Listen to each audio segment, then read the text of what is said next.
Hello guys, welcome to the Shadowmanhwa Teller channel. The story began with a chaotic scene. Several servants were gathered outside a room, desperately pleading, "Young master, please open the door." At that moment, a man arrived and asked furiously where the young master was. One of the servants explained that the young master had been inside his room for a long time and hadn't responded to anyone calling him. The man grew angrier and reminded them that today was the young master's coming-of-age ceremony. He said that all the important ministers from across the country had already arrived, including the head of the prestigious Lee family, yet the person at the center of the entire event, Gu family's third young master, was nowhere to be seen. He scolded the servants, saying that the young master clearly had no concern for what people would think of the Gu family. He shouted, "Young master, if you don't open the door immediately, we'll be forced to break it down." He added that the young master had already offended the Lee family, who currently held significant power in the capital. This wasn't some minor mistake. He had provoked the eldest daughter of the Lee family. If the young master didn't come out soon, the entire Gu family could end up in serious trouble. Inside the room, Gu Hansheng, the third young master of the Gu family, was calmly cultivating. He spoke to himself, acknowledging that he had finally been reincarnated into this world. He introduced himself and his thoughts. His name was Gu Hansheng,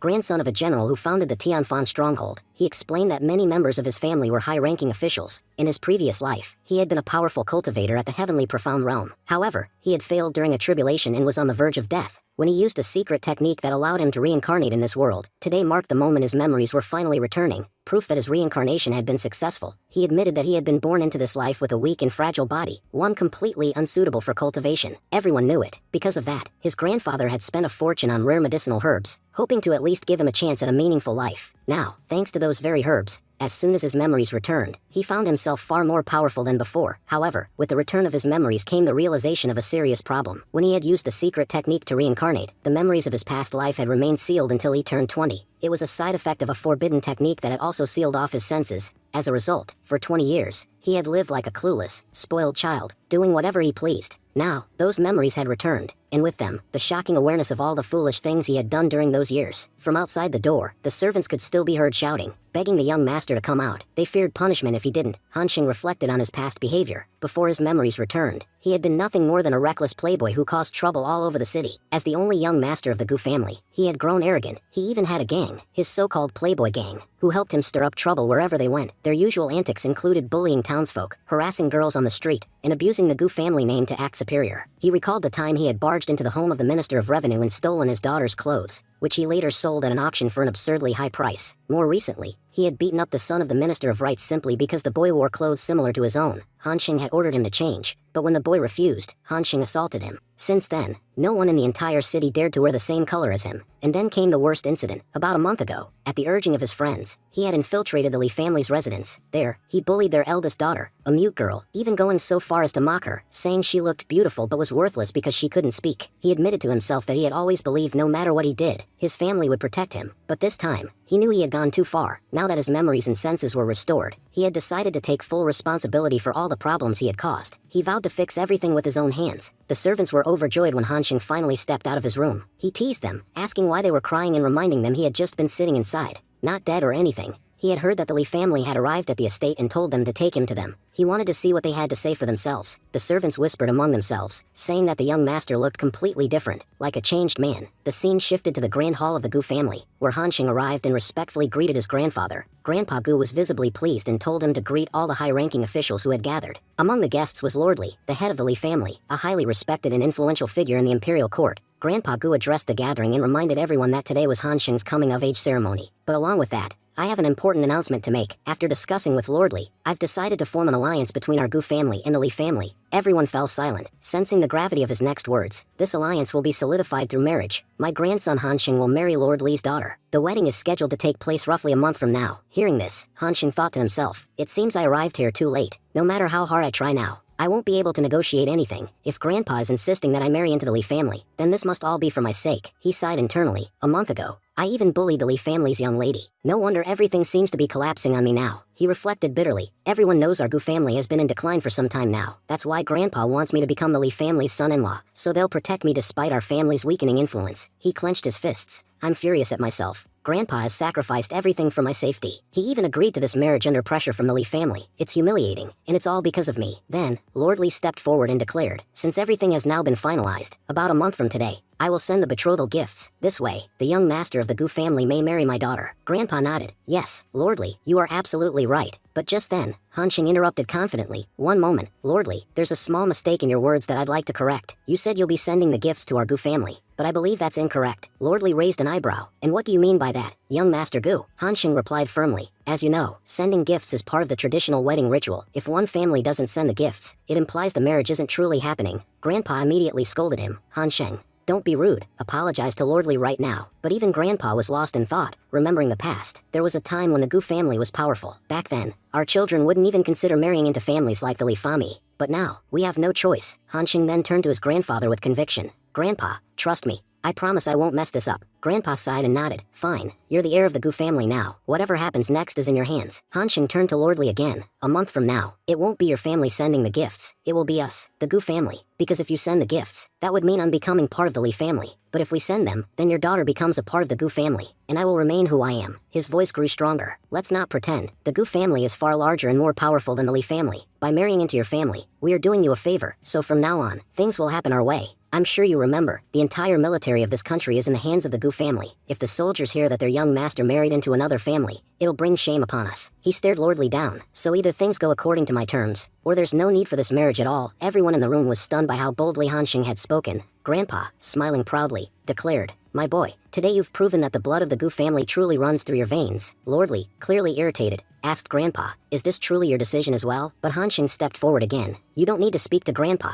Talk to me. What I've said is final. If you agree, great. If not, feel free to leave. Murmurs echoed around the room. Many were surprised and impressed by Han Xing's commanding presence. I can't believe this is the same Han Xing. He actually makes sense. Lordly, now clearly offended, snapped back. Young Master Gu, I know what you're trying to do, but the truth is, if you were even half as talented as your brother, the one who died on the battlefield, then I wouldn't have had a problem marrying my daughter to you. Unfortunately, you're just as useless as your father. He continued coldly, if you hadn't publicly bullied my daughter, I would have never considered this alliance. Han Xing stayed calm and responded, Lordly, things are too heated right now. I agree this isn't the time to discuss marriage. I've made many mistakes, especially in the way I treated your daughter and your family. If punishment is due, I will accept it, and if you require an apology, I will give it. But as of now, I won't be doing anything further. As Lordly turned to leave, he said sharply, this matter ends here for today. We'll continue this discussion 1 month from now. That night, Han Xing sat quietly in his room, reflecting. Finally, my senses have opened. I can cultivate again. After cultivating for some time, he smiled to himself. It feels like I've reached the profound realm. A few more days and I might level up again. Just then, someone entered the room, a teary-eyed young man. Brother, have you lost your mind? How could you speak to Lordly like that? It's a miracle you're part of the Gu family. If anyone else had done what you did, they'd be dead by now. Han Xing rolled his eyes. All right, stop crying already. You're not a kid anymore. Don't you feel embarrassed? The young man was Han Rian, grandson of the Minister of War and Han Xing's childhood friend. They had caused plenty of mischief together growing up. Still teary-eyed, Han Rian said,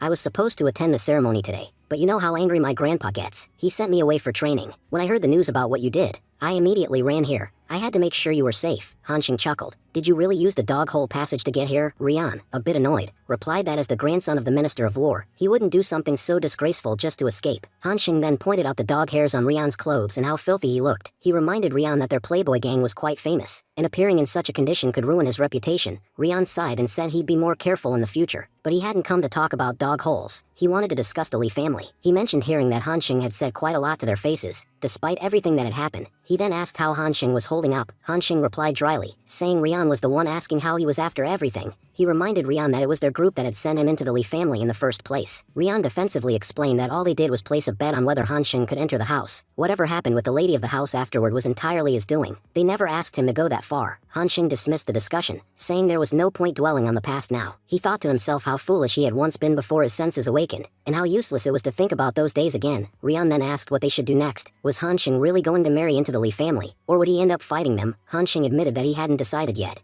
But he wasn't worried about the Li family at all. Whatever happened, he'd deal with it. Hearing this, Rian brightened up and suggested they go out and have some fun. Han Xing agreed, but asked where they were going. Rian replied, the same place we always go. Brother, the scene shifted. The two had arrived at the Beiming Tower, the most extravagant brothel in the capital, a high-class venue where only top-ranking officials were allowed to enter. Han Xing asked why they had come there. Rian reminded him that 2 months ago, an announcement had been made. A new batch of recruits would be arriving today. He added with excitement that there would be many new and stunning girls joining. But Han Xing was lost in thought. He hadn't come here for such distractions. He hoped he'd find the people he needed to complete the task he had in mind. Still, since they were already there, Han Xing decided to check out the new batch anyway. Rian eagerly agreed, saying it would be fun. As soon as Han Xing stepped into the Beiming Tower, the entire place went silent in shock. People gasped and whispered, "Young Master Gu is here." Everyone was panicking internally, thinking that every time this guy showed up, trouble was sure to follow. The worst part was, no one could stop him. After all, the Gu family was the most powerful family in the capital. Some people started checking their clothes, relieved their colors didn't match Han Xing's. Had they matched, they might not have survived the encounter. Han Xing noticed the fear on everyone's faces and thought to himself that his reputation must truly be awful. After all, he had once beaten up the Minister of War's son over something as petty as clothing. In that context, their fear made sense. Meanwhile, Rian was watching the scene with pride. He thought to himself how awesome his brother Gu was. As long as he was around, no one dared to bully him. Seeing everyone's terrified expressions was giving Rian a lot of satisfaction. Nearby, Fang Jiang was trembling at the sight of Han Xing. He muttered to himself that Lord Gu usually stayed on the rooftop, enjoying himself alone. Something serious must have happened if he was now walking around the first floor. Another man whispered, praying that Gu's mood was good today. Otherwise,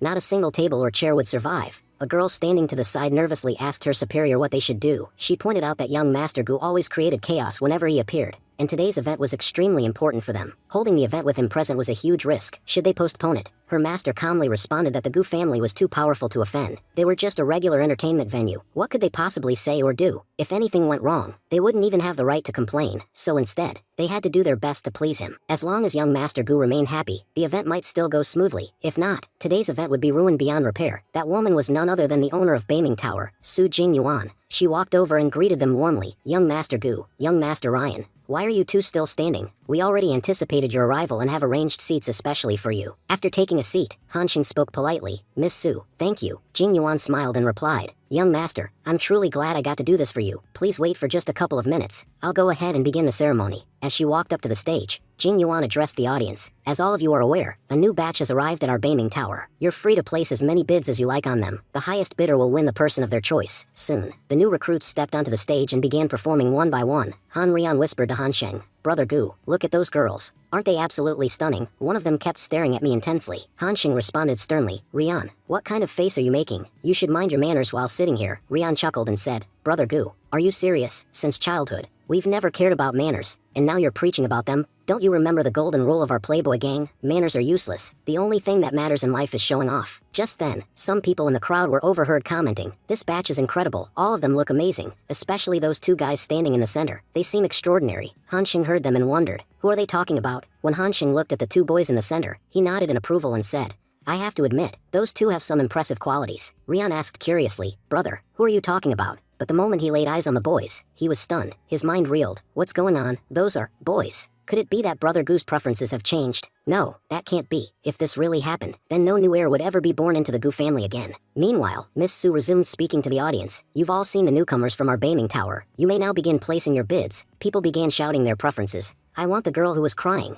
I'll take the one with white hair. Someone seated behind Han Xing exclaimed. I want one boy and one girl. I want them both to serve me. Han Xing's thoughts turned grim. In my previous life, I was just an orphan. I had to live off scraps, begging just to survive. People used to bully me, suppress me, and look down on me. And no matter how much I suffered, I could do nothing. I've learned one thing. When your freedom has a price, it's the worst feeling in the world. These people are literally buying someone else's freedom. I can't let them live such a filthy life while I stand by and watch. Rian leaned toward Han Xing and said, You know, Brother Gu, our family has strict rules. If they didn't, I'd be bidding too. But even if we do manage to buy someone here, what good would it do us? The moment we get home, our families would break our legs. Suddenly, Han Xing stood up and declared loudly, I want the entire batch. Miss Su, shocked, asked, Master Gu, did I hear you correctly? You want all the girls from this batch? Han Xing corrected her, you misunderstood. I want everyone in this batch, every single one of them. The surrounding attendees started murmuring among themselves. Isn't it a rule in the Gu family that they never purchase servants for themselves? Looks like young Master Gu has broken yet another family rule. I wonder how much more he'll tarnish the Gu family name. From behind Han Sheng, some men called out, Han Sheng, if you buy everyone here, what's the point of us even coming? Another added, yeah, and don't forget what you did with the Li family. They're still angry at you. If you break another Gu family's rule, things won't end well for you. Han Sheng turned toward them coldly and said, You don't need to talk so much. Surely you haven't forgotten our last bet? or should I remind you? His words struck fear into all three men,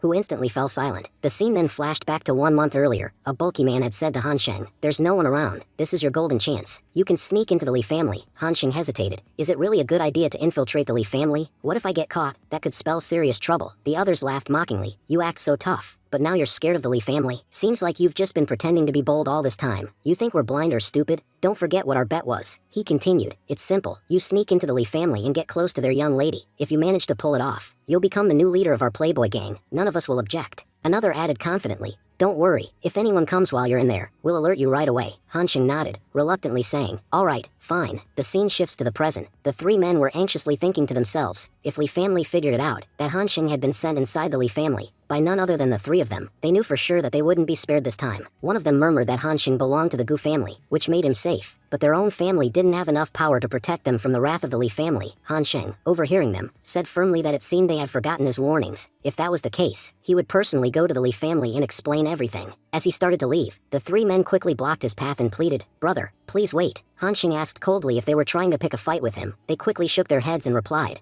no, boss. Why would we do that? You're free to buy whatever you want here. Compared to you, we're nothing. If you want all the newcomers, take them, we won't stop you. After all, we're your little brothers, aren't we? How could we ever defy you? Rian, standing nearby, thought to himself that he had also been involved in that whole mess. Fortunately, he was quite close to Han Sheng. Otherwise, Han Sheng wouldn't have spared him either. Han Sheng then turned to Miss Su and asked her opinion on the deal, saying, as you can see, everyone has agreed to it. Miss Su responded respectfully, saying that if the young master had given his word, then everything was final. Everyone in the city knew that no one dared defy young Master Gu. Han Sheng smiled slightly and said it was good that she remembered that. There were many people in this city who had forgotten such things. The three men immediately offered to pay for the entire batch on Han Sheng's behalf. Hoping to appease him, Rian silently observed that Han Sheng truly ruled with fear, out of sheer intimidation. Those men had not only backed off but had also bought the whole batch of newcomers for him. He thought, if only I could be like Brother Sheng, life would be so much better. As they walked away, Rian said excitedly, Brother Gu, you're going to have a great time today. Just remember, if anyone from your family sees these people with you, you'll be in trouble. Han Sheng laughed and said Rian was the one overthinking. He reminded him that Rian had escaped from training, and if his father found out, he wouldn't even be given food. Rian's face dropped. You're right, brother, I'd forgotten all about that.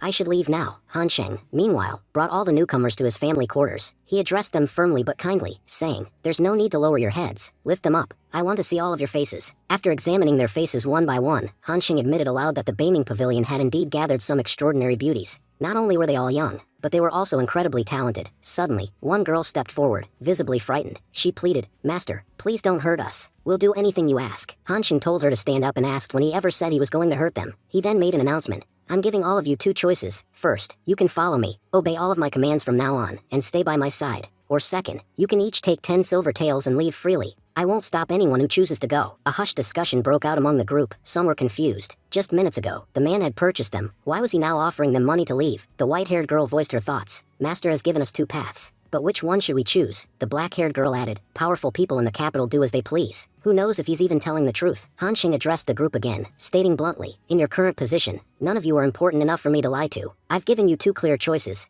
Do as you will. At that moment, a timid girl, still sitting on her knees, stood up and picked up the pouch of silver. She asked, Master, may I leave? Han Sheng nodded. I said you could. You may go. One by one, more people began picking up the silver and leaving. Han Sheng thought to himself that he had given them a chance, and they had made their decision. Whatever happened to them in the future would be their own responsibility. Soon, everyone had taken the silver except for two girls. Han Sheng asked them why they hadn't left. You have a rare opportunity for freedom here. Why won't you take it? The black-haired girl replied honestly, Master, if I may speak frankly, we're just low-level people. It doesn't matter how far we go. Someone else will eventually capture us and sell us at another auction. We were lucky to have met you. Most young masters aren't as kind. If it weren't for you, who knows what would have happened to us? Han Sheng asked. So you think I'm a kind person? He silently reflected that in his past life, he had been a cruel cultivator. If he were honest, he had probably killed over 1,000 people with his own hands. A good man was not a title that suited him. The white-haired girl stepped forward and said, Master, I have a clear reason for staying. Since you brought us here, you haven't hit us or abused us. In fact, you're even giving us the option to leave. For someone like me, that makes you a great benefactor. There's no one else in this world I could compare to you, no matter what happens. I'm not leaving you. Han Sheng looked at her and asked, what's your name? I really like your attitude. From today, you'll be in charge of everyone here. The girl's eyes lit up with joy, with gratitude. She replied, my name is Gong Jin. Master, thank you so much for giving me this incredible opportunity. Han Sheng looked to the side and said, Didn't you all choose money over everything? Then why are you still here? At that moment, one of the girls replied, Master, we want to become like you. Still gazing off to the side, Han Xing asked again, then tell me, why haven't you all left yet? The two boys standing nearby stepped forward and said with determination, Master, we want to be like you. We want to become strong. So strong that no one can bully us again. One day, we want to stand fearlessly, just like you. And to achieve that goal, we're ready to do whatever it takes. Han Xing thought to himself, in my past life, I must have been about their age when I first began my cultivation journey. That's when I truly started progressing along the path of greatness. Speaking aloud, he said, tell me your name. I'm willing to give you a chance to move forward. One of the boys stepped up, bowed respectfully, and said, Master, my name is Sangwon. I promise I will never disappoint you in this life. Han Xing handed him a token and said, take this. It bears my name. Remember it well. Sangwon asked humbly, Master, what should I do with this? Han Xing replied, from this moment on, you are all disciples of Jianwu Pavilion. You must follow everything I say. Everyone present bowed deeply and said in unison, Master, we greet you. Soon after, Han Xing arrived at his second uncle's place. His uncle, visibly furious, shouted, you insolent child. How dare you show your face after committing such disgraceful acts? The man standing before Han Xing was Gu Yuma, the second son of Gu Kan. In the Tianfei Kingdom, he was famously known as the Blood Hero General. His combat record was legendary. He had won over 100 battles and had never returned defeated. Just hearing his name was enough to send chills down any enemy's spine. Han Xing responded calmly, second uncle, didn't you call me here? Then why are you so angry now that I've come? Gu Yuma snapped, you think I shouldn't be angry? You've bought off every new batch of Beiming Pavilion. Did you forget that our family doesn't keep slaves? And in trying to buy them, you've offended several young masters. He continued, his tone sharp, dear nephew, you've already caused a stir across the kingdom, and you ask me what you've done wrong? What do you expect? Praise. Han Xing replied coolly, second uncle, this is a small matter. You know I understand my limits. I would never do anything the Gu family couldn't handle. Gu Yuma scoffed. You think you know your limits? If that were true, the entire capital wouldn't be turning against the Gu family because of you. Fortunately, our family has immense power, enough to keep others in check. Otherwise, you would have already disgraced us completely, he added. At your age, your grandfather and I had already achieved so much, and here you are, ruining your family's reputation. Suddenly, mid-sentence, Gu Yuma started coughing. Seeing him falter, Han Xing quickly dropped to his knees and said with sincerity, second uncle, please believe me. From now on, I'll never do anything wrong again. Whatever mistakes I've made, those were my last. Just forgive me this once. Gu Yuma, still breathing heavily, replied, do you know why I'm still alive? Han Xing, before your father died, he made me promise to look after you. That promise, that's the only reason this broken man is still breathing. If not for that, I would have ended my life long ago. There's nothing left in my life. Only that promise keeps me going, Han Xing solemnly said. Second uncle, I swear here and now, I will restore the lost glory of the Gu family. I know I've stained our name, but please believe in me. The prestige we once held will return. Gu Han Xing will show the entire world just how capable the Gu family truly is. And I'm not joking. I mean every word. Gu Yuma thought to himself, this child, he feels different today. I hope he truly means what he says. Turning away, he said, Han Xing, you're the only one left from the younger generation of our Gu family. That's why you're our last hope. I don't want much. I just want you to live your life with dignity. He placed a hand on Han Xing's shoulder and added, it's late now. Go and get some rest. Staying up too long isn't good for your health. Han Xing was deep in thought. He knew that in just a few months, the Li family would surely issue him an ultimatum. He had no choice but to quickly restore the ancestral power. If he failed, the Gu family name would be erased from existence forever. The next morning, the scene shifted to the family courtyard where Grandpa was preparing tea. A guard approached and informed him, Master, the young master is in the main hall. He says he wishes to pay his respects to you. Surprised, Grandpa asked, Han Xing is in the main hall. Why would he suddenly want to meet me? He began to wonder why the boy, who had never shown such courtesy before, would do so now. As the scene moved to the hall, Han Xing respectfully said, Grandpa, I came here to show you my respect. Grandpa, unimpressed, replied sternly, boy, you've caused serious trouble for the clan lately. If you think I'll clean up your mess, you're mistaken. Your second uncle has already made it clear. I'm not to help you anymore. I've also decided the same. Han Xing calmly responded, Grandpa, you're overthinking. Do you really believe I would come to you just for such a trivial matter? I'm here only to greet you, nothing more. Grandpa scolded him. Enough with the small talk. We're already struggling to deal with the Li family, and now you're creating more problems for us. If it were up to you, you'd have us fighting the entire country. Han Xing then revealed, Grandpa, I'm leaving the capital. Shocked, Grandpa asked, what did you just say? Han Xing explained, I want you to withdraw all the experts you've assigned to protect me. I don't need their protection anymore. Grandpa firmly refused. I cannot accept this. If I withdraw their protection, danger could come to you at any moment. You have a history of reckless behavior. What if someone loses control and attacks you? You need someone watching over you. We can't risk your life. But Han Xing insisted, Grandpa, please trust me. I promise. I won't bring you any more trouble. Grandpa began to reflect. Han Xing seemed different. His words used to be thoughtless and immature, but today, he spoke with sincerity and seriousness. Perhaps the capital really wasn't the right place for him. Maybe leaving would be for the best. Grandpa asked, at least tell me, if you're leaving the capital, where are you going? Han Xing replied,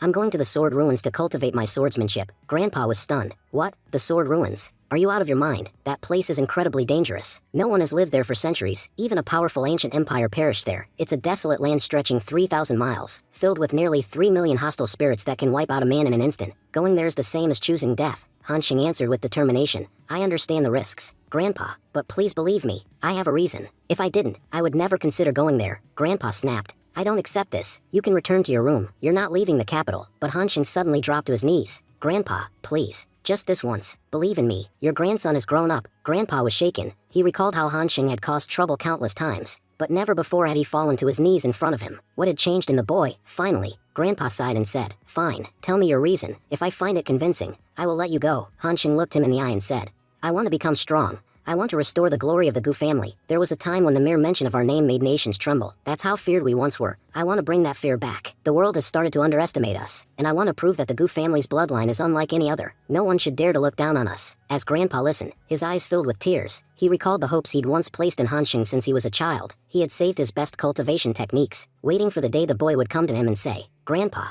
I want to grow strong. I want to become a great general, just like the ancestors of our family. But that day had never come. Instead, he had watched his grandson waste his potential, and because of that, he had never tried to guide him. After all, what's the point in trying to explain things to someone who refuses to understand? But now, for the first time, he could say with pride, our Han Xing has finally grown up. Grandpa asked Han Xing if he had made any plans for how he would survive once he reached that place. Han Xing responded confidently, Yes, Grandpa, I've made a plan. Grandpa nodded and said, All right, then you can go. But remember, you must return within a month. Han Xing smiled with determination and replied, I'll remember that, Grandpa. Just as Han Xing was about to leave, Yi Bo, one of the Gu family's butlers, appeared behind Grandpa. Yi Bo was once a fierce warrior who had fought many battles alongside the Gu Kong and was considered the right-hand man of the Gu family. Yi Bo addressed Grandpa, Master, Sword Dunes is an extremely dangerous place. If I accompany the young master in secret, I can ensure his safety. But Grandpa refused firmly. There's no need. If this boy doesn't return within a month, I'll take my army of millions and go collect his bones myself. Accept this, our Gu family will be finished. He is our last hope. If he can't survive on his own, then once we're gone, the world will devour him. It's better for him to face the reality of this world while we're still in it. Grandpa silently prayed, Han Xing, I just hope you come back alive. Later, Han Xing returned to his sect. The disciples asked him, Master, is this the cultivation technique you wish to teach us? Han Xing replied, This is a very basic technique suitable for humans at the Foundation realm. Many of you don't even understand the fundamentals of cultivation, so I'm starting you from the very beginning. Besides cultivation, I'll also teach you poetry, calligraphy, and music composition. But remember, everything I teach you must stay between us. If I find out that anyone has leaked this knowledge, none of you will be spared. As kind as I may seem, my punishments are equally cruel. The disciples bowed respectfully and assured him, Yes, Master, we will not leak anything. Han Xing nodded. Good. I'll be leaving now. And with that, Han Xing's journey through Sword Runes had officially begun. As Han Xing journeyed on foot, he eventually arrived at Dust Town. Observing the surroundings, he thought, So this is Dust Town, located quite close to the Sword Ruins. I can sense the sword energy here. It was created nearly 100 years ago. He recalled the rumors. Once, a sword cultivator lived here happily with his lover, but when members of the dynasty interfered and killed his lover, he lost control. His rage made his energy so destructive that he began to annihilate everything. They said his sword swings were so powerful that a single swing could kill 1,000 people. In one furious strike, he turned this capital into a graveyard. Everyone who had wronged him was slaughtered. That's why the sword energy here is so deadly, Han Xing thought. To have destroyed a 3,000-mile area with just his sword, that master must have been incredibly powerful. They say he reached the celestial profound realm, but I believe he surpassed even that. His cultivation was truly extraordinary. Looking ahead, Han Xing noticed smoke rising. He was puzzled. As far as I know, after Dust Town was destroyed, no one stayed here. So why is there smoke coming from that lodge? Could it really still be active? Curious, he entered the lodge and saw an old man working inside. Just then, a young woman walked out and said, Grandpa, we have a guest. Why didn't you welcome him? Why are you just standing there? The old man remained silent. The girl turned to Han Xing and said politely, Young master, forgive us. May I ask what you need? Han Xing replied, Just some food and wine. The girl smiled and said, Young master, you've come to the right place. I cook the best food in the entire country. I'll bring you wine in just a moment. After finishing his meal, Han Xing returned to his room and began cultivating. He thought, before I take my first step in Sword Runes, I need to be fully prepared. Opening his eyes, he said aloud, Finally, I've reached the mid-stage of the human profound realm. I can feel it. My energy has increased significantly. My stamina has improved as well. Now all that's left is to achieve what I came here for. The next morning, Han Xing prepared to leave. He said, Miss Wan, thank you. You took great care of me during my stay. Miss Wan smiled warmly and replied, Young master, take care of yourself on your journey. And if you ever get the chance, Please visit our lodge again." As he departed, Hanxing responded with a smile, "I definitely will." Meanwhile, the old man silently watched Hanxing walk away. As the scene continued, Hanxing stepped inside the sword ruins. He thought to himself that it had already been 100 years, yet the sword light still remained in this place. Whoever the sword master was that had fought here must have been an unparalleled genius. Hanxing didn't believe anyone could surpass that individual in swordsmanship. The sword attacks left behind were so intense, they resembled nuclear strikes, wounds that hadn't healed even after a century. Reflecting on his previous life, Hanxing admitted that while he had learned many things, he hadn't mastered any one path completely. He had worked hard in cultivation,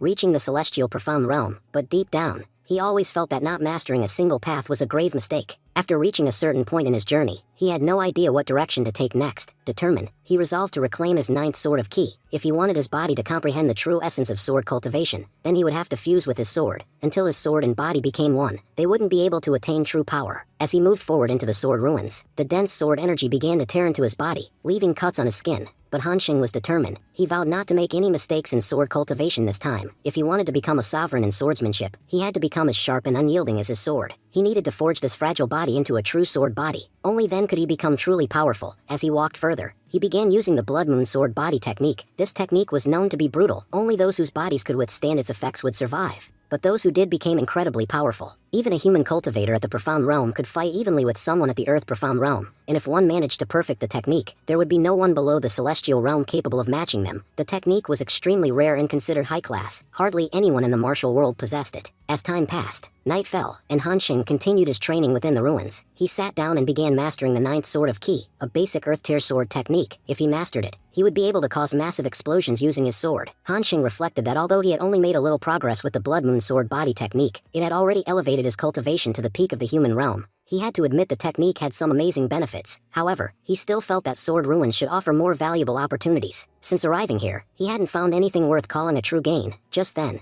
as he looked ahead, he spotted something. He speculated it might be a remnant of sword intent left behind by the sword master. If he could acquire it, it would greatly benefit him. Advancing quickly, Hanxing grasped the sword intent. He thought that even refining it slightly would significantly enhance his ninth sword of ki technique. It would be a major boost to his personal cultivation. But as Hanxing tried to control the intent, he realized it was resisting. He acknowledged its struggle but remained confident, thinking, now that it's in my hands, it won't escape. With that, he used all his strength to subdue the sword intent. A little while later, Hanxing proudly said that he had mastered the first move of the ninth sword of ki. At the same time, he remembered how Dugusheng, when weak, couldn't protect his own people, and when he finally became powerful, everyone around him had already died. He had been a once-in-a-century genius, but his obsession with protecting his family had held him back from achieving true greatness. Ironically, he became famous for destroying an entire country. Hanxing reflected that the sword master's fate must have been tragic. Despite his power, he had to walk the path alone. Just then, from within the ruins, a man's voice began to echo eerily. Hanxing grew cautious, sensing something strange. Meanwhile, a demon appeared, saying, "It's been a long time since I've tasted human flesh. Looks like today's going to be a feast." The demon approached Hanxing and sneered, "Boy, you're going to be my dinner tonight." Hanxing calmly responded, "You're a 100-year-old spirit who's turned into a demon, and you seriously think you can kill me that easily?" The demon roared in anger, "You're just a human realm cultivator. How dare someone so weak act so arrogant? Let's see if you can withstand my attack." With that, the demon attacked, but Hanxing had already activated his barrier, shielding himself in time. Shocked, the demon asked, "Who are you? How can you control the sword energy left behind by the sword master? I've never seen anyone do that before. You're the first." Hanxing replied coldly, "My dear demon, you've made a grave mistake by showing up here today. This will be the last day of your worthless life." With those words, Hanxing unleashed the ninth sword of ki, slashing and destroying several of the demon's heads.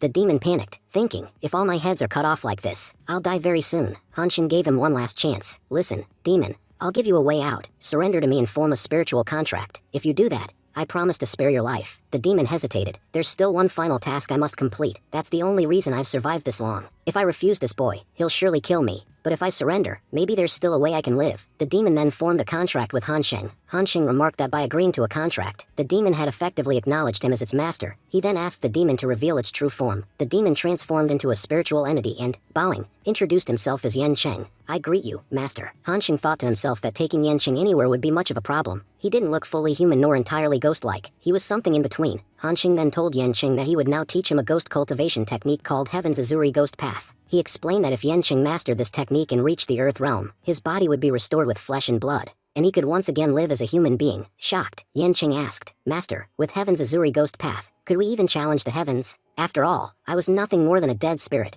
but you've brought me back to life." Hanxing replied, I've simply given you an opportunity. What you make of it is entirely up to you. With tears of gratitude, Yanqing said, Master, I don't know how to repay you. From this day forward, I will serve as your slave. No matter the task, I will do it in an instant, even if it means giving up my life. Hanxing smiled and told him there was no need to act like a slave. You can live casually around me. Time passed. 10 days went by as Hanxing continued to cultivate. He commented that his spiritual technique had improved significantly and decided to test his progress. As he launched an attack into the sky, he realized his sword intent had grown far stronger in just 10 days of training. Yanqing was watching in awe. He wondered to himself who his master truly was. In the human realm, he hadn't seen anyone with such a level of sword intent. He recalled that even 100 years ago, legendary sword masters only gained sword intent after reaching the peak of the spirit realm. For someone in such a low realm to wield sword intent is practically impossible. There's no way master is an ordinary human. He must be the reincarnation of some incredibly powerful master. That would explain why he possesses such extraordinary techniques. Just then, Hanxing called out to him, Yanqing, come here. Yes, master. What is it? Yanqing replied. Hanxing said, I'm going to conceal your spirit essence so I can safely take you out of the sect. But I must warn you, the process might be painful, and you'll need to endure it. Yanqing nodded without hesitation. Understood. Master, I'll do it. Hanxing began casting a spell. As it activated, a dark aura started seeping out of Yanqing's body. Moments later, his entire form condensed into a pill. The scene shifted. Hanxing returned to the lodge. Miss Wan greeted him warmly. Young master, you're back. Would you like to taste the wine I brewed for you? Meanwhile, Yanqing approached the old blacksmith and asked, Old man, are you sharpening your sword? Hanxing observed the forge and remarked that the old man was using incredibly rare heavy iron. Even while you're refining it, I can sense sword intent leaking from the blade. You must have been a master craftsman in your prime. The old man replied, in this entire world, there is only one person worthy of wielding the divine sword I forged. No one else can even touch it. Hanxing, intrigued, asked, that's fascinating. Who is this person who deserves to wield your divine sword? The old man responded, he's the only one in the world, none other than Dubusheng. As soon as Miss Wan heard the name, her hands trembled and she dropped the wine. Dubusheng, that's the same sword master who destroyed this place 100 years ago. Hanxing recalled the legends of Dubusheng, a swordsman so powerful that no master across nations could match him. He had once used his power to turn an entire capital city into stone. Hanxing turned to the old man and made a request. Old master, could I ask you to forge a sword for me? Laughing, the old man replied, so, you want me to forge your sword? Hanxing said earnestly, Master, I'm not joking. I'm being completely serious. Please give me your sword. The old man replied sternly, Boy, do you even understand who I am? If you ask for my sword with such arrogance, do you really think I'd hand it over to you? Besides, to earn my sword, one must prove they're worthy of it. Hanxing responded with passion, declaring that using the master's sword, he would defeat every enemy in his path. He said he would travel the world, becoming a legendary, unparalleled sword master, someone others wouldn't even dare to compare themselves to. He continued, expressing his admiration for the old man's craftsmanship. I know you've poured your heart and soul into forging these swords. Your mastery is extraordinary. I promise I'll put in even more effort than you did, so that I can make a name for myself using your blade. I'll push my swordsmanship to its peak, beyond limits no one's ever seen. The old man listened, then said thoughtfully, your words sound impressive, but they won't convince me. If you had real achievements, I might have considered it. But right now, forging a sword for you makes no sense. Just then, Hanxing released his sword intent. Startled, the old man thought to himself, what? That's sword intent. To manifest it is an incredible feat. How did this boy manage such a thing at such a young age? At that moment, Miss Wan stepped in furiously, yelling, how dare you? You've damaged the lodge. The old man turned to her and said calmly, Wan, stand back. You don't need to say anything to them. But Grandpa, she protested, they've destroyed my lodge. Hanxing looked at the old master and asked, now what do you think of me? The old man, now impressed, replied, that was impressive. You've grasped the basics of sword intent. Tell me, how long did it take you to learn it? Hanxing answered humbly, it took me 10 days. After 10 days of non-stop practice, I reached this stage. The old master was stunned. 10 days. That means when he first arrived here, he didn't even know sword intent. How is that possible? No ordinary human could achieve this in such a short time. He must truly be gifted. Turning to Wan, the old man instructed, go to my room and bring me the black sword. When she returned with it, she asked, Grandpa, is this the sword you meant? The old master nodded and said to Hanxing, this is my masterpiece, the Jinhong sword. Hanxing examined the blade. So, this is the legendary Jinhong sword. It's said to be capable of cutting down multiple enemies in a single strike. Let's test how powerful it really is. With that, Hanxing swung the sword, unleashing a mighty strike. The blast destroyed part of the lodge, and even the roof blew off. Holding the sword, Hanxing marveled, my power has increased by 60%. This isn't just a sword, it's a divine weapon. Miss Wan was furious. You bastard, you completely destroyed my lodge. Who's going to stay here now? Just then, Yanqing stepped forward and said, since the young master is responsible for the damage, we've brought compensation. Miss Wan looked at the note and was shocked by the number of zeros. Overjoyed, she grinned and said, you all are such dear guests. If you want to destroy anything else in the lodge, feel free. I'll use this money to buy a new one. Meanwhile, Hanxing was thinking, as my cultivation grows, this sword will slowly become less useful. I'll eventually need a stronger weapon. He turned to the old master and said, I admit, your Jinhong sword is incredible, but you must understand, I can't rely on it forever. Eventually, I'll have to replace it. The old master sat down and began working on a new sword, he said. According to my calculations, in 3 years, your cultivation will surpass the limit of this sword. When that time comes, return to me, and I promise I'll forge a new blade for you, one that matches your strength. Hanxing smiled and replied, then it's settled. In 3 years, I'll come find you again, and I'll leave with another divine sword. I swear, your sword's glory will spread across the world, and the one to carry that glory will be me. Scene shifted to Capital City, where Grandpa eagerly greets Hanxing. My boy, you're finally back. Let me look at you. Are you alright? Hanxing smiled warmly. I'm perfectly fine. Grandpa, your grandson has returned safe and sound. Pulling him into a hug, Grandpa muttered, foolish child, if you'd taken any longer, I was ready to mobilize my army. I would have crossed borders just to find you. You don't know how terrified I was. Second uncle joined in, asking, Hanxing, where did you go? Did you gain anything from this trip? Hanxing replied with a somber tone, Uncle, everyone used to say I was worthless, and I never believed it. But after this journey, I've realized they were right. I tried so hard, gave it my all, and still, I failed. I'm no better than I was before. Grandpa and second uncle exchanged worried glances, deeply shaken by Hanxing's despair. Second uncle then said, if that's how you feel, then prepare yourself. In a few days, your marriage will be arranged with the Lee family. You know what they want. They've promised to send gifts and officially bring you into their family. After that, you'll have no connection with the Gu family anymore. Grandpa assured him not to worry, saying he had already spoken to the Lee family and no one there would bully him. As he left, Hanxing thought to himself that he owed both Grandpa and his second uncle an apology. He had lied to them. His second uncle, now angry, wondered aloud why such things kept happening to their Gu family. All the previous generations of their family were incredibly talented. Why was Hanxing the only one, who even after going to the Sword Ruins, had achieved nothing? He questioned how this child's fate could be this miserable. Meanwhile, Grandpa thought to himself that perhaps even the heavens wished for their family to be wiped out, that this might be the end of the Gu family.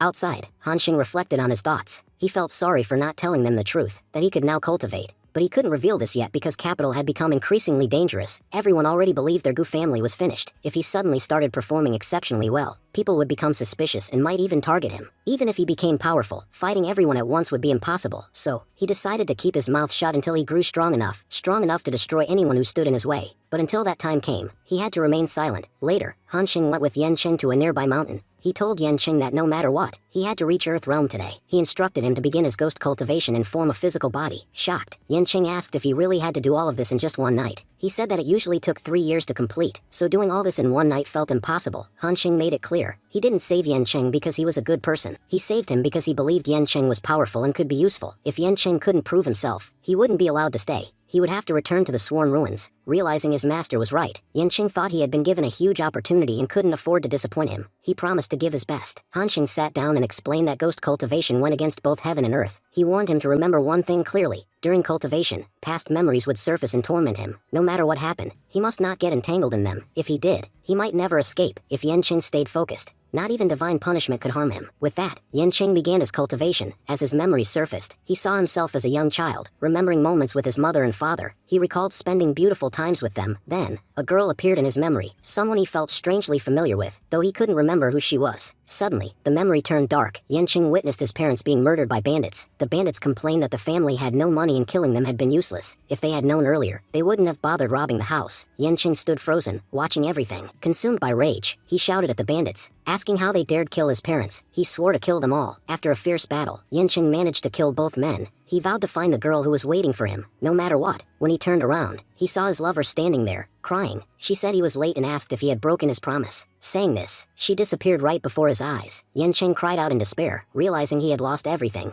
Despite all his efforts, he had achieved nothing. Back in the present, Hanxing saw what was happening and panicked. He realized Yanqing was now trapped inside his memories and wouldn't survive unless he escaped. Desperately, Hanxing shouted at him to wake up. He told him he couldn't remain in prison in that nightmare and asked if he really wanted to spend the rest of his life as a lost soul. He reminded him that this was his final chance to be free. He needed to come to his senses. Just then, the skies above began to crackle with a threatening light. Hanxing was deep in thought, worried that things were about to get worse. He knew the heavenly punishment would soon begin. He called out urgently to Yanqing, telling him to get up quickly. If he didn't, they would be in serious trouble. At that moment, Yanqing slowly began to regain control over his body. Seeing this, Hanxing sighed in relief. He thought it was a good sign. Yanqing had achieved a breakthrough and was now in the process of reconstructing his body. Soon, he believed, Yanqing would possess a real, complete physical form. Struggling, Yanqing cried out that he would need more time, and warned Hanxing that a heavenly heavenly tribulation was descending from the sky. Despite that, he remained unable to move, his body still condensing. He feared the worst, that his end might come right then and there. Just as the lightning from the tribulation was about to strike Yanqing, Hanqing appeared in front of him, intercepting the blow and stopping the lightning mid-air. Yanqing looked up in shock and asked, "Master, what are you doing?" Hanqing calmly replied that Yanqing should focus on his cultivation and not worry. As long as Hanqing was present, nothing would harm him. Saying this, Hanqing rose into the sky, confronting the wrath of heaven directly. With intense determination, Hanqing shouted toward the sky, accusing the heavenly Tao. He explained that in his past life, it was because of the heavenly Tao that his reincarnation had been delayed. Even after reincarnating, he spent 20 years in ignorance, causing suffering to a once happy family. But now, he declared, the heavenly concealment art had reached perfection in this new life, and the heavenly Tao could not touch him anymore. He said he had hidden from its gaze and was becoming more powerful with each passing moment. Once he had regained his full strength, he promised to strike back. With a single gesture, Hanqing concealed the entire mountain, halting the heavenly tribulation, at least for the time being. Meanwhile, below, Yanqing successfully completed his transformation. Looking at Hanqing, he asked with concern, "Master, are you all right?" Hanqing reassured him, saying that thanks to the heavenly concealment art, the punishment couldn't detect its target. If it couldn't see them, it couldn't attack them. However, Yanqing voiced his confusion. Before Hanqing used the concealment art, the tribulation had still tried to strike. He pointed out that heavenly tribulation usually only falls on the intended target, so why had it attacked without cause? Hanqing explained that it was because this was his second life, a reincarnation he had achieved on his own, without divine assistance. He told Yanqing that the heavenly Tao liked to control everything and detested anyone who went against its will. Whether it was him or Yanqing, the heavenly Tao hated them both. But since Hanqing had defied the natural order and reincarnated independently, the heavenly Tao hated him even more. Still, he brushed it off, saying it was a personal matter between him and the heavenly Tao, and he would settle it in time. Yanqing silently wondered just how powerful his master truly was. The way Hanqing casually talked about confronting the heavenly Tao made it sound like it was no big deal. Despite being hated by the heavens, he had managed to reincarnate and even talk confidently about defeating it. In his mind, Yanqing was certain that in his past life, his master must have reached at least the celestial realm. Hanqing then told Yanqing that while he had reached the peak of his current stage, he had still been trapped by a mere nightmare. It showed that while Yanqing's body had grown powerful, his mind remained weak. He warned him that he wasn't yet prepared for this world. Ashamed, Yanqing admitted that he deserved to die. He had been trapped in that nightmare because of a promise he had made, one that he had failed to fulfill. The regret from that broken promise had bound him. Hanqing reminded him that this life had been granted by him. He had an important goal to complete, and once that was done, he would set Yanqing free. At that time, he could fulfill his promise. But until then, he had to become stronger and fully prepare himself, because the world they lived in was dangerous. If he wanted to survive, he needed power, and if not power, then at least intelligence. Yanqing nodded solemnly and promised to remember his master's words. Later, Hanqing returned home with Yanqing. His followers welcomed him with respect. Hanqing introduced Yanqing to them as his personal guard and informed them that from now on, Yanqing would teach them how to cultivate in the outside world. One of the disciples looked surprised and asked, "Master, does this mean we're leaving the Gu family and going outside?" Another disciple, a white-haired girl, stepped forward. She explained that they had trained diligently using the cultivation technique Hanqing had given them. They hadn't wasted a moment. She assured Hanqing that they would work even harder if needed, but pleaded with him not to send them away from their home. Hanqing said, "My Gu family is indeed a powerful one, but compared to the outside world, it's nothing. If you choose to live in this house and survive forever, you'll live like an ant. But if you step out and face the world, you'll come back a real man, someone who can look into the mirror and feel proud, knowing he actually achieved something in life. And to witness that day, you must leave this house." The next scene cut to the arrival of the Li family. A maid respectfully told Hanqing, "Young master, our lord is currently a bit busy. You'll need to wait here for a short while. He'll be here in just 5 minutes." Hanqing nodded and replied calmly, "All right, I'll wait." The maid silently thought to herself, "He looks quite handsome in person, but I've heard so many negative rumors about him. Seeing him now, he doesn't seem like that kind of person at all." Just then, a man barged in, rudely shoving the maid aside. He shouted, "Move, you're serving tea to the guy who bullied my beloved sister. How could you?" The maid stumbled from the push, and Hanqing quickly stepped in. He said firmly, "You should get that hand of yours treated. If you don't, it'll leave a permanent scar." The maid nodded. "Yes, master, I'll go now." The man who had entered was none other than Li Zuan. Hanqing turned to him and asked, "May I ask who you are?" Li Zuan introduced himself. "I'm Li Zuan, cousin of Qin Ro." Hanqing questioned, "So, did you come here on behalf of the Li family to speak with me?" Li Zuan replied arrogantly, "No, I came here to speak with you personally." Hanqing responded coolly, "Well, I'm here on behalf of the Gu family. I have enough authority to represent my family, but you, on the other hand, clearly don't. That's why I don't consider you worthy of a conversation." Enraged, Zuan snapped, "How dare you speak such nonsense? Don't you know I'm also an important figure in my family?" Just then, Lord Li entered and scolded him, "You foolish child. What are you doing here?" Li Zuan turned and greeted him respectfully. "Grandpa, you're here." Hanqing stood up and greeted the elder politely. "Lord Li, it's a pleasure to meet you." Lord Li turned to his grandson and said sternly, "Even if someone is arrogant, they're still a guest. If you behave poorly in front of them, who do you think you're disgracing? Do you really think that makes you look cool? No, you look pathetic. Leave this place immediately." Li Zuan grumbled, "All right, Grandpa, I'm leaving. I just ended up here while wandering around. Once Swan had left, Lordly turned to Han Sheng and said, I already know why you're here, but let me give you some advice. Give up on your idea. Everyone knows you failed in cultivation, and they also believe you'll never succeed at it. It's already remarkable that someone like you is even being considered for marriage into the Li family. If you weren't from the Gu family, you'd never have been given this chance, Han Sheng calmly asked. Are you so sure I'm worthless at cultivation? Can you guarantee that I'll never be capable of anything? Lordly thought to himself in disbelief. How can this child speak so arrogantly? From what I can see, his body holds no special energy. He said aloud, Boy, your body is completely devoid of energy. Your dantian is empty. If anyone deserves to be called a failure, it's you. Did you really think you could come here and lie to me? Just because I'm old doesn't mean I'm a fool. At that moment, Han Sheng placed his cup down and released a surge of energy. Lordly was stunned. This boy,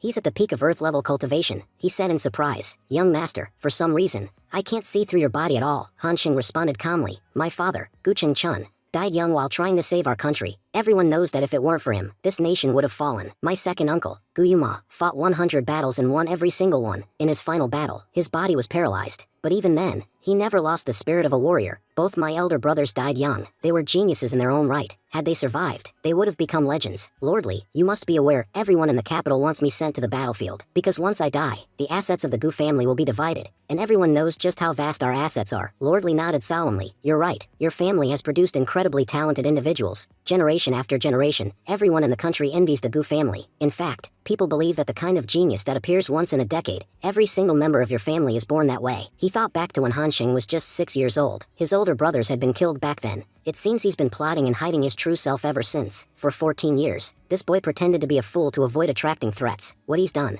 no ordinary person could even imagine doing. This boy possesses a demonic intelligence. Lordly was confronting him, saying that no one really knew the truth about young Master Gu's identity. But today, he had revealed everything in front of him. He asked if he was doing all of this just because of the marriage. Was he not afraid that she might expose him to everyone? Han Sheng calmly responded, saying he could try if he wanted. But he doubted anyone would believe him. Lordly thought to himself that the boy was right. If he told everyone that a useless playboy, someone who had done nothing all his life, had suddenly become a genius with extraordinary intelligence, who would actually believe him? Lordly acknowledged the situation. He said that even if he accepted that the marriage conditions needed to be changed, modifying them would require the emperor's approval. And who would dare to ask the emperor for permission? Han Sheng replied confidently, reminding Lordly that everyone knew how capable he was. If he really wanted, he could easily get the emperor's decree changed. A junior like him, Han Sheng added, didn't need to stress about such things. Lordly chuckled, realizing Han Sheng had planned everything from the start. He asked if Han Sheng had come here with the sole purpose of persuading him. Han Sheng smiled and suggested they have some tea before continuing. After all, Lordly was quite old now, and he himself wasn't ready to hear everything just yet. Lordly was taken aback by Han Sheng's remark. He wondered what else the boy had to say, what other surprises he was hiding. Lordly then said, let's do one thing. Come to the Li family estate tomorrow. Han Sheng asked, why? Lordly explained that Han Sheng should bring gifts to his family. In return, he would agree to his proposal. The next day, the scene shifted to the Li family residence, where members of the Gu family arrived bearing extravagant gifts. The butler announced their offerings, high-tier medical artifacts, rare elixirs, and even precious spirit herbs that were nearly impossible to obtain. Onlookers from the Li family were shocked. One of them whispered that last they heard, Gu Han Sheng was supposed to marry into the Li family, but now, the marriage proposal seemed to have changed. Another guest commented in disbelief. He couldn't understand how Lordly had agreed to marry his granddaughter to Gu Han Sheng,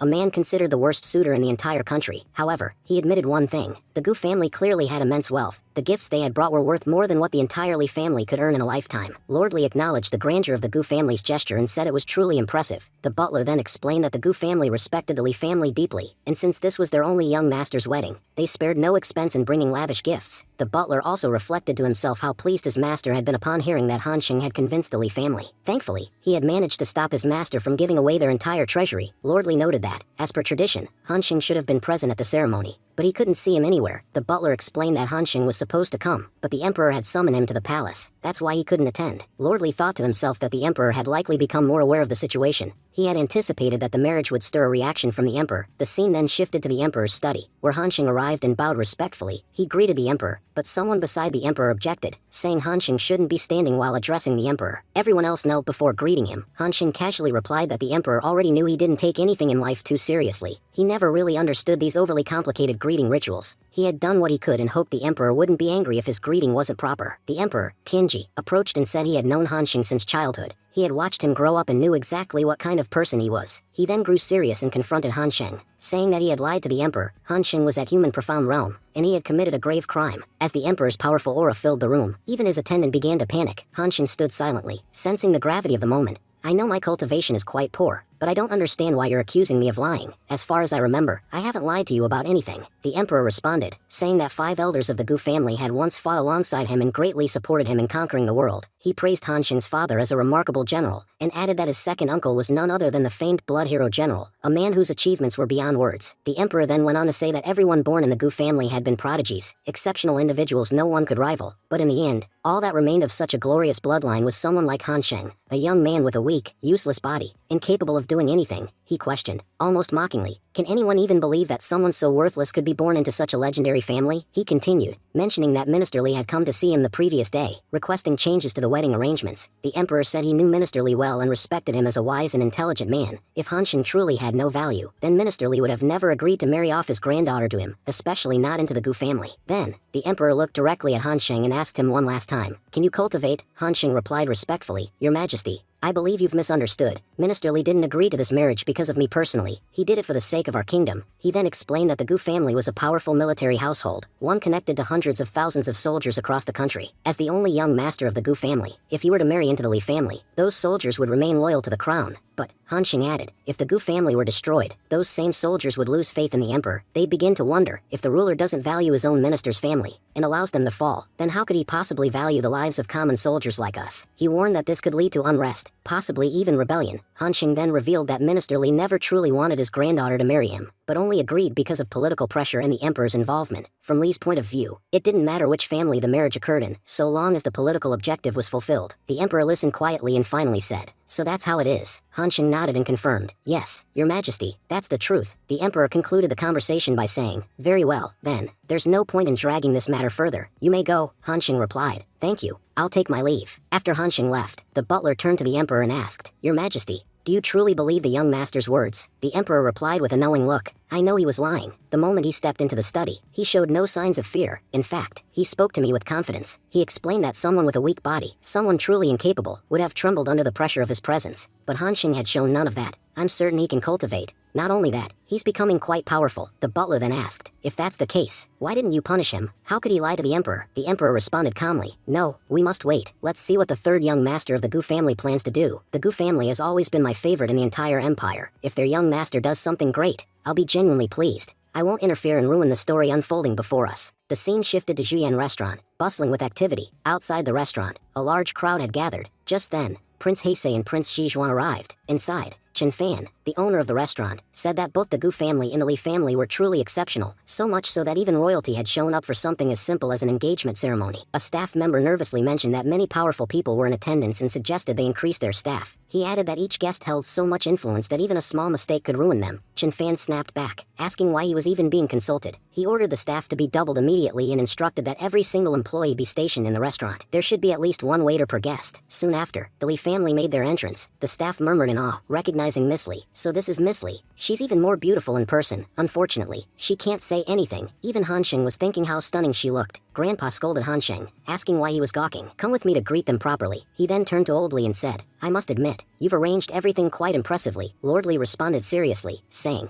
let me make one thing clear. My granddaughter is extremely important to me. I expect she won't face any trouble after entering your Gu family. If anything happens to her, I don't care how strong your military is, our Li family will stand against you. Grandpa replied sternly, remember this, your granddaughter is my granddaughter-in-law now. Maybe someone could dare trouble your granddaughter, but no one would dare trouble my granddaughter-in-law. And if your family tries to harm my granddaughter-in-law, you won't be spared either. Lord Li thought to himself, how could Han Xing, of all people, be this clever? These old folks clearly have no idea who Han Xing really is. What will they say when they learn that the so-called fool in their family has actually been a genius in disguise all along, even fooling a seasoned general? Then Lord Li addressed everyone, announcing, today marks the engagement between the Gu and Li families. On such a grand occasion, doesn't young Master Gu have something to say? Miss Li silently pondered. What's so special about this Han Xing that even my grandfather values him so much? Han Xing spoke up. I understand there's an age gap between us, but as long as Miss Li stands by me, I'll never bow her head to anyone, that's my promise. The crowd gasped in disbelief. How dare this guy speak so boldly? Miss Li is the most talented woman in the capital. Even Prince wanted to marry her, and now this fool is getting a chance and doesn't even know how to value it. Second uncle silently observed. This kid really knows how to stir things up. As the ceremony progressed, the maid asked Miss Li to write down how she was feeling. Everyone eagerly watched to see what she would write. Miss Li wrote a single word on the paper. Fate. Han Xing reflected. Fate. It's such a strange thing. It can bring two people together, and it can also tear them apart. There are so many ways to interpret this. I can't be certain what Miss Li is feeling.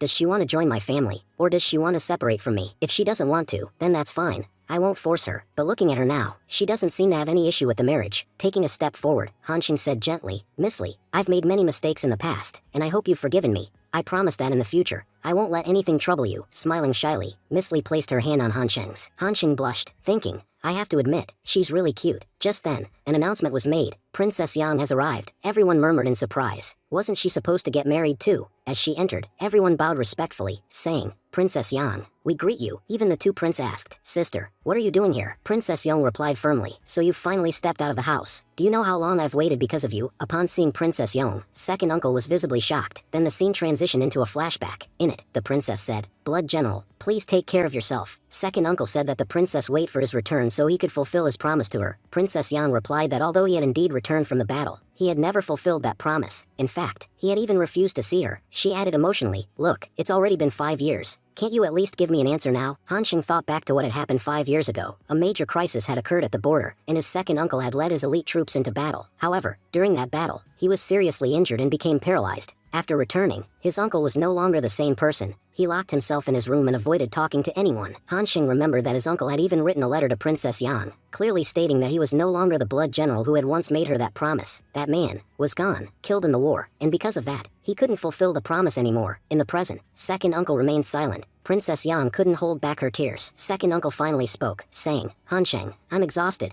I can't stay here anymore. Take me back. Hansheng nodded and replied, All right, uncle, I'll take you home. Just then, Princess Yang called out, Guyuma, wait a second. Let me ask you one last time. Can't you give a name to our relationship? Guyuma responded calmly, Princess, the man who made that promise to you is the blood general, but there's no blood general left in this world. If he were still alive, maybe he would have kept his word. Holding back her tears, the princess said, I understand now. In 5 months, I'll be leaving for the Nantian Kingdom. I'm going to marry their future king. The marriage is meant to form an alliance between our two nations. Everyone around was shocked. Nantian Kingdom, that's one of the most powerful dynasties. If the princess is marrying into their royal family, even the emperor won't have a choice. He won't be able to break the engagement. We can't afford to offend the Nantian Kingdom. They all acknowledged how noble and selfless the princess was, willing to leave her own country for the sake of peace. Grandpa announced that the ceremony was now over and thanked everyone for attending. Soon, everyone returned to the court. Hansheng asked his second uncle, Are you really going to let Princess Yang marry into the Nantian Kingdom without doing anything? Second uncle replied with a heavy heart, What can I do? I can't even stand on my own feet.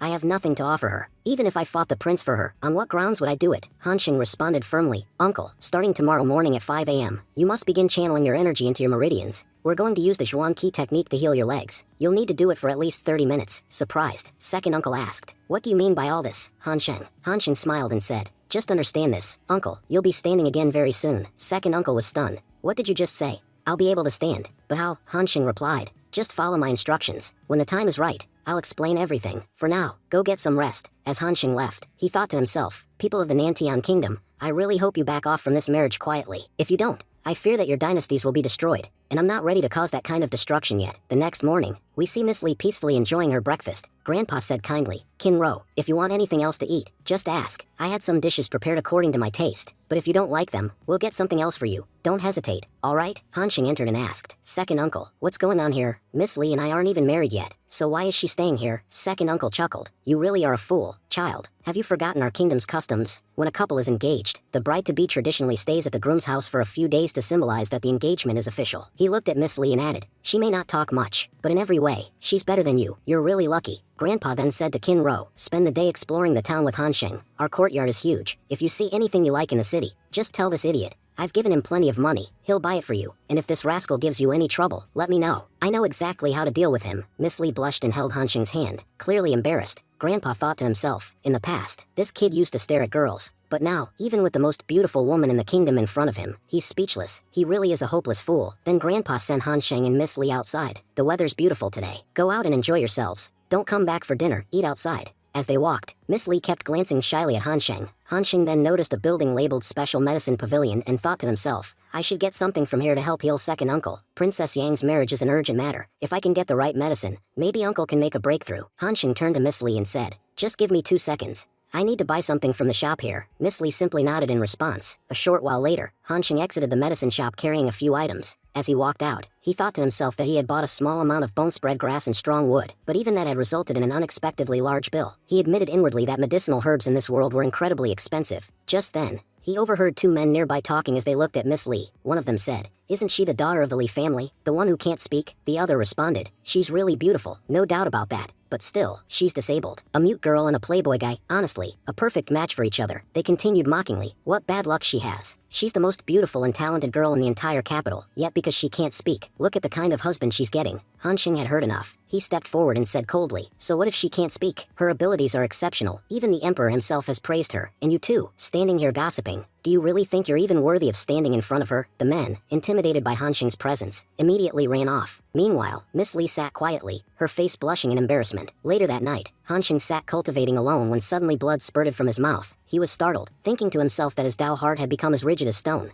No matter how much he tried, he couldn't use it. He couldn't understand why this was happening or why the path to the spiritual realm felt so painful. Then, a realization struck him. He thought, it's because my body lacks blood. Even if my Dao heart and soul reach the peak, if my body itself is deficient, I'll never reach my true potential. He concluded that it was time for him to leave home again. The next day, we see Han Xing standing before his grandfather. His grandfather, shocked, asked, what did you say? You want to go to the frontier battlefield? Are you out of your mind? Han Xing calmly replied, Grandpa, I understand why you're worried. But I know very well what the frontier is like. There's a very important reason I must go. Inwardly, Han Xing was thinking that he needed a large amount of blood to level up, and the only place to obtain it was the frontier. Without it, progressing to the spiritual realm would be nearly impossible. His grandfather warned him sternly, there's no need to even consider something so dangerous. Your wedding is just around the corner. What will Enro think if you leave at such a critical moment? You've already offended the Lee family enough. But Han Xing stood firm. He asked his grandfather, how long am I supposed to stay under your protection? Who am I without it? I need to go to the frontier. I want to experience life and death firsthand. Only then can I understand why every member of the Gu family fought and died on the battlefield. Without going there myself, I'll never feel their greatness. As for Enro, I'll apologize to her. She's a kind-hearted girl. I'm sure she'll forgive me. His grandfather, now visibly annoyed, scolded him for speaking too much. The family butler stepped in, trying to calm the situation. Master, please relax. Our young master is right. He needs to see the world. And besides, one day he will lead our military. Gaining real-life experience will only benefit him.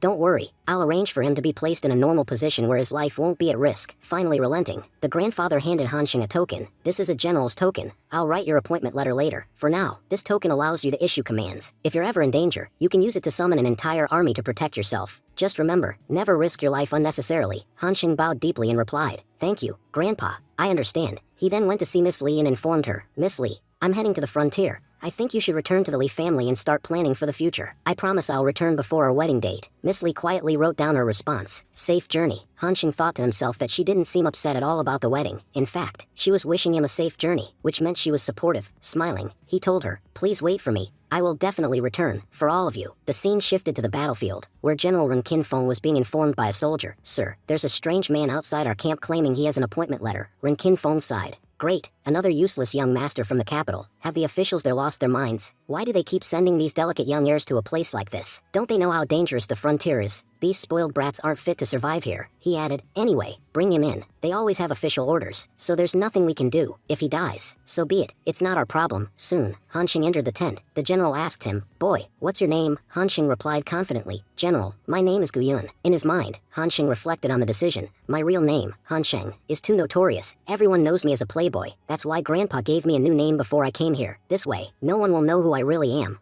I'll be able to act freely without exposing my identity. Meanwhile, General Ren Kinfeng scrutinized him and thought, this guy has no spiritual energy at all. I can tell already. He's absolutely useless. If he stays on our team, he's going to be nothing but trouble. We'll constantly be held back because of him. He decided, I'll get rid of him and send him somewhere far away. Just then, he suggested, our Chufan camp is short on junior officers. Why don't we assign him there? A soldier added, General, a young master from the capital has been there, and now there's no need for anyone in Chufan camp. But General Ren Kinfeng snapped back. Shut your mouth. Everyone knows that so-called young master won't last. He'll come running back in a couple of days. Heck, he might have already given up. Hearing this, Han Xing began to wonder, is there a deeper meaning behind the general's words? It's almost like he's trying to scare me into leaving on my own. The general then continued, as I said, from now on, our junior officer Gu will serve at the Chufan camp. The soldier responded, understood, General, I'll take him there right away. With that, he escorted Han Xing out. Ren Kinfeng commented to himself, the soldiers at Chufan camp are tough. It's incredibly difficult to deal with them. I know these young masters won't last there. It's better to scare them off quickly. The sooner they give up, the better. The scene shifted to the Chufan camp, where soldiers were undergoing intense training. Suddenly, someone was thrown out of a tent as a few men shouted, you're not even qualified to be a junior officer. First, go learn how to tie a waistband properly. Then, come back and try again. You're rejected. Get lost. Han Xing overheard this and thought, who inside is talking so arrogantly? Conveniently, a soldier standing nearby explained, "If you're looking for the captain, that voice you heard belongs to Lu Lingwu. He's the biggest troublemaker in the entire camp." Just then,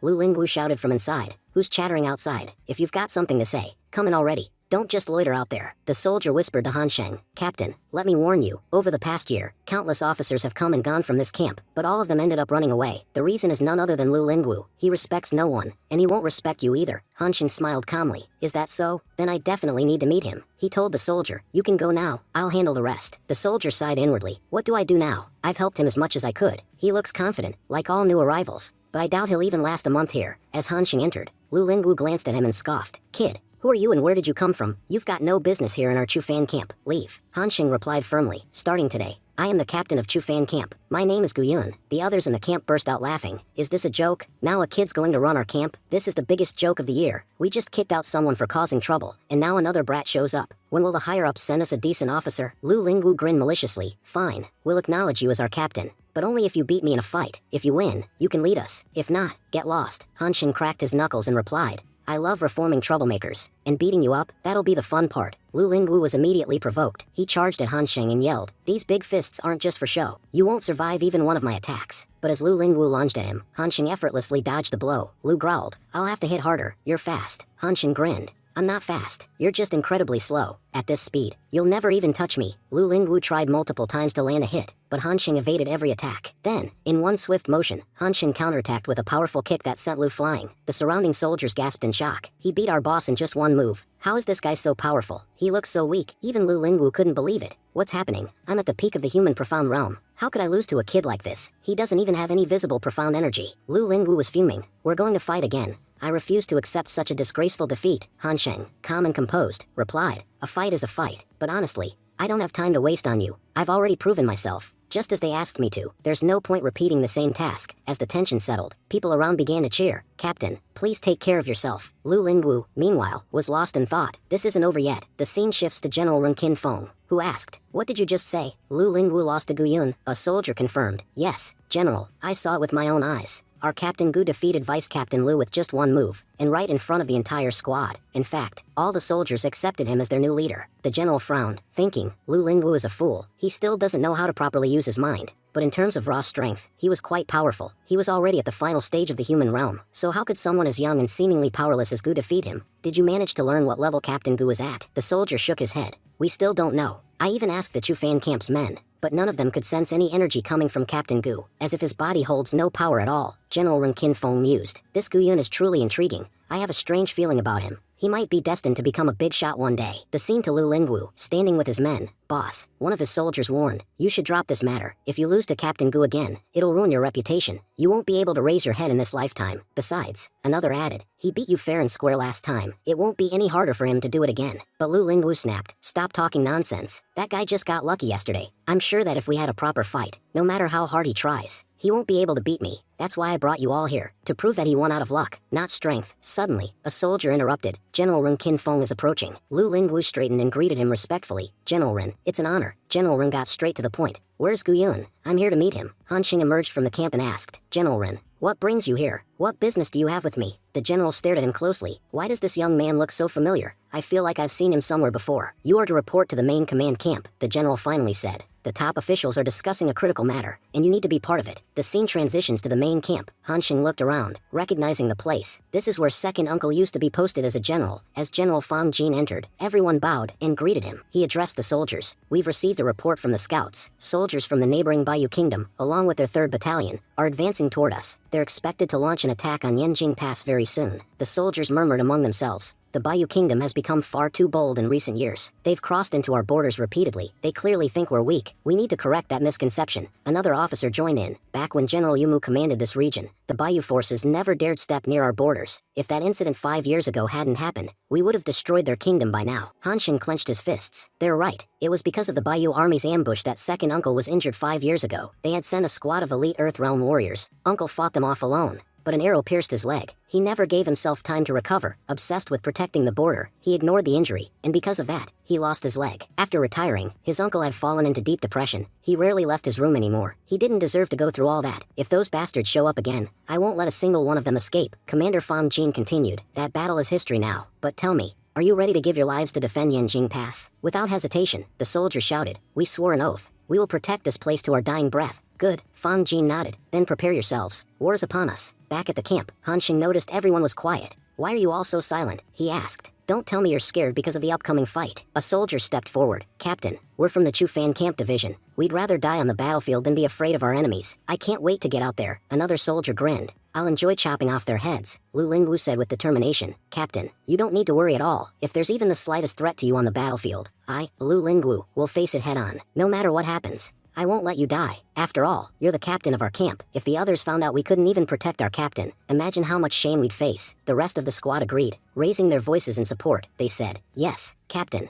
we'll protect you. We may have our differences, but we'll never let that affect us on the battlefield. Han Xing smiled slightly and replied, thank you all for caring about me. Go and tell the commander that tomorrow, we'll be fighting on the front lines. The next day, Fang Jin gave the order, bang the drum. From this moment on, the war is officially underway. Han Xing watched everything unfold and thought to himself, I've always heard that when war breaks out on the border, countless people die. Rivers of blood flow. I often wonder, if there were peace in this world, so many people wouldn't have to die. The men I see standing in front of me, none of them fear death, but they deeply value their honor. Each one of them would rather face all the danger themselves than let any harm come to their loved ones. Only the army can embody such spirit. Meanwhile, a soldier arrived breathless and reported to the commander, Commander, the Bayou Kingdom army is just 10 miles away. They'll be here soon. The commander responded, tell General Su to lead 10,000 soldiers outside the city. They'll be the first to engage the enemy. Han Xing analyzed the situation and thought, compared to the enemy army, we actually have more men. It makes sense to send out a few of our own to weaken their forces before they reach us. Looks like the commander has made a smart plan. We can rely on this. As the troops moved out, General Su shouted, soldiers, follow me. Before the enemy even reaches the gates, we'll strike them down. Soon, the battle erupted between both armies. Soldiers clashed fiercely, and people were falling one after another. In the heat of the battle, General Su's horse was badly injured and collapsed, throwing him to the ground, unarmed and wounded. He muttered in despair, I've fallen, and I don't even have a weapon. I'm as good as dead. An enemy approached him, sneering, General Su, we've heard a lot about you, but today, your head is finally ours. But before the enemy could land a blow, an explosion struck him down. General Su gasped in relief and exclaimed, Captain Gu, you saved me. That was incredible. Just then, Han Xing stepped forward and assured them all, as long as I'm here, none of our men will die. He turned to his troops and shouted, brothers, move forward and slaughter every last one of them. Seeing their comrades fall, the general of the Bayou army cried out in disbelief, what's happening? Where are our men? How are they being slaughtered like this? But Han Xing charged forward and cut down the enemy general without mercy. He said coldly, that was easier than I thought. One by one, Han Xing continued mowing down enemies, man and horse alike. Meanwhile, Han Xing observed the bloodshed and thought, this body, it needed blood. And now, it's finally getting what it craved. This battle is benefiting me immensely. Maybe, after this war, I'll ascend to the next realm. Charging forward, Han Xing declared, it was because of this army that our family prestige fell. My second uncle was the last one who upheld the honor of our Gu family. But when they injured him, everything crumbled. Now, by killing these men, I declare that the Gu family shall rise again. And this time, we will not bow to anyone. Lu Lingwu shouted with excitement. This is unbelievable. Our Chu Fan camp and Captain Gu are unstoppable. The commander, astonished, asked, Captain Gu, if he's so powerful, why am I hearing about him for the first time? General Ren explained, his name is Gu Yun. When he first arrived at the camp, he had no cultivation at all. I observed him closely many times,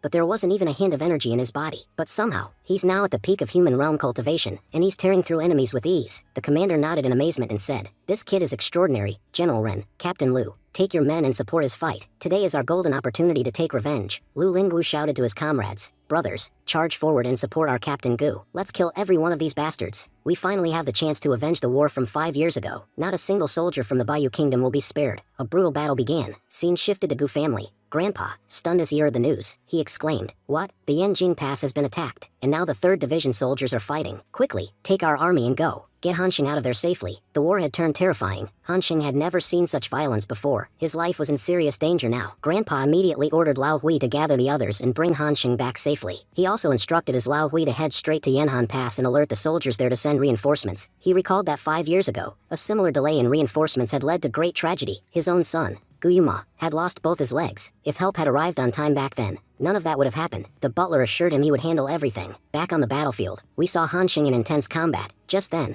Hanxing broke through to the Earth Realm stage. Hanxing felt a barrier within himself finally shatter. He had now ascended to the Earth Realm, and defeating the enemy soldiers would be much easier. He reassured his uncle Yuma in his thoughts, vowing to take revenge. He would personally hunt down every last enemy who came here. Suddenly, someone from the Bayou army threw a deadly spear. Lingwu narrowly dodged it and was relieved, realizing just how fast and powerful the attack had been. He warned the captain to watch out, as another attack was headed his way. Hanxing noticed how fast the incoming attack was but managed to dodge it just in time. The resulting blast was massive. The Bayou soldier who had attacked acknowledged Hanxing's skill, saying he was the first person to ever survive an attack from his spear. No one on the battlefield had ever escaped it before, and now he wanted to know Hanxing's name so he could remember it after killing him. Then we come to know that this guy is the commander of Bayou Kingdom. Hanxing introduced himself as Gu Hansheng, from the Gu family of the Tianfan Kingdom. He reminded the commander that the Gu family was well known, and how much everyone feared his family. The enemy commander was visibly shaken and asked if he was joking. He mentioned that the Gu family supposedly had no heirs left. Gu Yuma, the last one, had already fallen. Hanxing calmly clarified that he was the grandson of Grand Marshal Gu, the son of Great General Gu Chengchun,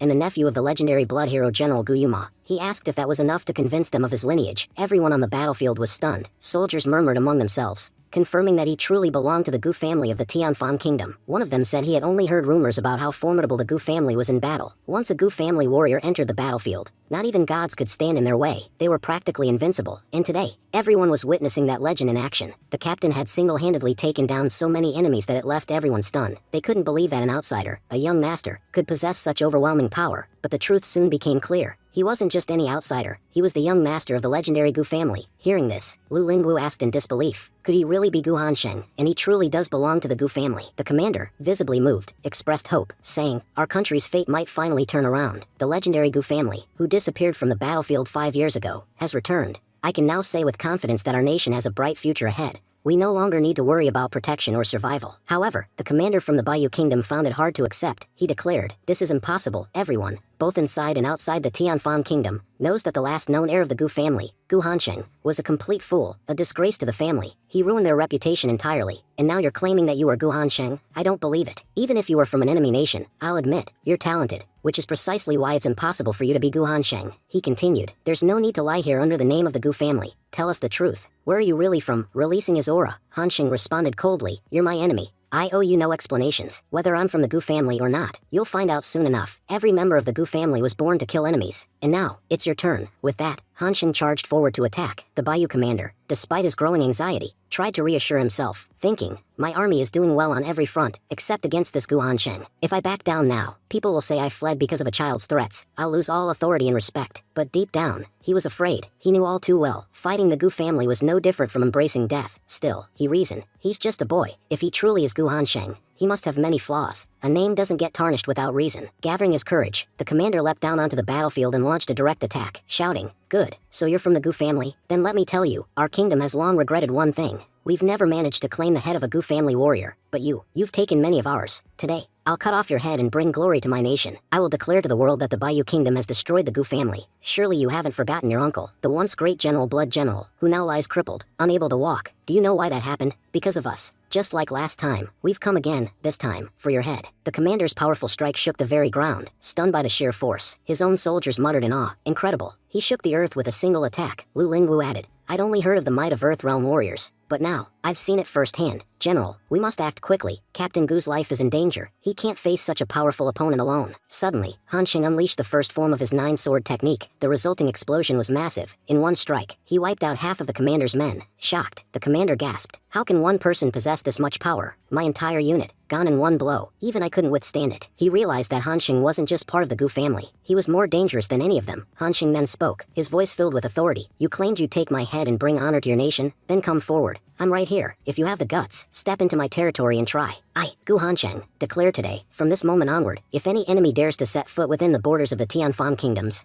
I'll make sure their death becomes a nightmare even their homeland won't forget. He warned, if you value your life, run, you might survive. But if you come forward and fight, you'll certainly die. Terrified, the soldiers of the Bayou Kingdom began fleeing. He's too strong. He defeated our commander. There's no point in staying. We'll die for nothing. Some added, what's the point of fighting if we can't win? And with that, the entire army began to retreat. As they ran, the commander shouted back, "Gu Hansheng, I'll remember this. One day, you'll be on your knees before me, and in front of your own people. I'll sever your head in honor the souls of my fallen comrades. Mark my words, the Gu family will be destroyed by our hands." Hansheng declared that he would wait just to see how long it took for them to arrive. He furiously recounted that his uncle, Gu Yuma, had been ambushed and crippled by those despicable men, which led to General Blood Hero suffering a life full of pain and torment. He said that whatever suffering his people had gone through because of them, he would return it all, tenfold. Hansheng reminded them of their earlier claim, where they arrogantly said that they would remember his name. He assured them that they would remember, because it would be that very name, Gu Hansheng, that would bring about their end. Not just theirs, but the downfall of their entire nation would be at his hands. He proclaimed that he was the last descendant of the Gu family, and as long as he stood, they would never again invade their borders. Once the war ended, everyone returned to their respective camps. Hansheng observed the aftermath with a heavy heart. He saw countless soldiers injured, while many others had died. He thought to himself that war was truly the most despicable thing in the world. Because of the greed of a few, so many innocent lives had been lost. In his mind, Hansheng reflected on a harsh truth. The only rule in this world was power. If you weren't powerful, you wouldn't survive. That's why he vowed to make his army the most powerful in the world, so that no harm could ever come to them again. The commander and others came forward and bowed before Hansheng. The commander announced that Fang Jin of the Blood Red Army shows respect to you. Blood Red Army had originally been founded by the Grand Marshal Gu. It was known as the strongest military force in the entire Tianfan Kingdom. It was said that only members of the Gu family had the right to command the Blood Red Army, and as long as the army served under the Gu family, surrounding nations lived in constant fear, with none daring to declare war against them. However, after the fall of the Gu family, when no one was left to lead, the army eventually dissolved. Its members were scattered across different battalions. Fang Jin was one of them. Hansheng told the commander that there was no need for him to bow. After his father's death and his uncle's illness, he had often wondered what had happened to their great Blood Red Army. He had heard of the capabilities of the Blood Red soldiers, and knew they had been reassigned across various camps. Still, he wanted to know, where exactly was the rest of the Blood Red Army now? Fang Jin assured him not to worry. As long as someone from the Gu family was willing to lead, the army would obey their command. All Hansheng needed to do was give the order. Fang guaranteed that within just one day, no matter where those soldiers were, they would return. He explained that the army had only scattered because they lacked a leader, but now that their rightful commander had returned, they had nothing to fear. The Blood Red Army would rise again, stronger than ever. Hansheng reflected that the Blood Red Army had been built by Grandpa, who had poured his entire youth into creating it. It was such a formidable force that no one dared face it. If that army truly stood with him now, then there would be no one left in this world who could oppose him. Fang Jin spoke proudly, saying that Hansheng had proven to be far braver than expected. He had defeated thousands of enemy soldiers single-handedly. Fang then asked, with genuine curiosity, who had spread those disgraceful rumors about Hansheng. Until now, they had only heard that Hansheng was a disgrace to the family, a useless man who brought trouble upon the Gu family's name, but reality was far different. Upon seeing him, Fang knew Hansheng was more than worthy of being the young master of the Gu family. He swore that if he ever found the person responsible for spreading those lies, he would kill them for daring to tarnish the name of their great young master. Hansheng smirked silently, thinking how lucky he was, that they do not know that he was the one who had spread those very rumors. Fang Jin then expressed how glad he was that the Gu family's authority remained intact. He stated that he would now head out to deliver a formal military report. It was time, for the capital, and the world, to know how great their young master truly was. He wished for the name of the Gu family to shine brightly once more. Scene shifted to Imperial Court. A guard entered,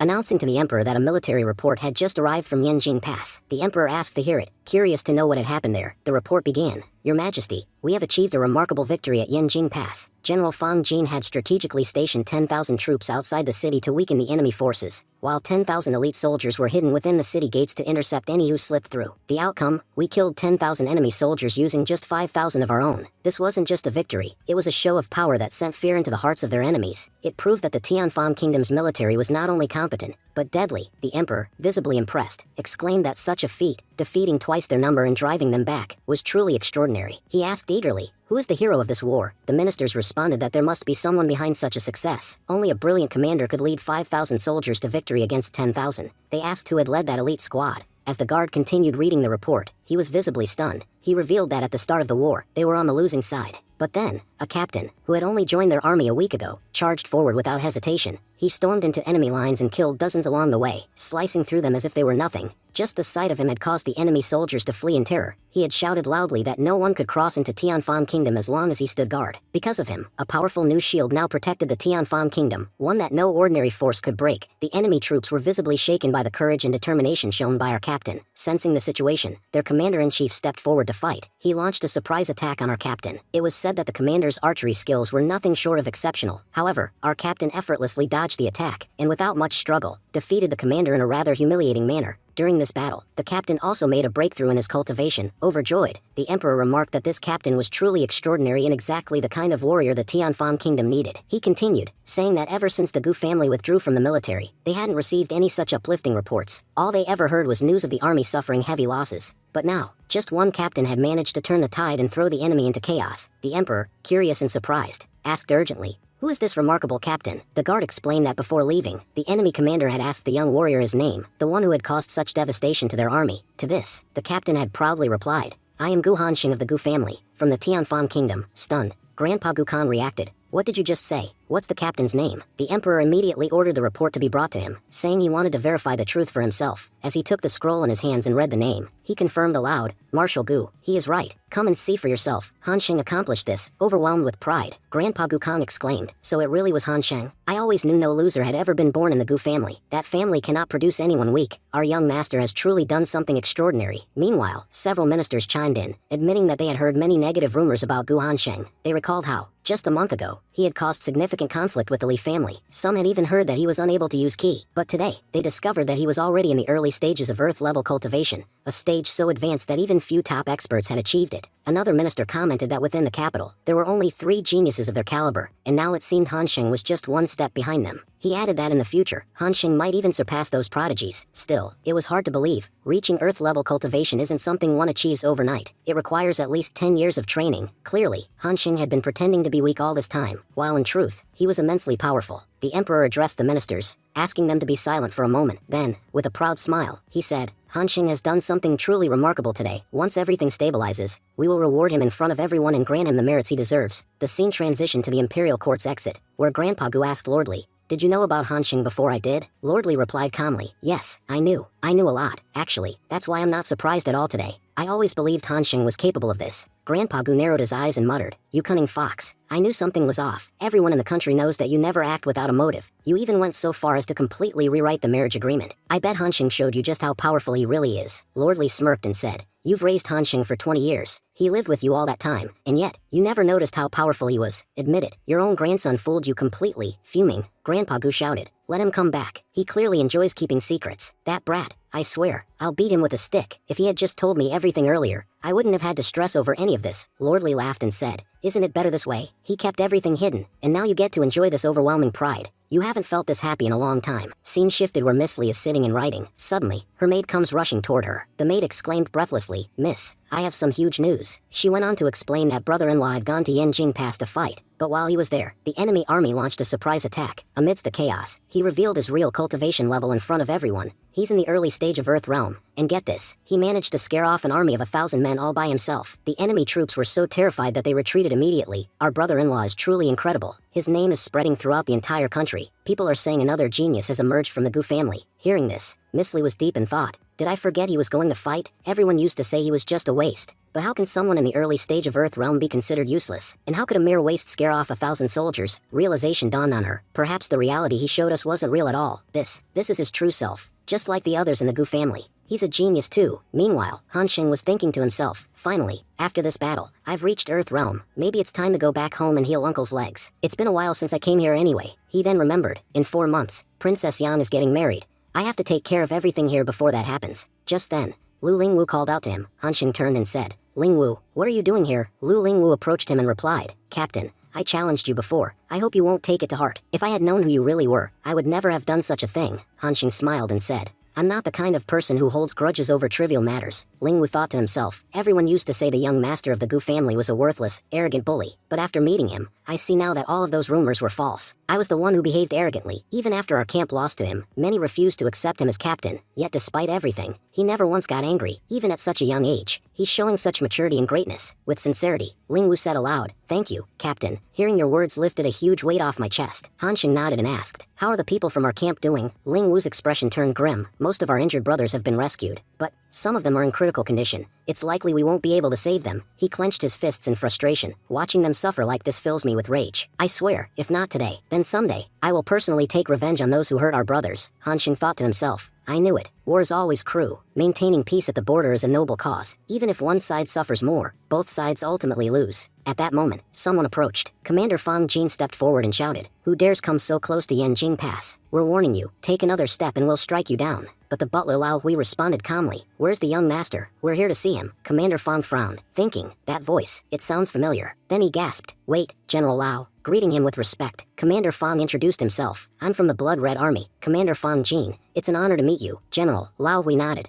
"I'm here to meet the young master. That's the only reason I came." Commander Fang informed him, "Our young master, Mr. Gu Hansheng, is currently resting. After his arrival, we assigned him in the Chufan camp, under the role of junior captain. I'll take you to him." As they walked off together, one of the soldiers whispered, "Who was that old man? Why was the commander treating him with such respect? You'd think he was some big shot or something." The other soldier replied, "You really don't know who that was? That old man is one of the most respected and powerful figures in our country. He's none other than General Lao Hui, right-hand man to Grand Marshal Gu Kang. Back in the battlefield days, Lao Hui stood by the marshal's side in every single war. In fact, General Lao Hui practically raised several of our most famous battle generals. You could say they were his disciples." The first soldier was stunned. "What? That was the General Lao Hui? I didn't even greet him properly. What if I offended him?" His friend shrugged. "Good thing he was in a good mood today. If he'd wanted to kill you, no one would have said a word." Scene shifted to Hansheng, who stood up, shocked. "Uncle, what are you doing here?" Tears welled up in General Lao Hui's eyes. "Young master, when we heard that a war had broken out at Yanjing Pass, and that you were here too, the master became extremely worried. He immediately ordered me to come here, find you, and bring you back safely. You have no idea how terrified he was. But now, seeing you here with my own eyes, I feel immense relief." Hansheng said, "There's no need to cry, uncle. I know everyone in the family cares about me a lot. Let's go home together. If everyone sees that I'm completely safe, it'll make them feel better. Besides, I've got so many stories to tell you." With that, Hansheng and Lao Hui got ready to leave. But just as they were about to depart, some members of the Chu Fan camp appeared in front of them. One of them asked, "Captain, are you really leaving?" Hansheng smiled and replied, "Yes, my dear soldiers. We'll meet again in the future, and when we do, I hope you won't be aiming your weapons at me. After everything that's happened, I'm sure you now believe I'm a good captain." Everyone around began laughing at his words. Lu Lingwu stepped forward and said proudly, "It's an honor for our Chu Fan camp to have been guided by such an incredible captain. Captain Gu, we have complete faith in your abilities now. We're confident that in the future, just like the great General Blood Hero, you'll lead us to the top." He continued, "Just hearing your name will send chills down the enemy's spines, just like General Blood Heroes used to. And now, no country would even dare to attack us." All the soldiers saluted and called out in unison, "Captain, we'll wait for you. We are now truly loyal to you. Accepting anyone else as our captain is impossible." Meanwhile, the butler was watching the emotional scene and thinking, "It feels so good to see this today. If Master were here, he would have been so proud. He'd proudly say that the blood of the Gu family isn't worthless, just like the rest of the family. This young man has become an outstanding general. He will surely make the Gu family proud." The scene shifted to the Gu family. Everyone was eagerly waiting for Hansheng's return. Suddenly, second uncle spotted someone approaching. "Look," he exclaimed, "Uncle Lao Hui is back." Overjoyed, Grandpa rushed out and welcomed them warmly. "My child, you've finally returned. Tonight, our legendary grandpa-grandson duo will drink until you pass out. That's how happy I am to see you again." Hansheng chuckled and said, "If you're so happy, Grandpa, then why are you squeezing my shoulders so hard?" Grandpa grinned mischievously. "I was just checking your strength. You've become such a good liar lately. I thought your physical strength must have improved too. I've heard that people who lie well are also quite strong physically." Hansheng laughed and replied, "Grandpa, we'll sit down and drink later, I promise. But first, I have something very important to do with second uncle." As they entered the room, Hansheng was deep in thought. "Now that I've reached Earthrealm and gained enough strength, I can finally help second uncle walk again. If he recovers, we'll have a real chance to stop Princess Yang." Second uncle, watching him closely, wondered, even before leaving, "This kid was talking about my legs. What exactly is he planning?" Inside the room, second uncle asked cautiously, "Are you telling the truth? Child, is it really possible to heal my legs using your methods?" Hansheng nodded confidently. "Yes, uncle. Just as I explained last month, you managed to circulate your internal ki as instructed. Because of that, your meridians are far more open now. Healing your legs is now much easier than before." He added, "For months from now, Princess Yang is set to marry in the Nantian Kingdom. I promise you, by then, you'll be standing on your own 2 feet again." Second uncle's eyes lit up with cautious hope. "If that really happens, it'll be incredible. But until then, I won't let myself believe it." As Hansheng prepared the medicinal solution, he calmly said, "There's no need to say anything, uncle. Just follow my instructions carefully. I've prepared this remedy specifically for you. If you use it and take the medicinal bath as I describe, it will greatly benefit your recovery." He emphasized, "Follow each step exactly as I instruct. If you do, there's a real possibility you'll be able to walk again." Examining his uncle's legs, Hansheng explained, 5 years ago, your bones and veins were badly damaged. Over time, your body's blood flow has weakened significantly, especially in your legs. They're no longer in their original form. They've dried out." He continued, "Before healing them, we'll need to first restore the blood circulation. We have to bring your legs back to the condition they were once in." Second uncle nodded. "Do whatever you must, child. I lost hope 5 years ago. If you succeed, that's wonderful. And if not, I won't be disappointed. I've already accepted that I may never recover." Hansheng said respectfully, "Uncle, please trust me. I won't betray your faith. Second uncle nodded and replied, all right, child, you may begin. Hanxing immediately started healing second uncle's legs. As the healing progressed, second uncle began to experience intense pain. Watching this, Hanxing thought to himself, it seems like uncle is in a lot of pain. Naturally, he would be, to completely heal his legs. I have to break what's left of his bones. He continued, the pain he's feeling right now must be unimaginable. I'm reshaping his legs entirely. Uncle, you'll have to bear with this for a while. While saying this, Hanxing broke the bones of the other leg as well. The excruciating pain was evident on second uncle's face. He thought, this kid said he was healing me, but it feels like my legs are breaking all over again. Hanxing then told him, uncle, I've immersed your legs in medicinal water. No matter what happens, you must sit here for 10 straight days. If you soak them daily, the results will be excellent. Second uncle nodded. All right, child, I'll remember this. After finishing the treatment, Hanxing left the room. Outside, Han Rian greeted him cheerfully. Brother Gu, how have you been? I heard you did something amazing on the battlefield. Hanxing raised an eyebrow. Where did you suddenly appear from? And hey, we're grown-ups now. You shouldn't be sneaking up on people like that. Rian chuckled. You're not the same anymore. Everyone's saying you've become incredible. They say you performed brilliantly in the recent war. But you know, there's still something missing in you. You're no longer arrogant, and you seem to be carrying everyone's burden now. For the first time, you're actually speaking to me with respect. He added jokingly, in the entire country, I was the only one ranked lower than you. You were rank 1 among the useless cultivators, and I was rank 2. So how did you suddenly change so drastically? Hanxing sighed. Rian, you're speaking nonsense again. Rian thought to himself, something really is different about Gu Hanxing. He's not acting like the old him at all. As Hanxing began to leave, Rian called out, Brother Gu, why are you leaving so soon? You've only just returned after so long. Come with me to Beiming Tower. There's a fantastic new stock there. We could relax, catch up. It's been ages since we partied together. But Hanxing responded seriously, Rian, you should start taking your practice seriously. We're not kids anymore. It's time we took responsibility for our family. If we continue wasting time, who will look after our clan? He continued, our ancestors have given us everything. Now, in their old age, it's our duty to bring them peace and pride. So I'm telling you, train hard. Even the Minister of War will appreciate it. Rian thought to himself, why is he talking like Grandpa now? It's so weird hearing this from him. He voiced his confusion. Brother, weren't you the one who once told me we were born to do something great in this world? That practicing like commoners wasn't meant for us. Hanxing silently reflected. This kid's condition is even worse than mine. At least I've regained my memories. But he grew up idolizing me, following in my footsteps, without realizing that I was never in control of my own senses. He sighed internally. Because of that, he's suffered too much. I need to find a way to help him grow and cultivate properly. If I fail, the Minister of War will be disappointed,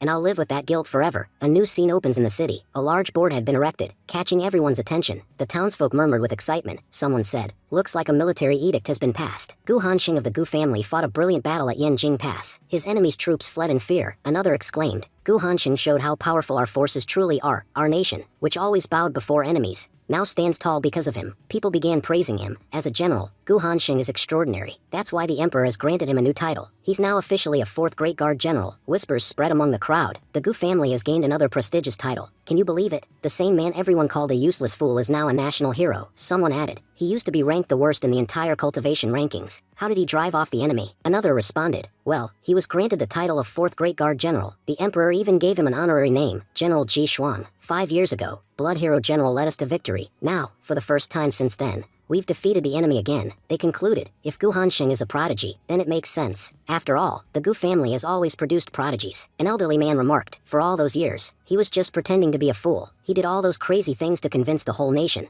I must admit, the Gu family's 3rd young master pulled off a brilliant plan and fooled everyone. Back at the Gu residence, the grandpa spoke to the guards. Seal the entire estate tonight. I don't care if the emperor himself comes to our gate. No one enters. He gave strict orders. If anyone tries to approach, inform me first, whether it's a message or a request. Today, no mistakes will be tolerated. The guards replied in unison, yes, master, we won't let you down. Grandpa gave a nod and said, all right, go take up your guard positions. If anything happens, come and inform me immediately. He continued, I've already instructed everyone. No one will disturb us here now, so we can begin our task. Hanxing turned to him with a grateful smile. Thank you, Grandpa. What we're about to do today will decide how far our family can rise. In times like these, keeping tight security is absolutely essential. Then, addressing his second uncle, Hanxing said, I need to tell you something important. Today's process is going to be extremely painful, perhaps 100 times more than what you've experienced before. But no matter what, you must not use the key inside your body. Today, I'm going to reshape your legs, and every fiber of your body will scream to use that key. But you must resist it. Second uncle gave a firm nod. All right, child, I'll do what needs to be done. After all, I've been sitting like this for years. Over the past 5 years,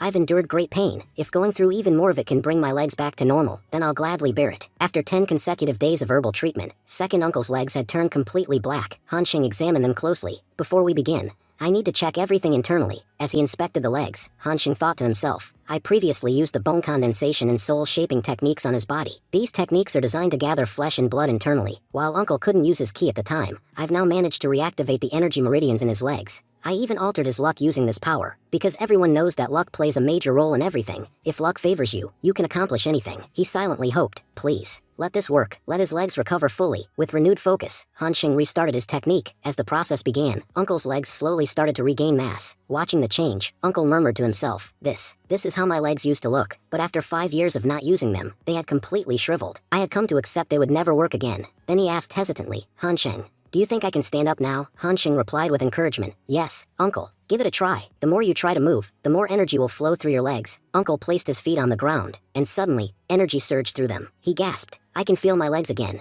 This sensation, it's been years. I think I might really be able to stand. Hansheng urged, you already have some movement. Now, try to stand. Maybe it's finally time. With trembling effort, second uncle stood on his feet, shocked and overwhelmed. He cried out, look, I'm standing. I'm really standing again. Tears welled up in Grandpa's eyes as he whispered, my son, you're finally back on your feet. Hansheng added with a proud smile, welcome back to the battlefield, Blood Hero General. Your first battle now will be for love. Princess Yang has waited far too long for you. Don't let her down. Second uncle's expression shifted. The nobles from Nantian Kingdom are arriving tomorrow for the wedding. I may be standing again, but I can barely take 2 steps. Fighting in this condition is impossible. And Hansheng, you don't even know how terrifying the Nantian people really are. They have more soldiers, more power, and worst of all, they have an Earth Realm Master who personally guards their royal family. Even if I were at my peak, I'm not sure I could defeat him. In my current state, it's simply impossible. Hansheng's tone became sharp. How can you give up so easily? Uncle, your legs were beyond saving. Every doctor said so. Yet Princess Yang never gave up. She waited for 5 years. Even when she was being forced into marriage, she still came to you, full of hope, but you turned her away. And now, heaven has granted you a miracle. You're able to walk again. Can't you at least show the courage to fight for her? He continued with determination. And it's not like I'm asking you to fight alone. As long as I'm alive,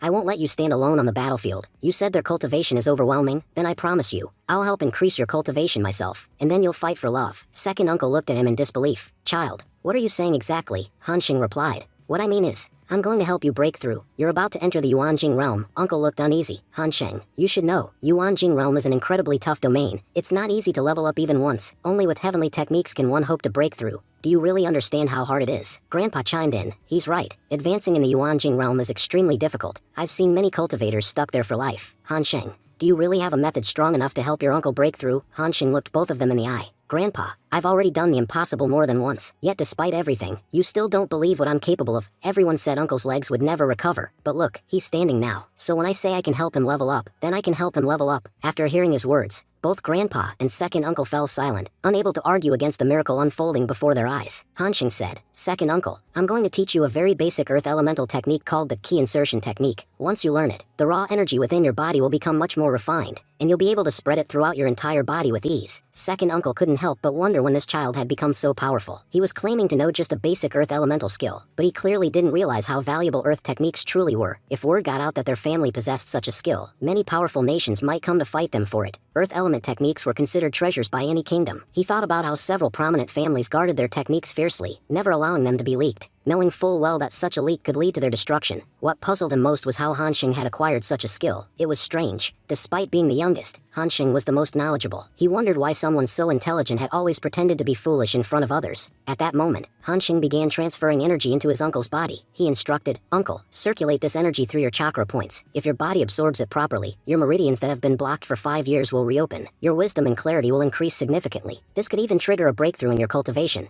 both mentally and physically. Nearby, Grandpa quietly remarked, tonight is going to be long. All I can do is pray that what Hansheng says comes true. If it does, our family's fate will be completely transformed. Our declining Gu family might rise again and reclaim its former glory. The scene shifted to the emperor, who was being approached by Princess Yang. She said she was ready to leave. The emperor ordered everyone to prepare for the princess's departure. The royal butler announced, today, Princess Yang is undertaking a significant mission. She's going to marry into the Nantian kingdom. This marriage will establish peace between our 2 kingdoms and bring an end to the war. He added that Princess Yang had made a great sacrifice for their country, something the people would never forget. The emperor then instructed the deputy commander to escort the princess with 3,000 soldiers. He said that once the wedding was complete, the prince and princess would return to their kingdom, and the remaining ceremonies would take place. The commander acknowledged the order, and soldiers began playing ceremonial drums. The royal announcer declared that Princess Yang, the eldest princess, was now leaving to marry into the Nantian kingdom. As she departed, Princess Yang silently thought, Yuma, I waited for you for so long, and even now, I still feel like you'll come to save me. If you don't come today, we may never see each other again. This was our last chance. Still, I want to believe you'll come, though. You've broken my trust many times. Please, just this once, prove me wrong." With that, she sat in her carriage. Onlookers bowed and offered congratulations, wishing her a safe journey. The scene changed to Guyuma, who was still cultivating. Hanshin spoke to him. "Second uncle, your breakthrough is taking too long. If you keep this up, I'll have to forcefully wake you. I don't care if I have to fix you afterward. We've done all of this to save the princess. If we can't even do that, then what was the point?" Just then, Guyuma broke through successfully. He stood up and declared, "I've reached the Yuanjing realm. Prepare our horses immediately. No matter what happens today, I will go and save the princess." Hanshin quickly informed him, "Second uncle, I'm afraid we're already late. Princess Yang has already left. She may have even crossed the border by now and could be at the Nantian kingdom soon. Once she arrives there, rescuing her will be nearly impossible." But Hanshin also added, "There's still one dangerous option left to get her back. Listen, once she arrives in the Nantian kingdom, it'll be like we're stealing their bride. They might see it as an act of war. If they retaliate, the consequences will be severe." Guyuma thought to himself, "This child is asking me to provoke the royal family of the Nantian kingdom. If they catch us, we won't survive. They'll never let us return alive." Still, he said aloud, "So what if we're stealing a bride? This problem started because of me. If I had taken responsibility from the beginning, none of this would have happened. Now that I'm capable again, I'll take full responsibility for everything. I'll fix my past mistakes, no matter the cost. I'll go alone if I must, but I will save the princess." Hanshin nodded and said, "Princess Yang is a woman full of pride. Honestly, I really respect her. She deserves it. Gu Hansheng, will accompany my uncle and bring back my future aunt no matter what." Second uncle told Hansheng not to say foolish things. He reminded him that he was the last heir of the Gu family. If anything were to happen to him, the Gu bloodline would end forever, regardless of what danger lay ahead. The family couldn't afford to take that risk. "Imagine I go there and something happens to me. It's fine. You'll still be here to take care of everything. But if something happens to you, there will be no one left. That's why I'm saying it clearly. You cannot go." Hansheng responded firmly. He said he wasn't about to abandon his second uncle, not until the matter was resolved. He insisted on staying by his side and declared that if risks were to be taken, they would face them together. Their uncle-nephew duo would show the world just how powerful the Gu family really was. He said that when two great generals fought side by side, nothing could stand in their way. Just then, Grandpa entered the room. Hansheng was shocked. "Grandpa, what are you doing here?" Butler Lao Hui spoke up. He told the young master that they were about to reveal a great secret. He pointed toward the soldiers in the room and explained that these were actually dead soldiers, warriors who had been trained in secret by the Gu family since childhood. Now that Hansheng and Yuma had decided to head to the Nantian kingdom, these soldiers would serve as their protectors.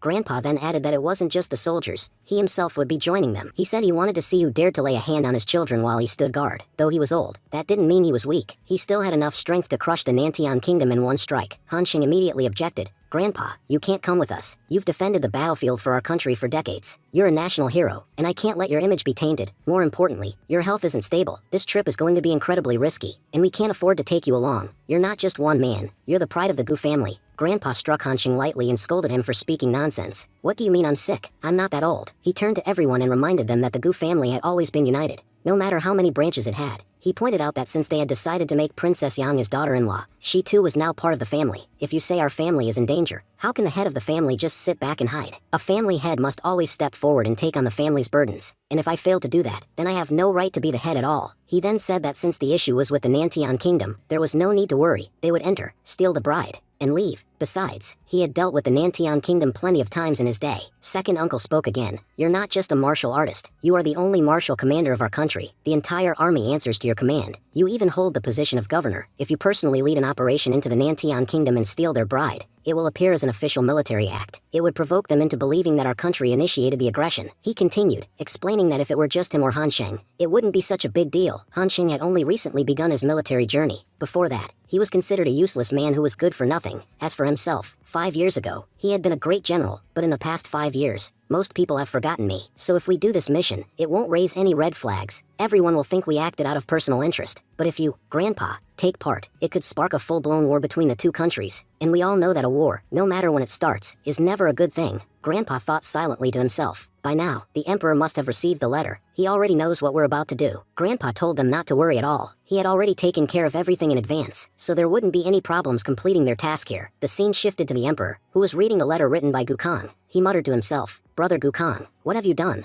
I never expected this from you. The emperor seemed troubled and thought that he no longer had any options left. He realized he could no longer see Gukong as a friend but had to think like an emperor now, because his entire kingdom was at stake. Shouting, he called for his butler to come immediately. The butler rushed in and asked what the matter was. The emperor, visibly furious, said that the Gu family had made a grave mistake. They had gone to the Nantian kingdom in an attempt to bring Princess Yang back. The emperor stressed that no matter what, they had to stop them from accomplishing this mission. He ordered the best military force in the kingdom, the Blood Red Army, to leave immediately and intercept the Gu family. They were to bring them back and present them before him. How could the Gu family act like this? They were once a dignified and respected part of our kingdom. If they behave this way, what will the rest of the world think of us? The butler acknowledged the order and said he would issue it right away. But once outside, he appeared deep in thought. The butler wondered what exactly was going through the emperor's mind. Everyone knew that the Blood Red Army was fiercely loyal and courageous. They would do anything for their emperor, but that loyalty only extended within the kingdom. The moment they crossed the border, they would likely side with the Gu family. After all, the real control over the army lay with the Gu family, not the emperor. He thought that the army would never turn against the Gu family, no matter what. I thought the emperor understood that too. Then why send the Blood Red Army? He wondered if the emperor actually had a hidden plan. Perhaps he was secretly trying to protect the Gu family. Only a few of their members had gone to fight, and if the Nantian Kingdom forces launched an attack, it would be incredibly hard for them to escape unharmed. On top of that, the princess's life was now in serious danger. The emperor might not want to lose both his allies and the princess all at once. Maybe that was why he had deployed the Blood Red Army, not to capture them, but to protect them. Still, the butler couldn't say for sure. Only the emperor knew his true intentions. It was possible he genuinely wanted to arrest the Gu family, or perhaps he just wanted to keep them safe under the guise of an arrest. Even though the emperor had appeared angry, he also seemed deeply concerned about the Gu family. Gu Hanxing had caused many problems in the country and had even provoked major figures, like the prince. Yet, the emperor had never once punished Hanxing. That's why it didn't make sense that the emperor would suddenly turn against the Gu family. But then again, the Gu family had committed a major offense, practically going against the entire kingdom. There was a real possibility that their actions could spark a full-scale war. The butler admitted to himself that he was completely confused. What would happen next was uncertain. The scene then shifted to the Nantian Kingdom, where a grand announcement was being made. It was the wedding day of Princess Yang and the crown prince of the Nantian Kingdom. The day was being celebrated as a momentous occasion. Princes from great nations such as the Dafin Kingdom, Daisen Kingdom, and Dayan Kingdom had all arrived to attend the royal ceremony. They brought lavish gifts and blessings for the couple. Just then, the emperor of the Nantian Kingdom declared that this was not merely a marriage between two individuals, it was the union of two nations, the Nantian Kingdom and the Tianfan Kingdom. He proclaimed that a strong bond was being established between the two countries, one that could be called a lasting friendship. He added that from now on, there would be no need for soldiers to die on the borders. Both kingdoms would be able to coexist peacefully. Truly, it was a historic day for both the Nantian and Tianfan kingdoms. Guests from various nations congratulated the royal families and expressed their joy at seeing peace finally prevail over past enmity. The official then announced the arrival of the bride and groom. The groom, Crown Prince Han, stepped forward. The butler proclaimed that once the ancestral rites were performed and the king was served, the wedding would be officially recognized. Eager to complete the ceremony, the crown prince asked for the wine to be brought to him, ready to perform the ritual. Suddenly, a voice rang out from the back. "Stop right there. If you value your life, don't drink that." The voice warned that the wine was dangerous and could cost him dearly. Princess Yang, in tears, looked toward the voice and cried, "You finally came. If you had been even a moment later, nothing would have been left to save." At that moment, Han Sheng and second uncle arrived at the venue. The guards of the Nantian Kingdom were outraged. Who are these people? How dare they interrupt this wedding? They declared that the intruders would be taught a painful lesson. Second uncle stepped forward and introduced himself. "I am Gu Yuma of the Gu family." The name shocked the royal butler, who rushed to the emperor and said, "Your Majesty, this is the same Gu Yuma who was once known as the Bloody Hero General. Surely you remember him. He killed 10,000 of our top warriors." The emperor nodded slowly and said, "How could I forget the Blood Hero General? He defeated our army in countless battles. But I heard that 5 years ago, during his final war, his legs were destroyed. If that's true, how is he standing here today?" Han Xing then spoke sternly, "Enough of this pointless chatter. We are here for an important reason. Princess Yang cannot marry your son.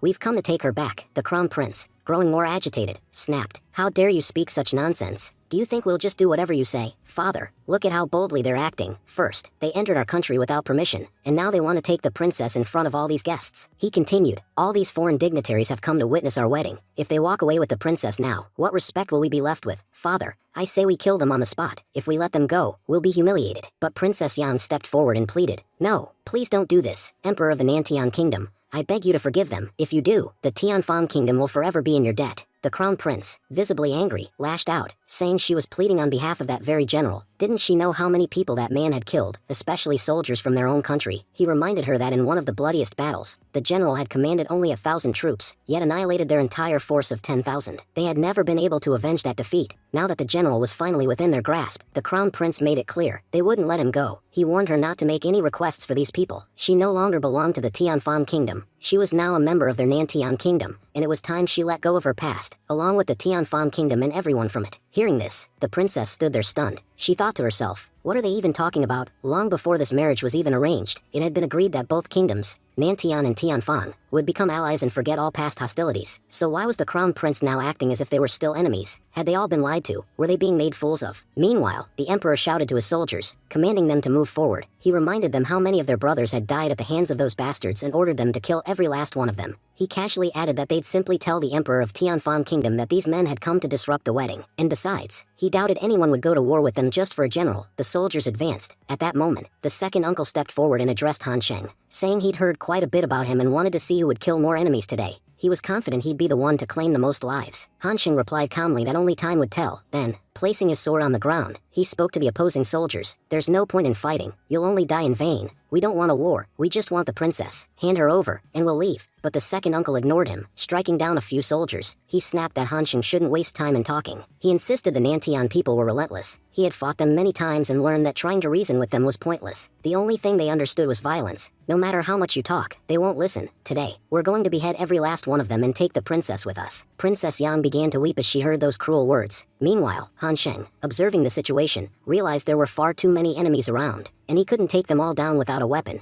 He thought it was finally time to reveal his sword. With that, he broke the box containing his weapon and began cutting down his enemies. As he did, Han Sheng remarked to himself that the sword was truly extraordinary. It seemed to thirst for blood even more than he did. It never hesitated before striking. He thought, if this sword is already so incredible, then how powerful must the one I'm destined to receive 3 years from now be? Just then, a powerful figure appeared before Han Sheng. The man smiled and said it was very nice to meet you. Han Sheng smirked. So you finally decided to show yourself. I was wondering why someone like you hadn't joined the battle yet. The man was none other than Zhu Yunju, one of the most powerful warriors in the Nantian kingdom. He admitted that meeting Zhu Yunju was a pleasant surprise. Yunju explained, I don't enjoy fighting people I don't know. I only came here for one reason, to face the blood hero general. His name echoes far and wide. But if you try to interrupt that battle, I won't hesitate to punish you. Han Sheng replied coolly. People who avoid talking about themselves usually don't have anything worth saying. But I take pride in who I am. I'm from the Gu family, Gu Han Sheng. Surely, you've heard the name. Yunju laughed. Gu Han Sheng, of course. But not for the reasons you might hope. You're known throughout the Tianfan kingdom as the #1 loser. He continued mocking him. When it comes to wealth and military strength, you lack nothing. But in terms of intelligence and leadership, you're an utter fool. Your family spent 3 generations building a name. Your grandfather, your father, they all worked hard. And you managed to ruin it all within just 20 years. Han Sheng stood there, seething, as Yunju delivered the final blow. If you keep accomplishing things like this, of course everyone will know your name. Han Sheng, watching from the sidelines, thought bitterly to himself. It's true what they say. No matter how many good things you do, people always remember the one mistake you made. Hearing those insults stung more than he expected. How dare that man call him a loser to his face? Just then, someone behind Yunju stepped forward and spoke in Han Sheng's defense. General, this Gu Han Sheng isn't who he used to be. He changed about 2 months ago. He used to be a joke, sure, but recently, something happened. He's become incredibly sharp and focused. He continued. Not long ago, he led a small unit into battle for the Tianfan kingdom. You won't believe it, but with just a handful of men, he defeated a force of 10,000. Everyone started calling him the hero of that war. And now, he's been officially given 4th grade title, a title reserved for the most elite warriors. So now, he's no longer the fool he once was. General Yunju said that all of this was pointless chatter. According to him, trash would always remain trash. He claimed that Gu Han Sheng, being from the Gu family, was no different. For someone like him, stealing someone else's achievements wasn't a big deal at all. Then, in a confident tone, he told the crowd to watch how he would defeat Gu Han Sheng, and that would be enough to prove just how amazing, or not, Gu Han Sheng really was. Saying this, Yunju charged forward to launch his attack. The ground cracked under the sheer force of his strike. But Gu Han Sheng, calm and composed, responded by saying that if Yunju just wanted to show off his power, then so be it. Soon enough, everyone would know who truly held real strength. With that, he activated the first form of his 9th sword technique. Despite Yunju's overwhelming might, he found himself struggling to block Han Sheng's counterattack. The force of the strike even pushed him back, visibly shaking him. Watching this unfold, the crown prince stood in shock. He remarked how incredibly powerful Han Sheng was, noting that his sword's spirit was truly extraordinary. Even General Yunju, one of their mightiest, couldn't hold his ground. Something that was truly astonishing. Yunju, now rattled, began questioning what was going on. He was at the peak of the Earth realm, yet he was being pushed back by a mere child. He thought to himself, if people found out that a kid managed to overpower me, what would happen to my reputation across the kingdoms? He reminded himself that he was supposed to be the strongest warrior in his nation. Losing to a child was unacceptable. Determined to hide his defeat, he concluded that he had no choice but to eliminate this boy before the news spread.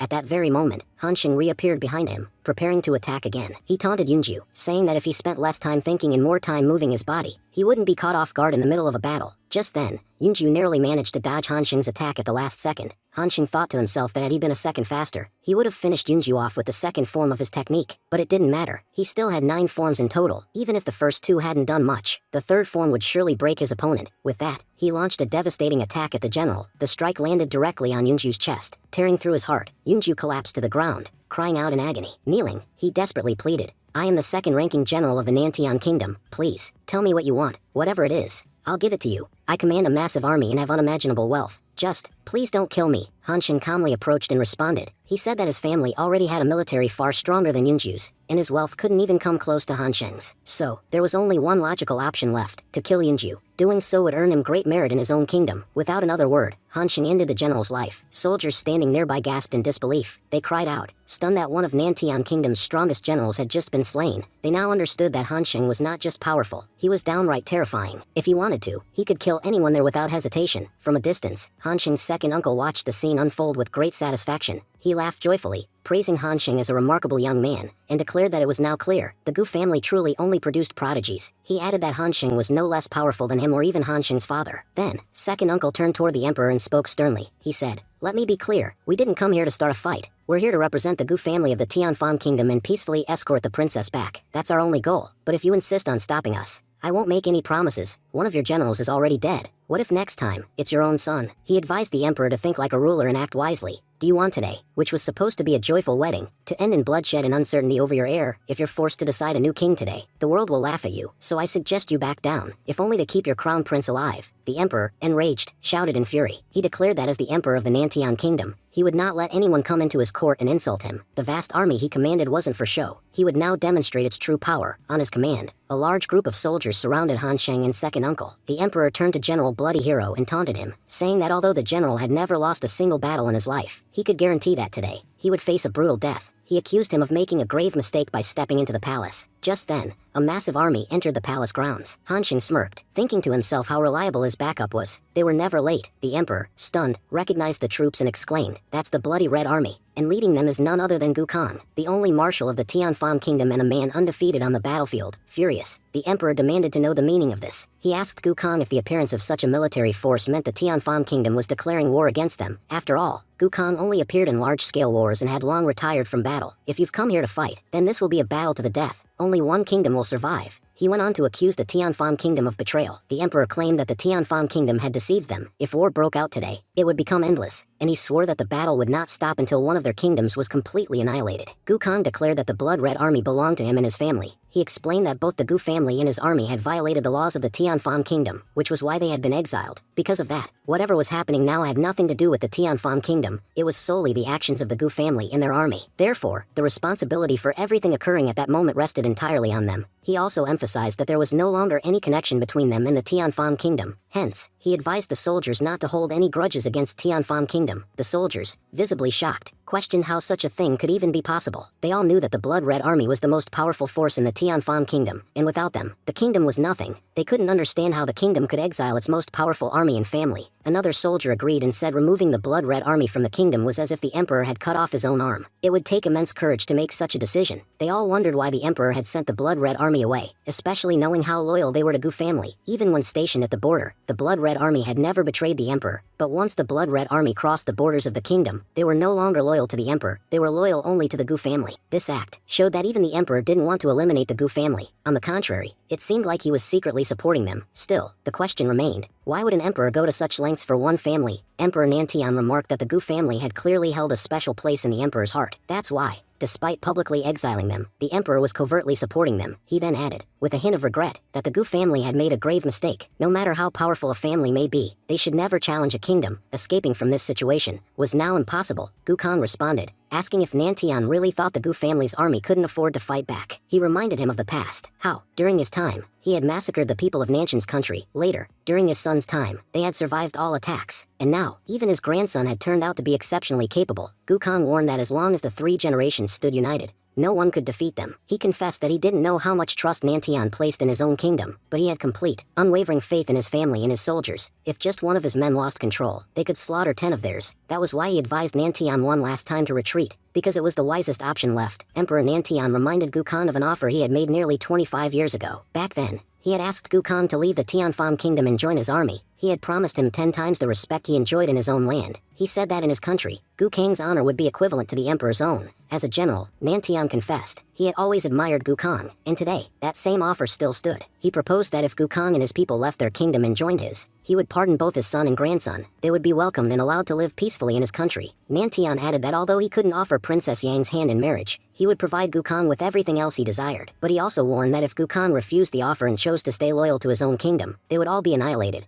Gukang sincerely thanked the emperor for such a generous offer. He reminded him he was a general who would happily die for his country. As long as he lived, he could never betray his nation to serve another. He firmly stated that betraying one's family and betraying one's country were one and the same, and something he could never do. He once again thanked the emperor for making such a significant offer even in these dire circumstances and acknowledged that, as an emperor, Nantian was indeed a kind-hearted man. The emperor addressed his people, declaring that he had done everything within his power for them. Then, with firm resolve, he ordered, "People of my nation, prepare yourselves. The time has come to show the world that the Nantian kingdom's army is not weak. Anyone who dares enter our borders shall not leave victorious." As he spoke, the battlefield erupted into chaos. Han Sheng, while fighting, muttered that the war seemed like it was going to last a long time. Meanwhile, Gukang rallied his soldiers, shouting, "Get ready. Today, we prove how powerful our bloody red army truly is." One by one, warriors on both sides began falling. Han Sheng, facing a large number of enemies, told himself that he needed to eliminate them all at once. With deadly precision, he slashed through his foes. Pushing forward, he thought, even if countless ants swarm a man, he can still crush them. And to me, these soldiers are no more than ants. Elsewhere, the entire Gu family found themselves surrounded by enemy forces. The emperor turned to Gukang and offered one last chance, saying, "Gukang,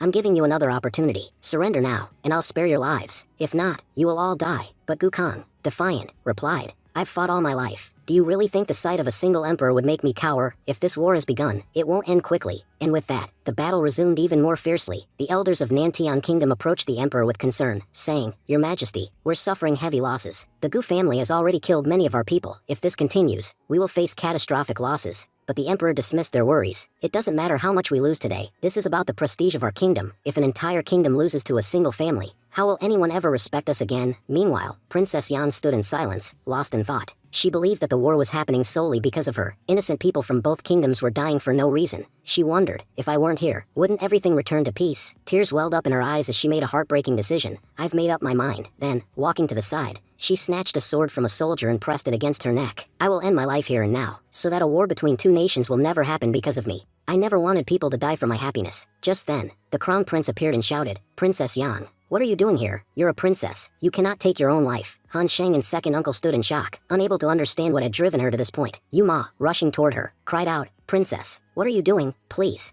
I beg you, don't do this." Princess Yang turned to him and said, "Yuma, I understand now. If I leave and return, this war will only grow worse. I don't want more innocent lives lost because of me. Besides, I don't believe I'll ever be happy if I marry into this country. So rather than live with that sorrow, I choose to end everything now. If I'm not here, everyone might finally live in peace." Yuma pleaded with her, "Please don't do this." But the princess responded gently, "Yuma, never regret anything. I'm truly happy you came all the way here to save me. I'll always cherish our memories. But I feel like our story ends here." Han Sheng thought to himself that he had no other choice left. If he wanted to save Princess Yang, he'd have to reveal the true extent of his powers, even if it meant exposing himself in front of everyone. None of them knew that the sword in his hand was powerful enough to destroy them all in just one strike. But the real problem was that Princess Yang had already given up. If she no longer had the will to live, there was no point in fighting for her. Han Sheng believed that even if he were surrounded by thousands, he could survive if he didn't lose his willpower. Losing everything was still manageable, but losing courage meant losing everything. Princess Yang, unfortunately, had reached that exact breaking point. At this stage, only a miracle could save her. Just then, the crown prince shouted to everyone, all officers and soldiers, "Listen to me. There's no need to fight. Stand down." The emperor, surprised, asked, "Crown Prince, what are you doing? You're telling your men to retreat in the middle of a battle.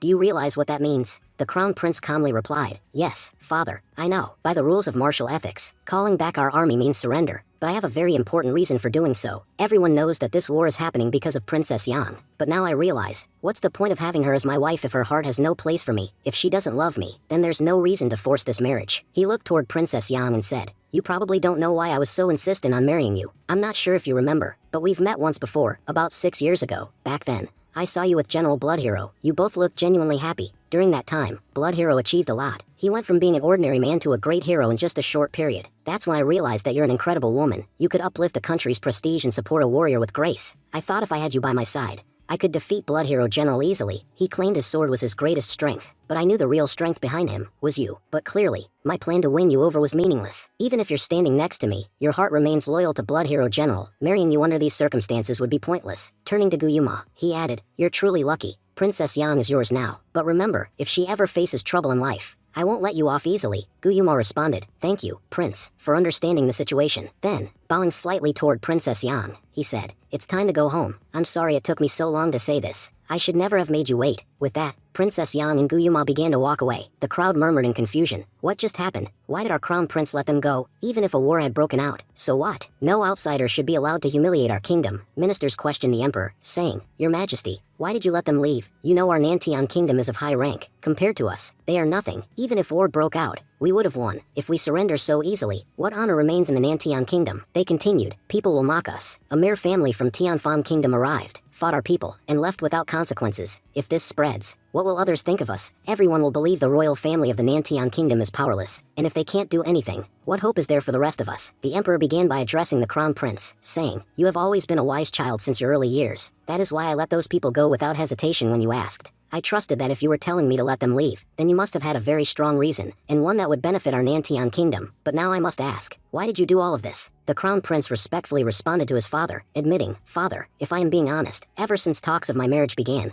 I had a strange feeling, like something terrible was about to happen. I couldn't pinpoint the source, but I knew a great danger was looming over us. Now, I finally understand where that threat was coming from." He went on to explain, "I now know exactly who holds the power to destroy our kingdom. Fortunately, that person never revealed his true identity. Just a little while ago, as everyone was leaving, Gu Hansheng turned and looked at me. In that moment, he said something that shook me." The crown prince recalled Gu Hansheng's words, "Prince Han, you are a man of great courage. I will remember you for the rest of my life." He then explained to his father, "That was the moment I realized the young master of the Gu family was not just an ordinary person. He was a force to be reckoned with. He had enough power to plunge our entire kingdom into crisis. The sense of danger I had been feeling all along, it was him. That's why I allowed them all to leave and even created a misleading story to prevent suspicion, especially from Gu Hansheng." The scene then shifted to the Gu family, who had now exited the Nantian kingdom. Hansheng, looking ahead, alerted his grandfather, "Grandfather, look ahead. A massive army is approaching us." Gu Khan observed the situation and commented, "That army belongs to our own country. Why are they heading this way? What could have happened?" At that moment, Commander Fang Jin stepped forward and said, "Marshal, I've brought 30,000 elite soldiers from our Blood Red army to support you. I had initially sent a few soldiers to assist, but I realized they wouldn't be enough, so I've returned with a proper force. If the Nantian kingdom dares to create any problems, we will fight together and crush them." As Gu Khan looked on, the soldiers expressed their relief, saying, "Our marshal is safe, and once again, he's managed to protect everything. We are honored to be at your service." They bowed respectfully and declared, "Marshal, it's a pleasure to see you again.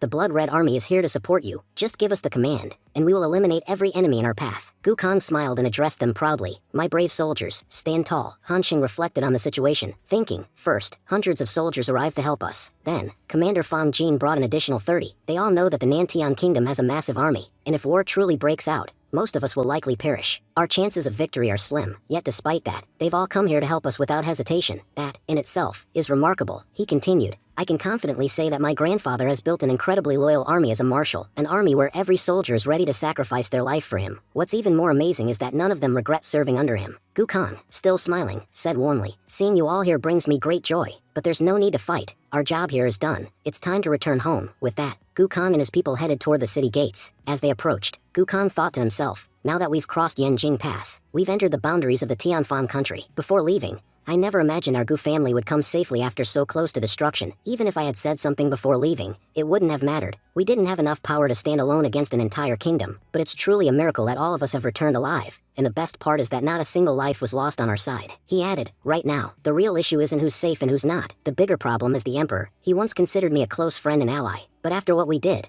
I'm not even sure he'll acknowledge me. And if he is angry with us, I can't blame him, no matter the reason. We did go against him." Meanwhile, Guyuma spoke urgently. "Our Gu family is standing at the city gates with a large army. Open the gates immediately." Despite waiting, the city gates remained shut. People began murmuring anxiously, "Why is there no response?" Princess Yang pointed toward the city gate and told everyone to look up. "Look, my father is standing above the gate." Everyone quickly bowed and shouted in unison, "Emperor, we greet you." But the emperor raised his hand and said gently, "There's no need to bow. Please, stand up." I've only come here to speak with Brother Gu, or should I say, a dear old friend. Everyone around knew who Brother Gu was, the only martial general of the nation and someone who once held a reputation equal to the emperor's. The emperor continued, I understand how difficult it must have been to step away from our nation's borders. I'm not here to speak of the past or criticize your actions. From your perspective, everything you did was justified. You've already made a great sacrifice by leaving. Blaming you for anything now would be unfair. Gu Khan stood silently, tears welling in his eyes. He thought to himself, before this nation was even founded, the emperor and I were close friends. Together, we laid the foundation of this country brick by brick, side by side.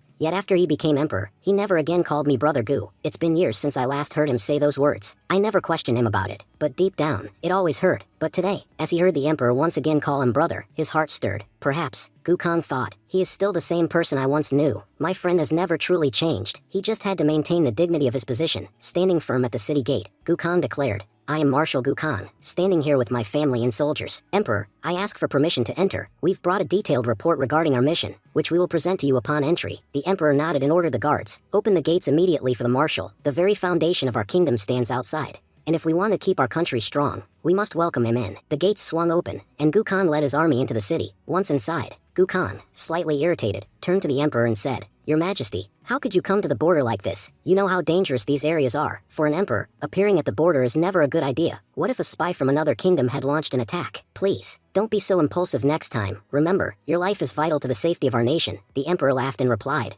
Brother Gu Khan, you never change. You've always cared deeply for my safety. But let me be honest, as an emperor, even if something were to happen to me, I know you'd still stand firm and protect our country. We have nearly 4 to 5 million citizens, and they are safe as long as you're guarding the borders. Besides, do you really think I'm so timid that I'd never show my face at the border? Gu Khan sighed and said, This time, our Gu family stirred up quite a bit of trouble in the Nantian kingdom, though they pretended to be unaffected and allowed us to leave. I'm certain they'll retaliate. I guarantee they had some hidden motive for letting us go. They just didn't want us to find out. The emperor replied, Let them come. If the Nantian kingdom dares to fight, we'll be ready. Yes, their kingdom may outrank ours officially, but our blood-red army is unmatched. With 550,000 soldiers, we have the strength to crush entire legions. And remember, you are our nation's marshal, one of the greatest generals in our history. Our blood-red hero has also returned. And even among the new generation, we have the outstanding General Gu Hansheng. So there's nothing to fear. You need not be anxious about an upcoming war. We'll face whatever comes. The scene then shifted to the Gu family estate, where Grandpa Gu, clearly agitated, confronted Hansheng. He snapped, Hansheng,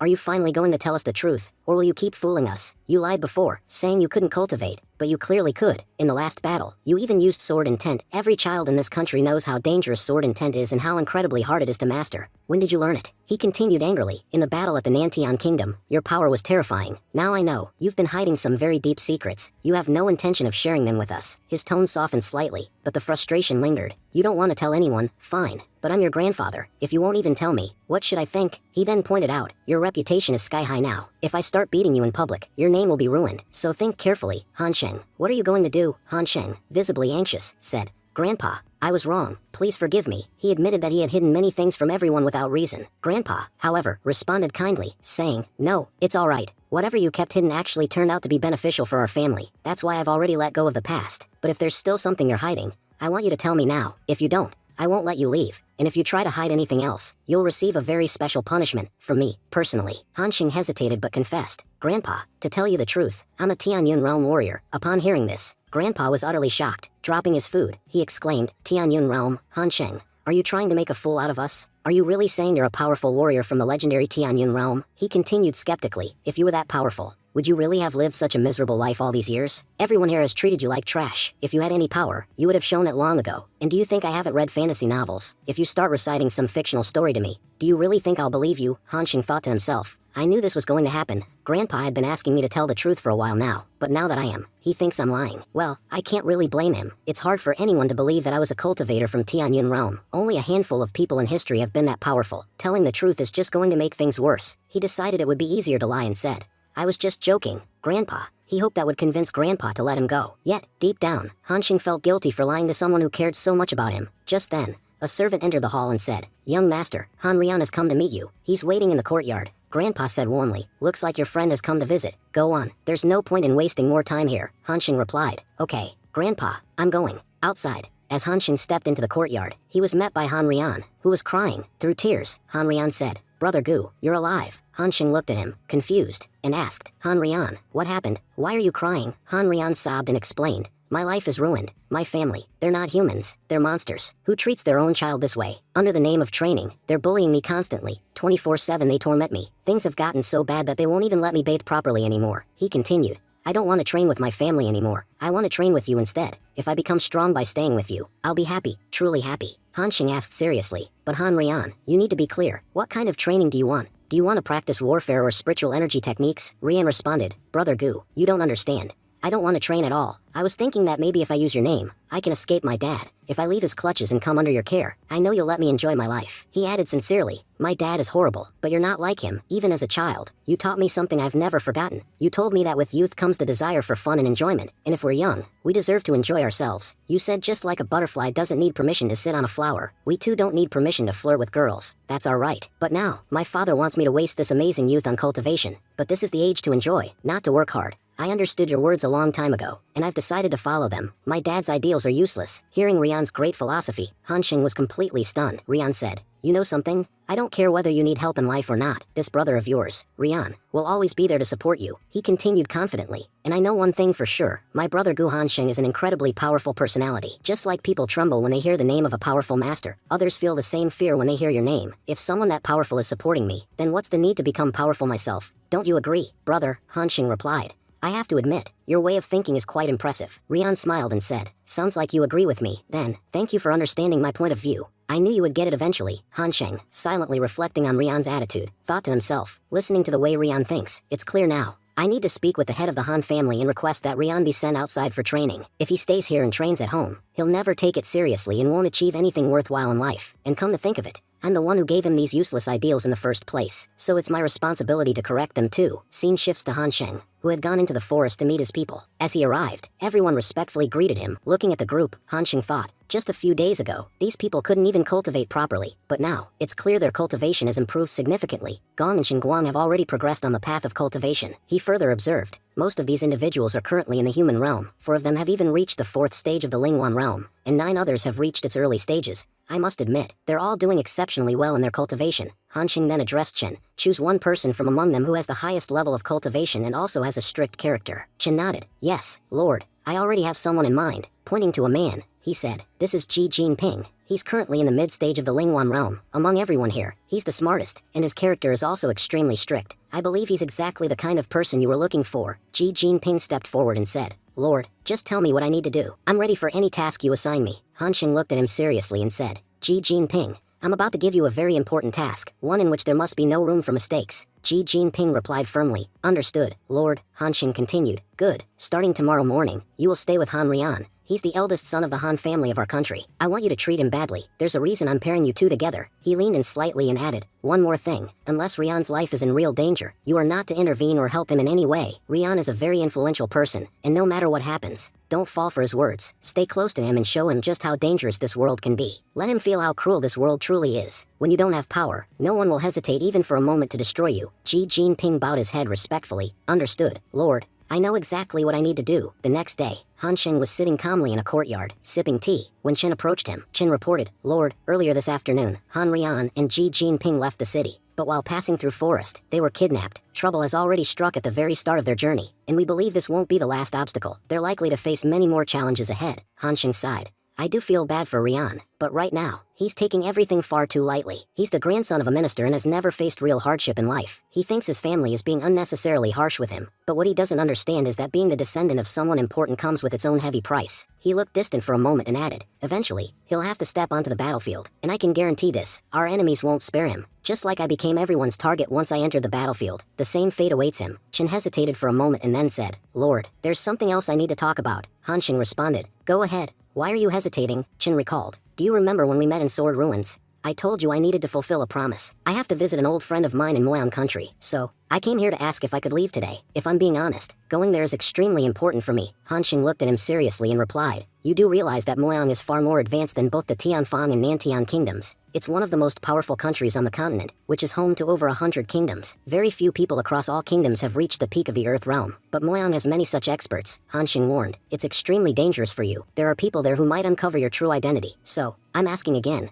are you sure you want to go? Chen replied with resolve, Lord, I've thought this through 100 times. I know it's dangerous, and that the people there could easily kill me in an instant, but my promise is more important to me than anything else. I have to fulfill it." Han Xing sighed and admitted, "To be honest, I initially considered accompanying you to ensure you stayed safe, but unfortunately, I have far too many responsibilities at the moment. If you're willing to delay your journey, I might be able to go with you later, and your risk would be significantly reduced." Chen politely declined. "Lord, as I said, I'm only going to meet an old friend. I'm not going there to cause any trouble. I don't think I'll run into any serious issues, and for something so small, I don't want to burden you. I understand you're already overwhelmed with responsibilities, and disturbing you would be wrong," he promised. "I'll take care of myself, and if at any point I feel my life is truly in danger, I won't go any further." Han Xing finally agreed. "If you're this determined, you may go, but before leaving today, make sure to inform your people about their duties." Chen bowed respectfully and said, "Thank you, Lord. I'll report back to you once I return and share everything that happened." Han Xing stood in silence as Chen left. A troubling thought crossed his mind. Why does it feel like something big is about to happen? Something strange. Something that won't be good for our country at all. The scene shifts to Rian, who had been kidnapped and was being forcefully taken away. Struggling and shouting, he yelled at his captors, "Let me go. Do you even know who I am? I'm the Minister of War's grandson." He warned them furiously, "If Grandpa finds out you've tied me up, none of you will be spared. You'll all die miserable deaths. You've made a huge mistake." Rian continued to scream, "My father has his own private army, with a single command. They'll come for you. I'm giving you one last chance. Let me go or face the consequences." Half an hour passed. Rian's shouting had turned into sobbing. Tears streamed down his face as he pleaded, "Please, let me go. We're already far from my home. Whatever you want, I can give it to you," he begged. "My family has a lot of money. As the young master, I hold a lot of value. If you demand a ransom, they'll give you anything you want. You could even get a job. There's no need for kidnapping." He tried to reason with them. "My father has powerful connections. He could get you official positions. Whatever you want, you can have it. Just let me go." His captor, clearly irritated by the non-stop whining, snapped, and without saying a word, delivered a brutal kick to Rian's face. The kidnapper sneered, "Shut your mouth, you little rat. It hasn't even been an hour since we kidnapped you, and you're already driving us insane. At first, we thought we'd let you go since you're just a kid, but you've been screaming non-stop the entire way. If you don't shut up, we'll cut off your tongue, then you'll never speak again for the rest of your life." But Rian kept pleading. He said he was the grandson of the war minister and begged them to release him, insisting he had done nothing wrong. "Why am I being punished if I haven't committed any crime?" The scene shifted to the Li mansion, where Han Xing had just arrived. Han Xing greeted Mr. Li respectfully, saying, "Sorry to bother you again, sir." Mr. Li's face lit up with joy. "Han Xing, you're here. Why are you standing there? Come in, have a seat, let's talk properly." Mr. Li then praised him warmly. "I must say, your courage is truly remarkable. What you did in the Nantian Kingdom, no one from Tianfan Kingdom could have pulled that off. It seems like General Qi Shuang is going to be very popular in this world, just like your family. Ever since you stepped onto the battlefield, your name is on everyone's lips. Many have already acknowledged that you could be a prodigy. After all, not a single member of your family has failed to accomplish something extraordinary," he continued. "But there are still a few who've seen you before and find it hard to believe how much you've grown. Your identity has become the biggest mystery in the capital. No one really knows who the real Han Xing is." Han Xing laughed and replied modestly, "Mr. Li, you make it sound like I've become some kind of superstar, but you're not entirely wrong. Over the past 20 years, I've certainly caused my share of trouble for others. It's natural for people to think this way." At that moment, Miss Li glanced at Han Xing and blushed. Han Xing, noticing her shy expression, thought to himself, "No matter what anyone says, this girl is really cute." Mr. Li then stood up and said, "All right kids, I'll leave you now. I've said everything I needed to. It's been a long time since you two met, so enjoy yourselves and talk comfortably. No one will disturb you here. And Han Xing, remember, you're having dinner with our family tonight. We want to truly feel like our Li family has welcomed its son-in-law, and later tonight, we'll sit down for drinks together." Han Xing replied with a smile, "Thank you, Mr. Li. As you said, I'm not going anywhere unless you allow it." After Mr. Li left, Miss Li used her finger to trace words on the table with drops of water. She wrote, "Are you okay? I heard you went to war recently and even fought against the Nantian Kingdom for Princess Yan. Were you injured at all during that time?" Han Xing reassured her, "Thank you for worrying, but I'm fine. I didn't get hurt at all in those battles." The two began chatting more by writing messages back and forth. After a while, Han Xing suggested, "Let's go for a walk. There are still many places in the Li family estate I haven't explored. To be honest, this is only the third time I've been here. The first time was to bother you, the second was to talk with your grandpa, and now today, so there's still a lot left to discover." Han Xing and Miss Li then went out for a walk. Some maids observed them and whispered among themselves, "Isn't he our family's future son-in-law? He looks so perfect with Miss Li." Another maid chimed in, "Their pairing seems like it's made in heaven. You know, a few days ago, young Master Gu used to be such a reckless man, but now he seems truly remarkable, just like everyone else in his prestigious family." A second maid agreed, "You're absolutely right. Our Miss Li is really lucky to have met someone like young Master Gu. I used to hear all sorts of bad rumors about him, but after seeing him in person, I think they were all lies. Everyone knows he belongs to a very powerful family, so it's likely people just spread those rumors to damage his reputation." As Han Xing and Miss Li continued their walk, the sun began to set. Han Xing said gently, "Miss Li, I've stayed with your family far longer than I planned. Honestly, I don't even feel like leaving now. We've already had quite a few drinks today, so I guess we'll have to stop now. But next time we drink together, we'll already be married. Hearing those words, Miss Lee blushed deeply. She thought to herself, young Master Gu is truly amazing. Ever since he arrived, he's been talking about marriage. If I'm being honest, I've really been looking forward to that day. There may not be stars in the sky tonight, but for me, this day couldn't shine any brighter. Then, she gently reached for Hanxing's hand and quietly began writing something. Hanxing was deep in thought, recalling what was written. She's waiting for Hanxing. Hearing this, Hanxing admitted that it made him feel surprisingly happy. By the time Hanxing had left the area, Miss Lee remained behind, blushing as she replayed his words in her mind. Just then, Lord Lee approached and asked her teasingly whom she was staring at. The courtyard was now empty and it was quite late. Then, changing the subject, he asked, by the way, tell me something. Did you actually like the man your grandfather chose for you? He reminded her that she had initially refused the proposal, but he himself had a good feeling about the man, sensing he was extraordinary. Lord Lee smiled and said it was great that she had trusted his advice. Had she not, they might have lost such a remarkable man, and it would have been their lifelong regret. He added that the man was so impressive, even his own family didn't realize the gem they had among them. From the age of 5, an age when children usually just play, this boy had already started laying out his plans. For 20 years, he had been acting out a persona, hiding his true self so that when he finally stepped into the world, everyone would be stunned. Everyone knew that his 2 elder brothers were both exceptionally talented. Unfortunately, that very talent had cost them their lives. They were sent into battle far too early. Once the enemies discovered that the Gu family's young heirs had entered the battlefield, they were targeted in a sneak attack and killed during the war. Lord Lee said that if only someone had thought twice before sending them to war, the Gu family would have had 3 talented heirs today. However, Hanxing, even as a child, had realized who his enemies were and what dangers awaited him. He had planned everything from the beginning, and now, he had become so powerful that there was probably no one left in the country who could oppose him. That was why he was finally revealing his true strength. In a recent battle near Yanjing Pass, he had displayed astonishing power and scared their enemies into retreat. He was even going up against one of the top generals from the Nantian Kingdom. Lord Lee predicted that a time would come in this very world when even great nations would hesitate to speak in front of Hanxing. Scene changed to the royal court. The emperor asked, General Guyuma, tell me, what brings you here? Guyuma respectfully replied that he had come to make a report. He humbly acknowledged that his status was low and that his background wasn't particularly noble. Still, he expressed his deep devotion to Princess Yang and requested permission to marry her. The emperor responded kindly, stating that he had always known about their relationship and had never opposed it. If the princess was willing, then he had no objections. He gave them his full blessing. Overwhelmed, General Guyuma thanked the emperor, admitting that he had always feared his humble origins would lead to rejection. That fear had kept him from asking for the princess's hand earlier. He added that although his status was not high, he still wished to offer a gift worthy of the occasion.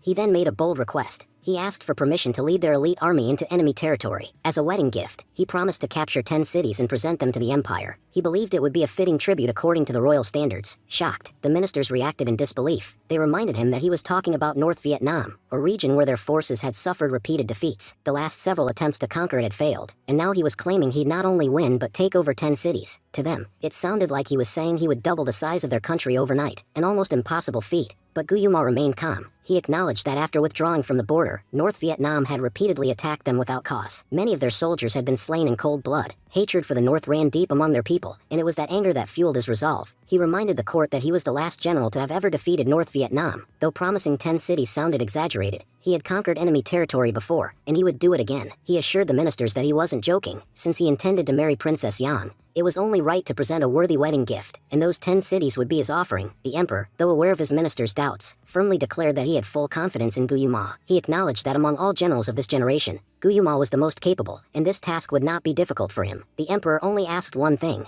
that Guyuma take care of himself on the journey. If something were to happen to him, it would be difficult to face the princess afterward. He reminded him that he was still recovering from injuries sustained in the last battle, and if something went wrong this time, the consequences would be far worse. Guyuma expressed his gratitude to the emperor, saying, Your Majesty, thank you so much. I promise I won't disappoint you in this matter and will do my absolute best in the upcoming battle. The scene shifted. Hanxing was with Miss Lee, who stood quietly beside him. With a gentle smile, Hanxing said, Miss Lee, today we're supposed to go out together, but before that, I want to examine something. I want to find out what kind of illness is stopping you from speaking. Who knows, maybe I can cure it. Miss Lee was lost in thought. Is that why Hanxing doesn't like me? Because I can't speak? Or is he just using my voice as an excuse to leave me? Even if he wants to leave, it's okay. After all, I have a major disability. With a disability this big, how could I possibly end up with someone as amazing as him? As if reading her mind, Hanxing reassured her, Miss Lee, there's no need to overthink. I don't see you as any less because of your condition, and I would never leave you because of it, or for any other reason. I'm only saying this because I want to understand what's causing your speech issue. Maybe it's something that can be cured. He paused and added with a small grin, to be honest, I'm a pretty good doctor. That's why I want to try helping you. There's nothing else behind this. Just trust me. Miss Lee felt a wave of relief wash over her. Maybe I was overthinking everything. He genuinely just wants to help me. That's all. Gently placing his hand on her head, Han Xing said, I'm going to send my energy into your body and check each point one by one. I'll scan through your entire body to find where the issue might be. But I should warn you, this process might be a little uncomfortable. You'll have to bear some pain if you truly want to heal. He looked into her eyes with conviction. If you can endure it, there's a good chance this could really help you. He began the diagnosis. As his energy flowed through her, Han Xing thought to himself, there are 7 chakra points in the human body. They're crucial, far more important than just meridians and nerves. Most people only talk about meridians, but the real key might lie in the chakras. He continued his internal analysis. Perhaps the root of Miss Li's problem is in her chakra points. That's why no one has been able to heal her so far, because very few people in this world even understand the role chakras play in how the body functions. As he examined her body, Han Xing muttered, this part seems fine, and so does this. Most of her body appears normal, but he couldn't hide his confusion. If everything looks fine, then why can't she speak? A doubtful thought crossed his mind. Could it be that she's been pretending, just like I used to, that she's actually capable of speaking but chooses not to? He shook the thought off immediately. No, that can't be it.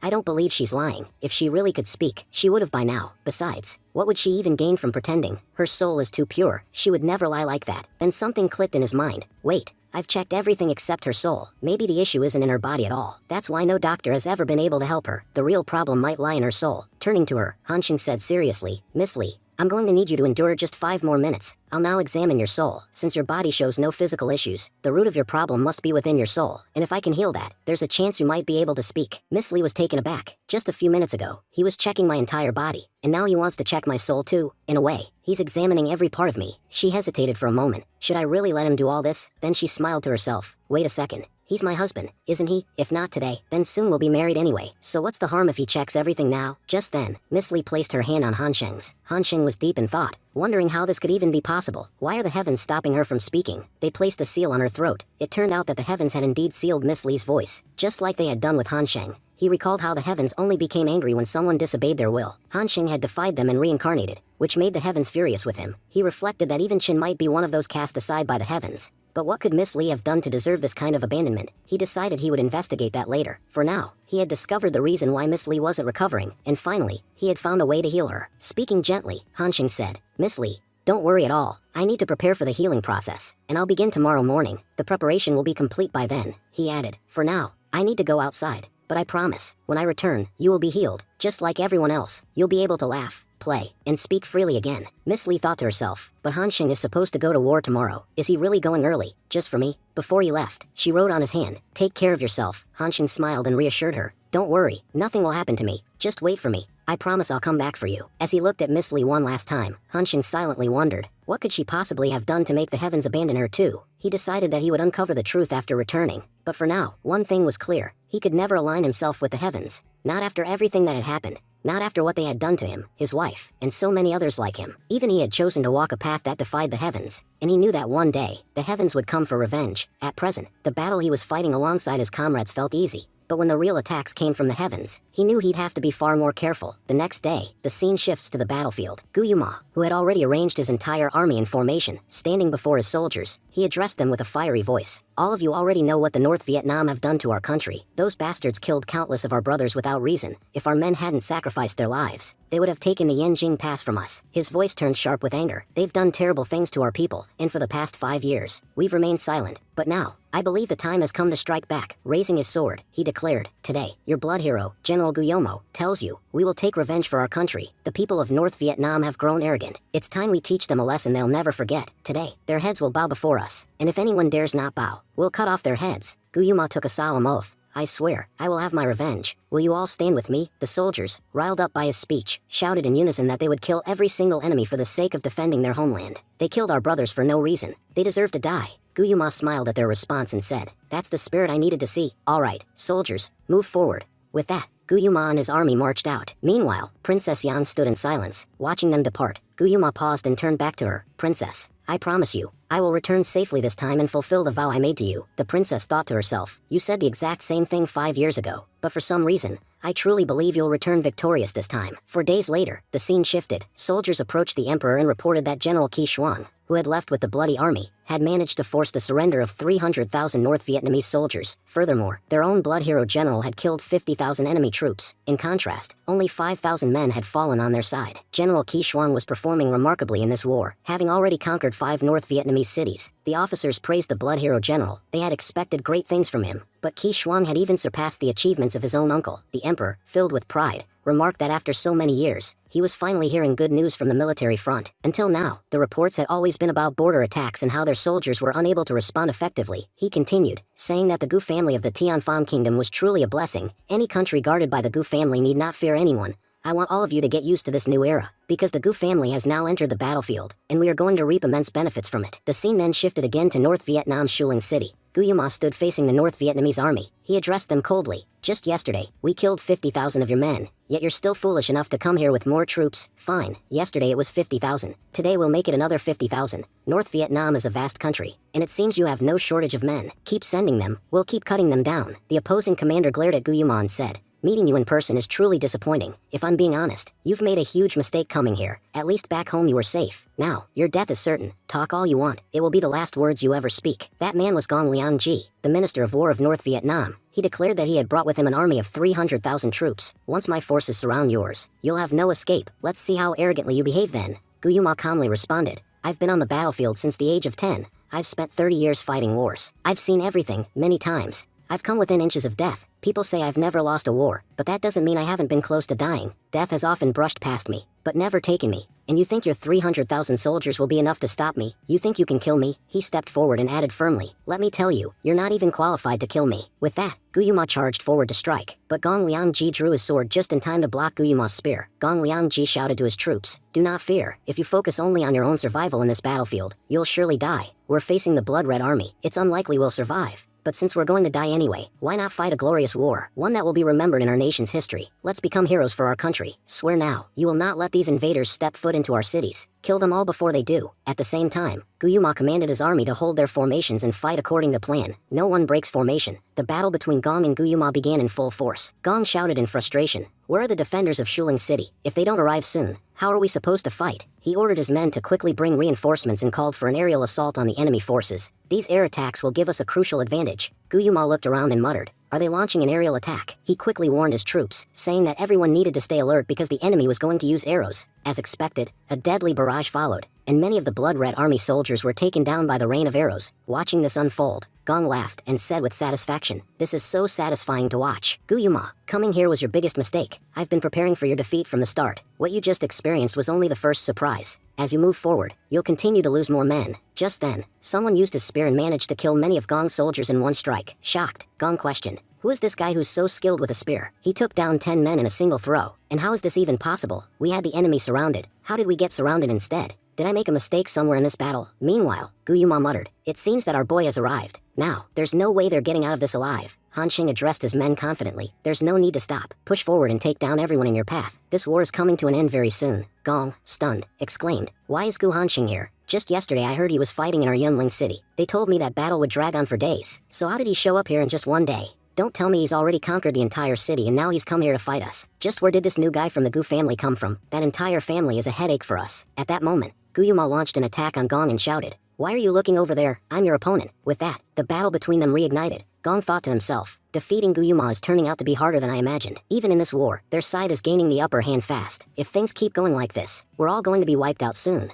But how do I stop them? Just then, a new voice echoed across the battlefield. What's going on here? Why all this noise? Hearing that voice, Gong froze in fear. His eyes widened as he whispered to himself, the drunken master. He's here. Han Xing stared at the newcomer, baffled. Who is this strange man? He just appeared out of nowhere in the middle of the battlefield, and none of us even noticed. How did he break through our formation so easily? We had everything tightly sealed, and the strangest part is, his body isn't emitting any energy, no fluctuations at all. It's like he's just standing there, completely still, without a single trace of power. Panicking, Gong called out to the drunken master, please, help me. This guy, he's our enemy. If you help me kill him, I'll give you all the wine you want. For the next whole year, you'll get wine for free. I promise I'll serve you the finest wine you've ever had, better than anything you've tasted in your life. The drunken master's eyes lit up. The world's best wine, something I've never tasted before. I'd do anything for a wine like that. Killing one man, that's nothing. I could wipe out an entire army for that. He stepped forward, eyeing Guyuma. Sorry, kid, but no one's life is more valuable than fine wine. For the sake of that drink, I'll have to kill you. Guyuma watched the man carefully and thought, this guy is dangerous. His bloodlust is stronger than mine.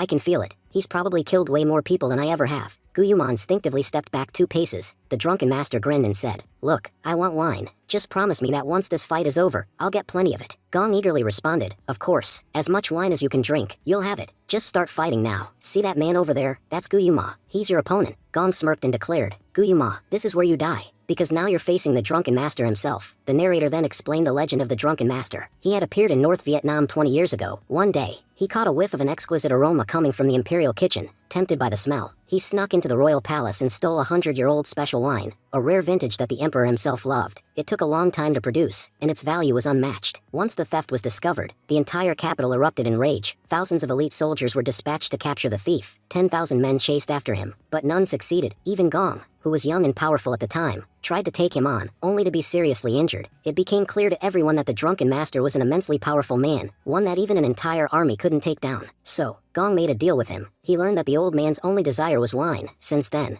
Gong had provided him with the most luxurious wines from time to time. That's why the drunken master had remained in their country all these years. Back then, North Vietnam wasn't as powerful as it is now, but the drunken master's presence resolved their border tensions. Whenever enemies attacked, he alone would defend the borders. This allowed the rest of their army to go out and expand their territory. Everyone knew, for wine, the drunken master would do anything. Wiping out an entire army was nothing to him. As the battle raged on, the drunken master confronted Guyuma with an ultimatum. He said that if Guyuma could tell him who he truly was, he would spare his life. But if he failed to answer, the master promised to kill him on the spot. Without waiting for a response, the drunken master launched a ferocious attack at Guyuma. Yuma struggled to block the blow with his spear and realized that the man in front of him was extremely powerful. Despite his efforts, he found it difficult to withstand the master's strength. The drunken master reminded him again, shouting that he still hadn't answered his question. He demanded to know his true identity. Where did he come from, and what had happened to his wife? Why she had vanished and why he couldn't find her. He warned that if Guyuma knew anything about him, he had better speak up, otherwise, he would not hesitate to kill him. Guyuma, on the other hand, was thinking to himself that this man was completely unhinged. He didn't know anything about him, and there was no point in wasting time talking. He concluded that there was only one path forward now, battle. No matter what happened, he couldn't afford to lose this fight. He had already broken a promise to Princess Yang once. He wouldn't make the same mistake again. From the distance, Gong observed the situation. He commented that Guyuma was indeed a strong man, and he didn't expect him to die easily, not even against the drunken master. In fact, he didn't want him to die quickly. He wanted Yuma to suffer, to struggle against the drunken master, and to watch his entire blood-red army fall apart in front of him. With that cruel wish, Gong charged forward with his men to attack. Elsewhere on the battlefield, Han Xing noticed that Gong's army was overpowering his uncle's forces. He saw that his uncle and the drunken master were both deeply engaged in their fight, and thought to himself that he still had no idea who this drunken master was, or where he had come from. He had even overheard the master asking his uncle about his origin,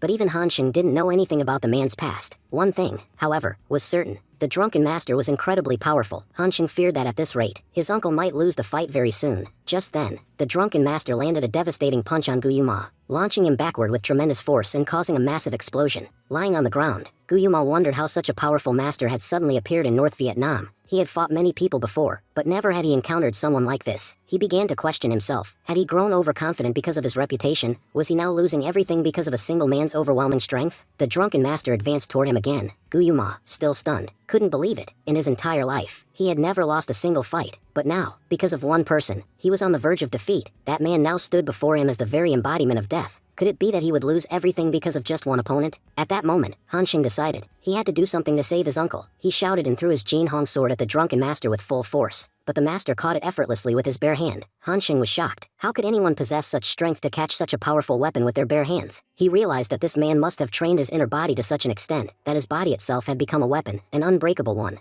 But then another thought struck him. If someone so powerful existed in North Vietnam, why had no one heard of him? A person of this caliber should have been among the top martial artists in the world. So why was he here, in the middle of this battlefield? As he pondered this, the drunken master suddenly turned his gaze toward Han Xing and began to approach him. Gong yelled from a distance, telling the drunken master to stop stalling and finish off the enemies quickly. He reminded him that the sooner he killed them, the sooner he'd be rewarded with wine. But if even one of them survived, he wouldn't get any. Ignoring Gong's pressure, the drunken master picked up the sword Han Xing had thrown. He recognized it instantly. The scent on the blade stirred memories buried deep within him. It had been so long since he had seen something familiar. Somehow, this sword felt deeply connected to his life. Almost in a trance, he vanished and reappeared instantly in front of Han Xing. Han Xing, stunned by his speed, could barely process what had just happened. The master returned the sword to him, and Han Xing found himself overwhelmed with emotion. The sword seemed tied to the master's past, and somehow, to his own as well. The drunken master then began shouting once more, demanding someone tell him who he was. What was his real name? Did he still have family alive? Or was he the only one left in this world? His voice thundered across the battlefield, so powerful that it caused actual pain in everyone's ears. Han Sheng was stunned again. How could one man's voice carry such destructive power? This man might be strong enough to destroy an entire army with nothing but a scream. Han Sheng shouted at the top of his lungs, trying to snap the man out of his trance. Be quiet. Let me tell you who you really are. Your real name is Qin Fan. The drunken master, dazed, muttered, Qin Fan, is that really my name? He kept repeating it, as if trying to make sense of it. The drunken master murmured to himself, why can't I remember anything when I hear this name? Watching this unfold, Han Sheng thought to himself, I don't know if that's truly his name, but right now, he's completely losing control. If I don't stabilize him, he might kill everyone standing here in an instant. Still unstable, the drunken master asked, do you know who I am? When I stand near you, it feels like you recognize me. Is there some kind of connection between us? Han Sheng calmly responded, yes, I know who you are. I know everything about you, but I won't tell you right now. I'll tell you later. But before that, answer me, why should I help you? You've been killing my people for no reason. He then added, if you help me eliminate our enemies, then I'll help you too. So, tell me, will you help me? Gong. Observing this, suspected Han Sheng was manipulating the drunken master. He scoffed and said, what are you doing here, drunken master? If you don't do something useful, I won't give you any more wine. Now hurry up and help me deal with these enemies. Then you can have as much wine as you want. Without hesitation, the drunken master rushed toward Gong Liangji. In a sudden burst of strength, he landed a powerful punch on Gong. Just one blow was enough to gravely injure him. Coughing blood, Gong pleaded, please, spare me. Don't attack me, he cried. Weren't you on my side? Have you forgotten how much I've helped you in the last 20 years? Every time you asked for wine, I gave it to you. Even now, I'm offering you top quality wine. If you kill me, who will give you wine? Trying to negotiate, Gong begged, let me go. Help me kill these people instead. I'll keep supplying you wine and even help you discover the truth about your past, where your family is, and who you really are. The drunken master seemed intrigued. You'll give me wine and help me learn about my family and identity. Han Sheng intervened. Drunken master, I already know everything about you, and don't worry about the wine. I have even better quality wine than he does. As much as you want, there's no need to listen to Gong's lies. Join us instead. Hearing this, the drunken master landed another devastating punch on Gong. The impact was so powerful that the ground itself cracked, and Gong was buried beneath the rubble. Nearby soldiers watched in shock. What's going on here? The drunken master was helping us just moments ago, and now he's killed our commander, Han Sheng declared. Second uncle, it's time to end all of this. Order everyone to advance and take the city under our control. Once we conquer Shuling City, the entire kingdom will belong to us. Gu Yuma shouted. The enemy commander is dead. Everyone, move forward and capture the kingdom. The soldiers, fired up, shouted with joy. We're about to win this war. They charged ahead and began attacking the northern Vietnamese troops. The enemies, overwhelmed, exclaimed, these people are monsters. If we don't flee now, we'll all die. Panicked, the enemy forces retreated, abandoning the battlefield. Han Sheng's army entered the city. Later, we saw Han Sheng and the drunken master standing aside. Away from the chaos, the drunken master asked, so my name is Qin Fan, and what's your name? Boy, Han Sheng responded, I'm Gu Han Sheng. The drunken master then asked, how do you know my name is Qin Fan? And if you know that, then you must also know where I came from, and how I ended up in this country. Where's my family? He paused, looking frustrated. I have so many questions in my head, but not a single answer. In this whole world, you're the only person who seems to know anything about me. Han Sheng answered honestly, I met you just once before. Back then, I only learned your name. I don't know anything about your life or your past. You could say our paths crossed just once. You helped me with a task, and then we went our separate ways. The drunken master sighed. So all you know is my name. Han Sheng nodded. Still, thank you for your help. Once this matter is settled, I'll make sure you receive the best wine. I promise you, it'll be top quality. The drunken master smiled faintly. Thank you. At least now the world will know my name is Qin Fan. Just knowing that brings me peace. Han Sheng looked at him and thought, I truly feel sorry for this man. He doesn't even know where he came from, or where he's going. He has no purpose in life anymore. The only thing keeping him going is his search for his identity. He drinks not for pleasure, but out of necessity, because without wine, he can't numb his pain. Scene shifted to Gu Yuma, who is being updated by a soldier on the battlefield. The soldier reported, General, on our side,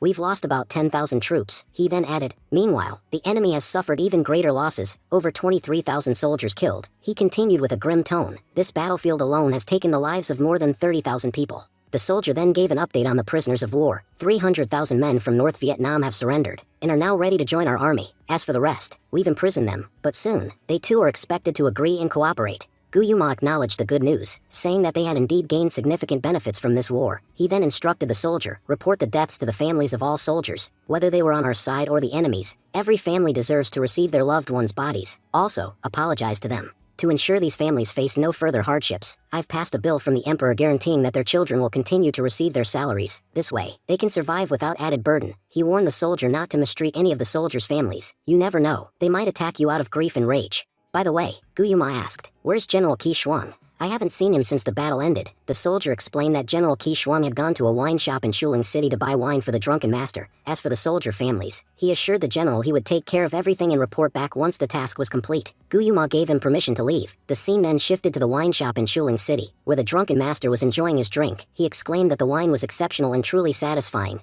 Han Sheng reminded him, I promised you great wine, and I've kept that promise. You helped me, and I've repaid you. Now, there are no dues between us, everything is settled. The drunken master, however, said there was something he wanted to share. When I saw you, I could tell you're a good person. In fact, you're the first person to know even a little about me. That's why I want to follow you. Maybe, by staying with you, I can discover who I really am. Han Sheng replied skeptically, you want to follow me? But what guarantee do you have that you'll actually learn anything by doing so? You might just end up wandering your whole life without answers. The drunken master explained his reasons. There are two big reasons I want to follow you. First, I want to know everything about my family. And somehow, I have a feeling that following you will lead me to the truth. I don't even remember how long I've been living in this city, but it feels like it's been a very long time. And even after all this time, I've learned nothing. Gong had promised me good wine and information about my family, but over the years, he never told me anything. He only gave me wine when he needed something from me. He broke his promise multiple times, but you offered me excellent wine without expecting anything in return. I believe that if I follow you, I'll continue to receive good wine, and maybe, just maybe, I'll find out who I really am. The scene then changed again, this time to the furious emperor of North Vietnam. The emperor demanded an explanation.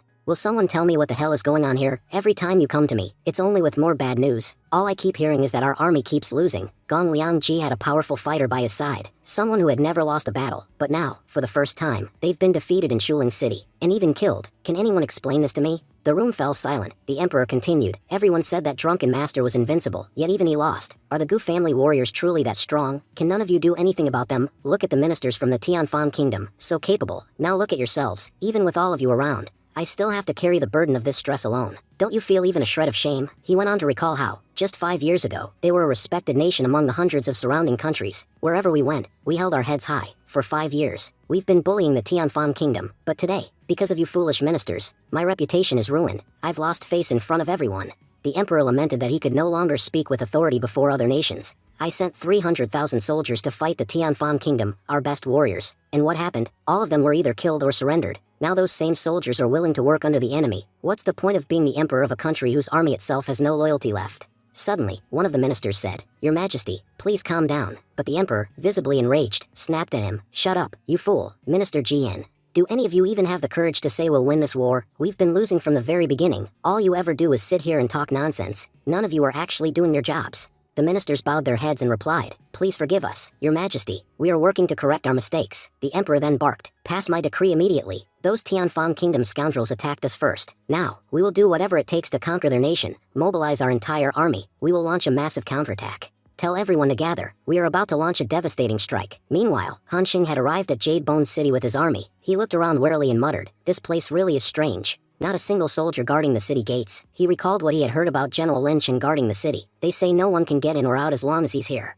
But if that's true, then how is this city left unguarded? Something feels off. It feels like we're walking right into a trap. He suspected that the enemy might be planning something underhanded and added, Well, it's typical of the North Vietnamese. They always fight dirty. Just then, the drunken master approached and grumbled, Han Sheng, I've run out of wine. Han Sheng chuckled and replied, Don't worry, I'll get you more. But first, we need to get into the city. As you can see, the gates are closed. Once we're inside, you'll have all the wine you want. The drunken master nodded. Thanks, Han Sheng. Han Sheng thought to himself, no one really knows who this old man is. Not even I know where he comes from. But one thing's for sure, his strength is incredible. Keeping him with us is both a blessing and a risk. As long as he's on our side, we're safe. But if he ever loses control, or worse, if the enemy manages to turn him, we'd be doomed. He could wipe out our entire army by himself. He remembered how General Gong had made a critical mistake by openly discussing the drunken master's weakness, wine. Han Sheng was determined not to repeat that error. No one must know he has a weakness for alcohol. Just then, someone appeared at the top of the city gates and yelled, Start shooting. Then he says, Wait a minute, he is the grandson of the Grand Marshal of Tianfan Kingdom. He looked down and said, So you're Han Sheng?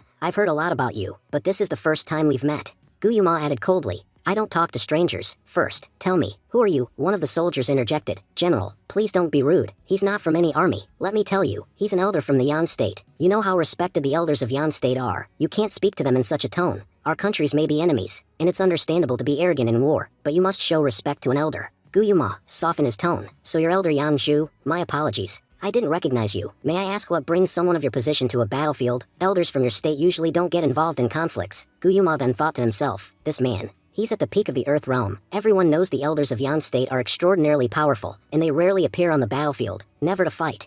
That's why they're so highly respected. If he's here, it must be for something important. Elder Yangzhu finally spoke. I heard your two nations were going to war. I thought if the battle continued, countless innocent people would die. That's why I've come, to stop this war. Guyuma's mind raced. I've heard a lot about this elder. He may appear calm, but he's deadly. Once, an entire army of bandits confronted him, and he wiped them all out with nothing but a normal sword. Never underestimate an elder of Yang State. If you do, you'll lose your head before you know it. They almost never intervene in fights, unless they're offered something incredible. The North Vietnam side must have given him some extraordinary terms. That's the only reason he'd get involved now. He clenched his fists in frustration. If he interferes, how will I fulfill my promise? It's clear he's using his power to impose his will. For 5 years, those North Vietnamese scum kept attacking us, and not once did he show up to stop them. But now, when we finally retaliate, he suddenly appears. Out loud, Guyuma addressed him. Senior, this matter concerns only the Tian Pham Kingdom and the North Vietnam Kingdom. The war is between our nations. Yang State has nothing to do with it. For you to intervene now as an elder of Yang State is completely inappropriate. I believe you're inserting yourself into a matter that doesn't concern you, and with all due respect, that's unbecoming of someone of your status. An elder shouldn't interfere in a war between two other countries without reason. As the elder of the Yang State spoke in irritation, he declared that he didn't feel the need to explain himself. He said, I have a terrible habit. I only explain things to people I consider worthy. If I don't think someone is worth my time, I don't even like explaining myself to them, with a dismissive tone. Alright, fine, if I didn't give you a chance, others will say that as an elder, I'm bullying you, then prove me wrong. If you defeat me in front of everyone here, then this city will be yours without a war. But if you fail, then turn around and leave immediately, and never dare to return here in your lifetime. Meanwhile, Guyuma was deep in thought. He realized that the elder was at the final stage of his Earth realm cultivation. The gap between their levels was massive, and no amount of battle experience could bridge that. The elder was significantly older and undoubtedly more experienced. At that moment, Guyuma couldn't see any point or weakness he could use to win. Still, he thought to himself, how can I even compare myself to him? But he reminded himself of one thing. He had never turned back in defeat. Retreating now would mean accepting failure, and though he could endure pain, he could never accept losing.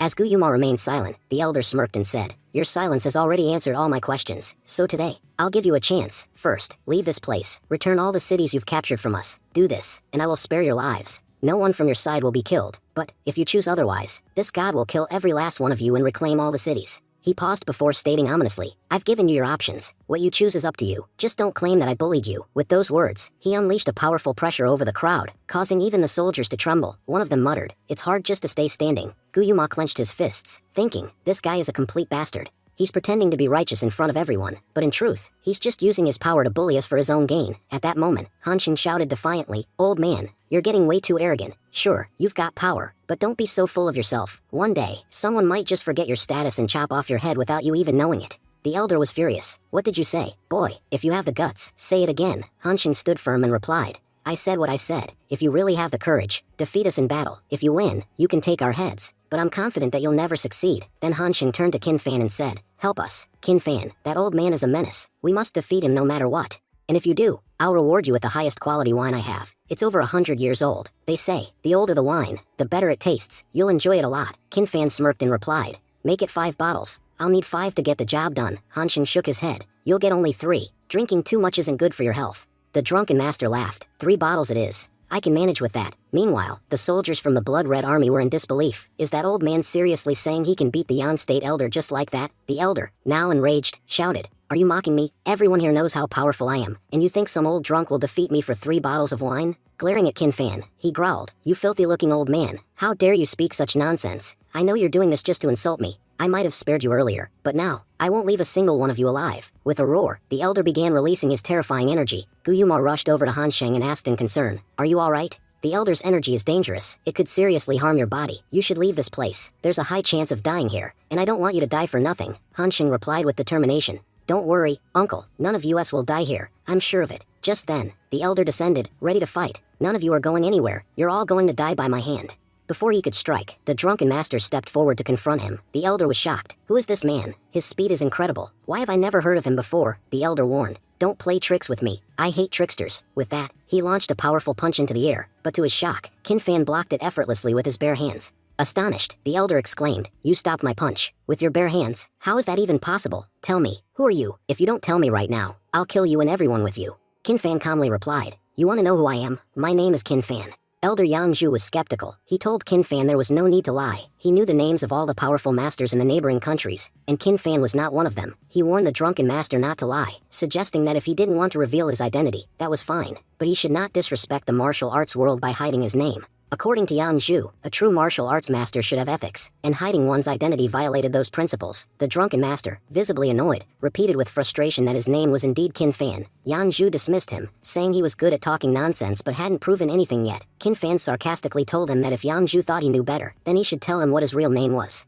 Yang Zhu suddenly realized that Qin Fan had tricked him. While pretending to chat, he had moved dangerously close to Yang Zhu, preparing for an attack. Yang Zhu declared that he wouldn't fall for such cheap tricks. He had fought many masters who relied on deception to win battles. As for the drunken master's name, Yang Zhu said it didn't matter. Not revealing his name would only result in his body not being returned to his homeland after death. Angered, the drunken master yelled that Yang Zhu was insane. Once again, he asserted, "I told you, my name is Qin Fan." Then, with immense force, he launched a powerful attack at Yang Zhu. The blow was devastating. Yang Zhu lost one of his arms, and the wall of the city behind him began to crumble. Debris rained down on him. As the dust settled, Qin Fan stood in confusion. He muttered to himself, wondering why everyone kept questioning his name. If I'm not Qin Fan, then who am I? He had believed he had discovered something about himself, but now he felt completely lost. Meanwhile, Han Xing observed the situation nervously. He realized that Yang Zhu had planted a seed of doubt in the drunken master's mind. If Qin Fan continued to question his identity, things could become dangerous. Han Xing worried that if Qin Fan came to him for answers, he wouldn't have any to give, and that could lead to Qin Fan turning on him in anger. After all, this man had just destroyed Yang Zhu with a single punch. Han Xing understood that if they didn't calm Qin Fan down soon, everyone could be killed. It was imperative to defuse the situation before it spiraled further out of control. Elsewhere, soldiers from the North Vietnam were in disbelief. One of them exclaimed, "What's happening here? Our elder Yang Zhu was defeated with just one punch. Who is this old man? There's no one in our country strong enough to fight him. We must flee immediately, or we'll all die." Despite this, the drunken master, still dazed, continued muttering, "I told them my name is Qin Fan. Then why are they calling me drunken master? If that's not my real name, then who am I? How do I even explain who I am to others?" He recalled how people used to say he was a nameless man, someone who couldn't even tell others who he truly was. Things were just as difficult now as they had always been. Nothing made sense to him anymore. His name, his family, his identity, all felt like distant illusions. He asked himself if there was anyone in this world who could give him the answers he so desperately needed. In another corner of the battlefield, Guyuma spoke to Han Sheng, clearly disturbed. He said that things were slipping out of their control. The old master was growing more agitated and could become a major threat to their entire army. He reminded Han Sheng of the mistake Gong had made, urging him not to repeat it. If they did, they would meet the same fate as Gong and his men. Han Sheng reassured the uncle not to worry at all. He confidently claimed that he had a brilliant technique to bring this person under control. As he said this, Han Sheng began to use the heavenly art of meditation. Han Sheng explained to the drunken master that he didn't need to think about anything right now. Only time could provide the answers he sought. He warned that if the master got lost in thought during this process, he wouldn't understand anything and would end up wandering alone for the rest of his life. Han Xing reflected to himself that the heavenly art of meditation was a highly difficult technique. He recalled the tremendous effort he had put in to master it. Once a cultivator reached a high level, meditating in peace became incredibly hard because immense energy constantly surged through the body. Still, everyone knew that proper cultivation was impossible without deep focus. That's why he had learned this technique in the first place. By using this technique, he could bring a high degree of control over his words and make others easily understand his intentions. In fact, through the power of words alone, he could influence and even partially control a person's mind. At that moment, Han Xing was attempting to use his words to calm the drunken master, and it seemed to be working. Han Xing thought confidently that this technique was once created to even calm the gods, so it was bound to work here. A short while later, the drunken master indeed appeared much calmer. He asked, "Who am I?" "I'm Qin Fan. These people didn't even know about me and were just rambling nonsense." Turning to Han Sheng, the drunken master said that he had shouted quite a lot and now felt thirsty. He asked if Han Sheng could do something about it. Han Xing responded with a bright idea. They should go to the city and drink some wine. That would surely quench the master's thirst with ease. The drunken master agreed enthusiastically. He said Han Xing was absolutely right. Wine was indeed the answer to their thirst. Meanwhile, Guyuma was silently wondering who this old man really was. With just a single punch, he had defeated the incredibly powerful Elder Yang. Elder Yang had reached the peak of Earth Realm cultivation, and even in neighboring countries, very few could stand up to him. And yet, this old man had killed him like he was swatting a fly. Guyuma concluded that this man possessed absolute power, enough to make anyone submit. The best part, this terrifying old man had now become a good friend of Han Sheng. Guyuma recalled how, during their last encounter, the drunken master had completely lost control and ended up killing his friend of 20 years, Gong. But this time, after listening to Han Xing's words, he managed to control himself. It was clear, when it came to making allies, Han Xing had an exceptional gift. Meanwhile, Guillemot announced that the enemy army had already surrendered, and their elder Yang had been defeated. This city is ours now. Everyone, let's head inside and raise our flag. We've already accomplished the mission we came here for. They had conquered 10 cities, and now they could return to their city in triumph. Guillemot said that once they secured full control over this city, he would personally deliver the good news to the emperor. The scene shifted to a week later. The blood-red army was seen returning along with their general. The soldiers rejoiced, shouting that their general had returned victorious, and it seemed the mission had been a complete success. Guillemot proudly declared that their general had marched into enemy territory and planted their flag. He ordered the gates to be opened immediately, saying he had to speak with the emperor. Soon after, Guillemot and Han Xing arrived at the palace to meet the emperor. Guillemot addressed him, "Your Majesty, before leaving for this campaign, I made a promise to you, and today, I can gladly say that I have fulfilled that promise." He reminded the emperor that he had pledged to win 10 cities as a dowry gift for marrying Princess Yang, and he had already done it. "We've conquered 10 cities in North Vietnam," he said with pride. But that wasn't all. Guillemot added that he had also added 100,000 more people to their army, not as soldiers, but as labor slaves. He reminded the emperor that the people of North Vietnam had bullied them for the last 5 years, and had even taken the lives of many of their brothers. "But we've avenged all of them. We've killed nearly 100,000 enemy soldiers." He then respectfully asked, "Your Majesty, now that this mission is complete, can I finally marry Princess Yang?" The emperor responded warmly, "I was already in favor of the marriage, and now, you've made me even happier. Like your father, you too have become the marshal of our kingdom." He went on to explain that the highest military position was Grand Marshal, followed by Marshal, and Guillemot had now become the first marshal of the Tianfan kingdom. "You've led our army to achieve so much for the kingdom, so, as for the wedding day and arrangements, you may decide everything. I will not interfere at all." He smiled and added, "And on the wedding day, I won't be an emperor, I will be Princess Yang's father." Guillemot humbly thanked the emperor for his kindness. Meanwhile, the ministers present whispered among themselves. They noted how both Marshal Guillemot and General Qi Shuang had returned victorious from a major war. The emperor, overwhelmed with joy, reduced the taxes for the next 2 years. The common people, too, were overjoyed. Both Guillemot and Han Xing were now hailed as national heroes, the bringers of peace to their kingdom. The ministers suggested that General Qi Shuang also deserved a reward, as he too had conquered 5 cities. They emphasized that Qi Shuang's achievements could not be overlooked. The emperor agreed wholeheartedly. He praised General Qi Shuang, saying, "He is a blessing to our nation. The gods must have been very kind to us to have such a brilliant general born in our land." The emperor admitted that he was at a loss for words when it came to praising General Qi Shuang. "He's a dangerous force. I believe within the next 20 years, this boy will become a god of war." He reminisced about the old days when the Gu family army was feared across nations. Back then, whichever land the Gu army passed through was claimed as part of Tianfan kingdom. The Gu army was known as an unstoppable force. As long as the Gu family stood with the Tianfan kingdom, no one dared challenge us. However, after the fall of the Gu family, everything changed. The other nations began to bully them, and their kingdom's value declined drastically. But with Han Xing's return, everything had started to change once again. The emperor declared that Han Xing was not only a blessing for the kingdom but also for his own Gu family. Han Xing thanked the emperor for his kind words and said he hadn't really done much to deserve such praise. At that moment, emperor spoke up, insisting that Han Xing shouldn't downplay his own efforts. He reminded him that not only was he well aware of Han Xing's accomplishments, but the entire world now knew what he was capable of. He pointed out that ever since Han Xing's first appearance during the battle at Yanjing Pass, his achievements had been nothing short of extraordinary. While he had expected Han Xing to perform well, no one had imagined he would accomplish so much. He noted that in terms of military merit, Han Xing had earned more recognition than anyone else in the entire nation. Because of that, he announced, Han Xing was being promoted from a 4th-grade general to a 2nd-grade general. In addition, he was being awarded the title of Pillar of the Tianfan Kingdom. From now on, Han Xing held more value than even his top ministers. He emphasized that Han Xing no longer needed to bow before him and could speak casually in his presence. Everything he had received was fully deserved. Han Xing once again expressed his sincere gratitude to the emperor. Then, Guillemot turned to ministers and declared that they now stood before the great pillar of the Tianfan kingdom, urging them all to show him the respect he deserved. Guillemot reflected to himself that this was the first time he had ever felt so happy for someone else's success. Since the death of his brother, he had lived with guilt, believing he had failed to raise the last child of their household well. But seeing Han Xing succeed so greatly filled his heart with joy. He had always prayed for the boy's success, and now, with pride, he could say that Han Xing was the greatest successor in the history of the Gu family. He believed that under Han Xing's leadership, their family would rise to new heights. He also thought to himself that Han Xing was far more capable than both himself and his brother, and that this young man had brought their broken family back together again. The emperor then turned back to Han Xing and stated that although his military merits were already impressive, he had done what needed to be done. Still, if Han Xing wanted anything else as a reward, he only had to ask, regardless of what it was. Whatever he desired would be granted on the spot. The emperor assured him that any request he made would be honored. Han Xing hesitated, then said that there was something he wanted but felt a bit embarrassed to ask. After a pause, he requested 3 bottles of 100-year-old wine. The emperor raised an eyebrow and asked if Han Xing was serious. He reminded him that such old wine was incredibly strong and might be too harsh for someone still young. He urged Han Xing to drink responsibly. Just then, the drunken master appeared behind Han Xing.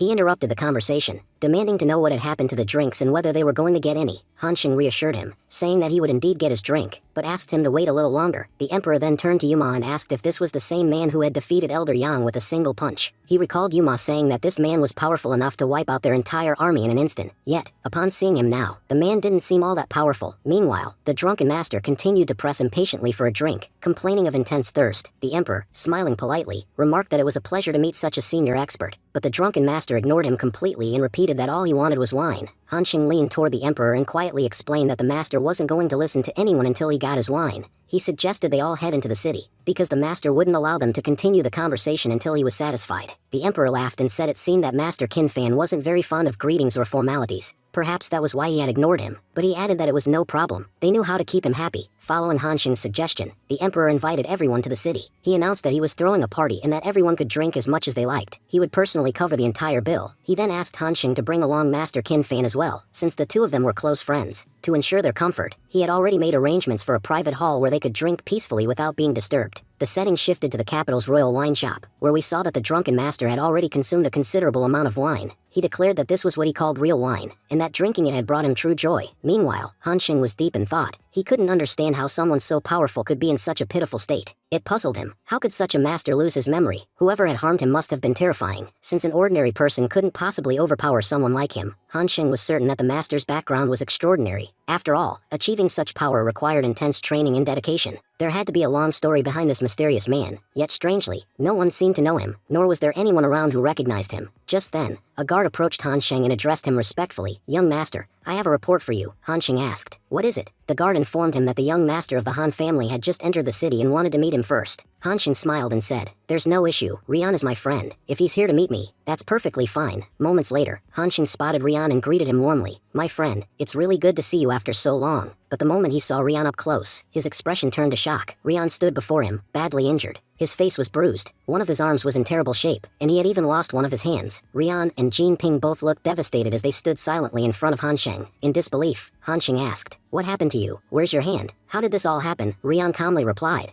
"I cut it off myself. Jin Ping has nothing to do with this. Don't blame him. I take full responsibility for everything that happened, because every decision was mine." Han Xing asked, "But why? Why would you cut off your own hand?" Rian explained that the hand had become a weakness. He couldn't draw his sword quickly enough, and it hindered his ability to attack effectively. He decided that if something was holding him back from improving, it had to be removed, so he did just that. At this point, Jin Ping stepped forward and said, "My lord, allow me to explain what happened. As soon as we left the city, we were ambushed and kidnapped. While being transported, the bandits grew irritated by young Master Rian's resistance. They sold the others, but sent the two of us to the mountain region to work as forced labor." He continued, "We were worked to the bone. Every day was backbreaking. But worst of all, they tortured young Master Rian. They despised him for his spirit and strength. Even though I wanted to help, I held back because you had ordered me not to interfere unless it was absolutely necessary." One day, while Rian was pulling stones, the ground cracked, and boulders came crashing down on him. He was severely injured, especially his right arm, which was crushed beyond repair. The bandits, already angry with him, decided he was no longer useful and planned to kill him. But in that moment, something snapped inside Rian.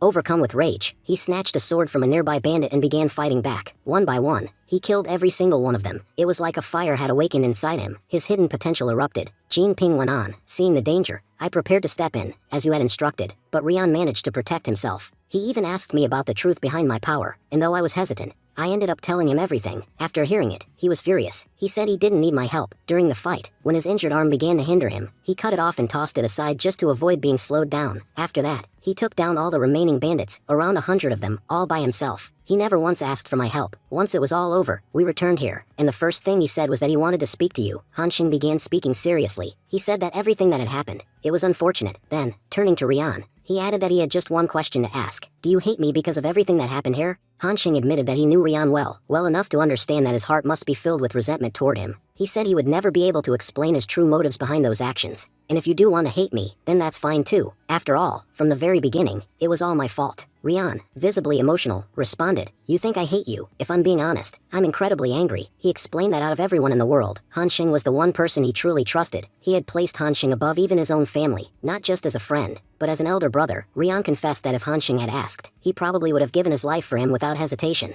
But then, he learned that the very person he had trusted so deeply was the reason for all his suffering. At that moment, he had been overwhelmed with rage. "There was a time when I genuinely hated you, and maybe you'll never understand what I've endured over these past few months." While Han Xing was chasing greatness in this world, Rian Rian was being bullied, relentlessly. The torment from the bandits had pushed him to the brink, to a point where even death didn't scare him anymore. Rian believed that was probably the reason why my sword had awakened, and he was finally able to defeat those tormentors. Han Sheng quietly acknowledged his mistakes. He admitted he had done terrible things and that there may have been other ways to accomplish his goals, better ways. But in trying to make Rian understand, he chose the hardest path. Because of that choice, you had to suffer a tremendous loss. I don't have anything else to say. All I can do now is apologize. Because in the end, it really was all my fault, Rian replied calmly. He said he understood now. Han Sheng's motives were fulfilled. He finally realized how cruel the world could be. He explained that no matter how powerful the people around you are, their strength doesn't belong to you. And if you don't possess power yourself, you can't protect yourself, or those you love. You made me face the harsh reality of this world. Until now, I was living in a fantasy. But today,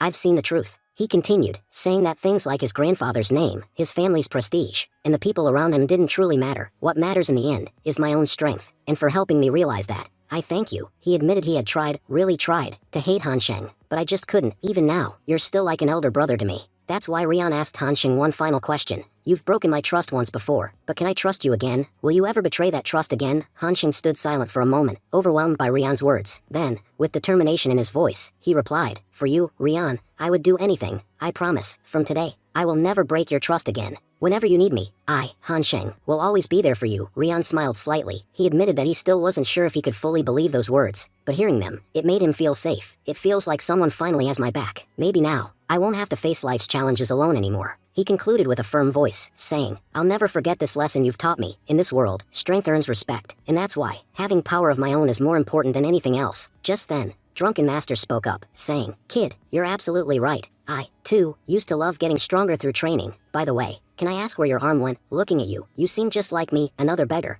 I like learning about others, especially those like us. So tell me about yourself. You know, I've learned a lot about myself too. For instance, my name is Qin Fan. He continued with a grin. You said something very wise earlier. If your arm is getting in the way of your training, then get rid of it. In life, anything that hinders your progress should be eliminated. Anyway, this wine here is incredibly tasty. I'm having a blast drinking it. Rian, watching all this, asked Han Sheng. Who is this guy? Han Sheng replied. His name is Qin Fan, but I call him Drunken Master. Rian, this is an amazing opportunity for you. If you follow this man, it could be incredibly beneficial for your future. Rian looked surprised and said, What are you talking about? You want me to follow an old drunk beggar? What possible benefit could I get from following him? Han Sheng reminded him. Didn't you just say you trust me? Then trust me now. Just this once. If I tried to explain everything here, you wouldn't understand. Just know this, following this man might turn out to be the best decision of your life. Drunken Master then interrupted. Is the wine finished already? I need more. Drinking without wine just isn't fun. Can someone bring me more wine? I've only had 10 bottles so far. Hearing this, Rian dropped to his knees and respectfully said, Master, your disciple Rian is showing you respect. Please accept me as your disciple. Drunken Master raised an eyebrow and asked, A disciple? What could a disciple possibly do for me? Rian quickly responded, This disciple can bring you the finest quality wine. From now on, you won't have to drink alone. You'll always have a loyal disciple to drink with you. Drunken Master laughed heartily and said, So you'll bring me wine? All right then. From now on, you're my disciple. We'll drink together as master and disciple. Han Sheng, watching the scene, thought to himself, Rian, this is a once-in-a-lifetime opportunity I'm giving you. I know staying with master is going to be incredibly tough. You'll only have two paths. Either he'll lead you to death, or he'll mold you into the greatest minister of war this world has ever seen.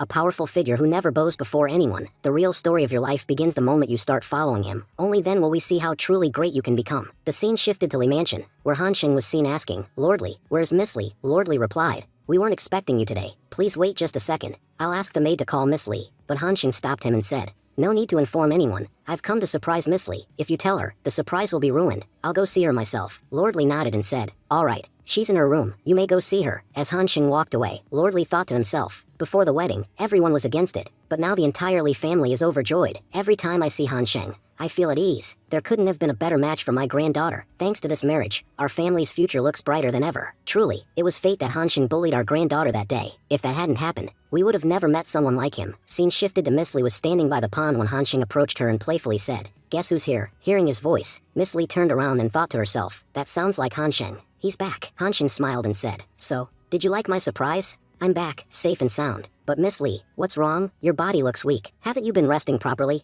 I told you rest is really important for you. Your mind seems completely unsettled. You shouldn't stress about anything. Everything is going to be fine. Look, even after the war, I've come back without a scratch. He continued, By the way, second uncle is getting married soon, and as a wedding gift, we had to offer 10 cities. That's why we had to rush to the frontier. It took me a whole month to return. I was so busy that I couldn't even reply to your letters. Please don't take it the wrong way. Miss Li, blushing and holding back tears, said, No, I don't mind. Just then, Han Xing gently kissed her on the forehead and walked away. Miss Li, touching her forehead, thought, what just happened? Whatever it was, it felt really nice. Finally, the day of second uncle's wedding arrived. Envoys from various nations had gathered to attend the celebration. Han Xing walked up to the couple and said, second uncle, second aunt, congratulations on your wedding. Wiping away tears of joy, Grandpa Gu said, my child, you've endured so much hardship, but now I'm happy, knowing your life is finally filled with joy. I pray that both of you have an amazing future ahead. Yuma was speaking with a smile. Yes, Dad, you're right. Grandpa Gu started teasing, saying, everyone else is married now, it's your turn next. If you want to drink at the wedding, then hurry up and get married already. Han Xing responded with a chuckle. Grandpa, what's the rush? For now, just enjoy Uncle's wedding. You can think about my marriage later. Just then, Han Xing felt a strange sensation. He said,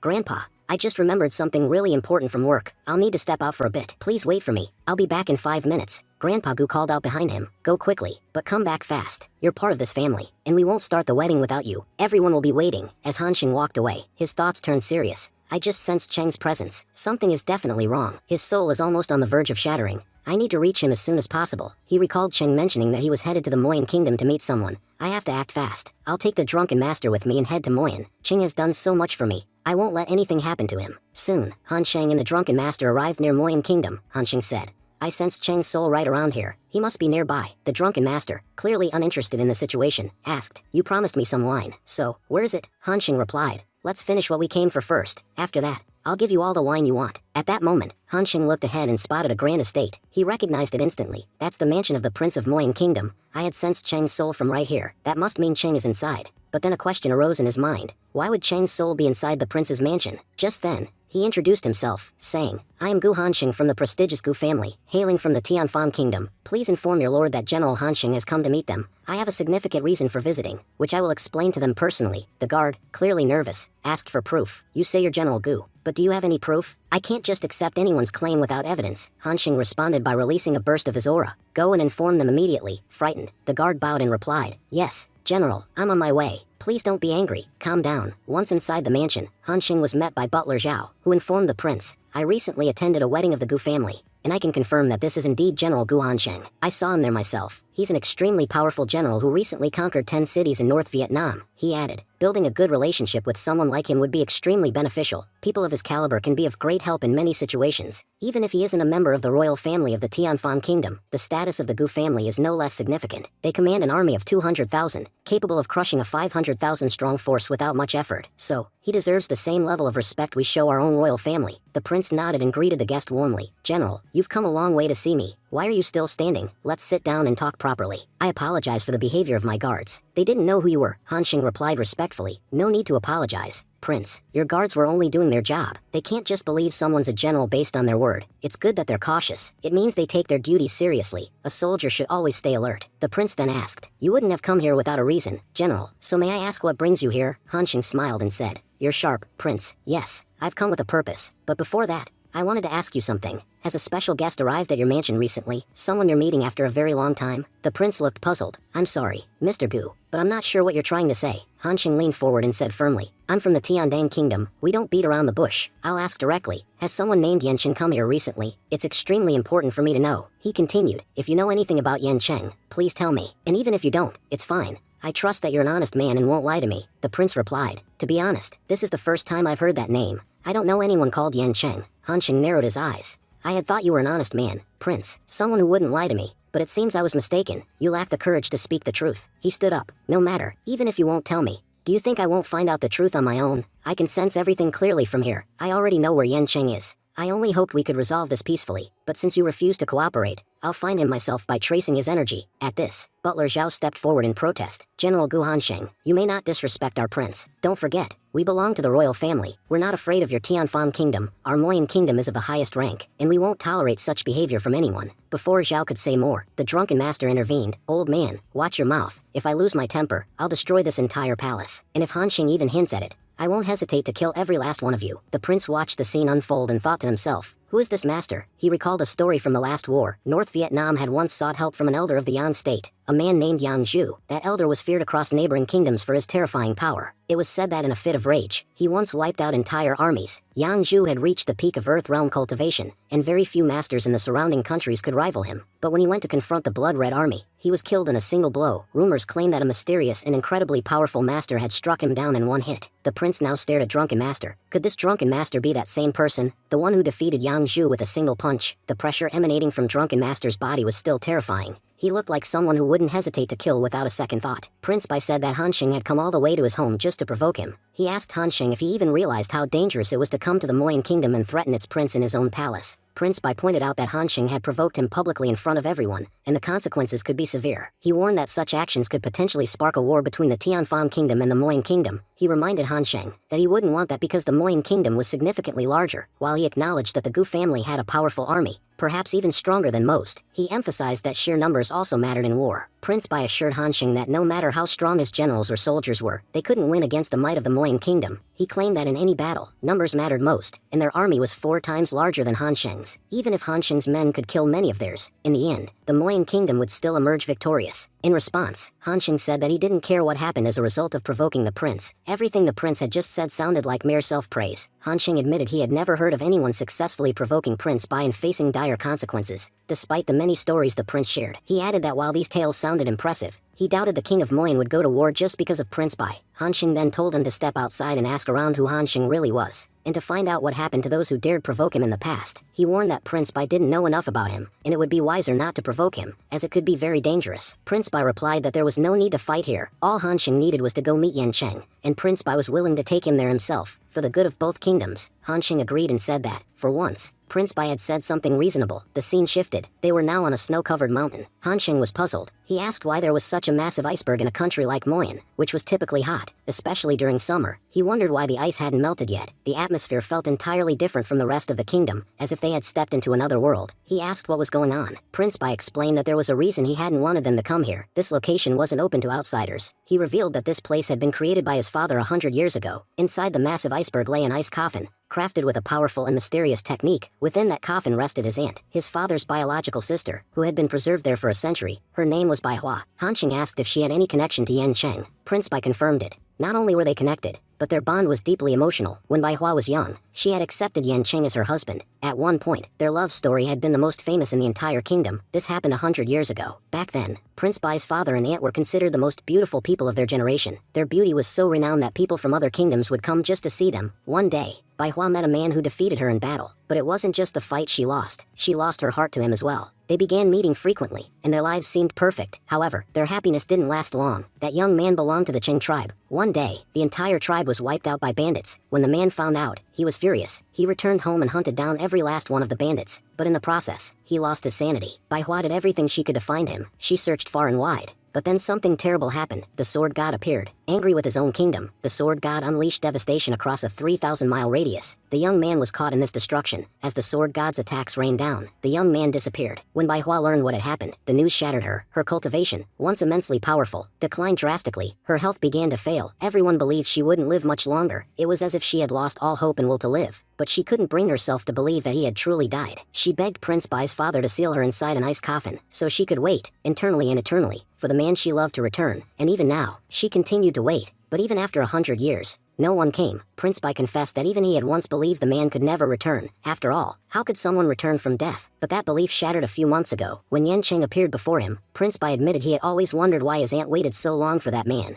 But now, after meeting Yan Cheng, he understood. Even after death, that man had returned, for his aunt. And so, the moment Yan Cheng appeared, Prince Bai gave him directions to this place. But what happened to Cheng afterward was just as much a mystery to him. He admitted he was about to find out the truth for the first time himself. As soon as they opened the gate, they were left stunned. They saw Cheng's body, slowly turning to ice, while Manhwa remained sealed inside an ice coffin. Shocked by the sight, Han Xing muttered in confusion, wondering what is going on here. Prince Bai questioned aloud what exactly Yan Cheng had done. Why was his body freezing? Had he attempted to break the coffin? Didn't the fool realize that tampering with the coffin could cost him his life? Bai grew furious, demanding to know how this bastard dared disturb Manhwa's resting place. He acknowledged that their story might have been old, but insisted that no one had the right to behave like that with Manhwa. Just then, Hansheng told Prince Bai to shut his mouth, warning him that saying anything further could prove dangerous for him. He said it was obvious that Cheng cared more for Manhwa than Prince Bai ever could, and from the look of things, Cheng would never let any harm come to her. He pleaded for a chance to investigate what had happened. As they moved closer, Hansheng spoke, saying that Cheng had been a complete fool, letting emotions take over and committing a terrible mistake. He suggested they use their powers to wake Cheng up and question him about his actions. Turning to Cheng,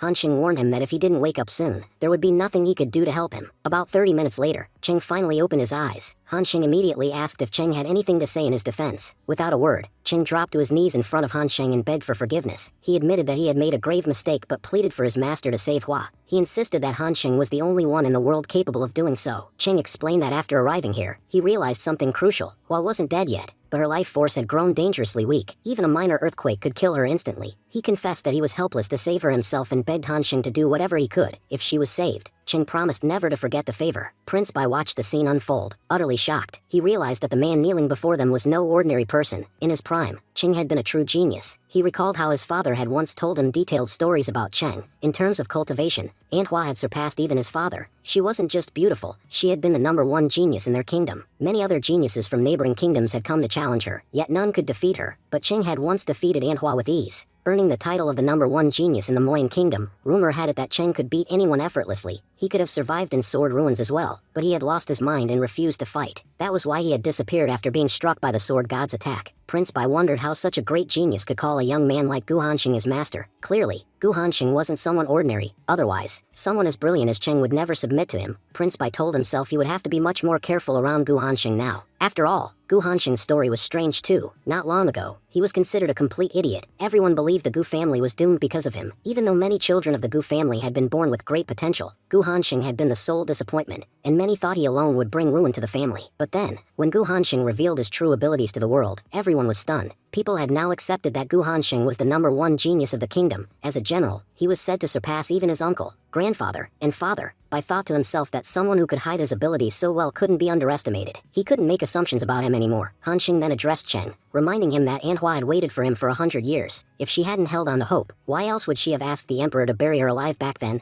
She could have easily chosen death. Instead, she endured 100 years of pain. Cheng had no idea what she had gone through, but during every moment of those years, she had longed for him. Now that he was finally about to meet her again, throwing his life away would be the ultimate foolishness. If she ever found out that he had sacrificed his life to save her, she would never forgive herself, and she might even lose all hope. That's why Hansheng promised he would save her. But first, Cheng had to stabilize himself. Hansheng admitted that freeing her from the ice coffin had become extremely difficult. Normally, people could survive inside for up to 10 years. But she had been sealed for over a century. Technically, her body had become no different from a corpse. The only reason her body hasn't decayed is because it was sealed using magic. Her hope, that sheer force of will, is the only thing keeping her soul tethered. But if we forcefully break the seal, she'll definitely die. He admitted he knew thousands of techniques that might help, but even with all that, he couldn't guarantee her survival after the ice melted. I'll try my best, but the chances of her waking up are very slim. Tears welled up in Cheng's eyes as he begged, Lord, I know how powerful you are. You've always had a way, no matter the situation. You even stood against the heavens for my sake once. Even heaven's energy couldn't harm you. So I believe, that if anyone can save Hua, it's you. He vowed that he was willing to give up everything if Hansheng would just try to save her. Maybe I don't trust in your techniques as much as I should, but I believe in you. I swear, if you want to save her, you will. He continued, you're right. For the past 100 years, I didn't remember anything. My demon form clouded my mind. But now that I know Hua waited for me all this time, I can't bear it. If I don't get to see her again, I'll end my life. Hansheng sternly told him to stop talking nonsense and stand up. I have a habit. I never leave my comrades behind. And when it comes to saving those I care about, I'll go to any lengths. He placed a reassuring hand on Cheng's shoulder and added, if Hua's your family, she's my family too. I'll give it everything I've got, but in return, you'll need to stay strong. If you fall apart now, then nothing will work. Getting to his feet, Cheng bowed deeply. Thank you, Lord. You don't know how much your words mean to me. Even the Crown Prince was moved. General Hansheng, can you truly use your power to awaken my aunt? I've tried everything, consulted countless experts, and every one of them said it was impossible. But if you can do it, our entire Moyan Kingdom will forever be indebted to you. The Moyan Kingdom's royal family will become your closest allies. For your sake, we'll live and die by your side. He added, you don't know how hard we've worked, how many times we've tried and failed. If you can awaken her, it'll be the greatest favor anyone has ever done for us. As emotions ran high, Hansheng stepped forward and began channeling his energy. Turning back briefly, he explained, there are 3 ways to save her. I've examined her body carefully. In my estimation, there are 3 specific herbs. If used together, they just might be able to bring her back. However, he also mentioned a second method, which was significantly more dangerous. Hansheng emphasized that this method would only be considered if the first one failed. That was why, for the time being, He refused to share any details about the second approach. Meanwhile, the prince was thinking to himself, just heal Aunt once. You have no idea how many benefits I'll gain once she wakes up. He believed that once Aunt regained consciousness and it was revealed that he was the one who revived her, his father would surely be pleased, and he would be next in line to become the emperor. The people around assumed that after Aunt woke up, she would simply leave with them, but the prince knew the reality was more complicated. He was aware that the royal family would present several obstacles. After all, Aunt had been kept alive for all these years for a reason, reasons they would only disclose once she regained consciousness. The prince was determined. Father, very soon, I'll bring you incredible news. News that will definitely make you appoint me as the next emperor. Back to Han Sheng. He brought up the third method and addressed Cheng, saying that Cheng had already attempted it. Han Sheng pointed out that Cheng had tried to use his blood and cultivation to wake them up, but it was futile. It would not only fail, it could damage his cultivation permanently. He added that if cultivation truly could awaken them, the royal family would have done it long ago. So, in the end, only the first two methods had any real hope of success. Cheng asked, Lord, you mentioned that the first method uses herbs. Could you tell us exactly which herbs are required? He also mentioned hearing the name three-flower medicine of death for the first time. Prince Bai then asked what specific medicine was needed to cure Aunt, promising that the royal family would use all its power to find it. Han Sheng explained that the cure required three primary herbs, Manhwa, Vumu, and Yudang. In addition, he said he would need a plant called jade poison grass to neutralize the aura surrounding Aunt. He went on to explain that for the past 100 years, the mountain had been unusually cold, causing a dangerous buildup of Yin energy. Before they attempted to revive Aunt, this energy had to be dispersed, otherwise, it might attack her upon awakening. He added, Yin energy is the energy of death, and it tends to accumulate in cold places. Han Sheng emphasized that although only 6 herbs were needed, finding them would be extremely difficult, perhaps even impossible within the nearby 100 kingdoms. He instructed everyone to begin the search immediately and gave a final warning. Until we gather all 6 herbs, no one is allowed to disturb her. I've already caused some disruption by checking her condition, and further interference could endanger her soul. Prince Bai said that while he was familiar with some of the herbs Han Sheng mentioned, he had never heard of Vumu or Yutang. He asked whether they had any alternate names. Han Sheng responded that they did. Vumu was now commonly known as underworld flower, and Yudang was referred to as Beth water in modern language. Han Sheng said he had heard many legends about the underworld flower. In ancient times, immortals used it to cleanse their blood. It was said that this flower greatly enhanced fate power, and most people didn't even realize how extraordinary that power could be. He described the flower in detail, saying it had 3 petals, each a different color, one black as ink, one pure white like snow, and one bright red like the sun. According to legends, the underworld flower contained the essence of immortal blood, making it capable of reviving even the dying. He continued, saying that some stories claim these flowers only grew in places where an immortal had died. Wherever immortal blood touched the ground, these flowers would bloom. Cheng finally spoke up, saying he had noticed that Master Han Sheng kept mentioning immortals. He asked whether immortals really existed in their world. Personally, Cheng admitted, he had never seen one, nor had he ever heard of a mortal cultivator actually becoming immortal. He said he had heard many stories, but never any proof. Han Sheng responded calmly, saying that the things written in stories often didn't reveal themselves so easily. He asked, what makes you think an immortal would show himself to you? It was entirely possible that the immortals had their own world, one separate from theirs. Prince Bai then declared with determination that no matter the price, he would find that flower. But Han Sheng stopped him. You can't go. It wouldn't be right for you to leave. Meanwhile, Han Sheng was deep in thought. He had never seen the underworld flower in this life, but in his previous life when he had become the ruler of that world he had used the flower for himself. Now, he found himself in a much lower tier world. In the higher realms, such flowers were considered quite normal, but in this lower world, obtaining such a flower could prove extremely dangerous. It might drastically increase someone's cultivation,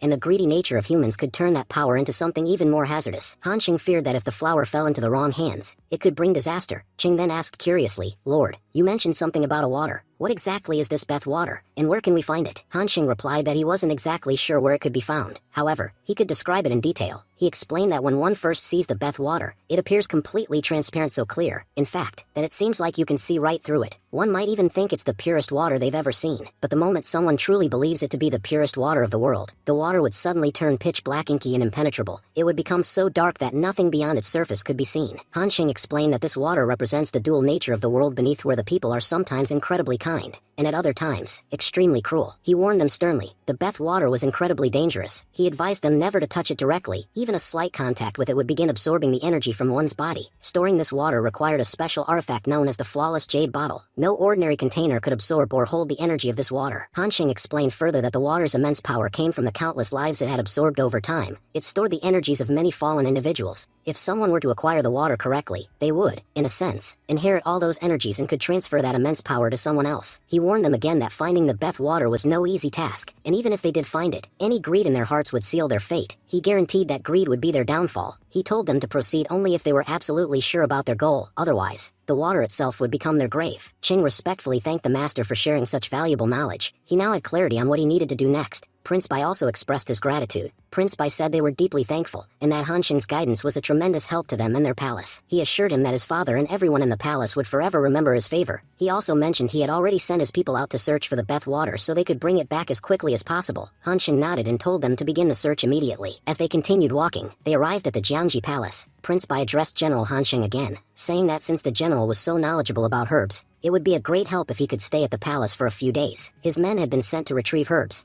but even if they returned with them, no one would be able to verify their authenticity without the general's expertise. Bai promised him a comfortable stay and said the palace would make all necessary arrangements to ensure his well-being. But Han Xing refused. He said he didn't believe staying there would benefit him in any way. Instead, he planned to personally set out in search of the materials himself. He reminded them that he had already described what they needed. If they managed to find the correct ingredients, that would be excellent, but only he knew how to actually prepare the medicine. He told them that once they had gathered all the ingredients, they could send them to his Gu family residence, and he promised to create the best medicine in the world to help Bai's aunt regain her life. Prince Bai once again thanked General Han Xing on behalf of everyone. He said that from that day forward, Han Xing would be considered their closest friend. If the Gu family ever needed the Jiangji Palace, they would surely come to their aid. He also promised that once the herbs were secured, he would personally bring them to Han Xing's home. Then, offering something to him, Bai explained that it was a Jiangji Palace token of honor. Only 3 such tokens existed. This one he was giving to Han Xing. The token was marked with a special seal that couldn't be forged. As long as it bore that seal, it would grant the bearer free access to anything within the Moying Kingdom. Bai hoped this token would further solidify their friendship and trust. Han Xing accepted the token with a smile. Then, with a hint of curiosity, he asked when Bai's father, who had stayed inside the palace all this time, would finally come out to meet him. He wondered if they had even told the king that he was the one trying to heal the princess. Hearing this, Prince Bai was visibly shocked. He thought to himself how skilled his father was at hiding his presence, yet Han Xing still figured out he's inside.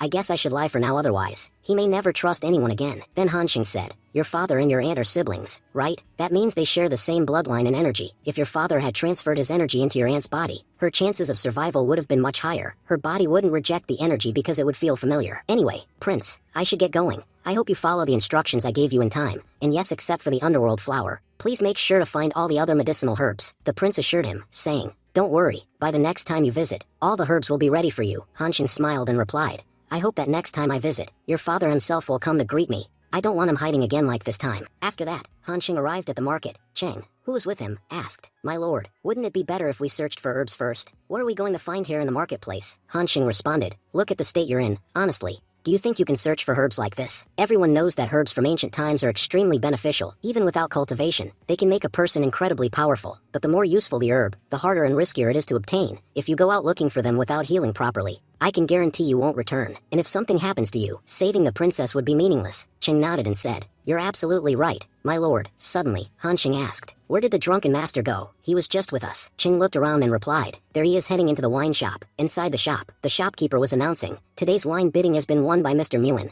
He receives our 100-year-old, top-quality Baihua wine. I'm confident that after tasting this wine, everyone will feel amazing. Mr. Muin, please come forward and accept your prize. The people standing nearby began to murmur, Mr. Muin has tons of money. No one in the entire city can match his wealth. That's why he gets the best wine today. Just then, the drunken master stepped forward and grabbed the wine from the shopkeeper's hands. Delighted, he exclaimed, this is delicious. The shopkeeper, irritated, shouted, how dare this beggar cause trouble in our shop? Guards, throw him out immediately. I don't even know how you let such a filthy beggar in. Before the guards could move, Han Xing stepped in and warned, if you value your lives, don't take another step forward. That man can destroy you all in a heartbeat. Qin Feng, what are you doing? I told you not to wander off alone. The shopkeeper, now even more agitated, said, looks like you know this beggar. Do you even realize what he just did? He ruined a bottle of wine worth 3,000 silver taels. It's our most prized possession. Tell me, can you compensate for it? Without hesitation, Han Xing pulled out some money and said, here 5,000 silver taels. I'm buying this wine at double the price. I hope this settles the matter and you won't object to Qin Feng drinking it. People around them whispered skeptically. He just handed over a single note and claimed it's worth 5,000 taels. I bet it's fake. How could a random traveler carry that kind of money? Even the royal family doesn't carry such large amounts. But the shopkeeper examined the note and confirmed, it's not fake. This is a real banknote worth exactly 5,000 silver taels. Everyone nearby was stunned. While sipping the wine, the drunken master said, why does this taste so familiar? I feel a deep sadness while drinking it. It's as if I'm missing someone terribly. He paused, then added, this isn't enough. I need more wine.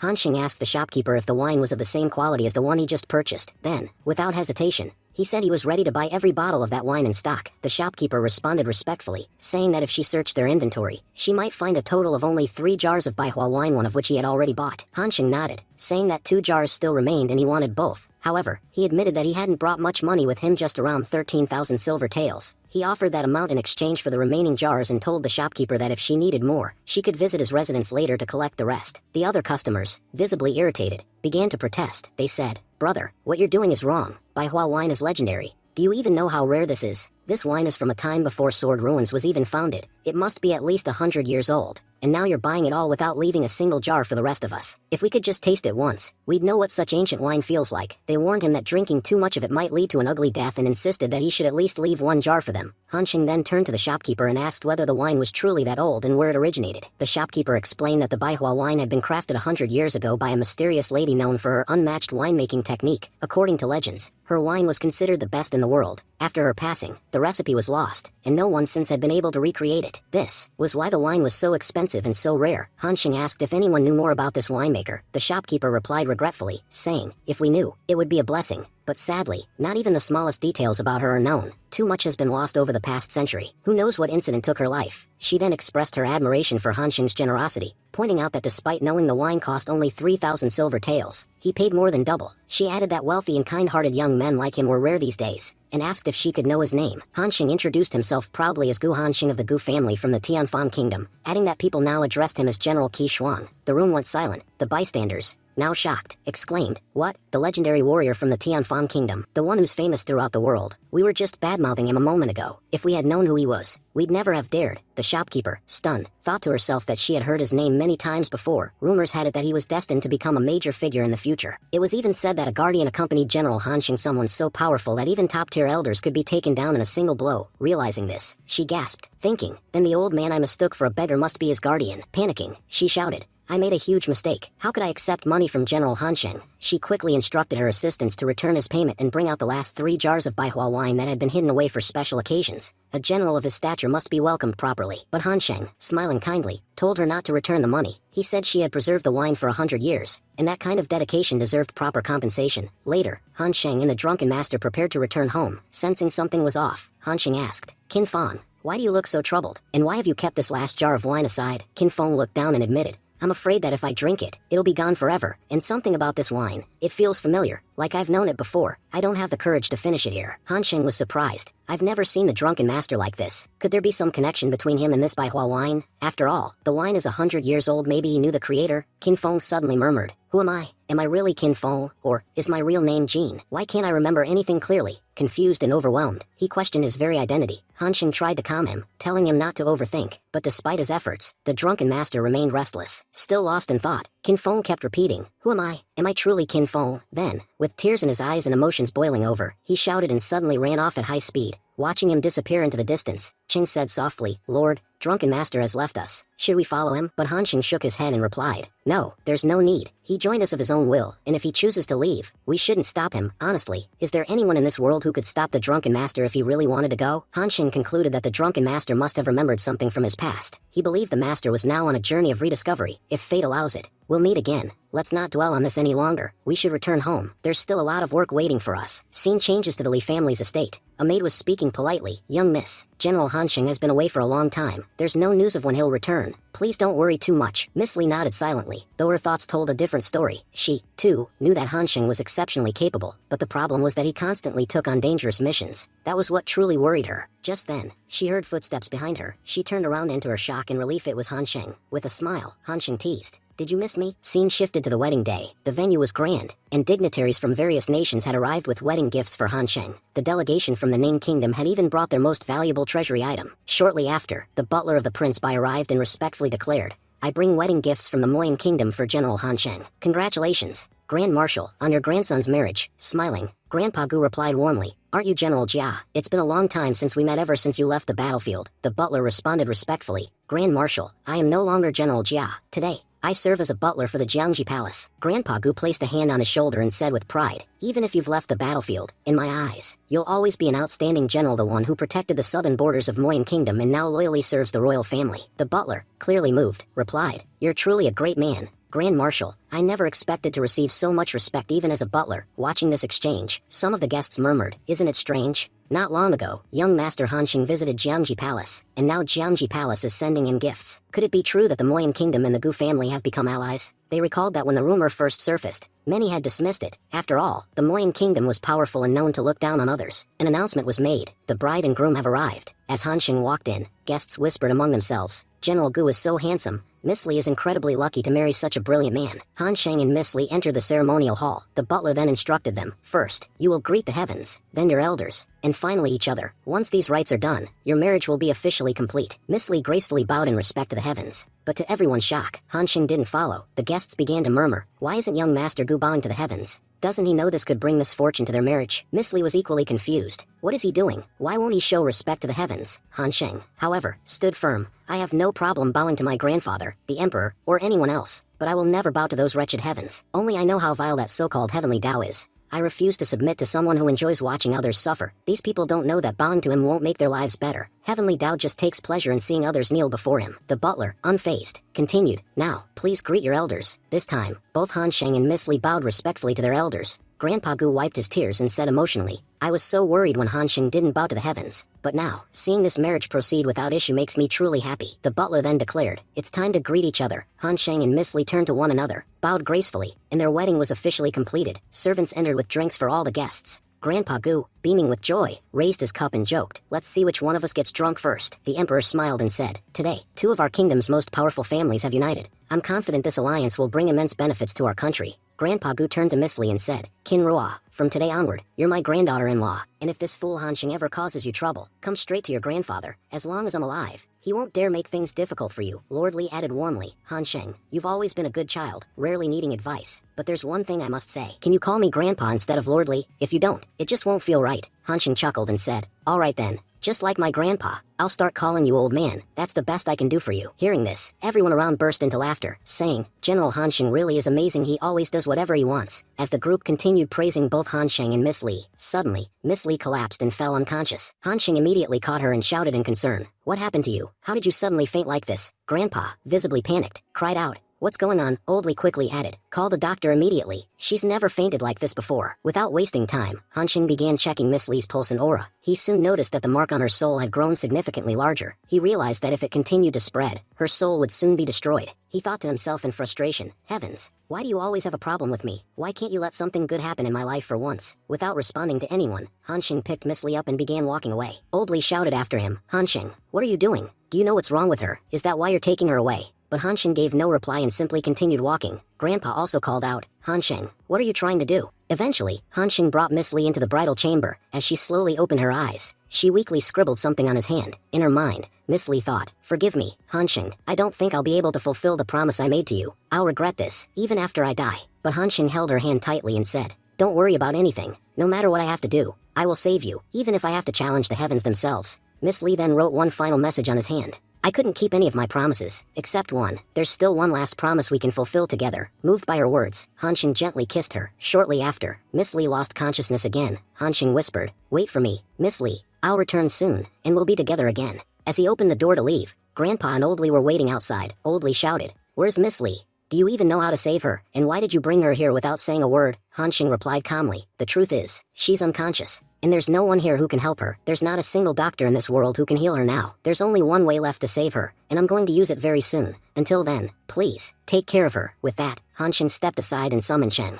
Cheng arrived and asked, yes, Lord Hanxing, what do you need? Hanxing handed him a glowing stone and said, look at this. It's called the Heaven-Defying Stone. I need you to gather as many of these as possible, as quickly as you can. Get everyone we have to help. No one should be slacking right now. These stones are crucial. Cheng, upon hearing this, recognized the stones. He realized they were the same ones his master had once used to help him. That led him to believe that his master was once again preparing to go against the heavens. Meanwhile, Hanxing had arrived at a waterfall. He was deep in thought and admitted to himself that he had once believed he had plenty of time, but in truth, he realized he had been completely wrong. He questioned how he could ever have thought his life could be peaceful as long as the heavens existed. That damned heaven never allowed him to be happy. He recalled how, in his past life, he had brought rivers of blood, destroying everything that stood in his way, killing millions, all in the pursuit of power. But in this life, he had chosen a different path. he had decided not to chase power anymore, hoping to live a good life where no one suffered because of him. Yet, there were still those who seemed disturbed even by his mere existence, so now, he felt that he had no choice but to return to the path of power. He had to show them that he hadn't become weak by accident, that regaining his strength was always within his grasp. Standing by the waterfall, he resolved to use its power to rebuild his body into a spiritual vessel. He was prepared to endure any amount of pain,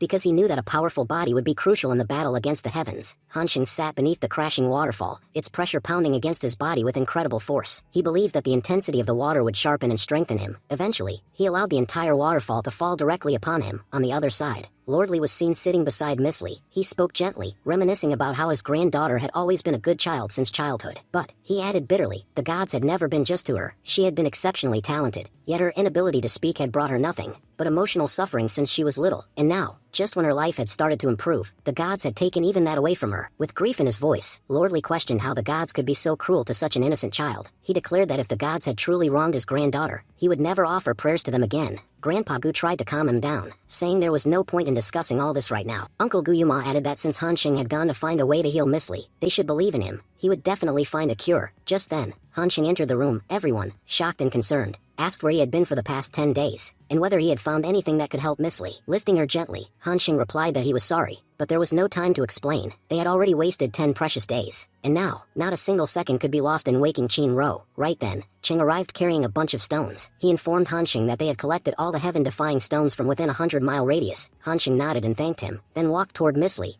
Grandpa asked what he was planning to do, placing Miss Lee within a formation circle. Hanxing apologized and warned that what he was about to do would be risky. He requested Grandpa, Uncle, and everyone else to step back. Being near him during this process could be dangerous. Hanxing, thinking to himself, began setting up a 9-palace 8 diagram formation. He explained internally that this formation could protect any person from the heavens, as long as they remained within its boundaries. Using it, he could ensure Qin Ro's safety while he fought the heavens and also find the chance to destroy her soul mark. He began chanting spells and poured his blood onto the stones. The moment he activated the formation, a barrier formed around Qin Ro. Hanxing was relieved, knowing she was now completely safe for the time being. Both her body and soul were protected. It was finally time to begin the real task. Suddenly, Hanxing began to release an intense, dangerous energy. The weather began to shift violently in response. Grandpa and Uncle were stunned by the sheer power, wondering how Hanxing could contain such terrifying energy. It was so powerful that even the sky began to change. Facing the heavens, Hanxing shouted that they had a problem with him and his family. They never stopped troubling them without reason. He demanded to know what right the heavens had to constantly interfere in their lives. He admitted he could understand if they held a grudge against him, but Qin Ro, she was innocent. She had never done anything wrong. He confessed that he had once sworn never to go against the heavens, and to live a peaceful life. But now, they had deliberately provoked him, forcing his hand. So be it. If it was a fight they wanted, then a fight they would get. He challenged them to come and test their strength against his. Just then, the heavens began unleashing a barrage of lightning, shaking the skies with divine fury. Shocked by the sudden storm, Grandpa muttered in disbelief, wondering aloud what was happening. He questioned if the heavens were truly enraged by Hanxing's words, and why the boy was speaking such nonsense in the first place. Hanxing, on the other hand, was deep in thought. He recalled a forbidden technique in his possession,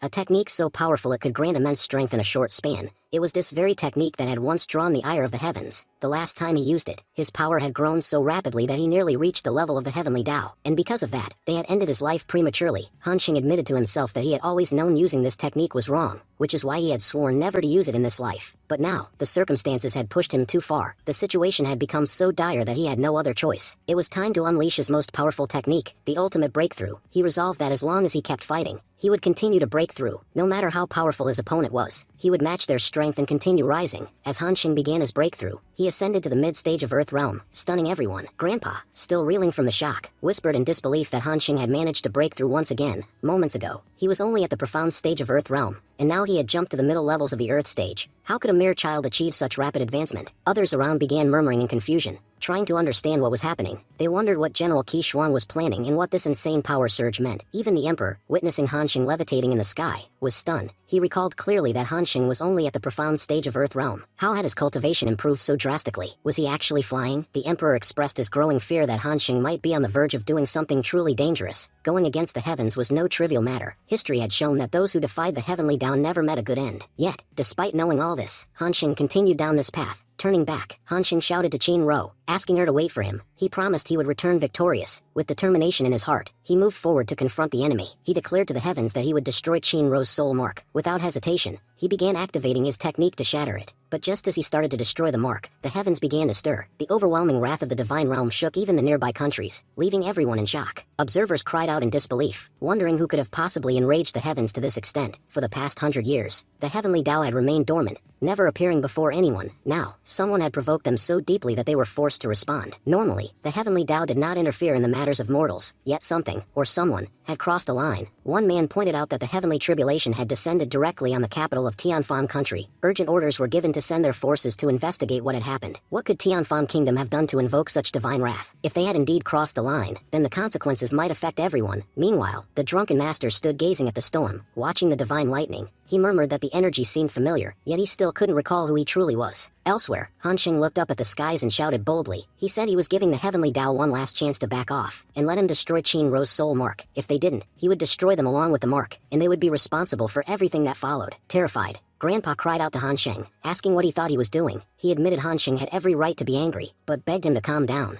He reminded him that he was speaking to the heavenly Tao, the very force that created the world and protected them all. He pleaded with him to stop speaking such blasphemy, but Han Xing shouted back in defiance. He claimed that the heavenly Tao had not created them, that it was simply the most powerful being, ruling over them without mercy. He challenged the idea that the heavenly Tao protected anyone. Instead, it sat and watched as humanity suffered. He said the heavenly Tao relished in their submission and suffering. He denounced the heavenly Tao as a tyrant, saying it was not as benevolent as people believed. He brought up how it had tormented Shinro without any cause. If it could punish the innocent so easily, then it too must be held accountable. Han Xing declared that he would no longer kneel or beg. He would show the heavenly Tao that humans were not its servants, and it could no longer impose its will on them. Furious, the heavenly Tao struck Han Xing with a bolt of lightning, but Han Xing withstood the attack for a long time, standing strong. He taunted the heavenly Tao, asking if that was all it had. He claimed such weak attacks wouldn't be enough to defeat him. If the heavenly Tao truly wanted to win, it would have to do much better. The heavenly Tao, now more enraged, prepared another lightning strike. Han Xing, refusing to back down, advanced as well. As the lightning descended once more, Han Xing declared that no matter how powerful the attack, he would not give up. He would continue fighting until Shinro's soul mark was destroyed. Blocking the lightning attack, Han Xing declared that no matter how powerful the opponent's strikes were, he would not back down this time. He vowed to fight until Shinro's soul mark was completely destroyed.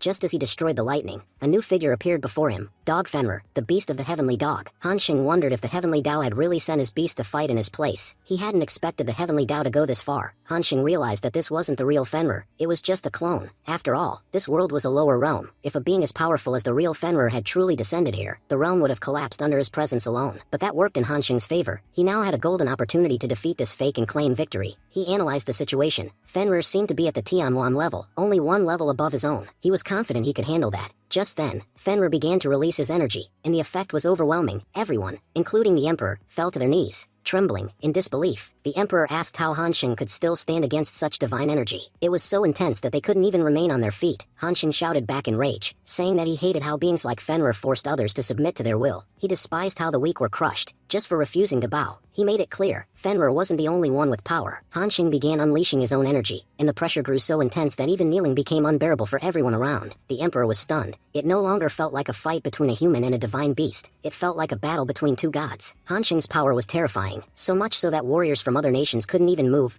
Grandpa, in awe, whispered, "Is that really my grandson? I've watched him grow up. When did he gain such incredible powers?" Meanwhile, Han Xing challenged Fenrir, telling him that if this had been his real body, it might have been a problem. But with this pathetic clone, he had no reason to worry. He called Fenrir's decision to face him a fatal mistake, and warned that the punishment for such a mistake was death. He launched multiple slashes at Fenrir, severely wounding him, but Fenrir quickly healed and threw Han Xing to the ground. The surrounding warriors gasped. A lightning bolt struck a nearby mountain, obliterating it. In panic, they pleaded for the heavenly Tao to protect them. Grandpa grimly observed that Han Xing had drawn the wrath of the most dangerous entity in existence. There was no one in the world who could challenge the heavenly Tao, and yet this child was doing just that. He admitted he didn't know how to stop Han Xing and feared that if this fight continued, disaster would follow. He could only watch helplessly as his country and everything around it edged toward destruction. Meanwhile, Han Xing dragged Fenrir far away from the city to avoid harming innocent people. Enraged, he cursed the audacity of a mere clone daring to attack him. Calling Fenrir a mutt, he he delivered a powerful kick, sending him flying. Then, using his sun-breathing sword technique, Han Xing landed a deadly slash across Fenrir. But it wasn't enough. He realized he needed to use more of his techniques. He activated the second move of his sword slash, causing a massive explosion in the sky. The impact was so immense that it obliterated all 4 of Fenrir's leg. Han Xing then announced his final move, one he had learned by watching their drunken master. He unleashed the broken sword style, first form. With a barrage of strikes, he completely destroyed Fenrir. A stunned onlooker in a ceremonial robe gasped, unable to believe what he was seeing.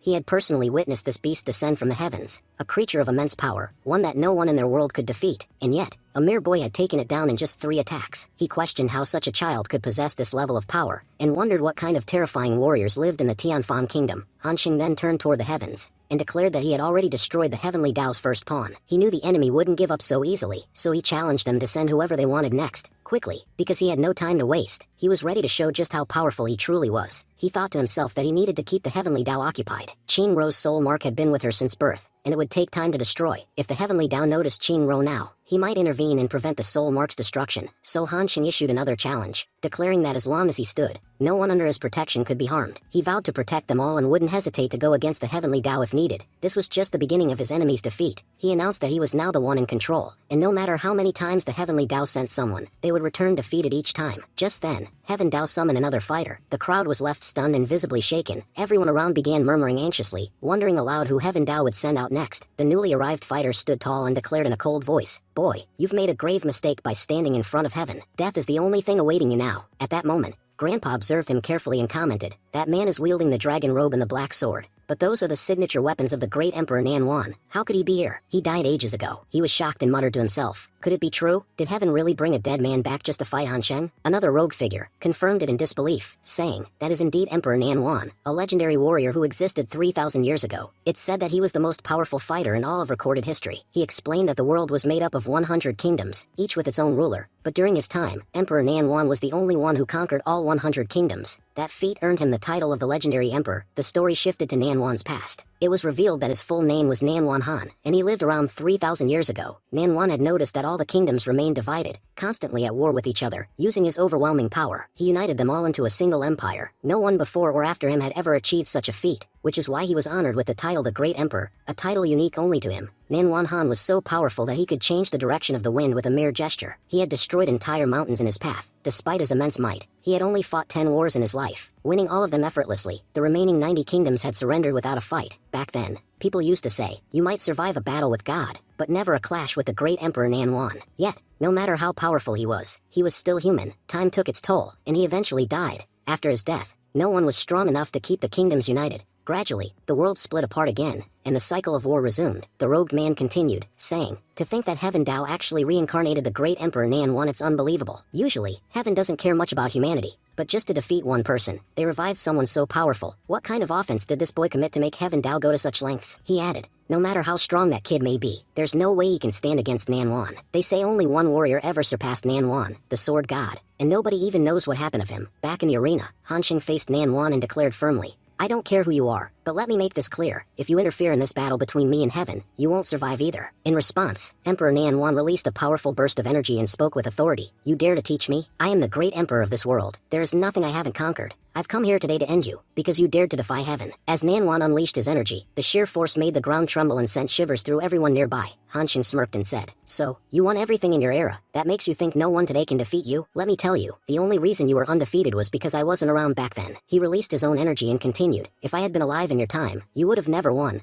I've heard people say you were never defeated. Then here's my advice. Don't fight me. Because after today, that record of yours won't remain unbroken." He sneered and added, "And what's the point of being so powerful? If you came here as heaven's dog, I'm sure they threw you a biscuit to get you to fight." Hearing that, Nanwan frowned, unleashing another surge of power. He retorted, "You talk far too much. Do you even know who you're standing in front of? If you had the slightest idea, you wouldn't dare run your mouth like this." Han Xing stood his ground and replied, "Oh, I know exactly who you are, the great Emperor Nanwan, the man who once ruled this entire world. But greatness means nothing to me. Today, I will defeat you and end you." He pointed at Nanwan and declared, "The whole world will witness this. You were never invincible. Your era was just full of weaklings who couldn't stand against someone like you." Meanwhile, the crowd watching the fight murmured in disbelief. What is this kid thinking? Is he seriously talking back to Emperor Nanwan like that? One of them whispered, "Does he not understand how terrifying Nanwan was? Not even the heavens can save him now." Just then, Emperor Nanwan began preparing to launch an attack. Nanwan, speaking confidently, told his black sword, "Show them that even today, you haven't rusted. Prove to them how extraordinary a sword you still are." Watching all this, Hanxing sarcastically remarked, "Who puts on so much drama just for a normal attack?" As Nanwan launched his strike, Hanxing countered with his own technique, and successfully blocked it. Shocked, Emperor Nanwan thought to himself that he had never expected such a young boy to be able to stop his attack like that. Maybe he wasn't just showing off after all. He seems incredibly capable, but Nanwan wasn't fazed. "No matter. I haven't used my full power yet either." As he moved forward, he shouted, "My great army, come forth. The time has come for us to unite once again,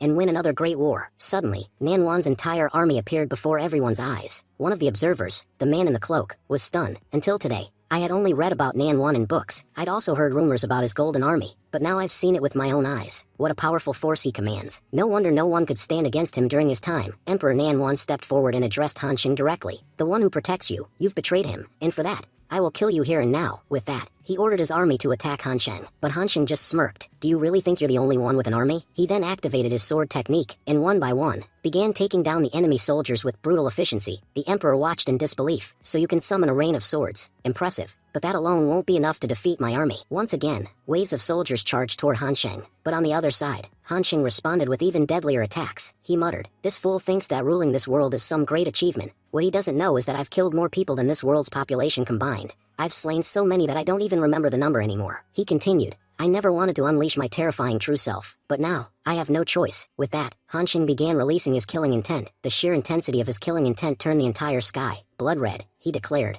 "My killing intent is so deadly, it could flood this world in blood. Now they'll finally see what my real power looks like." Even Nanwan's mighty army began to struggle before killing intent. Shocked, the warriors around them cried out, "How is this possible? How can a mere human possess so much power?" At that moment, Hanxing breaks through his limits, and ascends to the peak of the earth realm. Witnessing the blood-red sky, everyone around was left in utter shock. The emperor, visibly disturbed, muttered, "What in the world is happening? Why is the entire sky soaked in blood?" Meanwhile, the robed man remarked in disbelief, "Just how many people has this young man killed? For his killing intent to take such a bloody form, to develop such a terrifying presence, he must have slaughtered more people than exist in this world." Suddenly, Hanxing launched a devastating attack on the army, moving at blinding speed. He began wiping them out. As he roared in fury, he shouted, "I've been holding back for too long, but because of all of you, I've been forced to go all out today. I swear, none of you are getting out of here alive." With that, Hanxing charged toward Emperor Nanwan. Shocked but defiant, the emperor said, "You dare try to kill us? Boy, you're dreaming. Today, you shall witness the true power of the real Emperor Nanwan." And with those words, he summoned a dragon. Grandpa gasped in disbelief. "A dragon? We've only ever heard stories about dragons. This is the first time I'm seeing one in real life." "So, those tales were real after all? Dragons truly exist in this world." Another man added, "This dragon, it was sent by the heavenly Tao. They must be growing desperate if they're resorting to sending dragons. They're trying everything they can to defeat this boy. But seriously, who is this kid? Even the heavenly Tao is desperate to stop him." Standing atop the dragon, Emperor Nanwan declared, "Today,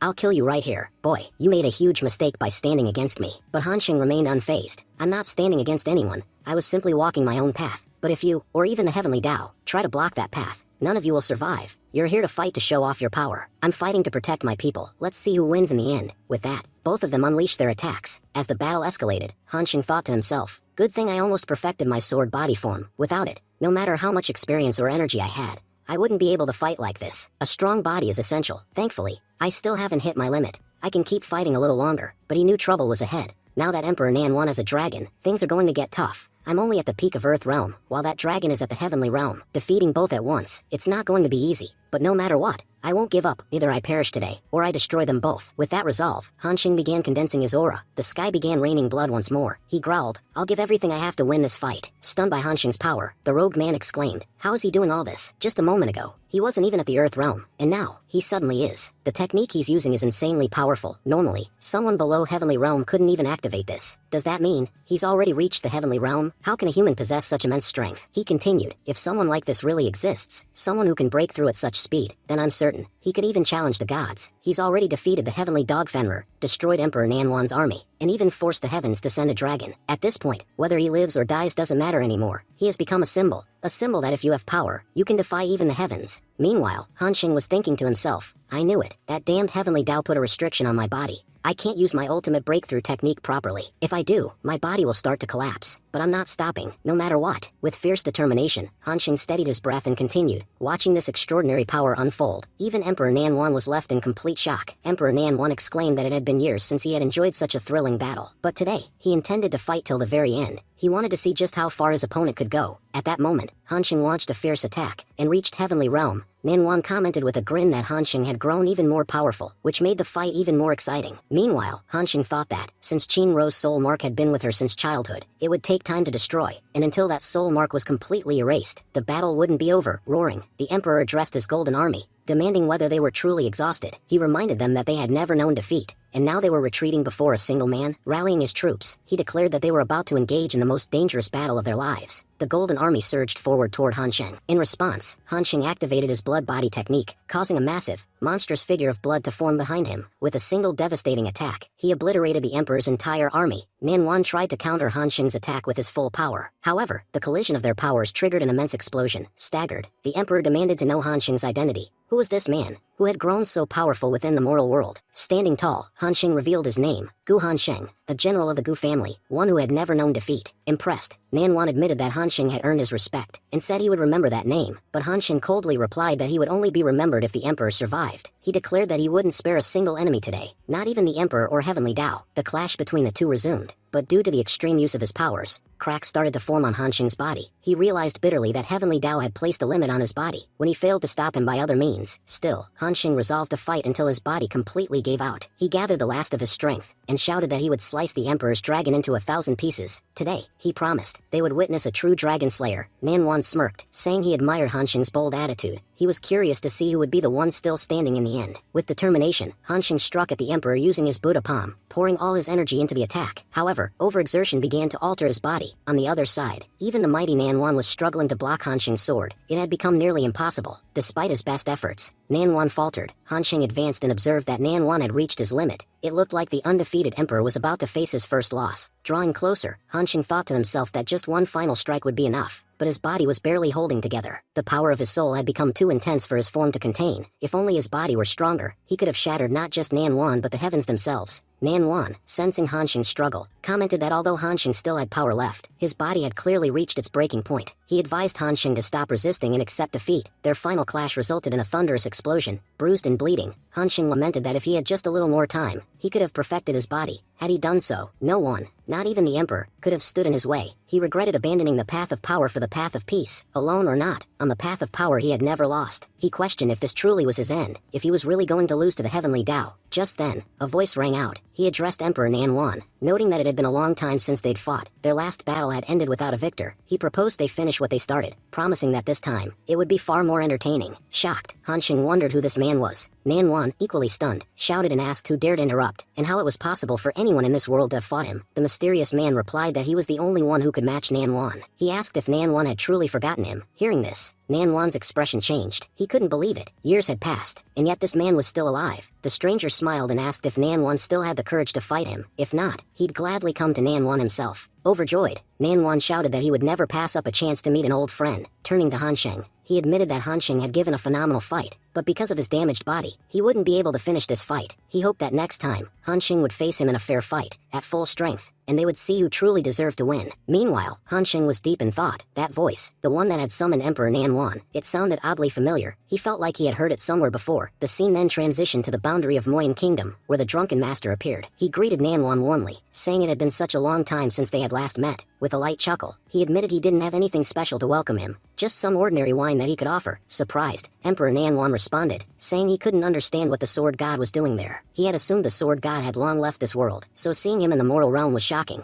He asked why the sword god had chosen to hide in such a place. The drunken master replied that this world lacked the strength to control or stop him. No one could restrain him even if they tried. He had his reasons for staying hidden. He added that the heavens never let those who dislike them live in peace. But for him, happiness now lay in the simple pleasures, especially the wine he drank. After achieving everything and gaining immense power, life had lost its meaning. That was when he discovered a truly exceptional wine, which brought him more joy than anything else. He encouraged Nanwan to try it, assuring him it would bring great pleasure. Taking a sip, Emperor Nanwan admitted he was impressed. He had drunk many wines in the heavenly realm, but none as incredible as this. He asked if the sword god had made it himself. The drunken master laughed and said he hadn't. After arriving in this world, he met a special friend, someone who had brewed this wine for him 100 years ago. That wine was the reason he chose to stay in this world. He then asked Nanwan if, like him, he too had lost the desire for power after reaching its peak and ruling over everyone for so long. Emperor Nanwan replied that although he was indeed a powerful emperor, his strength was nothing compared to that of the sword god. Even gods couldn't stand against the might of his sword. So what was an emperor in comparison? Still, he admitted he felt like he was forgetting something important. The drunken master then asked how Nanwan had returned to this world when he had supposedly died years ago. Nanwan answered that he himself didn't remember how he had died. It must have been about 3,000 years ago. Back then, he had conquered everything this world had to offer, and had nothing left to achieve. One day, some people from the heavenly Tao came to him. They told him that his purpose in this world had ended. They took a fragment of his soul, and sealed it in this realm so that if trouble ever arose, it could protect the world. He was still shocked, however, that the heavenly Tao had chosen to send him a soul fragment, just to fight a child. The drunken master admitted he had suspected all along that this wasn't Nanwan's real body. He had fought Nanwan's real body once, and it was truly incredible. If this had been the real one, they would have fought again. He confessed it had been a long time since he'd had a proper battle. The last time he unleashed his power, he had caused absolute destruction. That's why he now avoided using it. Then, looking at Nanwan, he proposed a game of chess. If they couldn't have a physical fight, a mental one would do, and at least it wouldn't cause any harm to the world. Emperor Nanwan said, "Sword God,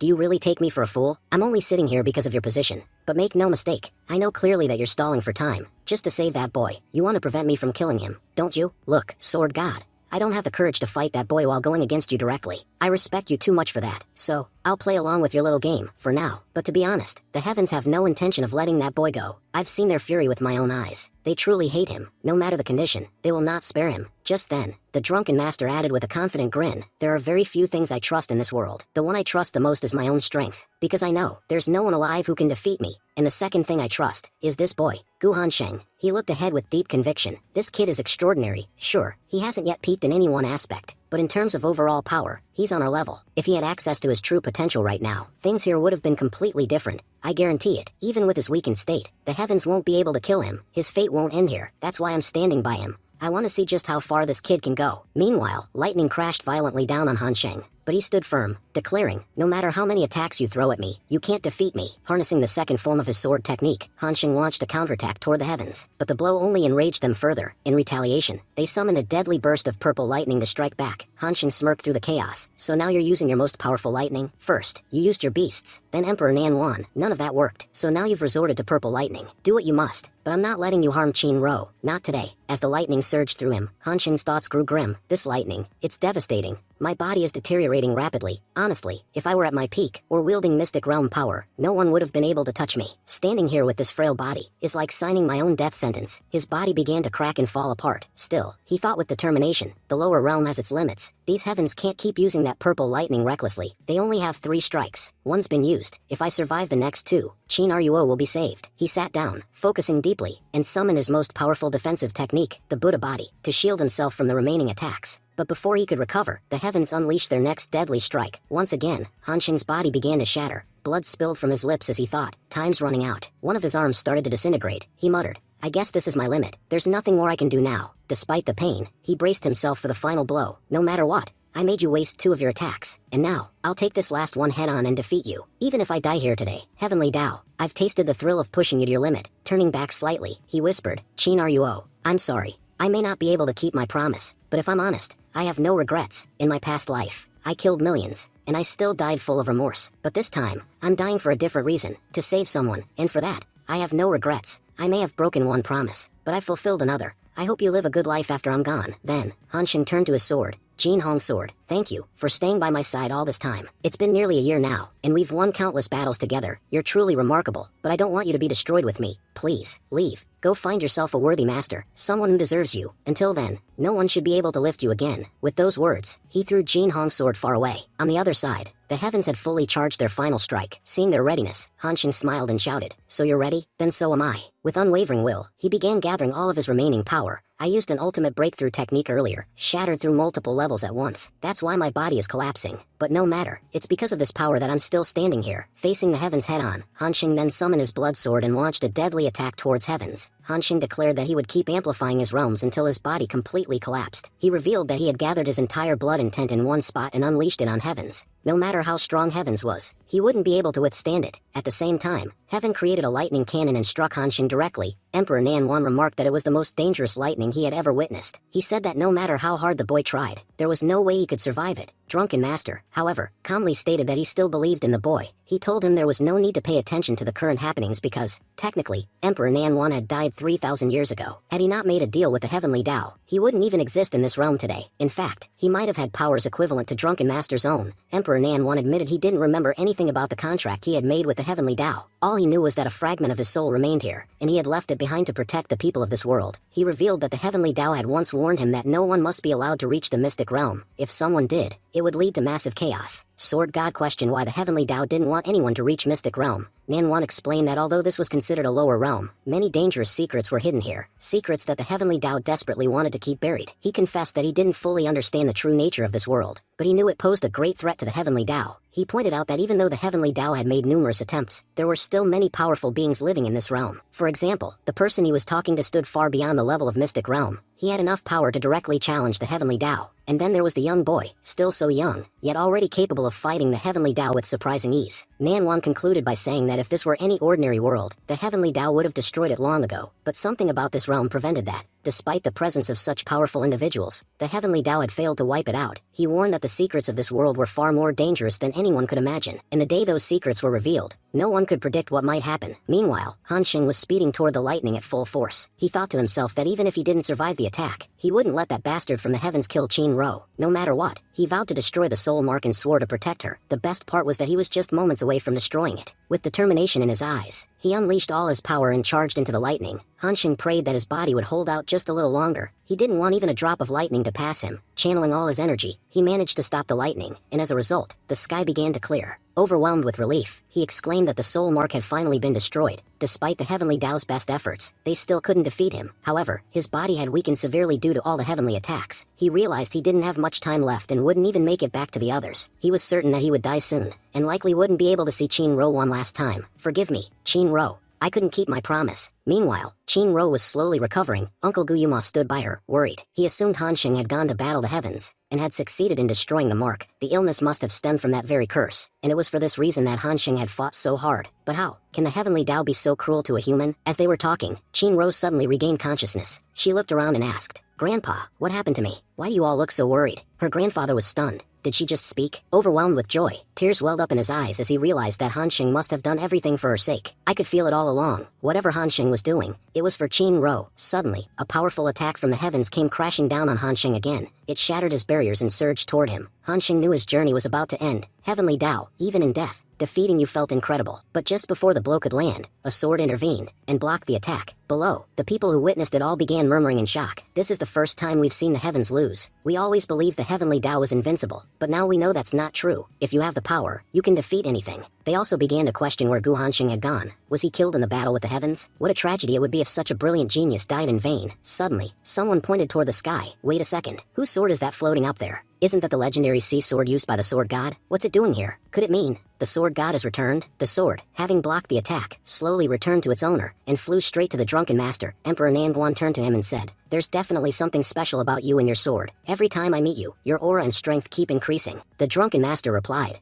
"I've wandered this world for the last 100 years, and in all that time, I never once met someone who made me feel the need to draw my sword. I've drifted from one land to another, aimlessly, but looking at you, I can tell you're a worthy opponent. If you're up for it, we could have a great fight. I promise I won't disappoint you." Emperor Nanguan smiled sadly and said, "If I were still alive, I'd take you up on that offer, but right now, I'm just a fragment of my soul. Fighting you like this would be foolish. I'd die from a single strike. So, I'll take my leave for now, but next time we meet, we'll share this wine together, and then, we will fight." He turned to leave. "My task here is complete. It's time I return," the drunken master said. "If only your real body were here, it would have been so much more fun to talk to you in person." Just then, he paused and began to think, why do I feel like I made a promise to someone? A promise I've completely forgotten about. Slowly, the memory resurfaced. A few days ago, Han Rian had offered him wine, and asked if he could become his disciple. The drunken master had happily agreed. In the present, the drunken master reflected, "I've taken a kid in as my disciple. I can't abandon him now. It's time I meet him and train him properly." Determined, he set off toward Rian's home. Upon reaching the gate, Rian's grandfather greeted him warmly. The drunken master stated clearly, "I'm not here for you all. I came for the boy." Meanwhile, Rian, trembling with nervousness, thought to himself, "I'm sure I've never offended the sword god. Wait a second, his face, it looks so much like my drunken master's. Could it be? Could they be the same person?" Just then, the sword god spoke. "Seems like my disciple doesn't even recognize me. Have you forgotten your master already? Boy, when you see your master, you should be on your knees in respect. Don't tell me you forgot about me in just a few days." Shocked, Rian stammered,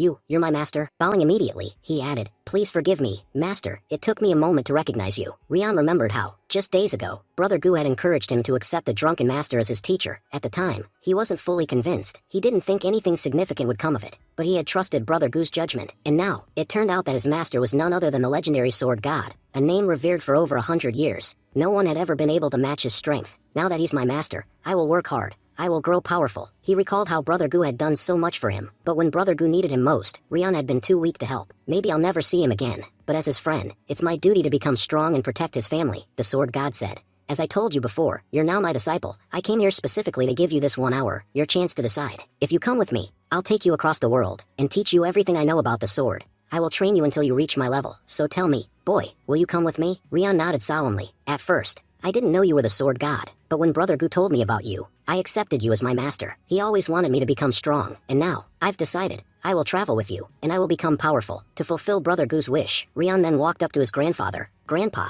I'm leaving now. Please take care of everyone in my absence. His grandfather, tears flowing, said, go, my child, show the world just how amazing you truly are. Meanwhile, at Miss Lee's residence, Mr. Lee was in disbelief. Chin Ro, you can speak again. My child, it feels so good to hear your voice. But then Chin Ro noticed her grandfather sobbing uncontrollably. Turning to him, she softly asked, Han Sheng, where did you go? Yet from Mr. Lee's reaction, she realized the painful truth. Han Sheng was gone. Stepping outside, she cried out, Han Sheng, please don't joke with us. Everyone's waiting for you. Come back. You promised me you would come with me to see the snow. How can you leave without keeping your promise? Han Sheng, if you can hear me, please come back. A month later, Miss Lee watched the snow fall and whispered, it's snowing again. I wish you were here. Han Sheng, the narrator begins explaining that after the incident with Han Sheng, Miss Lee had moved into the Gu family. She declared herself the daughter-in-law of the Gu family, and vowed to stay there forever, waiting for Han Sheng's return. Everyone else had given up hope. They believed Han Sheng would never return, but Miss Lee still held on to faith. She was certain he would come back one day. Since Han Sheng's disappearance, the world had changed. It seemed as if the fall of the heavenly Dao had brought some peace to the land. In another country, deep within the mountains, a man spoke warily. For days now, I've heard terrifying noises coming from the forest. I think a dangerous beast is lurking nearby. If I had found firewood outside, I wouldn't have come this deep. Just then, he noticed someone lying in the middle of the forest, badly wounded and barely conscious. It was Han Sheng. The man, clearly shocked, remarked that despite having so many wounds, the boy was still alive. He wondered how someone so young could have survived. As the scene unfolded, it was revealed that Han Sheng's one arm had been completely destroyed, and half of his body was buried in the dirt. The man then noticed that Han Sheng's lips were moving. Realizing the boy was still alive, he thought to himself that he had to save him no matter what. The story then jumped forward to a few months later. The farmer who had rescued Han Sheng was shown again. He told Han Sheng that the ginseng he brought was extremely beneficial for his recovery. He added that it had taken a whole year to grow. Han Sheng replied that such a thing must be very expensive, and urged the farmer to sell it, saying it would fetch a good price. But the farmer scolded him, asking what nonsense he was talking about. He explained that he had recently consulted a doctor, who informed him that Han Sheng's condition was quite serious, and that he needed the best nourishment to recover. Eating the ginseng could significantly aid his healing. Han Sheng silently reflected that little brother Haijia had not only saved his life, but had also been taking care of him ever since. He gathered herbs from the mountains, and prepared food every day, giving everything to Han Sheng. Han Sheng thought Haijia was truly a good person, an orphan who worked hard alone to farm, and sell herbs just to survive. And yet, he had spent all his money on Han Sheng's recovery. Haijia then cheerfully mentioned that although he had heard a lot about ginseng, this was the first time he had actually held one in his hands. He believed it would have a great effect on Han Sheng's body. Han Sheng expressed his deep gratitude, saying, thank you so much, Haijia. But internally, he thought about the lie he had told. He hadn't revealed his real name. Haijia still believed his name was Guyun. Han Sheng had done this deliberately, knowing how weak he currently was. Even a normal person could kill him in this state. He had many enemies in the world, and if anyone discovered that he was lying here in such a vulnerable condition, he couldn't imagine what they might do to him. Worse, it might even put Haijia in danger. Just then, Haijia returned home and excitedly told Han Sheng that it had taken him a while to get back, so he must be starving. He happily showed him the food he had bought and asked him to try it. Han Sheng, concerned, asked why Haijia kept focusing on him. He was sure Haijia hadn't eaten yet either. Haijia tried to brush it off, saying he had eaten earlier while waiting for the food to be packed. But just as he said that, his stomach growled loudly. Haijia thought to himself that meat buns were expensive, and he had very little money.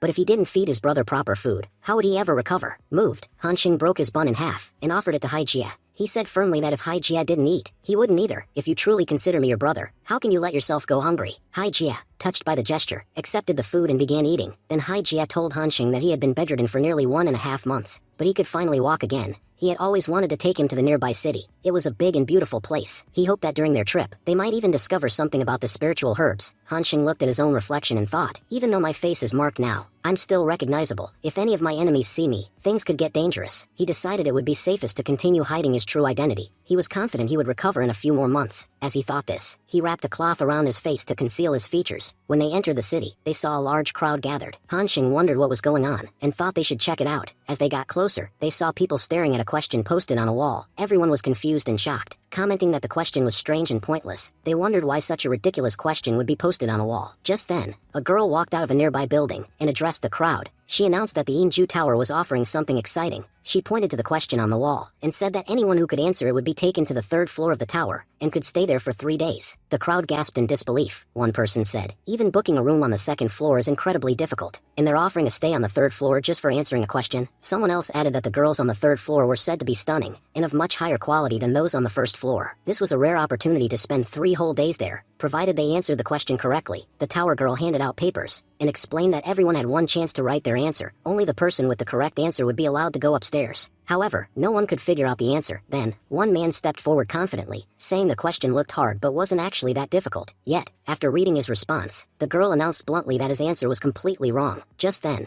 another person stepped forward and submitted their answer, but the girl quickly rejected it, saying it was incorrect. One by one, many people came forward to attempt the answer, but none of them succeeded. Eventually, most of them walked away in frustration. Some even claimed that the question itself was flawed, impossible to answer correctly. Hai Jia expressed his disappointment, saying it was frustrating that he couldn't solve the question. He thought that if he had somehow managed to pass and reach the third floor, he could have gathered information about spiritual herbs for his brother, Guyun. Seeing his determination, Hanxing offered to give it a try. As he stepped forward to write his answer, the other candidates scoffed. We're the top masters from our cities. Even we couldn't answer this question, and yet this beggar thinks he can? Listen, kid, this place is for scholars, not for the likes of you. No one here is going to hand out charity, so stop wasting everyone's time. Someone like you will never be able to solve this question. But moments later, everyone was stunned when the girl evaluating the answers looked at Hanxing's response in disbelief. After completing his answer, Hanxing silently walked away. Shortly after, the girl verified his solution and called out, Mr. Yun, your answer is absolutely correct. As today's winner, you are allowed to proceed to the third floor. However, Hanxing did not reappear. The girl looked around and asked, Mr. Yun, where did you go? You've already won. Please come forward. The crowd was in shock. They whispered among themselves, did that beggar really answer it correctly? Even the elite members of the Yu, Wei, and C families couldn't solve it. One of them muttered, could it be we've mistaken his identity? Where did he disappear to after all? The scene then shifted to 15 days later. Hanxing was seen recovering in bed. He reflected that while his physical body had mostly healed, cracks remained, leftover damage from earlier battles. He thought to himself that healing these cracks would be nearly impossible without a spiritual hub. But what worried him more wasn't the cracks, it was his soul. His soul was gradually fading, already weakened after the battle against the heavens, and further bound by numerous restrictions. His soul was deteriorating fast. If he didn't find a way to restore it soon, it would completely vanish. He admitted to himself that it had already been 2 months, and any more delay could be dangerous. Hai Jia then approached him and asked, Brother Yun, there's something I just don't understand. 15 days ago, when we were in the city, you solved the Enju Tower question with ease. But instead of staying and exploring the third floor, you returned home right away. Why? You should have gone ahead. I've heard the third floor is incredible, filled with powerful treasures. Aren't you curious about what's inside the tower? Who knows? Maybe some of it could even help you. Hanxing quietly agreed in his thoughts. Hai Jia is right. There's a chance that if I enter,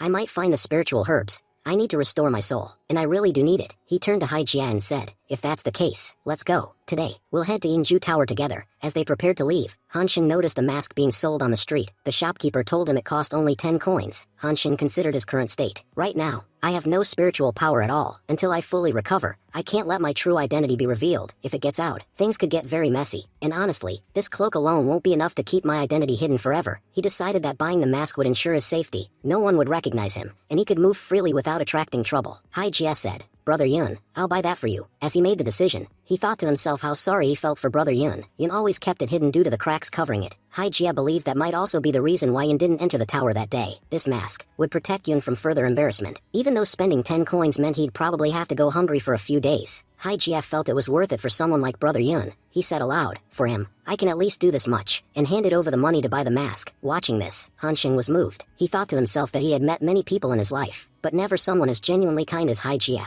Despite having no real reason, Hai Jia had saved his life, taking care of him for an entire month while he was bedridden, and was still doing everything he could to help. Hanxing promised himself that once they returned home, he would drastically improve Hai Jia's life. He vowed to repay every bit of kindness Hai Jia had shown. As they continued walking, the two of them noticed a notice board on a nearby wall. Hai Jia pointed it out and said, Brother Yun, look, this notice was put up by the people from the tower. They're still searching for you. I can guarantee that they'll be thrilled to see you. Hansheng nodded. Even I'm hopeful. Soon, they reached the entrance of the tower. A familiar woman spotted Yun and addressed him, saying, Mr. Yun, you're wearing a mask today. But because of your robes and attire, I still recognized you. If you had changed your clothes, I might not have recognized you at all. Come in. We've been waiting for you for a long time. As they entered, Haijia was stunned. He had never seen a place like this before. People inside were murmuring, that must be Miss Mu. But who are those men with her? Someone added, did you notice their clothes? They don't look wealthy at all. How did they even get inside the tower? Just then, Miss Mu turned around and called out, Jiawu, this young master will be staying with you. Please take good care of him. Since it was Haijia's first time in such a place, he was clearly nervous. Sensing this, Hansheng reassured him, don't worry, Haijia,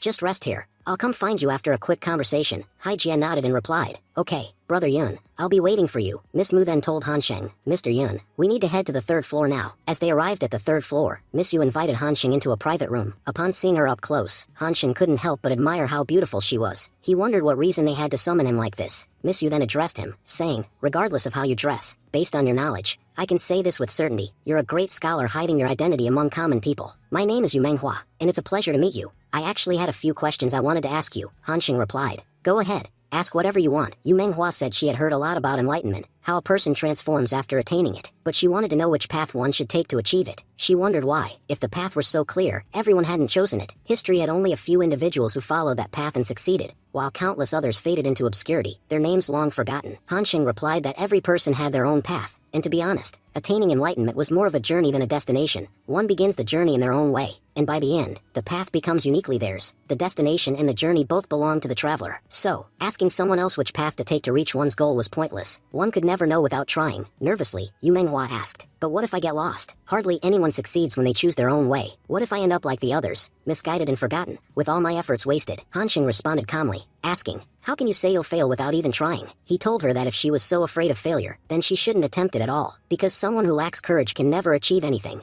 If she kept carrying that fear, she would never reach enlightenment. He advised her to cast out the fear within herself first. Only then could she consider doing anything meaningful. After hearing Hansheng's words, Manhwa realized where she had been wrong. She thanked him sincerely, saying his words had helped her find her way. She now understood what she needed to do. She thanked him again for coming, and mentioned that the 3rd floor was a luxurious space, where he could rest comfortably if he wanted. Hansheng replied that it wasn't necessary. If she had no more questions, he would take his leave. As he descended to the lower floor, he noticed a man yelling at Haijia, clearly upset. An angry young master was shouting, you poor fool, do you even know how expensive my clothes are? Because of you, they're ruined. What should I do with you now? Haijia stood there trembling, frightened by the young master's rage. He admitted, I know I'm not rich like you, but I'm not a beggar either. I've saved up some money. I'll pay for your clothes. Watching all this unfold, Hansheng stepped in and asked Haijia what had happened. Through tears, Haijia explained that the man had spilled wine on himself, and was now blaming him, saying Haijia had blocked his path, even though Haijia had just been sitting quietly to the side. Despite not being at fault, Haijia had offered to pay, but the young master threw his money aside in disgust. The young master scoffed, you think that pathetic amount can even cover a corner of my clothes? Picking up the money, Haijia said softly, this is all I have, all my savings. Seeing this, Hansheng stepped forward and said firmly, Haijia, stop crying. As long as your brother Yun is standing here, no lowly young master can do anything to you. Trust me, and stand tall. Encouraged by his words, Haijia stood up. Watching the scene, Miss Wu was visibly shocked. She demanded to know what was going on. Jiawu, what happened here? I told you to look after them. What is all this chaos? Jiawu explained, as per your instructions. I had arranged a nice seat for this gentleman, but because he was seated in the main hall, the other guests grew angry, saying they wouldn't sit near a beggar. I had no choice but to move them to the side. While I was serving the others, everything suddenly went out of control. Irritated, Miss Wu snapped, I told you to take care of them, you idiot. What have you done? Just then, Manhwa stepped forward and pleaded, young master, please calm down. This entire incident happened inside our tower, so we will take full responsibility. We will compensate you for the clothes. But before she could say more, Hansheng gave her a cold, piercing stare, which instantly terrified her. Then he calmly asked, how much are your clothes even worth? The young master arrogantly declared, they cost 100 silver taels. Honestly, that's more than a poor man like you could earn in a lifetime. But Hansheng replied firmly, I'll pay you. In fact, I'm buying those clothes from you, right now. Everyone around burst into laughter upon hearing this. The young master mocked him, saying, you'll pay me 100 silver taels? That's probably your lifetime's entire fortune. I guarantee a poor man like you can never afford that. The crowd began mocking Hansheng, laughing louder. Hansheng then turned to Miss Yu and said, please bring me some ink and paper. Within moments, Miss Yu returned with the items. Hansheng thought to himself, it's true, my cultivation has ended, and my body is now weaker than even a normal person's. But one truth remains, My aura and my soul are still intact, and the knowledge I've earned over the years, through relentless effort, is mine to command. People like them can't bully those I care about. He then began to craft a piece of calligraphy, releasing such a powerful wave of energy that everyone nearby was stunned. Eyes wide, people exclaimed, "This aura, it's incredible. Only a great Confucian scholar could release something like this. We can feel not just the power of literature, but actual sword energy in his writing." Someone added, "I've never seen such breathtaking calligraphy in my entire life." Manhwa, visibly shocked, murmured, "Just as I suspected, this man is an extraordinary scholar. His aura alone reveals how dangerous he could be. Honestly, within all 100 kingdoms, there are very few who could match this level of presence. I might even say this calligraphy represents the peak of literature. It's so masterful that it could easily be considered a national treasure in any country. I remember, the last time someone displayed such power through calligraphy, that person became the prime minister of the Uchu kingdom. And in that kingdom, the prime minister holds more power than even the king. Because of his scholarship and wisdom, people whispered in awe, "This calligraphy is even greater than that prime minister's." Manhwa then stepped forward and said humbly, "Sir, please forgive us. We had no idea you were such a great scholar. If we had known, we never would have treated your people so disrespectfully." Seeing the intense aura surrounding Hansheng, the arrogant young master began to tremble with fear. Hansheng said coldly, "This calligraphy is worth thousands of gold coins. I'm now giving everyone here an opportunity. Anyone who wants to buy it may do so." An old man immediately stepped forward and declared, "I'll pay 1,000 gold for it." The bidding began and quickly escalated, reaching 5,000 gold coins. Even Hai Jia, who had been watching silently, was stunned by what was unfolding. Miss Mu whispered to Miss Yu, "This calligraphy is priceless. If we can somehow acquire it, it would be a tremendous gain for our family. Just owning it would significantly increase our family's strength." Manhua nodded and stepped forward. "I offer 10,000 gold for this calligraphy. Great Confucian, I beg you, please give it to me. And if gold isn't enough, I am even willing to offer you this entire tower, everything I have. I'll give it to you in exchange for this masterpiece." But Hansheng replied firmly, "Your tower is worthless to me. I have no interest in such things. For now, just bring me the 100 gold coins." Manhwa responded immediately, "Of course, I'll get them right away." Then Hansheng turned toward the young master and said, "You said your clothes were worth 100 silver taels. Well, I'm now buying them from you for 100 times that amount, 100 gold coins. So technically, those clothes are now mine. Take them off." The young master, visibly shaken, begged, "Please don't be angry. I'll remove them right away." After that, Hansheng threw the gold coins in front of him and commanded, "Pick up every single copper coin that's fallen, and return them respectfully to my brother, Hai Jia. Remember this, for every missing coin, I'll take one of your fingers, so find each one carefully." The terrified young master began crawling on the floor, collecting every single coin, and handing them over to Hai Jia. Trembling, he said, "Brother, I'm truly sorry. I had no idea who you really were. I sincerely beg for your forgiveness." Along with the copper coins, I've added some gold coins as well. I don't want anything else, just your forgiveness. Hai Jia accepted the coins, and the young master fled the scene in panic. Manhua stepped forward again and pleaded, "Great master, please forgive us. It was entirely our fault. If we had treated your friend with the respect he deserved, none of this would have happened." Hansheng looked at her calmly and replied, "There's no need for apologies now. But before I leave, let me tell you something. Learn to respect your guests. Otherwise, the day this building becomes empty will come before you even realize it." After that, Hashan quietly took Hai Jia back home. Miss Mu remarked that it seemed they had offended Mr. Yun, and she admitted it might have been the biggest mistake of their lives. Manhwa agreed, saying that people would go to great lengths just to stay on good terms with such a great master. But instead, they had offended him, and sent him away from their doorstep. She feared this mistake would bring great consequences upon their Yu family. The scene then shifted to Hai Jia's home. Hai Jia, excitedly talking to Brother Yun, said they had received a lot of money, and wondered aloud what they were supposed to do with so much of it. He worried that if the mountain bandits found out, they would surely come to attack them. Hansheng reassured him confidently. He told Hai Jia not to worry and that, after everything that had happened today, no one in the entire country would dare mess with them. He added that this was just the beginning. Many more people were likely to send them money as gifts. These 100 gold coins are just the start. Soon, we'll have 10,000 more. Hai Jia beamed with joy, praising Brother Yun for being so incredible. He admitted he hadn't realized Yun's calligraphy could be worth so much. Meanwhile, Hansheng silently reflected on how much this boy had helped him, and felt happy that he was finally able to repay the favor, even if only a little. Hai Jia then declared he would go to the village that night, and bring back some chicken for both of them. Hansheng, filled with hope, thought that things were finally starting to look up for them. Hai Jia was especially excited that they could now afford medicine, and new clothes for Brother Yun. He said Yun no longer had to wear those worn-out clothes anymore. However, Hansheng kept an important truth to himself. He knew no one could find out who he really was, or what condition he was in. If people learned his true identity, he was certain it would lead to a wave of attacks against him. For now, his disguise as Yun was a valuable cover, and he was determined to show the world what a great Confucian he truly was. No one would suspect that he was also capable of fighting. By keeping his secret, he could protect both himself and Hai Jia, and maybe even build a better life for them both. The scene then shifted to a grand mansion, where a man rushed in and reported, My lord, there's incredible news. A highly revered scholar named Mr. Yun has emerged in Wangjin town. He performed calligraphy at the Yinju Tower, and it was so powerful that people said a radiant aura emerged from it. Some even claim it surpassed the Prime Minister's calligraphy. Many are still shocked by what they witnessed. Some even believe the power within that calligraphy could change the world itself. Shocked, the Lord exclaimed, a great Confucian has appeared. Do you realize what that means? The emergence of even one Confucian in a country is enough to change its entire fate. Recognizing the importance of this news, the Lord quickly ordered his men to prepare. We're leaving immediately to meet this Confucian. 2 days later, the story returned to Han Sheng and Hai Jia. Since receiving the money, Hai Jia had been gathering rare herbs for Han Sheng, who used them to prepare a medicinal bath. This bath was designed to help his body recover quickly. Han Sheng submerged himself in the bath. After 3 hours, the cracks on his body had significantly faded. He noted with satisfaction that the cracks on his face had fully healed. Only some remained on his body. Fixing his physical wounds wouldn't be too difficult. With a few more medicinal sessions, he could heal completely. But he was deeply concerned about the damage to his soul. Healing that would be far more challenging. Later, Han Sheng told Hai Jia it was time to return to the tower. Hai Jia asked him to wait just 2 more seconds, then quickly dressed Han Sheng in new clothes he had bought. I got these just for you. Look how great they look on you. Touched, Han Sheng asked, why didn't you get anything for yourself? Hai Jia shrugged, saying he wasn't used to wearing nice clothes, and that what he had on was good enough. Han Sheng looked at him seriously. Hai Jia, never forget this. You're no longer the same person you once were. Your life is about to change completely, so start getting used to the finer things. Soon after, they arrived at the tower. Hai Jia grew nervous seeing the large crowd gathered outside. Miss Mu greeted them warmly and said, Sir, welcome. The moment we heard you were coming, we made sure everything was ready for your arrival. They were served an elaborate feast. Manhwa smiled and said it brought them great joy to see him there. Just then, loud noises echoed from outside the tower. Concerned, Manhwa wondered what was going on and who could be arriving. Han Sheng looked toward the gate and thought to himself, those 2 men, they're from the royal palace. It seems my presence is no longer a secret in this country. He could sense the tension. Even Manhwa looked visibly anxious. The first man stepped forward and introduced himself. My name is Jian Bei, and I serve as the Grand Tutor of the Chu State. I heard that an extraordinary scholar is currently residing in this city's Yinju Tower. Out of deep respect, I have come personally to visit. The second man then added,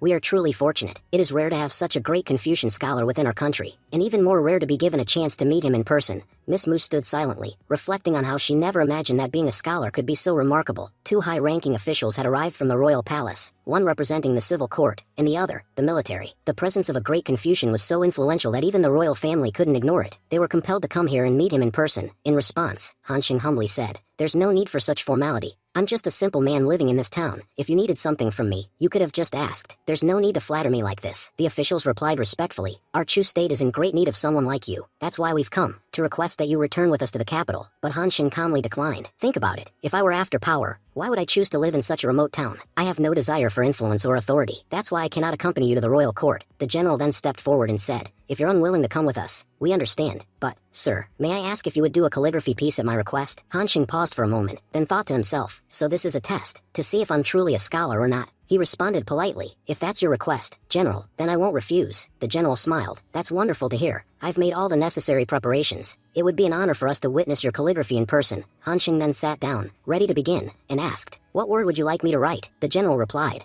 I would like you to write the word country. I've heard it holds a profound meaning. Jian Bei, observing the interaction, thought to himself, what is General Hu trying to accomplish here? Everyone knows that the word country carries many layers of meaning. If a true Confucian scholar were to write it, it could influence the nation's very fate, bringing peace and strength from within. Placing such a heavy request before a scholar, it could be dangerous. He doubted whether Han Sheng would agree, but Han Sheng, now serious, looked at the general and asked, do you truly understand the meaning of the word you just said? The general replied honestly, I'm a martial artist. I've spent my life on the battlefield. I don't understand the deeper meanings of words the way scholars like you do. Han Sheng took a deep breath, releasing his inner energy as he began to speak. The word country holds countless interpretations. Each scholar defines it based on their understanding. What you've asked of me has more than one meaning. I can certainly write it for you, but I need to know what you truly wish to express through this word. Without understanding what's in your heart, I cannot bring your intent to life on paper. His words left General Hu stunned and unsure. He replied, I honestly don't know what I want to express. Please write whatever you feel is right. There's no need to focus specifically on the word country. Moved by the sincerity, Han Sheng finally began writing.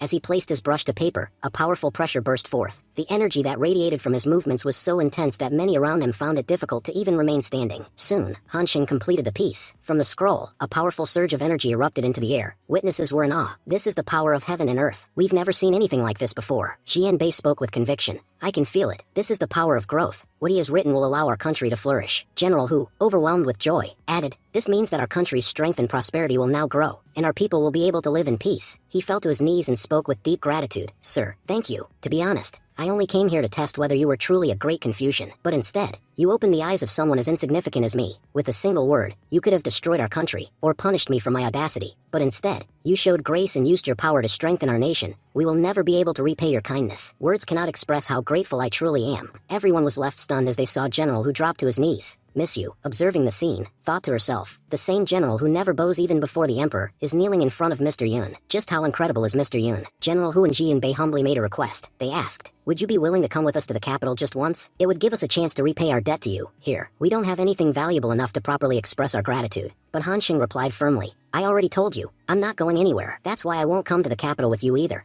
I've given you this calligraphy as a gift, and if I ever need something in return, I'll be sure to come to you myself. For now, I'm leaving, and I hope no one follows me. The next day, we see Han Xing returning to the tower. Miss Mu greets him and says, Miss Manhwa is waiting for you on the 3rd floor. As Han Xing climbs up, Miss Manhwa welcomes him warmly, and serves him the finest wine from her tower. Smiling, she said, please try this, sir. I'm sure you'll really enjoy it. Taking a sip, Han Xing nodded and said, yes, this is excellent. By the way, miss you, do you know why I came here today? You see, just days after I first arrived at the tower, every detail about me somehow reached the royal family. If I think logically, the villagers aren't capable enough to send that information so quickly all the way to the palace. You understand what I'm implying, don't you? Manhwa admitted, yes, I understand. When you came here a few days ago and demonstrated your talents, I was truly impressed. It was I who passed that news to the royal family. Han Xing's expression grew serious as he said, if my guess is right, you're from the capital too. That explains how you know the royal family so well. In fact, I'd even say that among everyone in this city, your status is far above the rest, and you've done a remarkable job hiding your true identity. Hearing this, Manhwa knelt before him and said sincerely, you're absolutely right, and now, I need your help, desperately. In return, I'm willing to offer anything, even everything I have. Han Xing replied, stand up. If after hearing your story,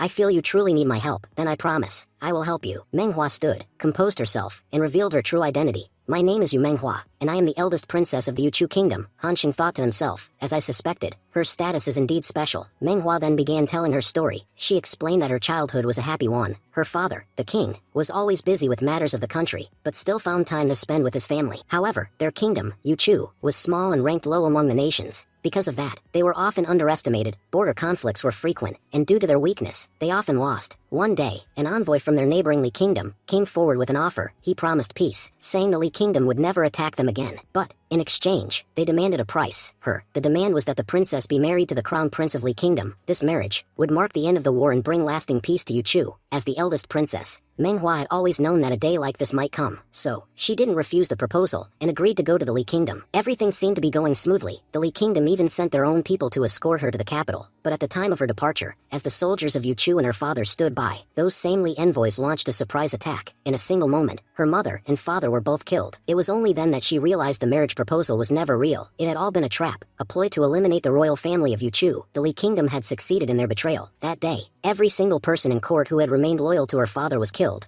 Manhwa recalled that she wanted to die that very moment. Watching her parents murdered before her eyes, she had lost all will to live. But then, something inside her reminded her, for her country, for her revenge, she had to survive. With the help of a few loyal ministers, she was safely escorted out of the kingdom. Only one person was sent to accompany her, her trusted assistant, none other than Miss Mu. After escaping, she arrived at this town. Using the wealth her family had left behind, she built the tower. For the past 10 years, she hadn't rested for even a day. She had been steadily growing her influence, reaching out to loyal officials still faithful to her bloodline. In her heart, she knew, one day she would return to the capital, reclaim her throne, and take back her crown. Under the cruel rule of the Li kingdom, her people had suffered terribly. For a decade, life in Yuchu had become unbearable. Though she had built many alliances in those 10 years, she admitted she was still too weak to take revenge. That's why she had been hesitant, and why she had asked Han Xing that difficult question. But now, after hearing his words, her spirit had been reignited. She truly believed that with his help, victory was possible. Han Xing asked, who currently controls Yuchu kingdom? Manhwa answered, it's currently ruled by Yuan, the son of one of my father's concubines.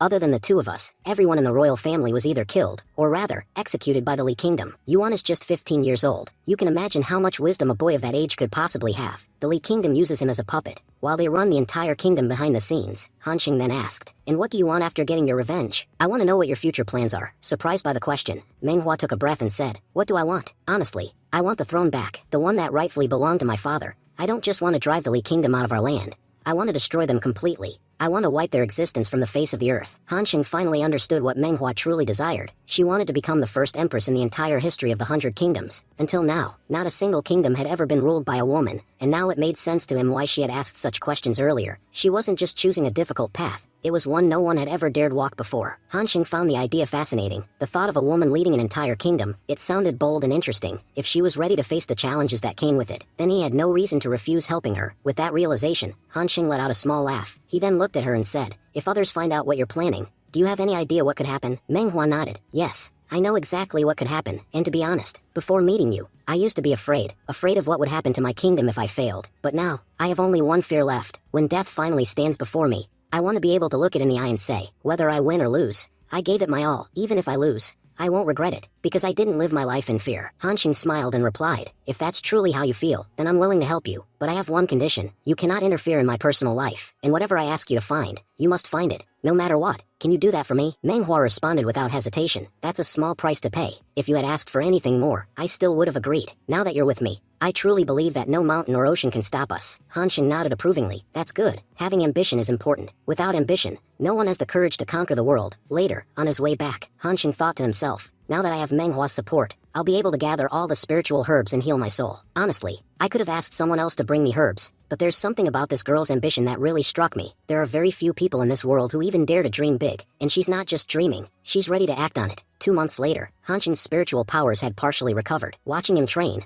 Haijia admired his strength and quietly wished that one day he could be like him too. Meanwhile, Han Xing reflected on his progress. "Eating spiritual herbs consistently has brought me a lot of benefits. Not only has my body improved, but even the marks on my soul have started to fade. But to fully heal it, I'll need herbs of the highest quality, extremely rare ones, nearly impossible to find in this world." At this point, consuming normal spiritual herbs won't help anymore. Just then, sensing someone's presence, Han Xing said aloud, "Since you're already here, you might as well come out." Manhwa stepped forward and said, "Our kingdom's situation is getting worse. I believe it's time for us to return to the capital and take back what should have been ours from the beginning. I hope, Mr. Guyun, you'll help me make this happen." Han Xing nodded. "If you've already made up your mind, then let's go. Haijia, pack your things. We're heading out." Haijia, however, lowered his head and said, "Brother Yun, I'm sorry, but I can't leave this village with you. This village, it's my home. I may not have a family of my own, but the uncles here cared for me like I was their own child. I don't have the courage to abandon them now. I'll stay here and wait for you, no matter how long it takes, when your journey ends. And if you ever think of me, you can always come back here, because I'll never forget my brother Guyun." Han Xing smiled and replied, "All right, if this is your decision, I won't stop you. But remember, your brothers will always stand behind you. And if you ever need me, no matter when, just come find me. I've left a letter for you in your room. Read it after I'm gone." Later, Haijia entered his room and found the letter Han Xing had left. It read, "Haijia, once I finish what I've set out to do,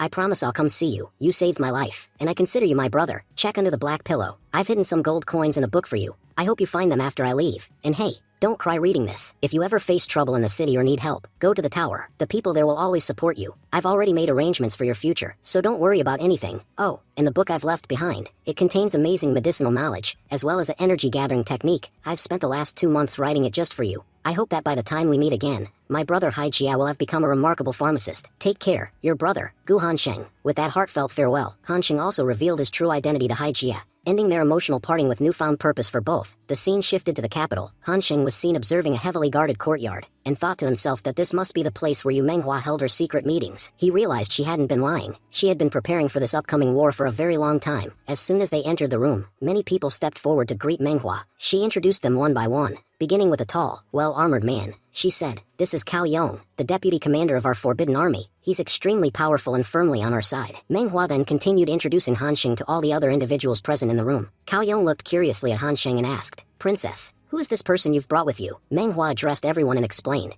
"Do you remember I once told you about a great Confucian from the west section of our Wenjing town? Well, he's the one, the very person I spoke of. Show him the respect he deserves." Everyone's expressions changed to nervous astonishment. They began thinking to themselves, is he really the great Confucian? He's already created 2 calligraphic works that have been declared national treasures. For someone like him to stand beside our princess, that alone is incredible. They say Confucians have such power in their words that they can destroy entire armies with just a phrase. They immediately bowed and said, "Sir, please forgive us for not recognizing you earlier. It's truly an honor to meet a great Confucian like you." Menghua then turned to Han Sheng and explained, "Mr. Yun, the year is coming to an end. According to the customs of our Yuchu kingdom, the heaven worship ceremony will take place 10 days from now. Every major civil and military official, as well as the great families, will gather in the capital for it. The responsibility of guarding the ceremony lies with the Forbidden Army. Over the past 10 years, I've secretly planted more than 1,000 of our own soldiers within the Forbidden Army. While they appear to serve the kingdom, in reality, they take orders from our deputy commander Cao Yong. If we're planning to strike, there won't be a better opportunity than during the heaven worship ceremony.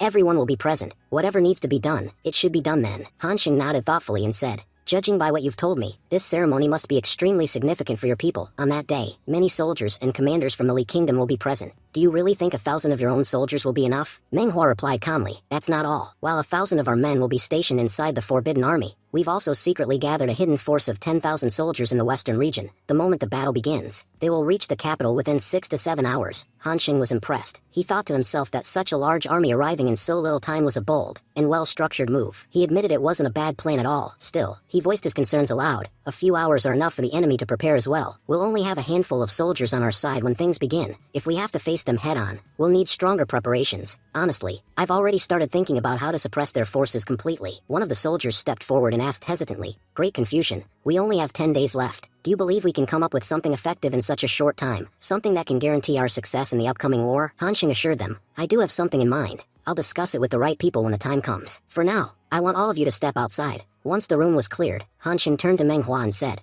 Let's move to the inner chamber. There are still people around who could be listening. After stepping inside, Han Xing spoke in a more serious tone. There are too many loopholes in your plan. Everything you're relying on, it's based on people's loyalty. But what if someone betrays you at the last moment? You won't have time to recover from that kind of blow. Manhwa replied quietly, I've done everything I possibly could. From the beginning, I told you, without your help, I cannot win. That's exactly why I was so hesitant to take any action on my own. 10 years ago, I truly believed that leaving this country would make things better, that people here would finally live in peace. But honestly, ever since that day, life here has only grown harder for everyone. I know this plan isn't flawless, but right now, I don't have any other option. Han Xing reassured her, saying she didn't need to worry. She wouldn't lose this war as long as he was around. Manhwa nodded, responding with confidence, Mr. Yun, I trust only you. Han Xing then said that their first priority should be eliminating those who were living within their country, while secretly serving the enemy. Before anything else, I need to know what kind of people the current Prime Minister and General truly are. Manhwa nodded began to explain, our Prime Minister, Fu Cheng, was once the greatest Confucian in our nation's history. He currently handles all state affairs, and has done so for the past 20 years. During that time, he has achieved a lot and earned immense respect from the people. Even though our country is technically under the Lee Kingdom, he has never once acted against us. As for General Hu, he's a brilliant commander. He controls half of our entire military. I can guarantee there's no one more loyal to this nation than him. Over the past 15 years, he has survived countless attacks and multiple assassination attempts. And yet, despite it all, he's never wavered in his loyalty. Han Xing raised an eyebrow and said, Really? So the general is that kind of man? Strange. Because when I met him the other day, I felt something different. The scene then shifted to outside General Hu's residence. Han Xing approached the gate, but the guards quickly stepped in his way. One of them asked, Who are you, and how did you get here? If you value your life, leave immediately. Han Xing calmly responded, Tell the general that someone from Wenjing town is here to see him. The soldier hesitated and asked, Why should I believe the general even knows who you are? Han Xing smirked and said, Just go tell him the word country. He'll come running. Moments later, the general himself came out to meet Han Xing. Clearly surprised and pleased by the visit, he greeted him warmly, saying, It brings me great joy to have you visit my home. Tell me, Great Confucian, what can I do for you? Han Xing replied respectfully, General, it's been quite some time since we last met. I hope you've been well. Actually, I came to ask you something important. The general nodded attentively, and Han Xing continued, I'd like to know more about the assassination attempts that were made on your life. The general, visibly shocked, asked how Han Xing knew about that. Han Xing said that half of the country's military power was under the general's command, and yet, he continued to be targeted. It was clear that the ones behind these attacks were agents of the Lee Kingdom. Nervously, the general admitted that he was aware, but he also confessed that there was little they could do to oppose the Lee Kingdom directly. He explained that if they wanted to prevent their Yuchu kingdom from falling entirely under Lee Kingdom's control, they would have to endure some sacrifices. His survival was critical. If he were to die, the army would likely fall into enemy hands, and what happened to the kingdom afterward would be unimaginable. Han Xing told him that while the general was trying to protect his people, the real question was, how long could he keep doing it? The Lee Kingdom's power was growing. Sooner or later, they would succeed. Before that happened, they needed to strike together and defeat them. The general, still taken aback, asked what Han Xing meant by together. Han Xing explained that the heaven worship ceremony was just 10 days away, and that ceremony would be the turning point for the entire Yuchu kingdom. If the general performed well, their kingdom could be free forever. But if he failed, its future would be in grave danger. Dropping to his knees, General Hu declared that he was ready to risk his life. If that's what it took to help, he pledged full loyalty to the Great Confucian and said he would follow Han Xing's every command, as long as it helped protect the country. Han Xing then laid out the plan. The general had 10 days to gather all remaining loyal officials, and send their families far from the capital, to a place where they'd be safe from harm. That way, when the time came, the soldiers would be able to fight without fear for their loved ones. He also instructed the general to summon the majority of his army to the capital, especially during the heaven worship ceremony, so they would have the upper hand when the moment to attack arrived. General Hu nodded and said that if Han Xing was on their side, He had full confidence in their victory. He told him not to worry. He would begin the preparations right away. As Han Xing turned to leave, he muttered that he hoped the general would get it done, and that he wouldn't have to come back to remind him again. Scene shifted to the Prime Minister Fu Cheng's residence. As Fu Cheng entered his room, he immediately noticed a mysterious box placed inside. He muttered to himself in suspicion. There was a box in his home that no one was supposed to know about. Who could have gotten past all those guards and left this here without being caught? He quickly ruled out any novice or even a high-level master artist. This had to be the work of someone extremely powerful. Then he noticed a letter placed beneath the box. The letter read, "I offer you this gift, but in time, you will have to repay this favor." Fu Cheng chuckled coldly, saying aloud, "So you give me a gift and expect a favor in return? And you were bold enough to write it out right? Let's see what kind of gift this even is that you're so proud of. I'm sure it'll be useless to me." But as soon as he opened the box, a powerful and dangerous energy burst out. His expression changed instantly. He thought to himself, "This gift is incredible. This person has truly done me a great favor. I am now indebted. When the time comes, I will return that favor." 10 days later, the heaven worship ceremony had arrived. All the powerful families of the kingdom were in attendance. The king, seated at the center, commanded that the ceremony begin. At the same time, Han Xing stepped out of his home, thinking to himself, "All the hard work we've done is finally about to pay off." The king then ordered, "Prime Minister, begin the ritual." The Prime Minister stepped forward and started performing the sacred calligraphy ritual, the calligraphy of ink and spirit that would decide the fate of the kingdom. Everyone in the ceremony began whispering in agreement that, just like every year, the blessings of the heavens had been bestowed upon them again, thanks to the Prime Minister. They believed the coming year would be prosperous. Meanwhile, standing behind the king was the envoy from the Li Kingdom. With a smug expression, the envoy thought to himself that soon, all these people would become slaves of the Li Kingdom. Fools. What are you even celebrating? At that very moment, Princess Manhwa and Han Xing arrived at the ceremony grounds. Everyone turned in shock, murmuring questions about who these people were, and how the Forbidden Army had allowed strangers to enter the royal palace grounds. One minister, clearly irritated, stepped forward and demanded to know their identities, stating that no outsider could simply walk into Yuchu Kingdom's imperial palace. Princess Manhwa responded sharply, saying she was surprised this was still considered Yuchu Kingdom's palace. She had assumed by now that everyone here worked for the Li Kingdom. 10 years had passed, and Prince Yuji had grown up, but what saddened her most was seeing that he was not the crown prince of Yuchu Kingdom anymore. Instead, he had become nothing more than a pawn of the Li Kingdom, following their every command.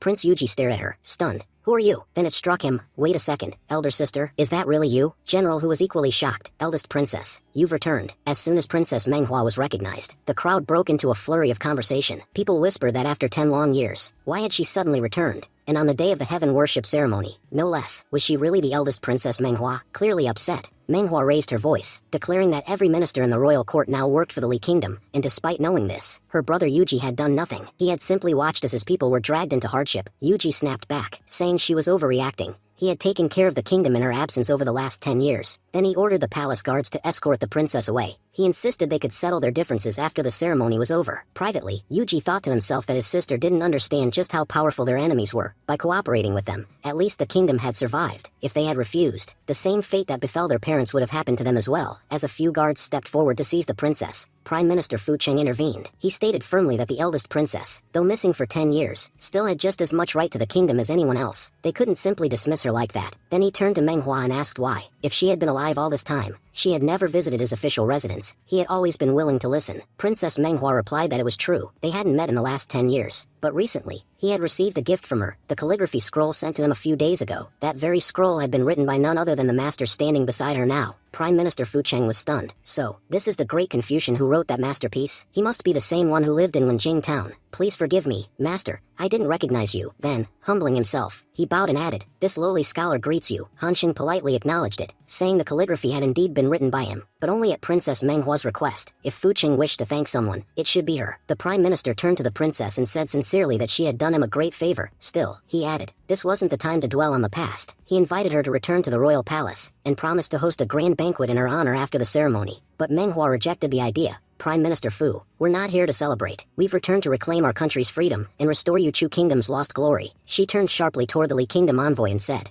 as far as I remember, you're the same traitor who came here 10 years ago and attacked my parents. The envoy smirked and replied, so you do remember me, and why wouldn't you? You witnessed everything with your own eyes. I must say, I'm quite surprised to see you alive. But honestly, you've made a terrible mistake by coming back. All these people around you, they may live in Yuchu Kingdom, but they work for me. This time, I'll make sure you're killed by your own people, and I'll enjoy every second of it. Princess Manhwa's eyes narrowed. You've committed horrible crimes against us. But today, I will free Yuchu Kingdom from the Li Kingdom's chains. And soon, I'll destroy your empire completely. Then she turned to General Hu and said, the time has come. Begin the mission. General Hu stood upright and declared with unwavering loyalty, yes, Princess, your general is ready. The envoy from the Li Kingdom sneered. and accused General Hu of betraying them. He admitted that he had always suspected this day would come, which was why he had been preparing for it for a long time. He then commanded the commander of the Forbidden Army to step forward and eliminate the traitor. He ordered that General Hu be killed in a way that would set an example, so everyone would know the price of treason. But before they could act, Cao Yang stepped forward to confront the Li envoy. He questioned how someone who served the Li kingdom had the audacity to sit comfortably in Yuchu kingdom for the past 10 years, and now even dared to threaten its citizens on their own land. He declared that today, he would show him the true power of Yuchu kingdom. The Forbidden Army commander laughed mockingly, and asked if he meant the same Yuchu kingdom that had been destroyed 10 years ago. He reminded them that, back then,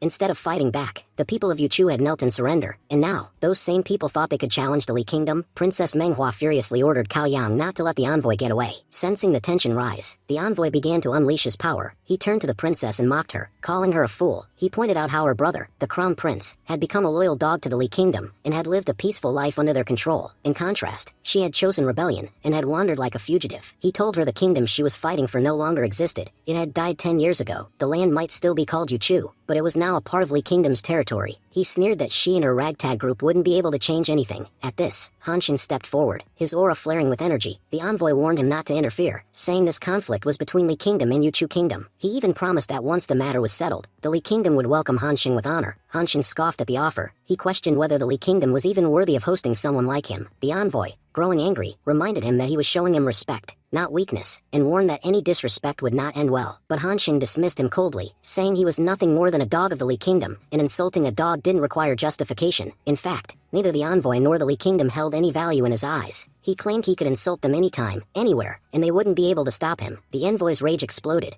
and he began to raise his energy in response. Princess Manhwa observed this, and realized with alarm that this envoy was one of the most powerful individuals in the Li kingdom, an Earth Realm master at peak stage. Currently, Yuchu kingdom didn't have a single cultivator who could match him. Even their strongest warriors were only in the early stages of the Earth Master realm. But Manhwa couldn't afford to back down now. Too many people had placed their trust in her. If she faltered, what would that mean for the others who stood beside her? Determined, she turned to her generals and ordered, General Hu, General Cao Yang, show these Li kingdom dogs their place. The two generals responded immediately, releasing their energy in unison. It was revealed that both were Earth Realm masters at their early stage. General Hu addressed his soldiers, and ordered them to tie red cloth bands around their heads to avoid friendly fire. He declared that anyone not wearing a red band was to be taken down without hesitation. He reminded his troops that this wasn't just a battle, it was a war to reclaim their homeland. There would be no retreat today. As battle erupted, every soldier on the field fought with their full strength. General Hu shouted for his elite army to advance. Inwardly, General Hu reflected on his years of preparation. He had known from the beginning that the Li kingdom had experts far stronger than himself. Without resources, he could never match them in raw power. That's why he had trained 100 elite soldiers, each far more powerful than a typical warrior. Together, they could form a battle formation strong enough to stand against even the Li kingdom's elite. Soon, his elite army joined him on the battlefield. Princess Manhwa watched them and voiced her complete faith in General Hu. The general, in turn, vowed silently that no matter the cost, even if he had to sacrifice his life, he wouldn't let that despicable envoy escape today. He then roared, commanding his men to activate the formation. The envoy, observing their movements, realized what was happening. He smirked and said that it seemed General Hu had been preparing for this battle for 10 years. He understood that the general had known he could never surpass him in strength alone, so he had chosen to train others. The envoy admitted that General Hu was indeed a remarkable leader. That was why he had once offered him a place in the Li kingdom. But sadly, this exceptional general would die today, for nothing. Just then, General Hu launched a powerful attack at the envoy. He shouted that loyalty was everything. If he couldn't stay loyal to his own kingdom, then all his power was meaningless. As the fierce battle raged on, Princess Manhwa stood back, watching the clash unfold, her eyes burning with determination. Hanxing turned to Manhwa and asked if witnessing the intense battle had made her afraid. Manhwa replied with quiet determination that her fear had ended the day she met him. Hanxing smiled and told her to always remember that feeling. He warned her that the path she had chosen was incredibly dangerous, and on that path, such horrors would become normal. He reminded her that the moment fear entered her mind, she would already have lost. She must never allow fear to take root because, in his eyes, victory always lay beyond fear. Meanwhile, General Hu, engaged in a brutal battle, was growing visibly exhausted and badly wounded. Watching him struggle, the Li envoy turned toward the crown prince and shouted in anger. He demanded to know why the prince was just standing there. After all the resources they had invested in him, the time had come for him to prove his loyalty. The envoy reminded him that he too had reached the early stage of the Earth Master realm, and now it was time to use that power to kill their enemies. If he refused to fight, the envoy vowed to execute him alongside the rebels for treason. The crown prince then saw Commander Cao Yang locked in a fierce battle and hesitated. He thought to himself that while he loved his kingdom, he loved his own life even more. With that chilling thought, he charged at Cao Yang at full speed. Cao Yang, sensing the incoming attack, realized he wouldn't be able to dodge it. The crown prince unleashed a devastating blow, severely injuring General Cao Yang in a single strike. Manhwa cried out in disbelief, asking how Yuji could betray them like this. Commander Yi laughed and mocked General Cao Yang. saying the situation reminded him of an old saying, "We were defeated not by outsiders, but by one of our own." He taunted him, asking how it felt to be beaten by his own crown prince. Elsewhere, General who was also weakening as he fought against the envoy. The envoy smirked and told him that no matter how hard he tried, he would never win. He admitted that their battle formation was impressive, and had managed to hold him back so far, but it wasn't enough to defeat him. He warned that who was about to witness his true power, and with that, he lunged forward to strike. General who, battered and bleeding, thought to himself that he didn't care if he died. All he wanted was for his kingdom to be protected. He prayed silently, asking the gods to spare his people even if he could no longer fight. At that critical moment, Hansheng stepped forward and revealed a talisman from his robes. It was a suppressing talisman. The moment he activated it, every soldier from the Li Kingdom fell to their knees, overwhelmed by its presence. Even the envoy himself struggled to remain standing, in shock. Commander, he gasped and asked what this talisman was. He couldn't understand why standing in its presence felt so impossible. He realized that the talisman had completely suppressed their cultivation. The envoy, now on his knees, spoke in disbelief. He couldn't believe that such powerful Confucians still existed in this era, ones capable of sealing their cultivation so completely with just a talisman. He wondered aloud who Hansheng truly was, because no ordinary Confucian could possess something like this. What Hansheng held was absolute power, something rare and terrifying. General who saw the opportunity and declared that they wouldn't get a better chance than this. Without hesitation, he drove his spear through the envoy's body. As the envoy lay dying, he admitted that if they hadn't possessed that talisman, he wouldn't have spared a single one of them. And with those words, he died. General who let out a victorious cry, announcing the death of the envoy as proof of their triumph. Hansheng added that with the talisman's effect still active, their enemy's cultivation was completely suppressed. Now was the perfect time to capture them all. General who immediately commanded everyone to stop where they were. He declared that the envoy of the Li Kingdom had been defeated, and therefore, the remaining Li forces should surrender immediately. He pointed out that they were all from Yuchu Kingdom anyway. Fighting their own people for the Li Kingdom served no purpose. He reminded them that this wasn't just his or their victory, it was everyone's. Every citizen of Yuchu Kingdom was now free. They no longer had to bow to the Li Kingdom or live as their dogs. From this moment onward, they could live freely and peacefully. Upon hearing this, the soldiers broke into cheers. Many exclaimed that they had finally won, and their Yuchu Kingdom would now thrive. They acknowledged that if it hadn't been for Hansheng's timely interference, they would have lost. The suppressing talisman had saved them all. They were amazed at how one Confucian could possess such overwhelming power, defeating even the strongest enemy with just a single talisman. Manhwa turned to Hansheng and asked in awe when he had created such a powerful talisman. Hansheng smiled and casually replied that he could make such talismans even while talking to her. Privately, Hansheng reflected that this suppressing talisman could suppress the energy of anyone below the mystic realm level. Though his soul had grown weaker compared to the past, it was still strong enough to bring even the mightiest warriors to their knees. Manhwa found herself deep in thought. Despite Hansheng creating such a powerful talisman, he still insisted it was nothing. It made her realize that there were beings in this world far stronger than she had imagined, and that aligning with such individuals was always in one's best interest. Later, Manhwa arrived at the royal court. Addressing the ministers and soldiers gathered there, she began her speech with unwavering resolve. She reminded everyone that 10 years ago, the traitors from the Li Kingdom had betrayed them, and wiped out her royal family right in front of her eyes. For the following decade, the people had suffered under Li Kingdom's rule. Even while living in their own kingdom, they were forced to live as slaves. But today, thanks to the help of their great Confucian warrior, they had finally driven the Li Kingdom out of their lands. After 10 long years, they were finally free. She acknowledged that while many had remained loyal to the country, others, especially some ministers, had become nothing more than dogs for the Li Kingdom, and in her court, there was no place for traitorous dogs. She announced that all those who had remained loyal over the past decade would be rewarded, but those who had betrayed the kingdom would face punishment. One of the ministers stepped forward and objected. He addressed her as Your Highness, and reminded her that she hadn't been in the court for 10 years. He argued that she didn't understand how difficult it had been to manage the kingdom during those dark times. He insisted that the decisions made by ministers shouldn't be judged so quickly, and asked her to think carefully before condemning anyone. He added that it was the crown prince who had been running the country, and many of them believed he was still the best choice to lead. After all, he was the future king. Before he could continue, Manhwa interrupted, shouting at him to shut his mouth. She warned him to know his place before speaking. No matter what excuses they gave, those who committed crimes over the past decade wouldn't escape justice. Her fierce words caused many in the court to tremble in fear. General who stepped forward and declared that anyone who dared speak against the princess would have to answer not to her, but to his sword. He encouraged the princess to speak freely, and promised to see who dared oppose her now. Manhwa then turned to the minister and addressed him coldly. She pointed out that for 10 years, he had loyally served the Li Kingdom, not Yuchu. While their homeland was left barren, he helped fill the Li Kingdom's coffers. She asked him what made him think she wouldn't know all this just because she was absent. She ordered the guards to arrest him immediately, and have all his property seized. The minister began crying and pleaded with her. He reminded her that he was a third-rank minister, and begged her not to do this. But Manhwa remained unmoved. She called out another minister, accusing him of sending young girls to the Li Kingdom as offerings. She asked him if he felt even a shred of shame for what he had done. Then she ordered the guards to take him away and throw him in jail. One by one, every corrupt minister who had betrayed the country was arrested on Manhwa's orders. She then turned to another senior official and reminded him that he had once been the grand tutor of their kingdom. She expressed her deep disappointment in him. The chief minister bowed his head and admitted his mistakes. He said he was prepared to accept whatever punishment she saw fit. Manhwa ordered the guards to take him away as well, stating that no matter a person's rank or position, betrayal would not be forgiven. She then turned to the remaining ministers and addressed them with pride. She told them that they had never betrayed the kingdom, and she was truly proud of their loyalty. For the time being, she appointed Prime Minister Fu to handle all matters of governance, as she was still unfamiliar with the current state of affairs. The ministers all bowed and agreed to follow her commands. Then, Manhwa turned toward Han Sheng. With heartfelt gratitude, she thanked him. She said none of this would have been possible without him. Han Sheng smiled and told her that if she ever faced a problem she couldn't solve on her own, she should call for him. He would never hesitate to help her. Manhwa nodded and said that while she couldn't offer him much, she was still willing to help however she could. If there was anything she could do for him right now, she asked him to please let her know. Han Sheng, in his mind, considered how beneficial it was for him that Manhwa had become the empress. Now that she held power, she could summon spiritual herbs to aid his healing process. With her support, he believed he would fully recover within a few months, and finally leave this kingdom behind. A few months later, Han Sheng was seen taking a medicinal bath, his body slowly recovering. As he soaked, he thought to himself that Manhwa had done an excellent job over the past few months. Thanks to the rare herbs she had provided, the cracks on his body had fully healed. However, his soul remained damaged. He recalled how he had overused his powers last time, resulting in a massive crack in his soul. Until it healed, he wouldn't be able to access his full strength. Deep down, he doubted Yuchu Kingdom had the means to help with that. The kind of herbs required to heal a soul were incredibly rare, and far beyond the reach of such a small kingdom. He concluded that he'd have to search for them himself. Just then,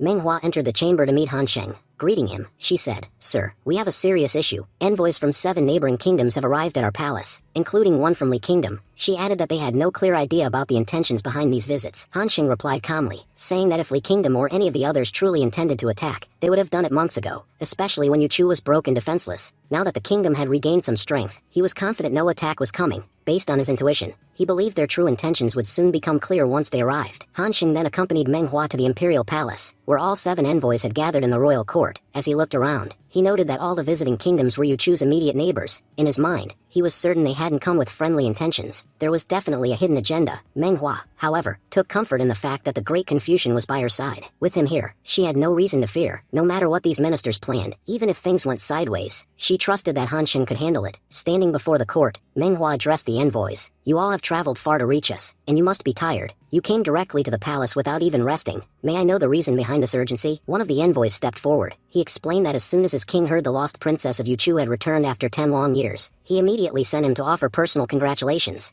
As a sign of goodwill, the Pangqi kingdom had also sent valuable gifts to welcome her back, hoping she would like them. The envoys from the remaining kingdoms all spoke up, saying they too had come for the same reason, and had brought numerous gifts for the princess. Princess Manhwa graciously responded, "On behalf of the Yuchu kingdom, I thank you all. Other kingdoms have already presented their intentions. But why has the envoy from the Li Kingdom remained silent all this time? I've noticed you haven't spoken a word." The Li Kingdom's envoy finally replied with a stern voice. He asked how she could speak to him like that, when she clearly knew what her kingdom had done. He accused her of eliminating their general and envoy the moment she returned, and questioned if she truly thought they wouldn't find out. When every other kingdom was attacking Yuchu, it was the Li Kingdom that stepped in to protect you. "We safeguarded your nation for 10 long years. And how do you repay us? By assassinating our people. We treated you like family, but you betrayed us in the worst possible way." Princess Manhwa replied coldly, "You mean that pathetic general, and that so-called envoy? I didn't even realize they belonged to the Li Kingdom, honestly. I mistook them for strays, wild dogs with no master, and when you don't know a dog's breed, it's best to put it down. If I'd known they were yours, I might have at least returned them in one piece. But to be honest, their filthy blood stained our soil. Consider that an act of cleansing." Her response made the Li envoy visibly furious. Meanwhile, General Hu and others chuckled and praised the princess for her bold response, saying the Li Kingdom didn't deserve any respect in the first place. The Li envoy retorted, "You're speaking too arrogantly, princess. You shouldn't say such things about the Li Kingdom. You seem to have forgotten what we're capable of, and what it means to insult us." But Manhwa wasn't intimidated. She pointed toward the man standing behind her and said, "You see him? He's not a man. He's a cannon, one capable of destroying your entire kingdom with nothing but his pen. So think 100 times before running your mouth again. If you provoke Master Confucian, even I won't be able to stop him. He doesn't need an army. One stroke of his brush is enough to erase your kingdom from existence." Manhwa thought to herself that with Master Confucian by her side,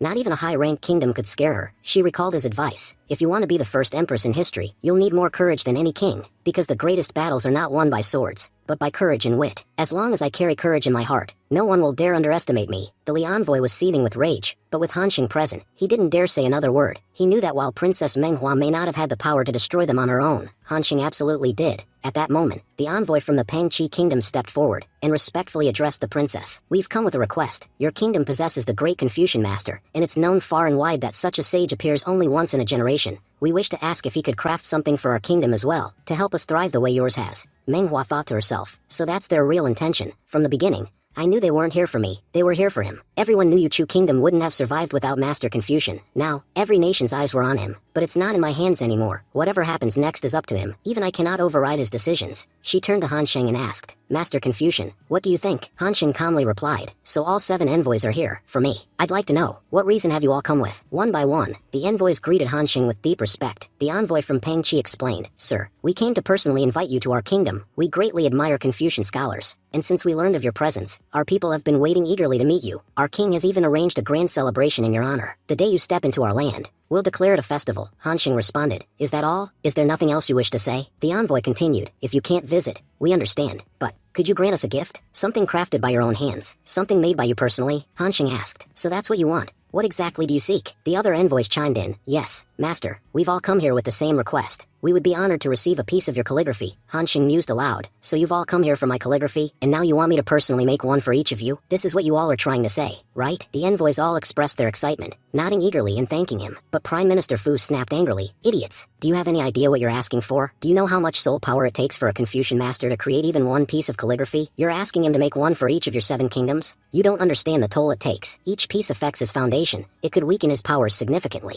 I've never seen such shameless people in my life. You're practically here to rob him in broad daylight. Prime Minister Fu thought to himself that as someone who also practiced calligraphy, he understood just how difficult it truly was. Asking a great Confucian like Han Sheng to create 7 different calligraphy scrolls was pure foolishness. Even for a master, such a task would demand tremendous effort. Han Sheng, however, calmly addressed the tension. Lord Fu, please stay calm. These envoys are only saying what they've been instructed to. Don't worry, I know how to handle this. He turned toward the envoys and said, You probably have no idea how much energy and focus it takes to create just one piece of calligraphy. Let me explain it myself. Prime Minister Fu immediately bowed his head in respect and said, As you wish, Master Confucian, please, proceed as you see fit. Using his power, Han Sheng's tone turned stern. Where did you all get the audacity to come here and demand 7 pieces of calligraphy directly from me? Do I look like your servant who will obey your every command? Listen to me carefully. All 7 of your kingdoms will receive one final warning, and only because there are innocent citizens in your nations. But if any of you even think about repeating this disrespect, I'll create one calligraphy scroll, and it will be a curse declaring the destruction of all 7 of your kingdoms. If you think I'm joking,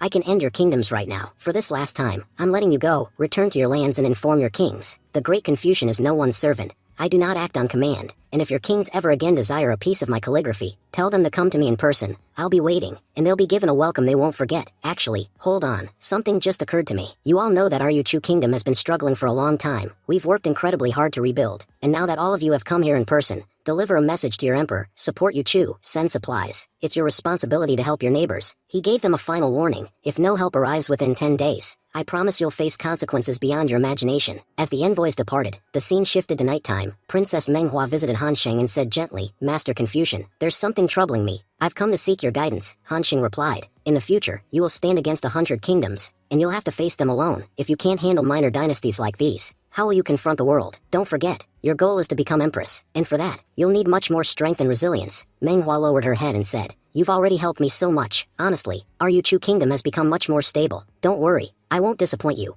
I promise to rise as a powerful empress. Han Sheng nodded and added one final piece of advice. There's something else. You must now learn to believe in yourself. I'm about to leave in search of the spiritual herb. From here on, our paths will diverge. You must walk yours on your own. Manhwa's expression changed. She asked softly, You're leaving, Master Confucian? Did we fail to take proper care of you? Are you upset with us in some way? If you had stayed a few more days, we would have served you even better. If the spiritual herb is what you seek, just tell us. We'll find it, no matter how difficult. Han Sheng gave her a gentle smile and said, Life is a journey, princess. To stop in one place is to end the journey. And you know what that means. For us Confucians, life is the search itself. We never stop. Before I go, let me tell you this. Yuchu kingdom is still surrounded by enemies. You must carry the entire kingdom on your shoulders, and those shoulders must not falter. The hopes and smiles of thousands now rest on your strength. Moved by his words, Manhwa replied with tears in her eyes, Thank you, Master Confucian, for guiding us. I'll remember every word you've said, and shape my future accordingly. Han Sheng smiled faintly and said, I'm heading north now. I hope that when I return, I'll see a new Yuchu kingdom, a stronger, better one that will make me proud.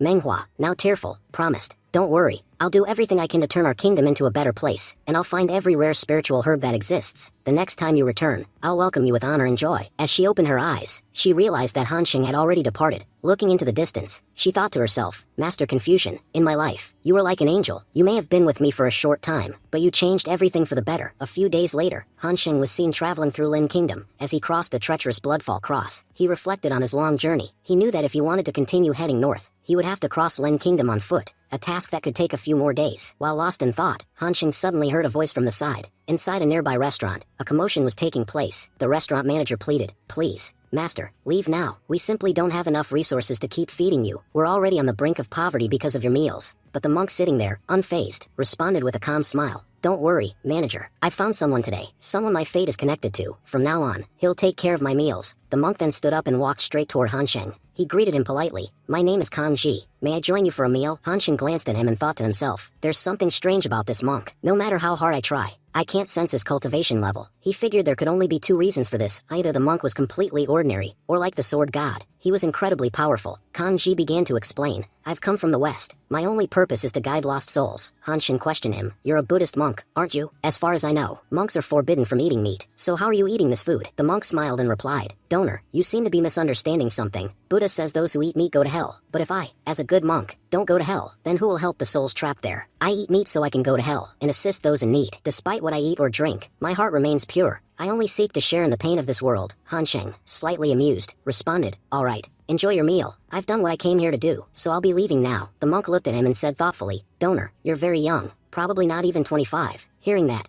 Hansheng was stunned. How did he know I'm under 25? He wondered, can he actually see through my mask? He had used the heaven concealment art to mask himself, an advanced technique even powerful cultivators couldn't see through. So how was this seemingly ordinary monk able to? Still suspicious, Hansheng paid for the monk's food and started to leave. Kang Ji called out, "Donor, where are you going? I haven't even finished my meal. Let me come with you." Outside, Hansheng turned to him and asked, "I already paid for your food, so why are you still following me?" The monk replied, "If I'm being honest, our meeting was destined. I've seen that a great misfortune is headed your way. I've come to help you avoid it. Buddha teaches us that everything that happens to us is a result of our karma. Good karma brings rewards, but bad karma brings challenges that we must face." He looked straight at Hansheng and said, "Whatever you did in your past life, you'll have to face the consequences in this one." Shocked, Hansheng realized that Kang Ji wasn't just seeing through his mask, he was seeing into his past life as well. This man can't be taken lightly. The monk then asked, "Donor, are you heading north?" Hansheng replied, "Yes, I am." Kang Ji smiled and said, "Actually, I have business up north as well. Perhaps we can travel together." Hansheng narrowed his eyes. "And if I say no, will you stop following me?" Kang Ji laughed gently. "No,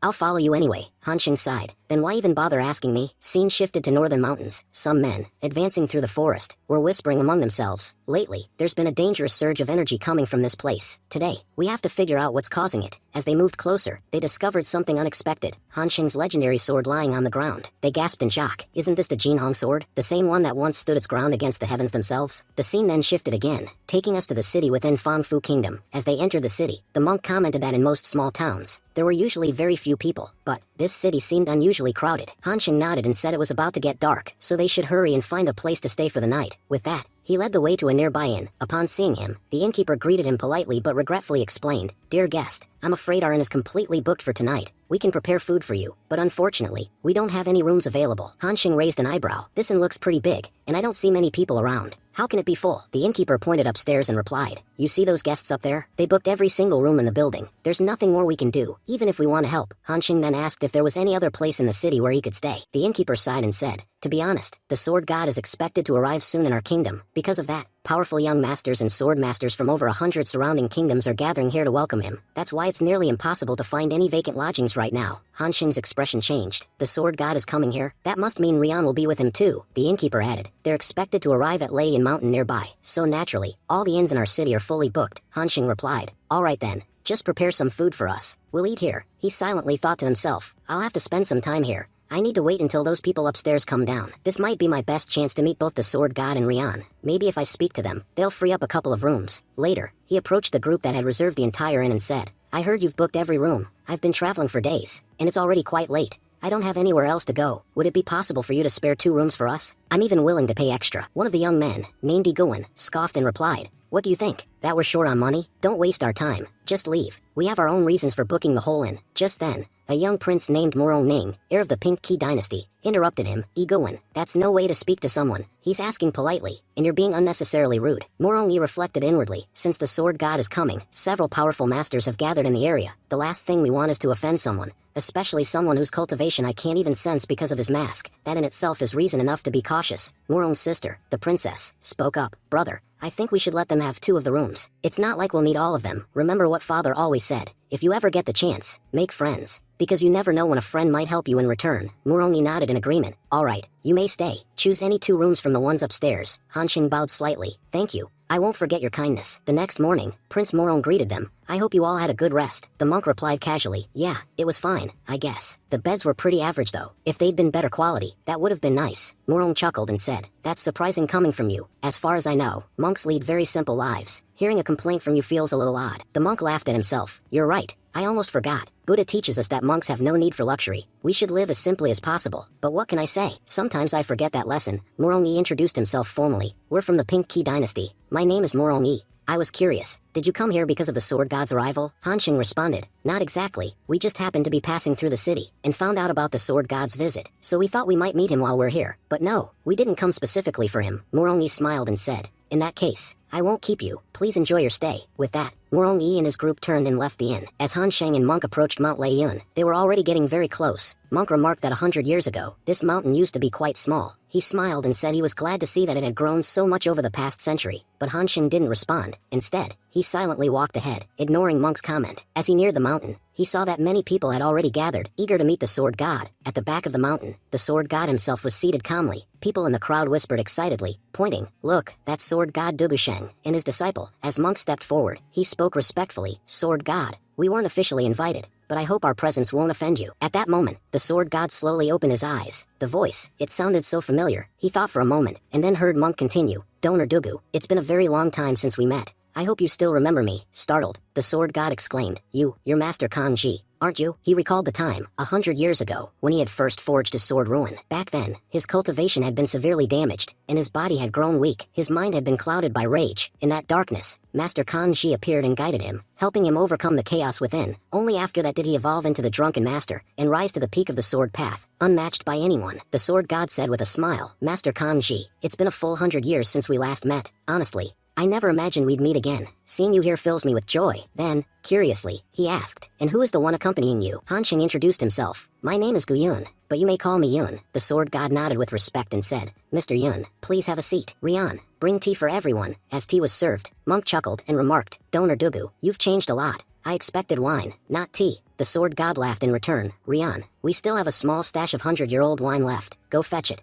I think Master Kanji will enjoy it. He handed a cup to Kanji and said, please try this. It's my favorite wine, and I'm sure you'll love it. 100 years ago, a dear friend used to make this wine just for me. Kanji took a sip and responded, I can feel the emotions in this wine. That's what makes it taste so exceptional. Hanxing added sincerely, Sword God, it's only because of you that I've had the chance to taste something this special. Thank you for inviting me. The Sword God then explained, I once had 3 jars of this wine, gifted to me by a very close friend. I drank the first, I buried the second in memory of that friend, and this is the last. He grew quiet and said, everyone knows that reincarnation isn't possible in this world. That's why this wine is the final memory of that friend. Hanxing asked gently, if reincarnation were possible, would you bring your friend back? The sword god replied without hesitation, if it were possible, I'd do whatever it takes. Hanxing then posed another question, but what if your friend returns, and isn't the same person anymore? Would that still be enough? The sword god narrowed his eyes and asked, why are you so interested in this topic? Do you know something? Hanxing quickly shifted the conversation, saying, to be honest, I'm currently traveling across the north. I heard that you were arriving here with your disciple, and today your disciple might be competing against other geniuses from across the kingdoms. The sword god nodded. You already know that in the last great battle, the heavens lost. Since then, spiritual energy has been surging throughout the world, and more talented geniuses are emerging in every country. The stronger a kingdom becomes, the more arrogant it tends to grow. To avoid future wars,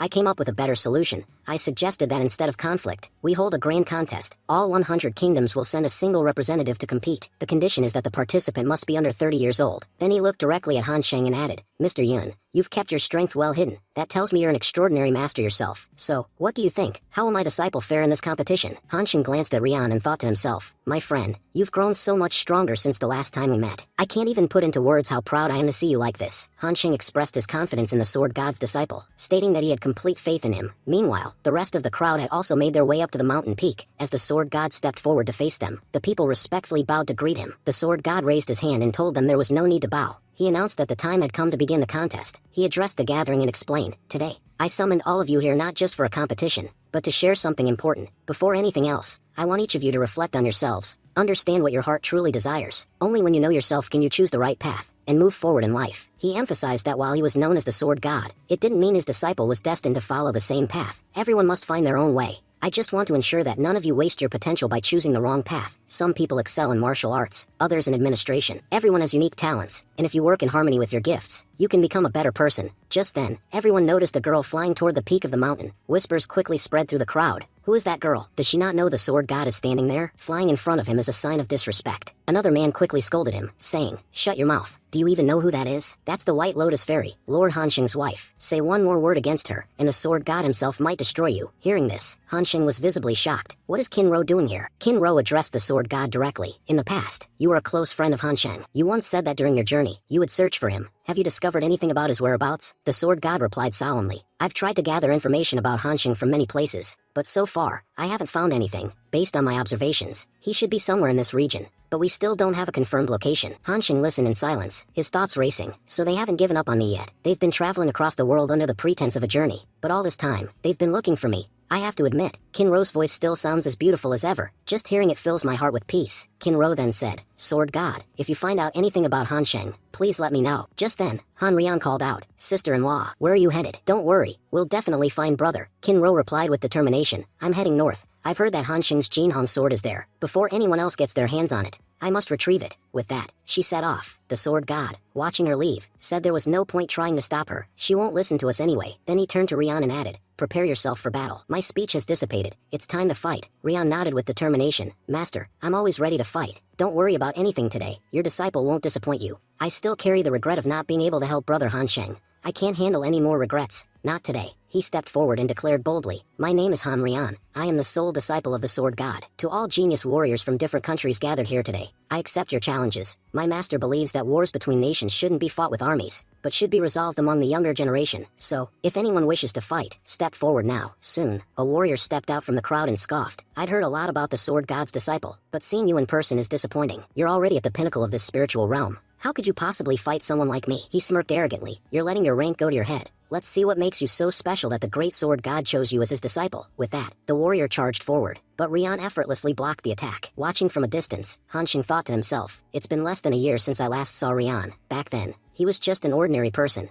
But now, seeing how much he's grown makes me proud. I really did find the perfect master for him, and Rian has truly worked hard to learn." As the fight continued, the surrounding crowd began whispering, "Rian only has one arm. This is definitely going to be a disadvantage in combat. Even if he is the sword god's disciple, fighting with one arm will surely slow him down." But to their shock, Rian was effortlessly dodging every strike thrown at him. The challenger, beginning to panic, thought, "Why does it feel like I've walked right into his trap? I've been attacking non-stop. I've completely forgotten to defend myself." Before he could react, Rian appeared at his throat with his sword drawn. Rian said coldly, "You've lost." The challenger stood frozen, stunned. "I really lost? But how? I didn't even realize when the tide turned." He muttered in disbelief. If this were a real battle, he would have already separated my head from my body. The sword god's disciple is terrifying. After that, Rian continued to challenge fighter after fighter, but every single one of them lost effortlessly. Having defeated many, Rian called out, "Is there anyone else who wishes to challenge me? I'm ready for all of you." The remaining warriors below whispered among themselves, "All the strongest ones have already stepped forward, and they still couldn't beat him. What can we possibly do now? Han Rian is just too powerful. Challenging him now would be meaningless." Another fighter agreed, "You're right. There's no way we can last even 2 moves against him. We'd be better off not embarrassing ourselves." At that point, the sword god stepped forward and announced, "It looks like today's challenges are over. If no one else wants to fight, you may all step down." As they began to leave, many murmured, "The sword god really chose an incredible disciple. Now we understand why. Despite having only one arm, he was selected." As the scene continued, Hanshin stepped forward and respectfully said, "Thank you, sword god, for helping us. I have to say, your disciple is truly incredible. I'm certain he'll go far in the future." He glanced at Monk Kangji and added, "It's getting late for both of us. We need to continue north, so we'll take our leave now." Sword God nodded and replied warmly, "Mr. Buyun, it was a real pleasure meeting you. I hope we'll cross paths again soon." The scene then shifted to 1 month later. Monk Kangji said, "Donor, we've gotten quite close to the snow mountains of the north. May I ask, why exactly did you come here? As far as I know, there's not a single city anywhere nearby." Hanshin calmly responded, We're already standing in front of the very thing we came for. Before them, a large crowd had gathered to obtain the legendary Jin Hong sword. One cultivator spoke up. What is this thing in front of us that's emitting such overwhelming pressure? I can't even take a single step forward. Another muttered. This pressure we're feeling, it's sword intent. Whoever this sword once belonged to must have at least reached the heavenly mystic realm. If we could obtain it,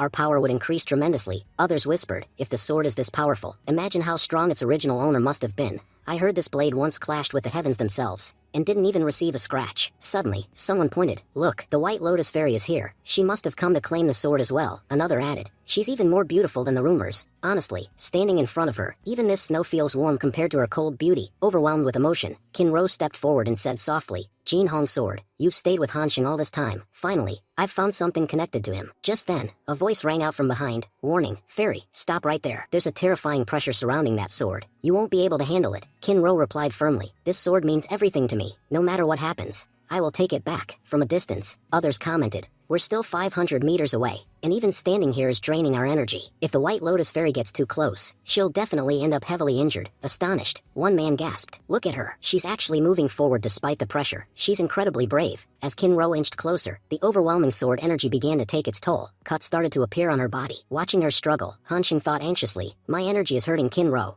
I need to act fast, or she'll be seriously injured. Suddenly, a powerful master appeared and commanded, Fairy, that's far enough. I don't know why you need that sword, but I've had my eye on it for a long time. I'm taking it home today. There's no point in struggling. Step back. Confused onlookers asked, who does this guy think he is, ordering around the White Lotus Fairy like that? Someone else replied, you don't know? That's Elder Ding Fan, Grand Elder of the high-ranking Jiachi Kingdom. I've heard a lot about him, honestly. I didn't expect such powerful masters to show up just for this sword. Kinro stood her ground and declared, this sword belonged to my husband, Hansheng. You're not even qualified to touch it, let alone take it away. Ding Fan responded with forced civility, Fairy, I respect both you and your late husband. He accomplished a great deal at such a young age. But the truth is, he's gone, and this incredible sword shouldn't go to waste. I don't have much time left in my life, and I'd like to know what wielding such a weapon feels like. Kinro's tone turned ice cold. I already told you no. Didn't you understand? This sword belonged to my husband, and I won't let you have it. Bystanders were shocked. The White Lotus Fairy just rejected Elder Ding Fan to his face. She's brave, but Ding Fan is at the peak of the Earth realm. Beating her wouldn't be hard for him. Someone else added, still, the fairy is from the powerful Gu family.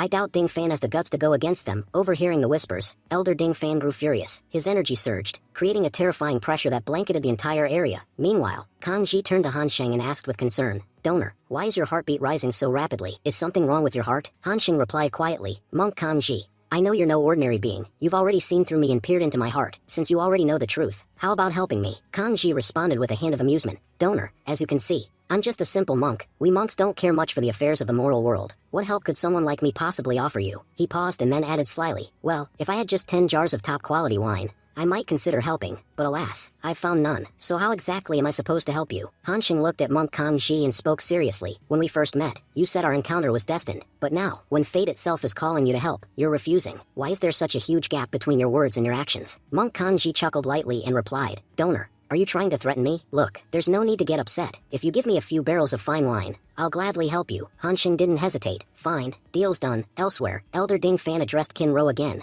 trying to reason with her. Fairy, I'm asking you one last time. I truly respect you, and I don't want you getting hurt because of me. Please, let me take the sword. Kinro stood firm, her voice unwavering. I already told you, it's my husband's sword. I don't care what the world says. I know my husband is still alive. As long as he lives, I won't let anyone else lay a finger on his belongings, even if I have to fight for it. Ding Fan sighed, beginning to gather his energy. So be it, if that's how it is. I guess I'll have to show you my true strength. I never intended to offend you, but you've left me no choice. Meanwhile, Hansheng turned to Master Kanji and said, Master, I need you to help Kinro retrieve that sword, and make sure she gets home safely. If you do this, you'll be doing me a huge favor. Without hesitation, Kanji took to the air and flew straight into the middle of the conflict. He looked at both sides and said nonchalantly, what's the point of wasting energy fighting over this? Old man, I can see you've done many shameful things in your life. I suggest you follow Buddha's path. If you do, your sins in this life will be washed away, and you won't carry their burden into the next. Ding Fan's expression twisted with rage. What did you just say? Shameful things? You little lunatic monk. Where did you even come from? Kanji replied calmly. See, that temper of yours. That's exactly why you've committed so many wrongs. You need to relax, smile a little. It'll help your health. Ding Fan grumbled as he stepped forward.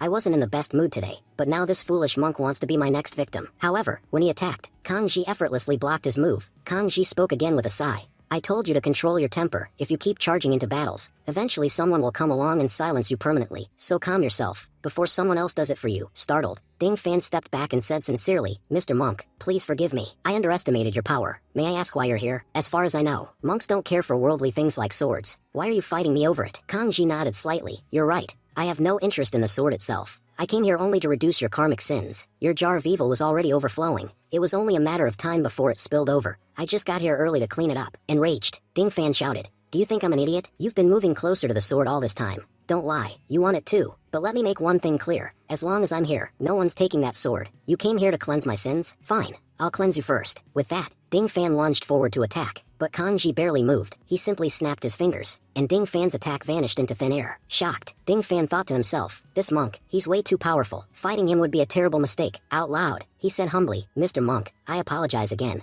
I offended you without even knowing who you were. I want nothing more from this place. Thank you for sparing me. Kanji, however, smirked and replied, you say you want nothing, but I want something. I want wine. Tell me, do you have any? Ding Fan, startled, stammered, wine? Kanji scoffed. You don't even have wine, and you were promising to repay me in the future? Do you think I'm a fool? Ding Fan responded quickly. Oh, so it's wine you want? Just let me take the sword and I'll give you as much wine as you like. But Kanji's expression turned serious. You know, we monks don't care for worldly matters. And yet, here you are, trying to bribe a monk. You're actually trying to corrupt my soul. Thanks to you, my innocent little heart is now deeply disturbed. He raised his hand as energy surged around him. For that, I must punish you, old man. Coming here today was a huge mistake. As Kanji spoke, he delivered a devastating kick to Ding Fan. He said he had tried to reason with him multiple times, but Ding Fan's greed had made him blind to understanding anything. That was why things had come to this point. Kanji warned that he would now completely cleanse Ding Fan's mind. He struck him again with another powerful kick, declaring that he would keep hitting him until every bit of delusion was knocked out of his head. Ding Fan, now in shock, wondered what was happening to him. He couldn't move his body at all. With a final attack, Master Kanji ended Ding Fan on the spot. Everyone watching was stunned. They exclaimed in disbelief. Did Master Ding Fan really get defeated that easily? Even Hansheng stood speechless, thinking to himself that this monk being was far more mysterious than he had imagined. He had assumed Kanji possessed some strength, but never expected him to be this powerful. Despite his immense strength, he still acted like someone who had none. Hansheng then released a few drops of his own blood, and sent it toward the sword.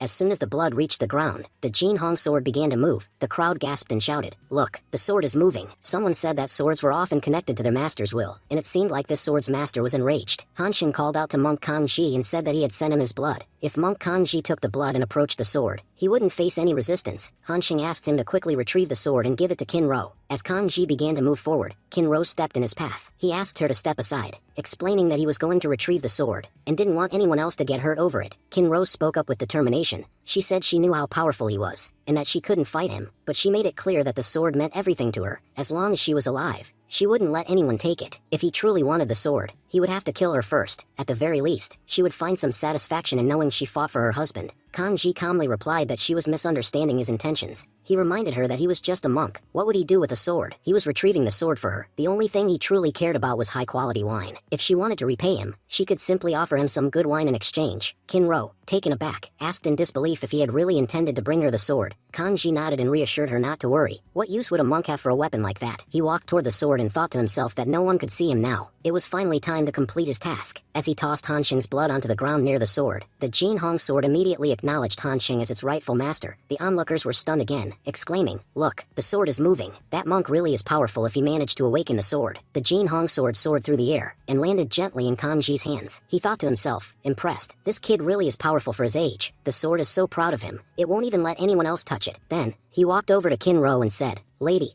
I'm just a humble monk. Swords are of no use to me. What matters to me is good quality wine. If you give me 30 jars of excellent wine, I'll happily hand over this sword. Kinro smiled and responded, Please don't worry. I'll have my family send you the best wine we have. Just, please give me the sword. Kanji handed her the sword and said, You don't even need to recognize me. I'll escort you to your home myself. That way, I can make sure you're safe, and I'll get my wine. In his thoughts, Kanji reflected, if I had followed them without a reason, they might have been frightened. But now, thanks to the wine request, I have a valid excuse. I can ensure their safety and benefit from it too. Honestly, there aren't many good monks like me left these days. He then turned to her and said, Well then, what are we waiting for? Since you have the sword now, let's head back. Kinro was emotional. Senior, you don't know how much this means to me. I promise that when we return, I'll treat you to the best wine in my entire kingdom. Just then, Kanji suddenly paused. As if something slipped his mind, he turned and called out to an elder sitting on his knees nearby. Why are you still kneeling there? Get up and leave. The elder replied respectfully. Before meeting you, I believed power was everything. But after witnessing someone as powerful as you living the life of a monk, my belief in power is shattered. I want to become a monk like you. Great monk, I want to learn from you. Kanji responded, half amused. You want to learn from me? But I don't have time to teach anyone. Just remember one thing. To become a true monk, you don't need training. What you need is a spirit of detachment. Until someone is willing to let go of everything, they can never truly become a monk." Then he turned to Hansheng again and added, "Donor, I almost forgot. Once I drop you off, how will I ever see you again?" Hansheng, nearby, chimed in and said, "You can meet me in the Yuchu Kingdom. I'll be waiting for you there in the future." After that, Hansheng was shown arriving at the Moying Kingdom. He thought to himself, the sword god had told me that soon a competition among the kingdoms would begin. From what I gather, the competition will likely take place here. Preparations seem to be underway at the Imperial Palace, and everything appears highly organized. No disruptions are likely to happen. Inside the palace, the sword god was seen sitting beside Emperor Bai. He quickly noticed Hansheng entering. The sword god warmly called out, "Mr. Yun, why are you standing there? Please come join us." Hansheng smiled and responded, "Sword god, if you're inviting me, how could I refuse?" Others in the hall began whispering among themselves in surprise. "Who is this man?" Prince Murong recognized him and said, "Isn't he the one we gave a guest room to?" The princess added, "I've seen him before, sitting beside the sword god. Seems like he'll be sitting with him again today. That's a good thing. At least we didn't offend him back then." A man standing nearby muttered nervously, "But I was rude to him earlier. It's a miracle he didn't take offense. If he had, that might have been my last day alive." The sword god looked over at Hansheng and asked, "Mr. Yun, would you like a drink?" Hansheng replied with a smile, "Who would pass up the opportunity to drink with you?" The sword god then turned to the emperor and said, "Brother Emperor, it's getting late. Should we begin the competition?" The emperor nodded and agreed. "As you said, sword god." An announcement echoed through the palace, proclaiming, "By the order of the sword god, the prodigy competition among the 100 kingdoms officially begins today." The first test was revealed to be the illusion array, a test designed to examine the purity of one's heart. The sword god turned to Hansheng and began explaining, "Mr. Yun, this array was developed after much thought. You see, anyone can possess power, but what truly matters is the heart. Through illusions, we aim to understand the mental and emotional state of the participants. We'll see what truly lies within their hearts. If someone becomes trapped inside the illusion and fails to escape, even after the array is deactivated, they may never fully recover. What do you think? Was choosing this test the right call?" Hansheng inquired, "What must one do to break free from the array?" The sword god responded, "Not much. One must simply accept all the good and evil within themselves. The moment a person accepts their reality, they can break through the illusion." He then looked directly at Hansheng and asked, "Mr. Yun, would you like to try the array yourself?" Hansheng seemed puzzled and asked, "What exactly are you implying?" The sword god replied, "As you know, Mr. Yun, when cultivators advance in their path, their hearts, if not flawless, create barriers. Unless the heart is pure, moving forward becomes difficult. Do you truly believe your heart is flawless?" Hansheng fell into deep thought and admitted to himself, "I've never really paid attention to that. Was my heart truly flawless? In my past life, when I was at the peak of Mystic Realm, my heart was pure, but in this life, I never checked. Everything I've done so far has been based on my past life. For the first 20 years of this life, I lived as someone else. I never considered that those memories might be holding me back." Aloud, he commented, "This array seems weak. It will break the moment I enter." The sword god reassured him, "Don't worry, while you're inside, I'll supply the array with my power from the outside to make sure it doesn't collapse, even accidentally." Hansheng stood up and said confidently, "In that case, I'm ready to enter." In his mind, he added, "Using this array, I can review how I spent the past 20 years. Maybe the flaws in my heart stem from the forgotten past. I've never paid attention to this because I don't remember my early life at all." He stepped forward and turned to a soldier, saying, "Activate the array." The nervous soldier responded, "Yes, senior. Please wait just a moment.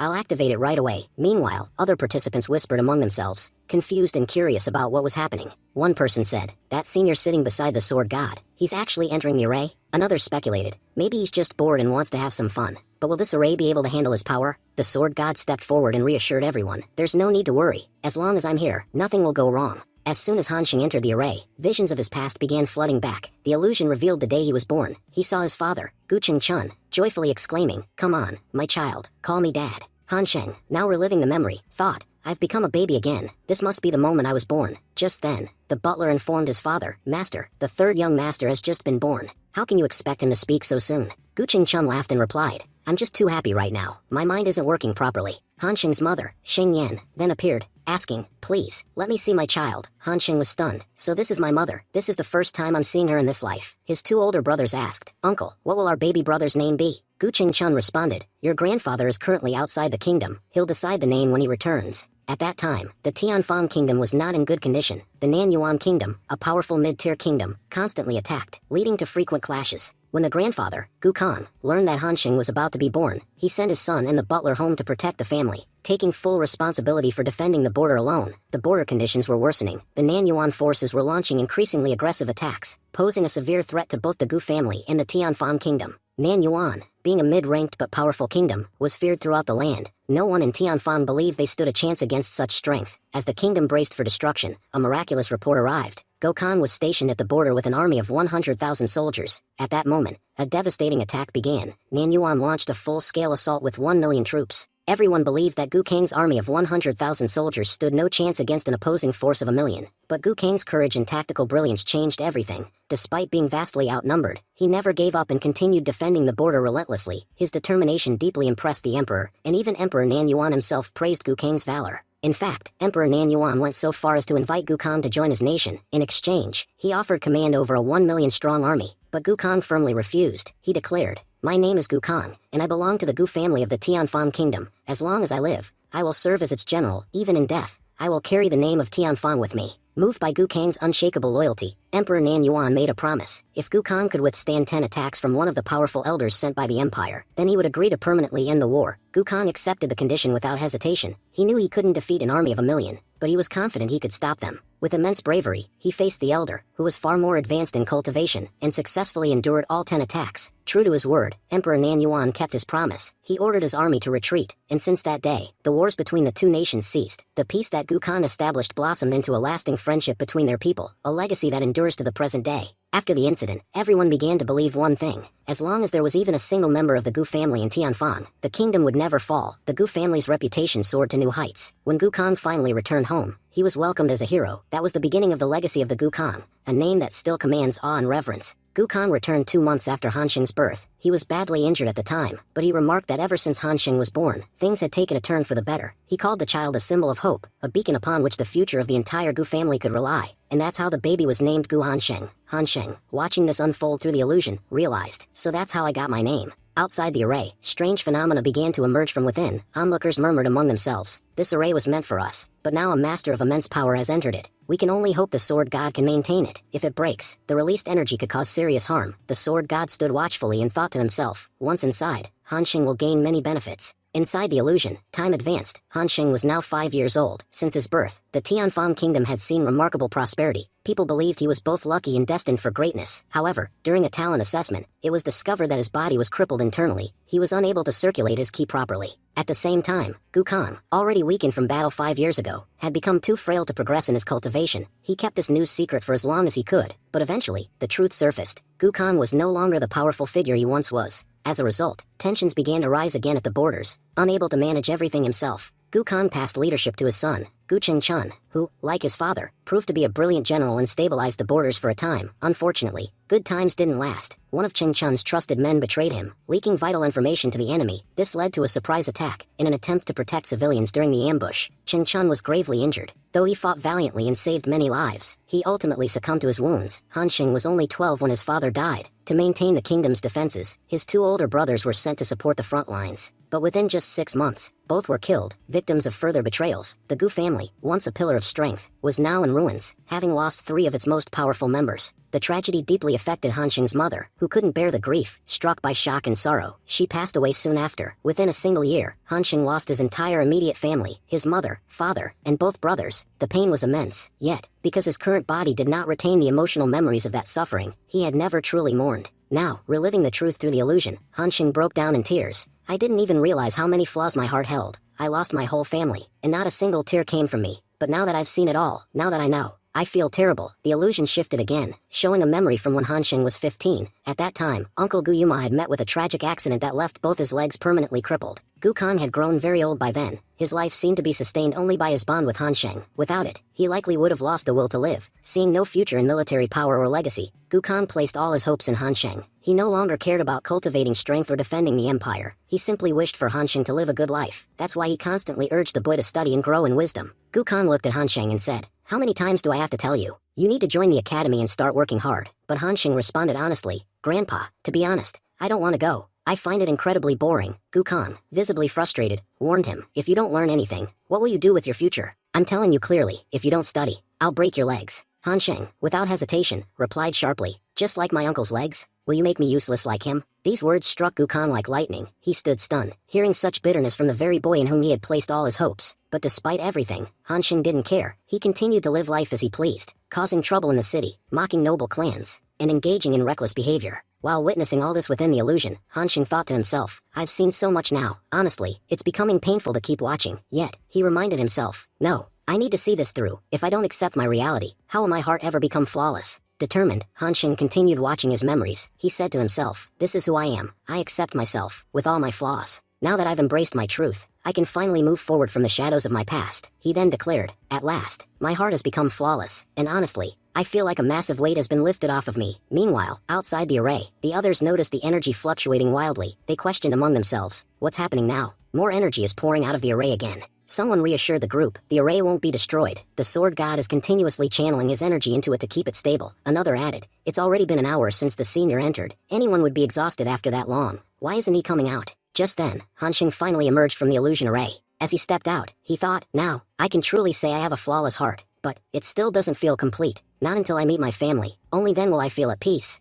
I think it's finally time to return home. Uncle, Kinro, Grandpa, wait for me. I'm coming back soon. Stepping out of the formation, Han Xing was greeted by the sword god, who asked if his journey inside the array had benefited him. Han Xing respectfully thanked him, saying he had gained a lot from the experience. Then, he mentioned he had some matters to attend to and took his leave. The sword god wished him well and said he hoped they'd meet again soon. As Han Xing walked away, he sensed someone was following him, but he could feel that the person meant no harm. Curious, he decided to see who it was. Upon arriving at his home, Han Xing called out, saying there was no need to hide. He had sensed the presence long ago and invited the person in. It turned out to be none other than General Hu. The general greeted Han Xing warmly, expressing how glad he was to meet him again. Han Xing was surprised and asked why General Hu had come all the way to the Moying Kingdom, especially since it was quite far from the Yuchu Kingdom. General Hu admitted that he had come in search of Han Xing. After Han Xing left, word quickly spread across their kingdom, and soon even their neighboring kingdoms, who had once bowed before them, began testing their strength again. Suppressing these uprisings had been difficult, and it was only because of that pressure that he managed to reach Han Xing. Han Xing urged him to continue. He wanted to know more. General Hu explained that despite all these troubles, Princess Manhwa hadn't faltered. She was managing the entire country with exceptional skill, but deep down, he confessed, doubt had started eating away at him. He believed that only Han Xing could guide him back to the right path because his uncertainty was so strong. He could no longer face the princess directly. Han Xing replied that he understood what General Hu was thinking. He was doubting whether Princess Manhwa was truly fit to be empress. Nervously, General Hu admitted that while he knew the princess was incredibly talented, having stabilized the entire kingdom within months of becoming empress, he still had doubts. When she first took the throne, the kingdom had been in chaos, yet under her rule, things quickly turned around and the people were now thriving. Still, General Hu pointed out that no kingdom in history had ever been ruled by an empress alone. Rulers had always been emperors, regardless of their strength or weakness, and that was precisely the issue.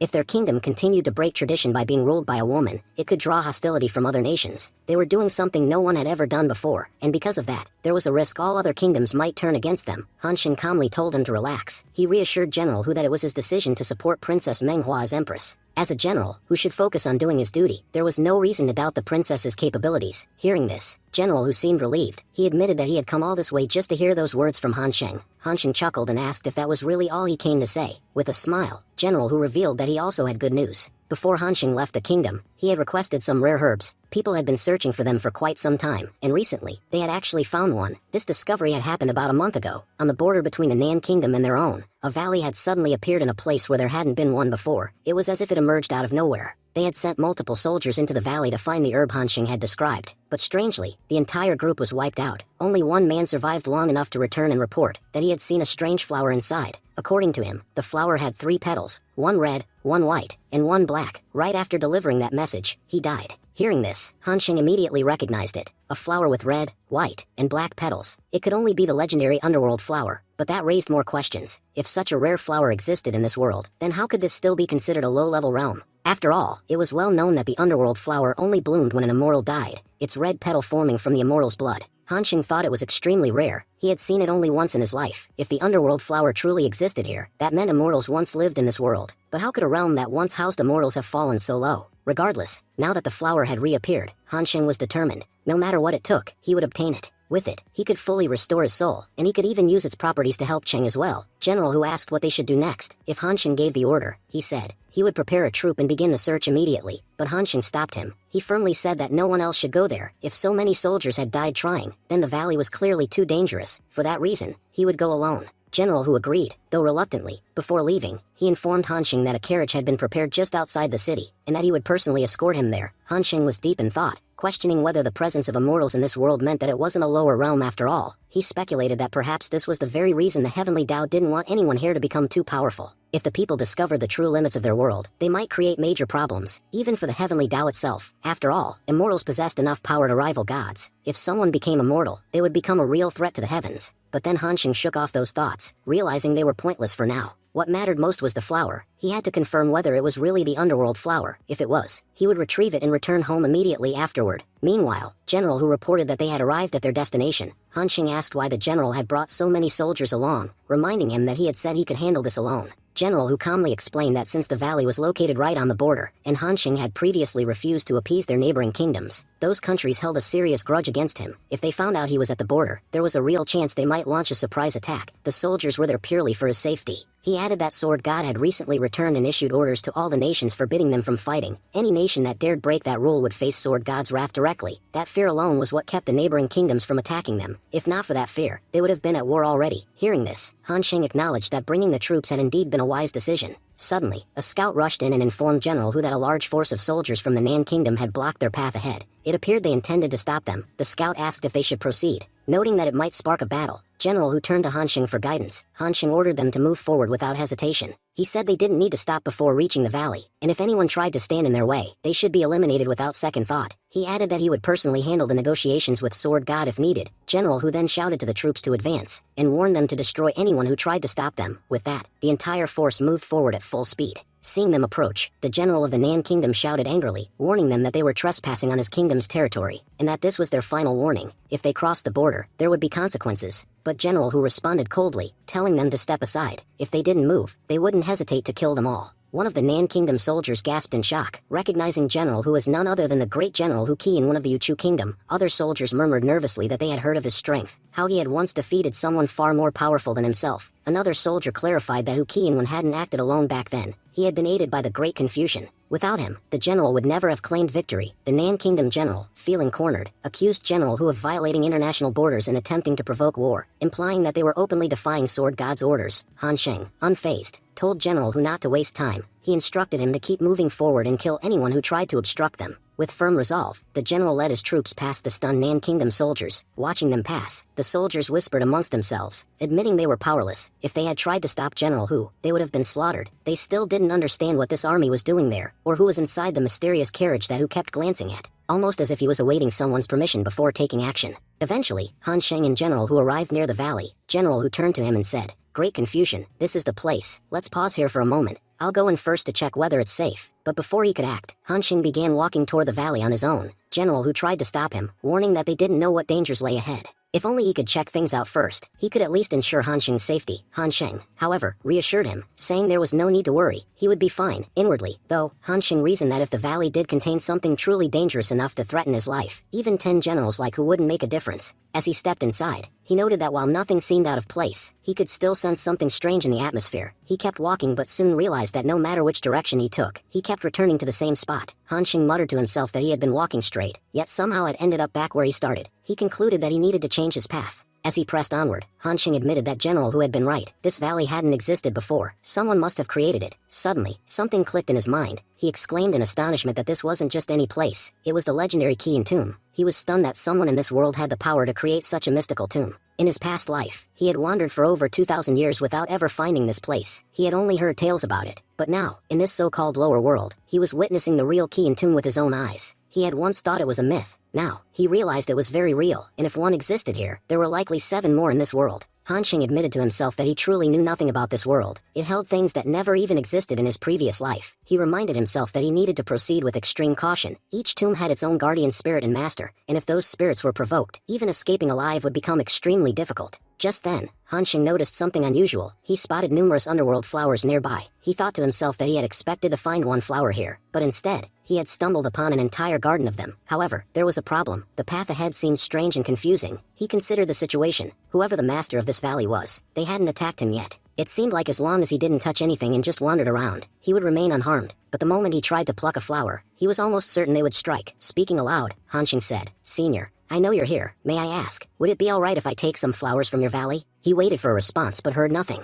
Just as he was about to give up, he noticed something odd. Previously, the stone tablet had been blank, but now it had words inscribed on it. Clearly, the senior had written something. The inscription read, "Take as many as you need. Grateful." Han Xing bowed respectfully and said, "Thank you, senior." Truly, he thought to himself that he had been right all along. There really was a powerful existence residing in this valley. In fact, this being was likely far stronger than heavenly mystic realm. His abilities were beyond imagination. He could likely destroy entire world effortlessly. And yet, he remained calm and composed. Then, as if reading his thoughts, the senior communicated again. "Perhaps, you've already met him." Startled, Han Xing asked nervously, "Senior, who exactly are you talking about?" But the reply came cryptically, "You won't understand now, but when the time comes, when you face your trial, you will know exactly who I was referring to." Han Xing was overwhelmed. Whoever had built this mysterious tomb and filled this valley with such rare power, they were speaking to him, hinting at something far greater. He couldn't yet grasp the senior's intentions. When ordinary people had entered this place, they were attacked. Yet, despite him walking freely through the valley, the senior not only spared him but allowed him to collect flowers. He thought to himself, "This senior truly seems to have goodwill toward me." With permission granted, Han Xing decided not to waste time. The underworld flower was no ordinary item. It was incredibly rare. If a normal human even touched it, the flower would instantly wither and vanish into the night. Only someone with divine powers could handle it safely, and even then, a special preservation box was required. Han Xing carefully placed 6 flowers into the sacred box. He calculated that 5 would be sufficient to recover his lost soul, and he had taken 1 extra in hopes of healing Princess Bai. He bowed deeply once more and said, "Thank you, senior. If I ever get the chance to repay this debt in the future, I promise, I won't back down." Another message appeared from the senior. "Gu Han Sheng, I'll be waiting." With that, Han Xing exited the valley. As he emerged, he turned to General Hu and said, "We can head back now." Looking down at the flowers, Han Xing thought, these underworld flowers are unimaginably rare, yet inside the valley, there was an entire garden of them, and to top it off, that key and tune was hidden inside. Whoever the senior was, they must be incredibly powerful. But one thing still puzzled him. Why was the senior so kind to me? We've never met. I didn't even know of his existence, and yet, he gifted me something so valuable. The scene shifted to Tianfang City. There, we saw Monk Kanji, lounging and drinking casually. He muttered to himself, "This Donner Guyun is truly strange. He invited me to meet him in Yuchu Kingdom, but didn't give me any directions. How am I, an innocent monk, supposed to know where to find them? Yuchu Kingdom is enormous." Still, he couldn't deny one thing. That female donor earlier, she was quite something. We only agreed on 3 drinks, but she kept pouring until I was stuffed. If fate hadn't connected me to Donner Guyun, I would have stayed right there. At that moment, Monk Kanji overheard 2 men talking nearby. One of them said excitedly, "Hey, did you hear what happened in the prodigy competition? That genius Han Rian, everyone thought he was unmatched at his age. He couldn't even land a single attack on some guy named Juke." The second man was shocked. "What are you saying? Han Rian is the sword god's disciple. I even heard he mastered sword intent. How could he lose?" The first man nodded. "Yeah, he's powerful, no doubt, but there are 100 kingdoms in this world. You never know when a new genius will emerge. This Juke, he came out of nowhere and completely overpowered Rian. Even the sword god seems to respect him." Intrigued, Monk Kanji approached the men and asked, "Hey, I need to travel to Yuchu Kingdom. Do you know which path I should take to get there?" One of the men was visibly startled and exclaimed, "You're going to Yuchu Kingdom? Please, trust me, don't go there right now." Monk Kanji, surprised, asked, "What do you mean? What exactly has happened in Yuchu Kingdom that I shouldn't go there?" The man explained that many major changes had taken place recently. The most significant shift was in leadership. The former ruler had been replaced, and now the eldest princess was in charge of the kingdom. According to him, she was a remarkable leader. Upon taking power, she had immediately removed all the corrupt ministers. In just 3 months, she had transformed the kingdom, turning it into a far more powerful nation. Her administration is top-notch. Neighboring kingdoms, feeling threatened, tried to intimidate her by sending envoys to coerce her into submission. But not only did she refuse to bow down, she insulted their emissaries and even chased them away. Things had been going relatively well, until now, a major problem had emerged. Historically, no country had ever been ruled by a woman, and this fact upset many other kingdoms. They didn't want a female monarch on the throne. As a result, several kingdoms united and formed a coalition army. They planned to attack Yuchu Kingdom. The man warned Monk Kanji, "For all we know, the invasion might have already begun while we sit here and talk. Yuchu is a low-ranked kingdom and has struggled for the past 10 years. It won't be able to withstand such a united force. After this war, Yuchu Kingdom might be completely destroyed." Monk Kanji bowed respectfully and said, "Thank you so much, donors. I was planning to head there without much thought, but now I have a very important reason to go." The scene shifted to the border of the Yuchu Kingdom. The princess stood tall, ready for battle, surrounded by her loyal soldiers. She asked them, "Are you all afraid?" With pride in their voices, the soldiers responded, "The day we joined the army, our fear died. We are ready to fight for the honor of our nation. Even if we have to sacrifice our lives, we'll do it happily. We won't let harm come to our country." Soon, the allied forces appeared, a massive army of 1 million soldiers, formed by 50 united kingdoms. One of the enemy commanders mocked, "Yuchu Kingdom is tiny. How dare you provoke us? Because of your arrogance, you've sealed your fate." General Dumo, the commander from the mighty Zhao Kingdom, stepped forward and declared, Princess of Yuchu, you are just a woman. You should have stayed within your limits. If you had, your kingdom would still be at peace. But now, because of your ambition, your people will suffer. A kingdom ruled by a woman has no place in this world. He continued, I, Dumo, General of Zhao Kingdom, swear this. Today, I will annihilate all of you. His soldiers echoed his reputation. General Dumo is the most powerful warrior in the Zhao Kingdom, which is a high-ranked nation. He can defeat 10 soldiers single-handedly. The Yuchu army doesn't stand a chance against him. The allied 1 million army began advancing. Watching the massive force approach, the princess whispered in her heart, great confusion. If you were here, how would you face such overwhelming odds? She then recalled Han Xing's words. It doesn't matter what others do. What matters is your decision. You're the first female emperor in recorded history. That's why other kingdoms want to suppress you. But if you want to change history, you must be brave and stand tall. If you lose courage now, what will happen to the people who believe in you? Tears welled in her eyes as she remembered his words and thought, great Confucian, I haven't forgotten your teachings. Even if I die here today, I won't disappoint you. What pains me is that, even with your guidance, I couldn't do more. I never got the chance to repay you. Perhaps in my next life, I will. Manhwa gave the order to advance and fight. She declared that it didn't matter whether they were up against an army of 1 million or 100 million. So long as even one soldier from their side remained standing, they would never surrender. She vowed they would show their enemies that they had picked a fight with the wrong people. At her side, General who roared the same command, advance and fight. He reminded everyone that they had been oppressed for the last 10 years, their lives reduced to suffering. During those dark times, not a single one of the 100 allied nations had come forward to help them. And now, just when their empress had begun to restore dignity and hope to the kingdom, those same nations had suddenly taken issue with their progress. He said that if their enemies couldn't tolerate the happiness of the Yuchu kingdom, then they would destroy them. As he spoke, General Hu and the others charged into battle, rallying the army behind them. Meanwhile, the scene shifted to Han Sheng, who was deep in cultivation. He realized with satisfaction that his soul injury had finally healed. His cultivation had reached new heights, stronger than ever before. He had now entered the earth mystic realm, and his sword body was fully installed. Yet one issue remained, a single deep crack in his soul. Even with the help of multiple underworld flowers, he couldn't mend it. Despite using nearly all of them, the damage remained, which made it clear to him, the flower's power wasn't enough to fix it. So he had preserved one final flower, not for himself, but to heal Princess Bai. He thought to himself that once he returned, Ching would surely be overjoyed. Just then, he emerged from his seclusion and immediately asked where the princess was. A soldier informed him that both the princess and general who were at the city border. Confused, Han Xing asked what they were doing there. The soldier explained that a coalition of 50 countries had gathered a 1 million strong army, and today, the Yuchu kingdom was going to face them. Not only the princess and general Hu, but every key figure in the kingdom had taken their position at the border with their small army, ready to resist the overwhelming force. Shocked, Han Xing realized the gravity of the situation. The entire world had turned against their kingdom. He had long known that trying to change history wouldn't be easy. It would always invite resistance, and now, that resistance had come in full force. The soldier added that before leaving, the princess had left a message for Han Xing. She asked that once he recovered, he should not remain in the city. Their army wouldn't be able to hold the enemy back for long, and she didn't want him to suffer because of their nation's fight. Han Xing reflected on how Yuchu only had a mere 100,000 soldiers, while their enemies had brought 1 million. Manhwa must have known this war couldn't be won, so why had she gone? He realized then, she hadn't gone to win, she had gone to die with pride. Han Xing was the one who had inspired her to walk this path of honor, and now, he vowed, he wouldn't let her die while he still lived. Just then, Monk Kanji appeared and greeted him warmly. Donor Gu, you're looking much better than before. Monk Kanji reminded him that Han Xing's beloved Yuchu kingdom was on the brink of collapse, and the man responsible for saving it was standing here, simply thinking. He asked Han Xing, don't you think it's time for you to go to the battlefield? Han Xing replied firmly, Monk Kanji, did you safely deliver Kinro to Tianfan Kingdom? Monk Kanji grinned, Donor Gu, I gave you my word, and I never break my promises. In return, you had promised me 30 jars of wine for rescuing Kinro. So, will you hold up your end? Han Xing laughed and assured him, when the time is right, I'll give you wine worth far more than that. But for now, I'm heading to the border. Want to come watch the war? Monk Kanji nodded eagerly. I wouldn't miss it for the world. How could I pass up a front row seat to something this thrilling? I rushed here from Tianfang just so I wouldn't miss a single moment. The scene shifted to the Yuchu kingdom's border, where fierce battles were already underway. General Du, from the opposing side, commented on how powerful the generals of such a small kingdom were. He made them an offer. Join us. There's no point in dying here for a hopeless cause. You're outnumbered, 100,000 against 1 million. You don't stand a chance. From the distance, Manhwa watched the unfolding fight. The prime minister stood beside her, heavy with regret. He thought to himself that he had never imagined this day would come. Just when everything had begun to stabilize, their country was once again being destroyed, and this time, there would be no survivors. General Hu bellowed in defiance, I've dedicated my life to protecting this kingdom. The people of Yuchu trust me with their lives, and now you want me to betray that trust and surrender? General Hu would rather die with honor than ever betray his people. With that, he launched a powerful counterattack. Manhwa shouted to her soldiers, rallying them, we cannot give up. Look at our generals, see how courageously they fight. It doesn't matter if it's 1 million or even 100 million, our duty is to defend our nation.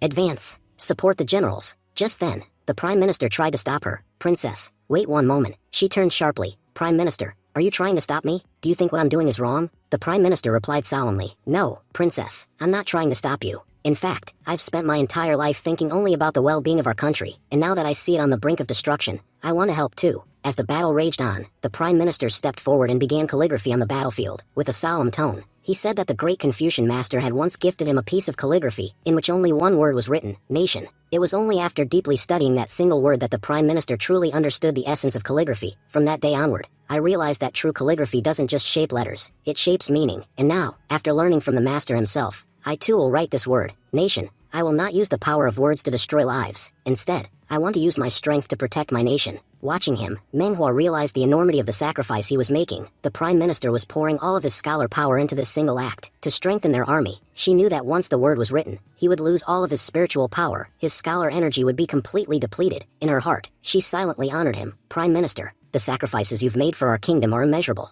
The Yuchu kingdom will remember your devotion forever. The Prime Minister, still focused, added, I possess a scholar's body. That means I cannot wield a sword or fight in battle. If I stepped onto the battlefield, even the weakest soldier could kill me. But still, I had to do something. Watching everyone around me die filled me with unbearable guilt, so I gave everything I had. The effects of his calligraphy were immediate and powerful. Across the battlefield, soldiers began to feel revitalized. One after another, they stood, wide-eyed and astonished. They exclaimed, a new energy has entered our bodies. And somehow, all our injuries are gone. Realizing the sacrifice their Prime Minister had made, one soldier shouted, he gave up everything for us. We will not let that sacrifice go to waste. The army, now fully rejuvenated, rallied together, ready to fight once more. On the enemy side, General Du raised his voice and commanded his 1 million strong army to prepare for battle. Our enemies stand right before us. They insulted our envoys and even dared to offend our king. They tried to rewrite history itself, and for that, we will erase them from it. He declared that this battle wasn't just about winning. We must strike such fear into their hearts that no one will ever repeat their mistake. General Cao turned to General Hu and urged him, we must not let our army fall back from the border. If we retreat, the enemy will storm the city, and then,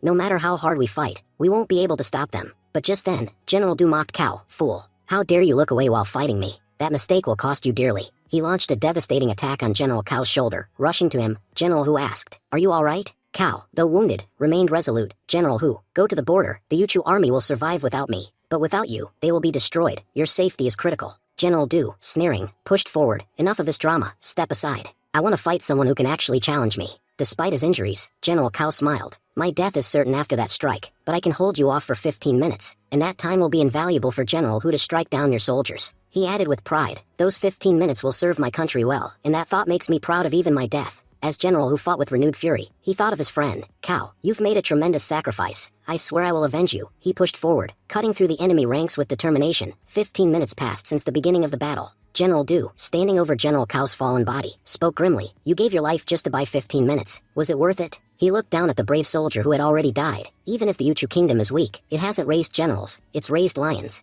I've seen many die for their country, but never have I seen someone face death without fear, only pride. I'm almost glad someone like him died early, because a man like that could never watch his kingdom fall. General Hu shouted, everyone, form the fish formation. As the troops moved into position, General Hu thought back to a conversation he had once had with the great Confucian master. I always knew this day would come. That's why I once asked Master Confucian about it. He told me never to doubt the Empress. That was when I realized I had been wrong. If danger was coming, I shouldn't try to avoid it. I should prepare to face it, and from that resolve, the fish formation had been born. In this formation, the entire army moved like one massive fish. Soldiers layered over one another, their energies linked. They could exchange spiritual energy and reinforce one another's defenses. Even if the soldiers at the front were killed, those behind them would instantly fill the gap. In this way, the formation could hold until the very end, unbroken and unyielding, and with it, they would strike back against the enemy. General Hu shouted to rally the troops, declaring that killing General Cao wouldn't scare them. He said the enemy believed the soldiers of Yuchu still feared death, but they were wrong. To them, true death wasn't falling on the battlefield, it was turning their backs on the enemy, failing to protect their homeland, or standing helplessly while their comrades died.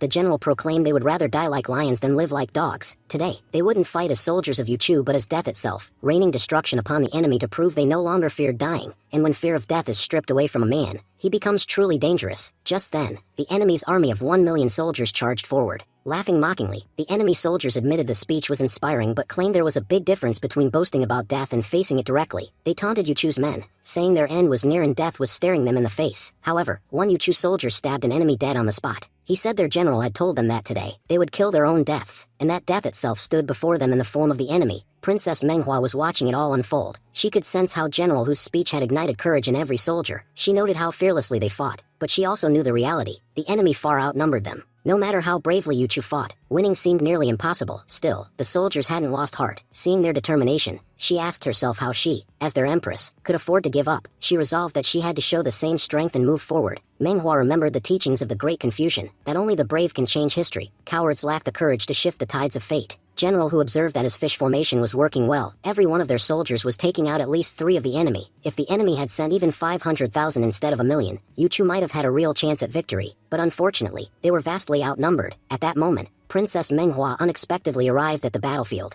General, who was shocked, and rushed to her, pleading with her to leave immediately. The battlefield was no place for her. It was far too dangerous. He said that while commanding the army, he wouldn't be able to ensure her safety. But Manhwa stood firm. She said everyone was doing their best to save their country. How could she, the empress, retreat? Even if she couldn't do much, she could at least beat the war drums to boost morale, and she wouldn't let anyone stop her from doing what she could. With fierce determination, Princess Manhwa began pounding the drum. She called out to the soldiers, urging them forward. She said she believed in them completely, and had faith that they would never let the enemy reach her. But if they did, she vowed she would not take a single step back. General, who was stunned by her words, they only had 200,000 soldiers, while the enemy had 1,000,000. The odds were less than 1%, and yet, the empress had made such a bold promise. If the enemy broke through, he feared he wouldn't be able to protect her, and he knew she would never go back on her word. Still, he realized there was no time to worry. His soldiers were out there fighting with their lives. He couldn't just stand there and watch. The empress's safety now rested on the shoulders of those brave men. Without hesitation, he jumped into the battle to support them. The soldiers were stunned and inspired to see their general joining the fight. One of them cried out that their general, who was on the battlefield with them, that their Yuchu kingdom truly had the best leaders.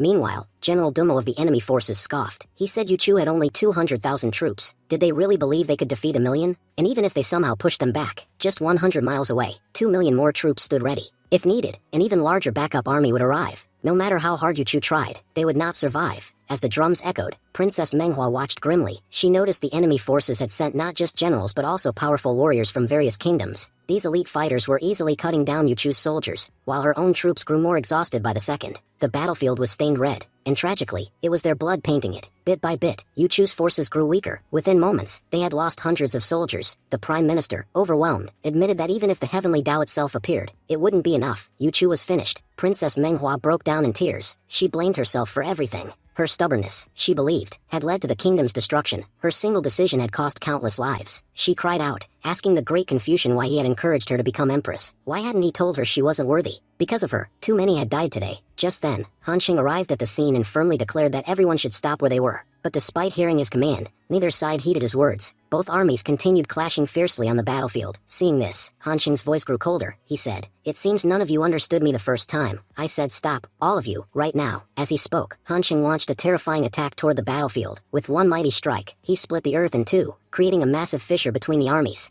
Then, in a calm but deadly tone, he warned, "I hope that made things clear. If anyone still feels like fighting, step forward. Your opponent won't be each other. It'll be me." General, who began shouting to his soldiers, "Idiots! Didn't you hear him? The Great Confucian has spoken. Everyone, retreat to the city gates. Follow his orders without question." Just then, General Dumo appeared behind General Hu. With a mocking grin, he said, "You really are a fool, Hu. I used to think you were a capable general, but look at you, turning your back on the battlefield just because a Confucian told you to. You've dropped your guard like it's some kind of joke. You think this war is over, but I assure you, it's not, and now you'll die here for nothing. First, I'll kill you, then, I'll wipe out your army." General Hu, suddenly realizing the danger, thought to himself, "I completely forgot about Dumo. He's already so close. I won't be able to block his attack in time." But before Dumo could strike, a powerful attack came flying from a distance. It was Han Xing. His single blow obliterated Dumo on the spot. Han Xing stepped forward and said, "I wasn't joking either. That line I drew on the battlefield, no one was to cross it. I hope it's now clear what happens if you do." Then he gave one final warning. "This is the last time I'll say it. Do not cross that line." Just then, another general from the opposing army stepped forward, yelling, "Do you even realize what you're doing? Every kingdom in the region has sent their armies here. Standing against us means standing against the entire world." The general continued, "You're risking your life just to protect a single kingdom. Last warning, step aside. Otherwise, you'll die for nothing, just like the rest of them." But before he could even finish speaking, Han Xing launched a palm strike. In a single hit, he buried the soldier into the ground. The other soldiers, witnessing Han Xing's overwhelming power, were shaken to their core. They began whispering amongst themselves, wondering who this man truly was. In mere seconds, he had eliminated 2 of their strongest fighters. One of them thought that last soldier was in the second stage of Mystic Realm, and yet this Confucian destroyed him with a single attack. If we continue this fight, we'll all be slaughtered. Realizing the hopelessness, the army stopped. One soldier stepped forward, bowed deeply, and said, Great confusion. We are merely soldiers following orders. We're not here to threaten or challenge you. I just have one question. Are you really willing to make enemies of every kingdom just to protect you, Chu? This isn't just one kingdom's army. All of them have gathered here. Standing in our way means challenging them all. Han Xing responded calmly. I know you're just following commands. That's why I'm giving all kingdoms a chance. You have 10 days. Within that time, your rulers and guardians must come here and speak with me face to face. Only after that meeting will we decide whether this war should continue. But until then, no one is to cross this line. I don't care which kingdom you belong to. If you cross it, I won't hesitate to destroy you. Your generals tried, and you saw how that ended. If anyone else wants to test me, go ahead, step forward. But don't expect mercy. Hearing this, the entire army backed off. Looking at General Kao's lifeless body, Han Xing said solemnly, Yu Chu lost something irreplaceable in today's battle. Great generals like him are rare, even among the most powerful nations. I regret not arriving sooner. He deserves a proper burial. He gave everything for his kingdom. Princess Manhwa stepped forward, her voice heavy with guilt. Great confusion. I've failed you. I brought destruction upon my people. If I had never become empress, none of this would have happened. Our citizens could have lived in peace. Everyone worked so hard to build a better country, but I ruined everything because of my pride. You were right. I was never fit to become the first empress in history. Han Xing looked at her and asked, if you were given the chance to do it all over again, would you still choose to become empress? Manhwa took a deep breath and replied, I know I'm not worthy, but I can't let go of that dream. Even if given another chance, I would still choose the same path. But this time, I wouldn't repeat the mistakes I made. But what's the point of talking about this now? We're up against 100 kingdoms. Even if Yu Chu tried, it couldn't stand against them. If you hadn't shown up today, our Yu Chu kingdom would definitely have been destroyed. Han Xing looked at her with calm resolve. I told you, courage is what matters most. If you have the courage, no one can stop you from becoming the first empress in history. Believe me, none of my predictions have ever been wrong. If I say I'll help you, then I will. I'll open the path for you. But how you walk it, that's up to you. Whether you lift this kingdom or destroy it, that choice is yours. And remember, Manhwa, this is your final chance. Go back to Yu Chu kingdom, tell everyone to prepare. In 10 days, when all the emperors arrive for the meeting, you will be officially crowned. From elder princess, you shall rise as the true empress. That day, you'll take the throne before the entire assembly of sovereigns, and I'll see who dares to stop you. Before the entire world, you will swear your oath as the first empress in recorded history. And believe me, no one will stand in your way. Manhwa bowed her head respectfully and said, Great Confucian, thank you so much. You've given me another chance, and I promise, I won't let you down. Meanwhile, Han Xing was deep in thought. In the next 10 days, guardians and emperors from every nation will gather here. Will my Kinro come too? The scene shifted to inside Kinro's palace. She paced by the window, speaking to herself. There's a man in the Yu Chu kingdom. They call him the Great Confucian. He only appeared before the world a year ago. Could it be that man is you, Han Xing? Something deep inside me says you are the Great Confucian, and to confirm that, I'm coming to Yu Chu myself. I know he's still there, and I have to see him with my own eyes to know for sure. Without wasting another second, Kinro summoned Cheng. He arrived swiftly. You called, my lady? What are your orders? Kinro gave him a sharp look. Inform everyone in our pavilion. We're leaving today for Yu Chu kingdom. I don't care where anyone is right now. By tomorrow, I want every single person assembled in Yu Chu. Cheng bowed firmly. Consider it done, my lady. As Cheng left, Kinro's eyes grew distant. Everyone here believes Han Xing is dead, but I know he's still alive. I can feel it. I will find him, and once I do, everything will fall back into place. She clenched her fists, recalling the promise he had made to her. You told me we'd go north together, play in the snow like children. You can't just leave without fulfilling that promise. You're not the kind of man who abandons things halfway. The scene shifts again, now in Sword Ruins, the very place where Han Xing once received the legendary Jin Hong sword. Lodge's owner spoke softly. Grandpa, it's been 3 years since we left our lodge. After so long, we've finally returned. Do you remember? 3 years ago, young Master Gu came here. It was after meeting him that we abandoned this place. You made a promise that you'd forge the world's greatest sword for him. We traveled across continents for it. But now, that boy is gone, killed. She glanced at the magnificent blade her grandfather had crafted with such care. So what happens to the sword now? Her grandfather shook his head slowly. Let the world say what it wants, but I know in my heart that boy is still alive. Those with true willpower don't die so easily. 100 years ago, the world thought the sword god had died. Everyone believed it, and yet, he returned, more powerful than ever. So powerful that no one dares to face him now. He turned toward the glowing forge. People like that, death doesn't come for them until they accept it themselves. And that child, Han Xing, he's not one to give in so easily. Lodge's owner looked down, her voice somber. But Grandpa, it's been 3 years. Young Master Gu said he'd return after 3 years to give back the Jin Hong sword, and accept the blade you made for him. But look, he never came back. If he were alive, wouldn't he have shown up? Maybe he really is gone. Her grandfather closed his eyes, lost in memory. Child, I made you a promise. If you mastered the Jin Hong sword, I'd forge you a new weapon, one so powerful it could rival the heavens themselves. This sword waits for you now. I don't know where you are, or what state you're in, but you need to hurry. You may still have time, but I don't. If you take any longer, I fear we'll never meet again. I've made many swords in my life, but this one was made for you. No one else is worthy to wield it. Come soon, claim it. Become the master of the strongest sword in the world. The scene then shifted to the outside of Yuchu Kingdom, where an enormous army from over 100 countries had assembled. The narrator explained that the 10-day ultimatum Hansheng had issued had passed quickly. 10 days ago, there had been 1 million soldiers gathered, but not even those could stand against Hansheng.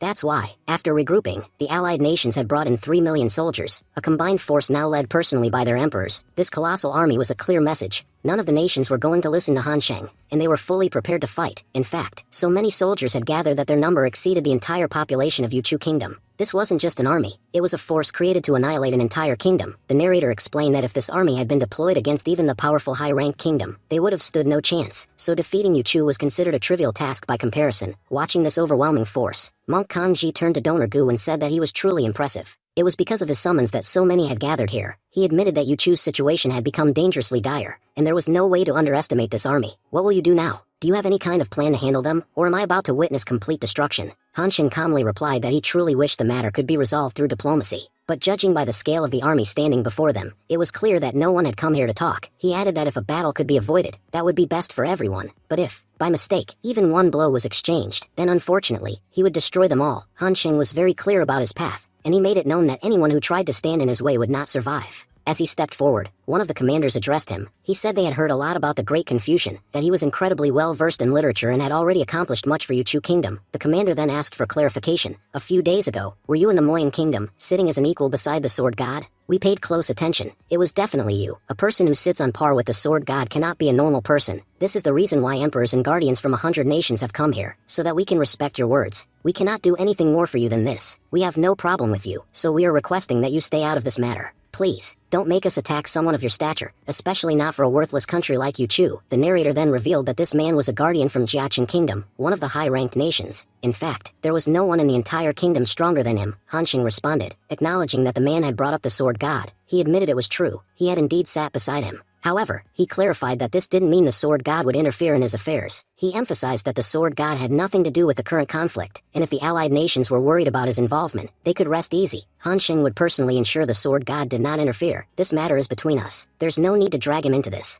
The guardian agreed and said that, in that case, they would speak openly. He conceded that Hansheng was indeed a great man, but clarified that they had no fear of him. Their fear had only ever been directed toward the Sword God. If he wasn't involved, then the real issue could be addressed. He explained that the allied kingdoms had sent envoys to Yuchu to express one simple concern. A woman should not rule a dynasty. In the 1,000-year history of the 100 kingdoms, no such precedent existed, so they saw no reason to break that tradition now. But instead of negotiation, many of their envoys had been killed or imprisoned. The guardians had expected this outcome all along. This was why, they claimed, a woman could never be fit to rule. Now, they had come to stop this mistake. No matter what you say, we will not change our minds. We are not weak. We have 4 national guardians, all of whom are at the Earth Mystic Realm level, plus 50 elite fighters capable of going head-to-head with you. He then gave Hansheng an ultimatum. Step aside. If you move out of the way, things may go peacefully. If not, you will be destroyed along with Yuchu. You may be powerful, but that doesn't give you the right to do as you please. Don't forget, you are the Great Confucian, not the Sword God. We won't blindly obey everything you say. Hansheng, calm but firm, asked, who made this rule that a woman cannot become emperor? Tell me who decided that, and I will step aside. Just because something hasn't happened in the past doesn't mean it can't happen.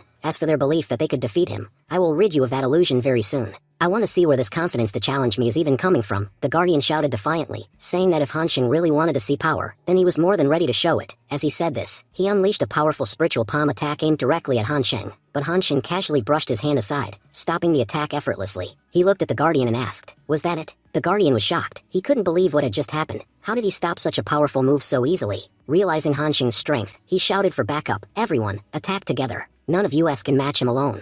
At his command, the entire group launched a combined, high-level assault on Hansheng. But the attacks didn't even graze him. He stood there, untouched, unfazed. The guardian, stunned, thought to himself, even our most powerful attacks couldn't touch him. It's clear now, we can't defeat him in one-on-one combat. We'll have to combine all our strength if we want any chance of winning. He finally understood why even the Sword God respected Hansheng. This man was no ordinary warrior. He was on a different level entirely. And if he had once sat as an equal beside the Sword God, it now made perfect sense. But now that we're standing in front of him, we have no choice but to end him. This world already has one Sword God that no one dares to oppose. We won't let another one rise. The guardian then called out to the others, saying, gather all your power now. We'll form an attack formation and strike together. No matter how powerful he is, he won't be able to withstand our combined assault. The army immediately activated the formation and launched a massive coordinated attack on Han Sheng. Meanwhile, the Prime Minister, watching from the side, commented bitterly, "Just how low will they sink? 3 million soldiers, fighting a single man. They've all pooled their powers together just to take down our Great Confucian." He turned to the princess and asked, "What do you think? Will our Great Confucian be able to handle this?" The princess replied confidently that she had believed in Great Confucian from the beginning. "He's incredibly powerful, and if he's standing there to protect us, then no matter who comes, we'll remain unharmed." Han Sheng spoke to himself in quiet reflection. Since being reincarnated, he had tried to change. He had vowed not to return to the man he once was, someone who didn't hesitate to unleash his ultimate moves without a second thought. But every time, the world forced his hand. "If having power means you can suppress the weak at will, then it also gives me the right to destroy you all." He then called out to his sword, "Jin Hong sword, I thought I wouldn't need you today, but against 3 million enemies, I need you now. Come to me." He declared that together, they would show these enemies the true meaning of destruction. At that very moment, the scene shifts, and we see Qin Ro and his men heading towards the Yuchu kingdom. Just then, the Jin Hong sword in Qin Ro's hand begins to tremble. She was startled. "Why is it shaking? What's going on?" She realized that the sword was reacting, which could only mean one thing: Han Sheng was alive. Moments later, the sword broke free and flew through the sky, heading straight toward Han Sheng. Back on the battlefield, Han Sheng still stood motionless. The enemies began whispering to each other, "What's going on with him? Why isn't he moving? Looks like he's frozen in fear after seeing our attack." He knows, no matter how hard he tries, he can't stop this. He's just standing there, quietly waiting for death. They assumed Han Sheng had realized his mistake and was now regretting standing against them. He's not dodging the attack. He's planning to take it head on to shield everyone else from the blast. What a fool. But suddenly, someone spoke up. "Wait a second, doesn't he look a little too calm? It doesn't even seem like this attack affects him." They began to wonder, was Han Sheng waiting for something? Just then, Jin Hong's sword flew into Han Sheng's hand. He looked at it and smiled, saying, "Still as sharp as ever. Let's go, Jin Hong. Let's show them what we're capable of." With a single, casual slash, Han Sheng obliterated the massive formation attack. Everyone watched in disbelief as their powerful combined strike was shattered like glass. Han Sheng's power had left them stunned. The Guardian, Ji, gasped. "What kind of joke is this? What kind of power is that?" He realized this power wasn't just dangerous, it was the kind that could destroy the entire world. The attack formation collapsed, and the shockwave left all the warriors were severely injured. Guardian Ji stared at the destruction and muttered, "One strike. He injured us all in just one move. Who is this man?" In just one instant, Han Sheng had brought 3 million powerful soldiers to their knees. The sky above had been torn in half by the sheer force of his strike. Looking at the devastated army, Han Sheng asked, "What happened? You're not thinking of backing out now, are you? Don't worry, I'm not going to kill you just yet. Use every trick you've got. Bring everything you've got left. I want you to die without regrets." Meanwhile, the surrounding emperors watched in disbelief. They knew that 50 of the most powerful nations had gathered their combined might into that single attack, an attack strong enough to obliterate the entire Yuchu kingdom, one that perhaps only the sword god could withstand. Yet the Great Confucian had stopped it effortlessly with a single blow, without even a crease on his forehead. The guardians of all 50 nations lay injured. Such power, they thought, could not possibly belong to an ordinary human. The emperor of Tianfang Kingdom began to suspect whether this Great Confucian might actually be Han Sheng himself. Down among the crowd, several bystanders whispered to one another, urging each other to look closely at the sword. They recognized it instantly. It was the weapon of the great general Qi Shuang. According to legend, no one but the general himself could control it, for the sword obeyed no other master. They were certain this was indeed the great Jin Hong sword. Grandpa, equally stunned, admitted they were right. Many powerful warriors had tried to wield the Jin Hong sword before, but it had never acknowledged anyone else. So why was it now in the hands of the Great Confucian? Was this merely coincidence, or a sign? Han Sheng then addressed Princess Manhwa, reminding her of what he had told her when they first met, that he could show her the path to becoming the first empress in history, but it was up to her to walk it. He had now fulfilled his promise and cleared the way for her. Whether she reached the top or not would depend entirely on her own resolve. He told her that if she wanted the world to acknowledge her, silence would not help. She would need to step forward with courage and make her thoughts known. He asked her to consider what set her apart from those who had failed to change history before her, and to realize that without speaking her mind, no one would place their trust in her. Encouraged, Princess Manhwa stepped forward and announced before all that she was Yu Manhwa, eldest princess of the Yuchu kingdom, and that she intended to become the first female emperor in recorded history. She acknowledged that in thousands of years this had never happened, but insisted that never did not mean impossible. Perhaps no woman before her had been capable, but she was. She declared that she would surpass even Emperor Nan Yuan, becoming not only the first empress in history but also the greatest. No empress before or after her would match her rule. She then ordered the general to bring forth the imperial crown. Placing it upon her head in full view of the assembly, she proclaimed that from this day forth she would take the reins of Yuchu as its empress. Those willing to stand beside her were welcome as allies. Those who opposed her were welcome to challenge her in battle. She vowed to remove all doubts that very day. Her bold speech and unshakable resolve left the audience stunned. Never before had they heard a woman speak with such conviction. Moments later, several attendants stepped forward and crowned her officially. She thanked everyone present for attending her coronation. One of the emperors then stepped forward, bowing respectfully to Han Sheng. He admitted that the Great Confucian was not only powerful but also wise, far beyond them in cultivation and knowledge. Therefore, if Han Sheng wished for this woman to become empress, they lacked the strength to oppose him. Still, with the deepest respect, he had a question. This was the first time in history that a woman had taken the imperial throne. For thousands of years, men had ruled without interruption. Was it truly right for their generation to change this? Would it not disrupt the natural order? He feared that altering the traditions that had endured for ages might invite trouble. Han Sheng addressed the emperor sternly, remarking that he was speaking as if Manhwa's rise to power would somehow bring calamity upon the kingdom. He admitted that he could not understand the logic behind such fear. He asked why the entire world would object if a woman chose to rule and made her own decisions. The problem was not that a woman was becoming empress. What truly unsettled them was the possibility that women in their own countries might also aspire to the throne. Until now, many of them might have been capable, but lacked the courage to speak. Once Manhwa became empress, they too would begin to voice their ambitions. This was what truly threatened the men of their dynasties, yet, he saw no issue in it. In his view, the throne should belong to the most capable person, regardless of gender. Whether the ruler was male or female did not matter, only their ability did. As for Manhwa's ascension, he warned that none of them could stop her, for he stood behind her completely and had no objection to her rule. If anyone did, they could face him directly. He reminded them that they all knew, and had even felt, that the world's spiritual energy was constantly increasing. Soon, an era would arrive when everyone possessed extraordinary strength, and the world would be far greater than it was before. Instead of wasting energy on trivial concerns, he urged them to focus on strengthening their own kingdoms, producing great talents, competing with others, and becoming stronger. Compared to that, a woman becoming empress was a minor matter. He concluded by expressing hope that all the emperors present would be wise enough to ignore such distractions, and devote themselves to their nations, as it would be better for everyone. One by one, the emperors bowed and acknowledged his words. They promised to do exactly as he advised, vowing to focus on their own countries from now on. At that moment, Grandpa Gu stepped forward and respectfully asked Han Sheng if the sword in his hands was indeed the Jin Hong sword. Shocked, Han Sheng thought to himself that even Grandpa had come here. He knew he could not lie. Grandpa would recognize the sword immediately. Han Sheng began descending toward him. From the crowd, someone whispered, wondering why the senior was coming down. Was he angry with General Gu? If so, they feared the general was doomed. As Han Sheng approached Grandpa Gu, a figure emerged from behind. Kinro. She stepped directly in front of him and spoke. She told him that it had been 2 years since they last met, and not a single day had passed in which she had not thought of him. She confessed that she had told everyone he would surely return, though deep inside, she had feared she might never see him again. If he had been safe all this time, why had he not returned sooner? She reminded him of the promise he had made, to take her to the northern snow country, to travel the entire world together. As the greatest general of the Tianfan kingdom and the third young master of the Gu family, he could not go back on his word. She asked if the time had not come to finally fulfill his promise.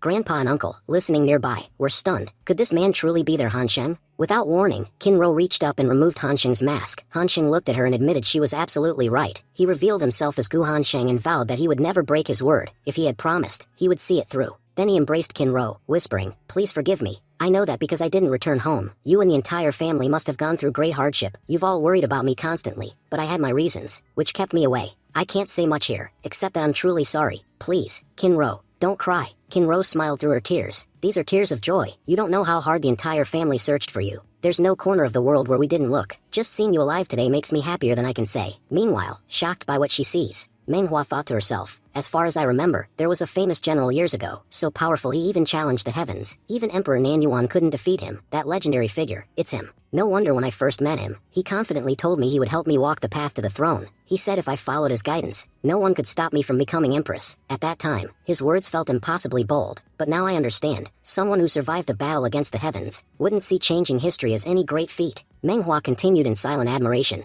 "Great confusion. I could never say this aloud, but you are the only man in the world I deeply admire. I once hoped to become strong enough to confess my feelings to you, but now I see you standing so high above the rest of us, and I fear I will never reach that height in my lifetime. Only someone like White Fairy is worthy of you, not someone like me." Elsewhere, an emperor watching the scene was stunned. "That's Gu Hansheng, but I was told he died 2 years ago. How is he still alive?" A minister beside him whispered urgently, "Your Majesty, lower your voice. If Gu Hansheng hears us, we'll be in serious trouble. I'm certain it's him, the greatest general of the Tianfan kingdom. 2 years ago, he challenged the heavens and fought Emperor Nanyuan as an equal. There was Sword God, who forged sword ruins, and there is Gu Hansheng, who forged heaven ruins. In power, he's second to no one. Even Sword God himself supports him. To stand against him is to invite the destruction of our entire nation." The emperor trembled. "Why did I even come here? If history was changing, I should have let it happen. Now I'm standing face to face with Gu Hansheng. If he takes offense, even 3 million soldiers, no, 300 million, won't save us. We must apologize to him before we leave, and make sure he bears no grudge." Bowing deeply, the emperor spoke aloud.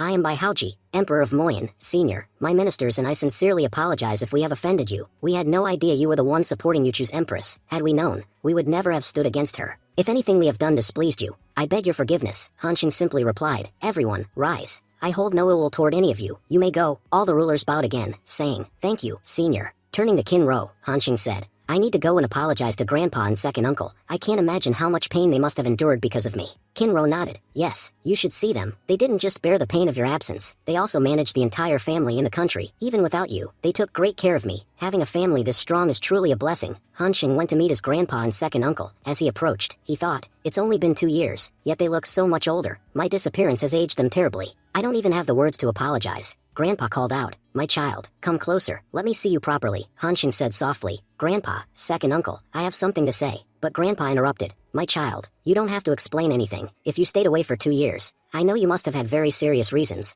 I don't care where you were or what you did. I'm just overjoyed to see you alive. Your happiness is all I ask for. Hanxing's eyes welled up. Yes, Grandpa, I've returned, and I promise, I will never let my absence cause you pain again. Grandpa laughed warmly. Last time you said the same thing. Then, turning toward the onlookers, he declared proudly, you all spoke so much about our family, didn't you? Look now, no member of the Gu family is trash. The narrator explained, for the past 20 years, the Gu family had suffered deeply. They lost the eldest son and his 2 boys. Then second uncle was left crippled, and when the last heir, Gu Hansheng, was branded useless, Grandpa Gu had to endure endless ridicule. A man whose entire life was built on honor could do nothing but swallow his pain. Grandpa tried his best to raise Hanxing as a good man, but Hanxing never listened. Everything changed when Hanxing came of age. During the Battle of Yanjing Pass, he proved to the world that no member of the Gu family was worthless. As long as the Gu family stood within the Tianfan kingdom, no one could harm the kingdom. From then on, Hanxing's achievements made him the kingdom's greatest general, a man whose strength made survival itself seem impossible for his enemies. But later, Hanxing fought against the heavens themselves. Everyone believed he had perished in that battle, and with his death, people thought the Gu family's future was finished. Watching his family crumble once again, Grandpa Gu lost his will to live, and the grief aged him terribly over the next 2 years. But now, seeing Hanxing alive, having returned after single-handedly defeating all challengers worldwide, Grandpa's joy knew no bounds. The pain of the past was forgotten. He now believed the Gu family would rise higher than ever before, to a level no one could even dream of reaching, a family destined to be remembered in history. Hanxing said respectfully, Grandpa, second uncle, as you can see, I'm tied up with some matters. Once I finish them, I'll return home. Grandpa nodded. All right, then finish your work. Your second uncle and I will wait patiently for you. Hanxing turned to Kinro, signaling her to return home. Go back. I'll meet you soon. Kinro smiled. All right, I'll be waiting at home. Hanxing put his mask back on and ascended once more. Addressing the assembly, he said, today, Yu Manhwa, the eldest princess of Yuchu, will ascend the throne as the first empress in history. I'll ask one last time. Does anyone have any objection? All the rulers spoke in unison. Senior, if this is your decision, we have no objections. If you say Princess Manhwa should become empress, it will only benefit Yuchu. None of us present have any issue. Hanxing replied. If that's the case, then from this day forward, Yu Manhwa is the empress of Yuchu kingdom. I hope that the conflicts of today will never arise again in the future. Manhwa thought to herself, everything seems resolved, yet I feel sad. Perhaps I'll never see the great Confucian again. Honestly, becoming empress doesn't make me as happy as simply seeing him here. I know these may be my last moments with him. I'll cherish them forever. I'll never forget that there was someone who stood for me, someone who bent the whole world just for my sake. Hanxing continued, all of you, don't worry about Sword God. I know he refused to participate in any conflict, but I'll speak to him myself. None of your kingdoms will face any trouble. Sword God, will you forgive them for their mistakes? At that moment, Sword God himself appeared. Shock rippled through the crowd. What? Sword God is coming here personally. We defied his wishes. Will he attack us out of anger? But Sword God smiled and said, Hanxing, since you have forgiven them, I forgive them as well. Hanxing nodded. Good, then this matter is settled once and for all. All kingdoms may now return to their lands. After dismissing the soldiers, Hanxing turned to Manhwa. He said, Manhwa, everyone has left, and I've fulfilled my promise. I told you to have courage, that I would secure this throne for you. And look, today it's done. Even the whole world together couldn't stop you from becoming empress. But from now on, the responsibility for this entire kingdom will rest solely on your shoulders. I won't be able to come help you again and again like before. My true identity has been exposed to everyone, so I must return to my home and kingdom. I hope you'll rule so well that I'll feel proud I made you empress. And remember, Manhwa, no matter how powerful someone stands against you, never bow as long as you're in the right. Always follow your own will. Manhwa replied. Great Confucian, thank you so much for everything you've done. I will never forget your kindness. Inwardly, she thought, no one has done as much for me as you have. Honestly, I don't even have as much faith in myself as you have in me. To honor that faith, I'll work harder than ever, both in cultivation and in ruling this country. My goal is to make my nation the best and to improve myself until one day I can stand as your equal. Hanxing then addressed the people of Yuchu. This may be my final farewell. Perhaps we'll never meet again. But before I leave, I want you to know, I'll never forget the moments we shared in your kindness. I'll always pray for the Uchu kingdom to prosper, and for all of you to lead this land forward with courage." The generals and soldiers bowed and said, "Great Confucian, you've worked so hard to bring us this freedom. We won't let your efforts go to waste. We'll give our best to live up to your expectations." With that, Han Sheng, sword god, and monk Kanji departed. Watching them go, the people whispered, "Great Confucian, Yuchu will never forget you." Scene shifted. We now see Han Sheng and his companions celebrating in the mountains. Monk Kanji complained, "Brother Gu, this wine of yours is far too ordinary. You belong to such a great family. You could have brought something of truly fine quality. But here you are, giving us cheap stuff. That's not very kind of you." Han Sheng laughed. "Monk Kanji, you're a monk. You're supposed to be detached from worldly affairs. Yet here you are criticizing wine quality. Anyway, this is all I had." He then turned to the sword god. "Since you've recovered, this is the first time we're meeting again. I've had so many questions for you. What exactly happened 100 years ago? Why did you vanish completely from the world? Why did you destroy an entire country and build a sword ruins in its place? Something terrible must have happened to seal your memories and leave you wandering for a century. I want to know everything about your past. I'm very interested." The sword god replied, "It all began 100 years ago. Back then, the spiritual energy of our world was declining. Cultivators couldn't improve their abilities at all, and only a few rare geniuses had any real power. It was as though a barrier had been placed over this world. No one could reach the heavenly mystic realm, but I became obsessed with breaking through. During my cultivation journey, I discovered a unique spiritual spring overflowing with energy. Once I entered that place, I shattered every barrier and broke through to the heavenly mystic realm, a level even gods forbid mortals to reach. Just like you, I was opposed. Emperor Nanyuan was sent to stop me. I asked him, what's so dangerous about becoming powerful? He told me only one thing: if cultivators of this world reach the heavenly mystic realm, the entire world will be destroyed. Our rise in power is directly tied to this world's ruin. That's why no one is allowed to grow too strong. The heavenly mystic realm is a forbidden realm. Whoever reaches it finds only one thing waiting: death.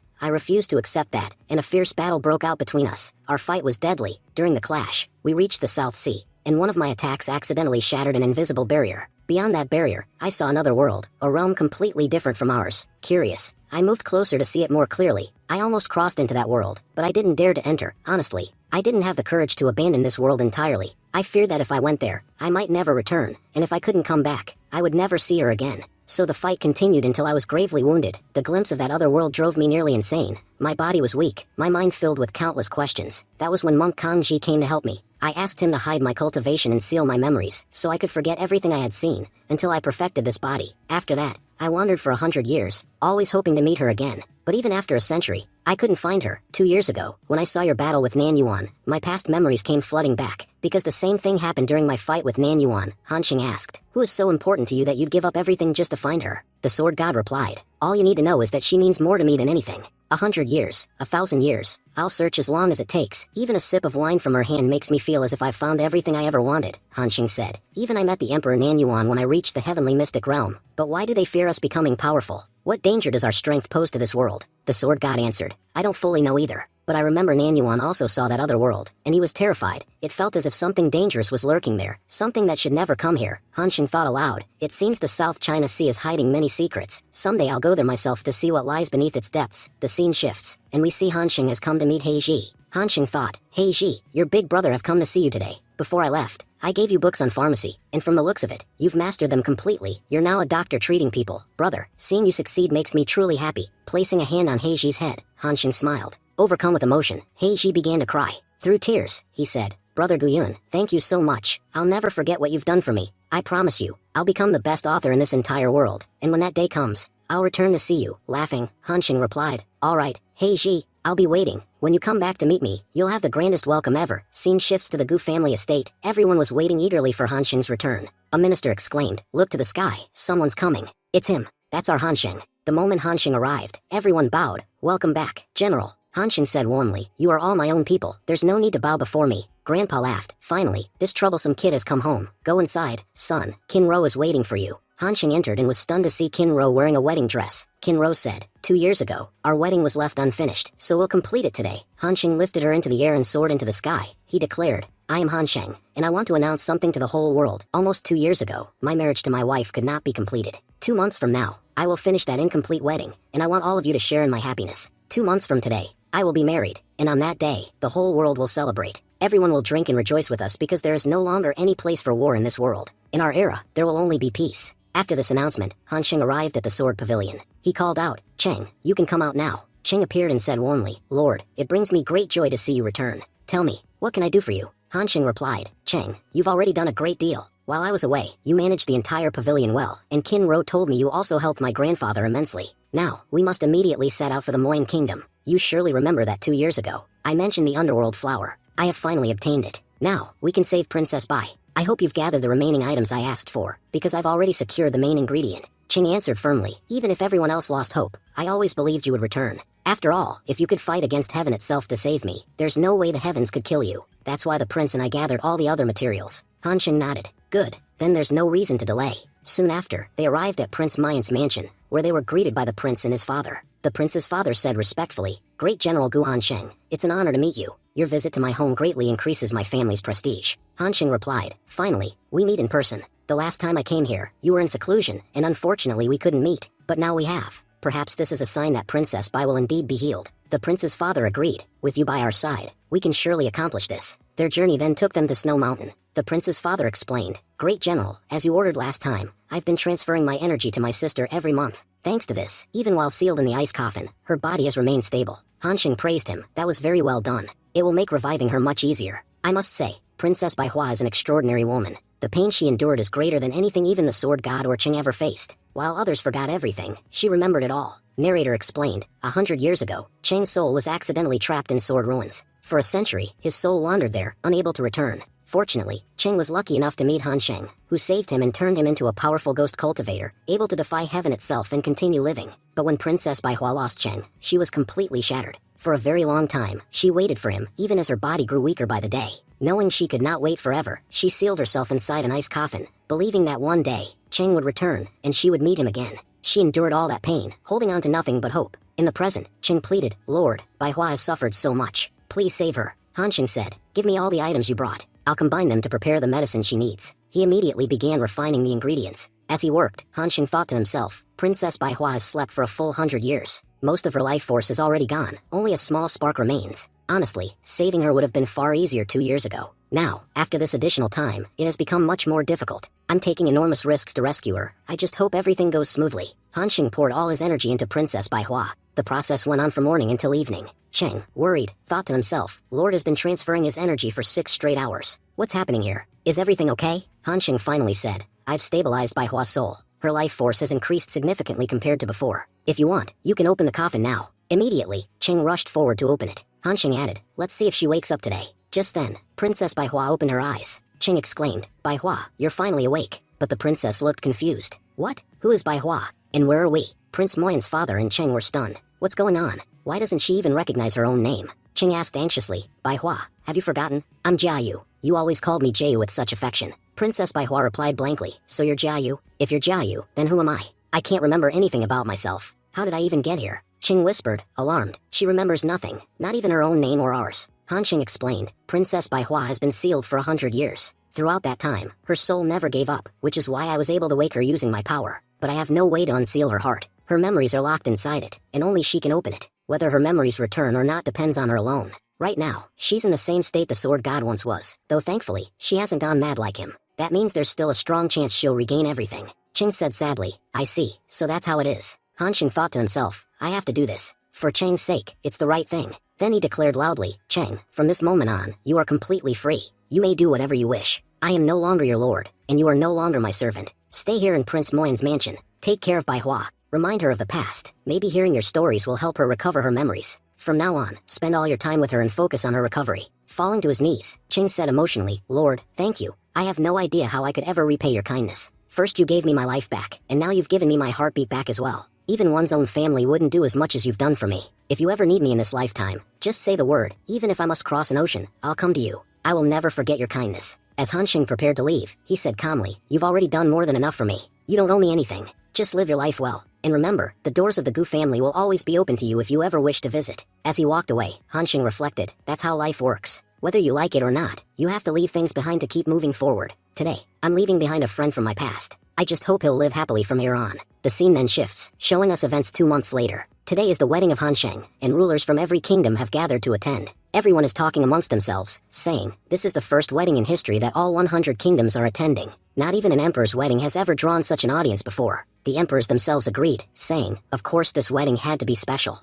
After all, it's the wedding of Han Sheng, the greatest general in all of history. Nearby, some whispered, this isn't Gu Hanxing's first wedding. Back then, every kingdom sent countless gifts, but sadly, because of the heavens, that marriage was never completed. And now, after 2 long years, the wedding is finally taking place. The sword god, standing at the side, thought to himself, I never imagined a human could defeat the heavens and still live happily. 100 years ago, I challenged heaven. I wandered aimlessly for a century, losing everything I once had. Most of my companions must have perished long ago, yet Hanxing fought heaven, returned so soon, and still received every joy he deserved. Honestly, I am truly happy for my friend. Just then, an announcement was made. Young Master Gu Hanxing is arriving. As Hanxing entered, everyone bowed and greeted him, saying, Great General Qi Shuang, congratulations on your marriage. Another announcement followed. The eldest lady of the Li family is here. At that moment, Kinro also arrived. Holding her hand, Hanxing said, Let's go. Grandpa Li, with tears in his eyes, said, I had longed to see my children happy again. Truly, I never thought I'd live to witness this day. My joy knows no bounds. Seeing Hanxing and Kinro together, the guests whispered in admiration, what an extraordinary couple. Not even the heavens could create such a perfect match. Our young Master Gu is both a peerless warrior and unmatched in beauty, while Lady Li is known as the White Fairy, a beauty without equal. A pair like this seems almost impossible. As Hanxing and Kinro entered the wedding hall, envoys from every nation stepped forward, each bearing priceless gifts. People murmured in surprise. We thought there would be fewer gifts this time, but in fact, there are far more than before. And these treasures, no amount of money in the world could buy even one of them. Then, Monk Kangji arrived. He said, Donor, today is the wedding of you and the female donor. As a monk, I cannot offer you great riches, but I did drink your wedding wine, so as a gift from me, please accept this. It is called the Xing beads. If you wear them, the Buddha himself will protect you. Female donor, this is especially for you. As long as you carry the Xing beads, no danger can ever harm you. Hanxing said to Kinro, if Monk Kangji himself has given this to you, then it must be something of great value. Never let it leave your side. He then bowed gratefully, saying, Thank you so much, Master Monk. No matter what you say, this gift is truly invaluable to us. Monk Kangji smiled and replied, I am glad to hear that. Suddenly, a loud voice interrupted, seems I'm quite late. But no matter, the wedding isn't over yet. Young Master Gu Hanxing, I'm truly happy for you, and I've come to celebrate with you today. Everyone turned to see who it was. It was Zhu Guang. The crowd muttered, Who is this man? He has no manners at all. First, he's the last to arrive. Even emperors made it here on time. And now, instead of behaving properly, he's shouting like a fool. Does he have no sense at all? Who behaves so rudely at a wedding? Monk Kangji's expression changed, and he stammered nervously, Zhug, you're here? Zhu Guang turned and glared at him, and out of fear, Monk Kangji immediately fell silent, trembling inside. Monk Kangji thought to himself, it's better if I stay silent. From the looks of it, this man is furious right now. Hanxing then spoke politely, even though you arrived late, it doesn't matter to us. We're just glad you came. Please, have a seat. But in his heart, Hanxing was wary. This man is far too mysterious. Just one glare from him was enough to silence Monk Kangji, who himself is powerful and enigmatic. Yet this stranger feels even more unfathomable, a man so strong that even I wouldn't dare provoke him. At that moment, Jube took out a lotus. He said, I won't waste time with unnecessary words like some others here. Instead, I'll simply offer you this gift. It's a spiritual lotus. If you cultivate using this lotus, your cultivation will improve drastically, and you'll awaken a new power within your body. Hanxing's thoughts raced. This is incredibly rare. I can sense a profound energy radiating from it. For someone I've never even met to present such a treasure, it's truly strange. He then asked aloud, Forgive me, I don't recognize you. May I know why you're giving me such a precious gift? Jug replied, If you cultivate with this lotus, its power will surely help you break through. Once you do, you'll understand why I gave it to you. And perhaps then, you'll also realize who I truly am. Hanxing wondered, breakthrough? Could he be talking about that? I remember the last time I entered the tomb, I met an immensely powerful existence who gave me countless underworld flowers. That being told me the same thing, that once I grew strong enough, I would know the truth about them. Now this man says the exact same thing. Hanxing asked again, Who exactly are you? I clearly remember we've never met before. Jug responded calmly, You'll know soon enough. Even if you believe we've never met, the truth is, we already have. Perhaps my face looks unfamiliar, but surely you'll recognize my voice. Anyway, the task I came here for is done. Monk Kangji, it seems you've enjoyed yourself today as well, but you know our duty. When it calls, we must leave. With that, Jube took Monk Kangji with him and left the wedding. The guests began whispering among themselves, That man, wasn't he Zhu Guang? In the recent 100 Nations Prodigy competition, he defeated Han Rian and won first place. And now, at the wedding, he openly intimidated Monk Kangji. Judging from the look of it, Monk Kangji not only knows him well, but also fears him.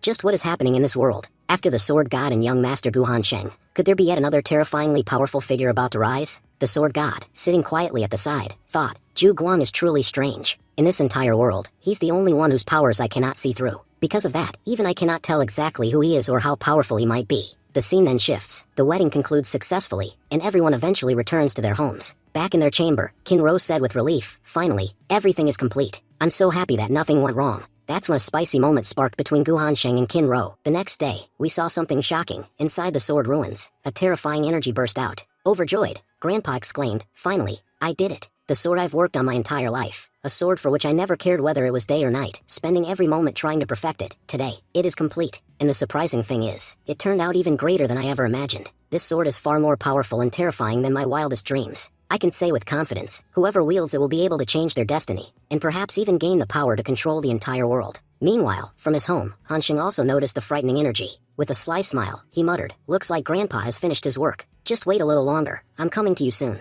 Scene shift to Sword Ruins, when Rose says, "Grandpa, we should leave." But her grandfather replied firmly, "No, our work here isn't done. We cannot leave yet. Besides, I see no danger here." When Ro protested, "But you've noticed it too, haven't you? Ever since you forged that sword, many strangers have entered our village. They don't look like good people at all. Most of them seem dangerous. If they attack us, what will we do? That's why I'm saying we must leave." Yet Grandpa shook his head. "No, it's not the right time to go. The 3-year agreement hasn't ended yet. If the full 3 years pass and he still hasn't come, then we'll leave. But until then, we will not move. I have complete faith that he will come for the sword. Besides, I know we are being watched. Many strong cultivators are hiding around us, spying every moment. If you want something, step forward and ask for it. Powerful people like you shouldn't be lurking in the shadows. It doesn't suit you." And suddenly, from every house, powerful cultivators emerged, walking toward Grandpa. Each one of them was the strongest from their respective regions, and all had come with the same goal, to claim the sword. The elder of Jachu country spoke first. "Master, thank you for calling us here. Not long ago, a terrifying energy burst out of a sword, powerful enough to turn the entire sky golden.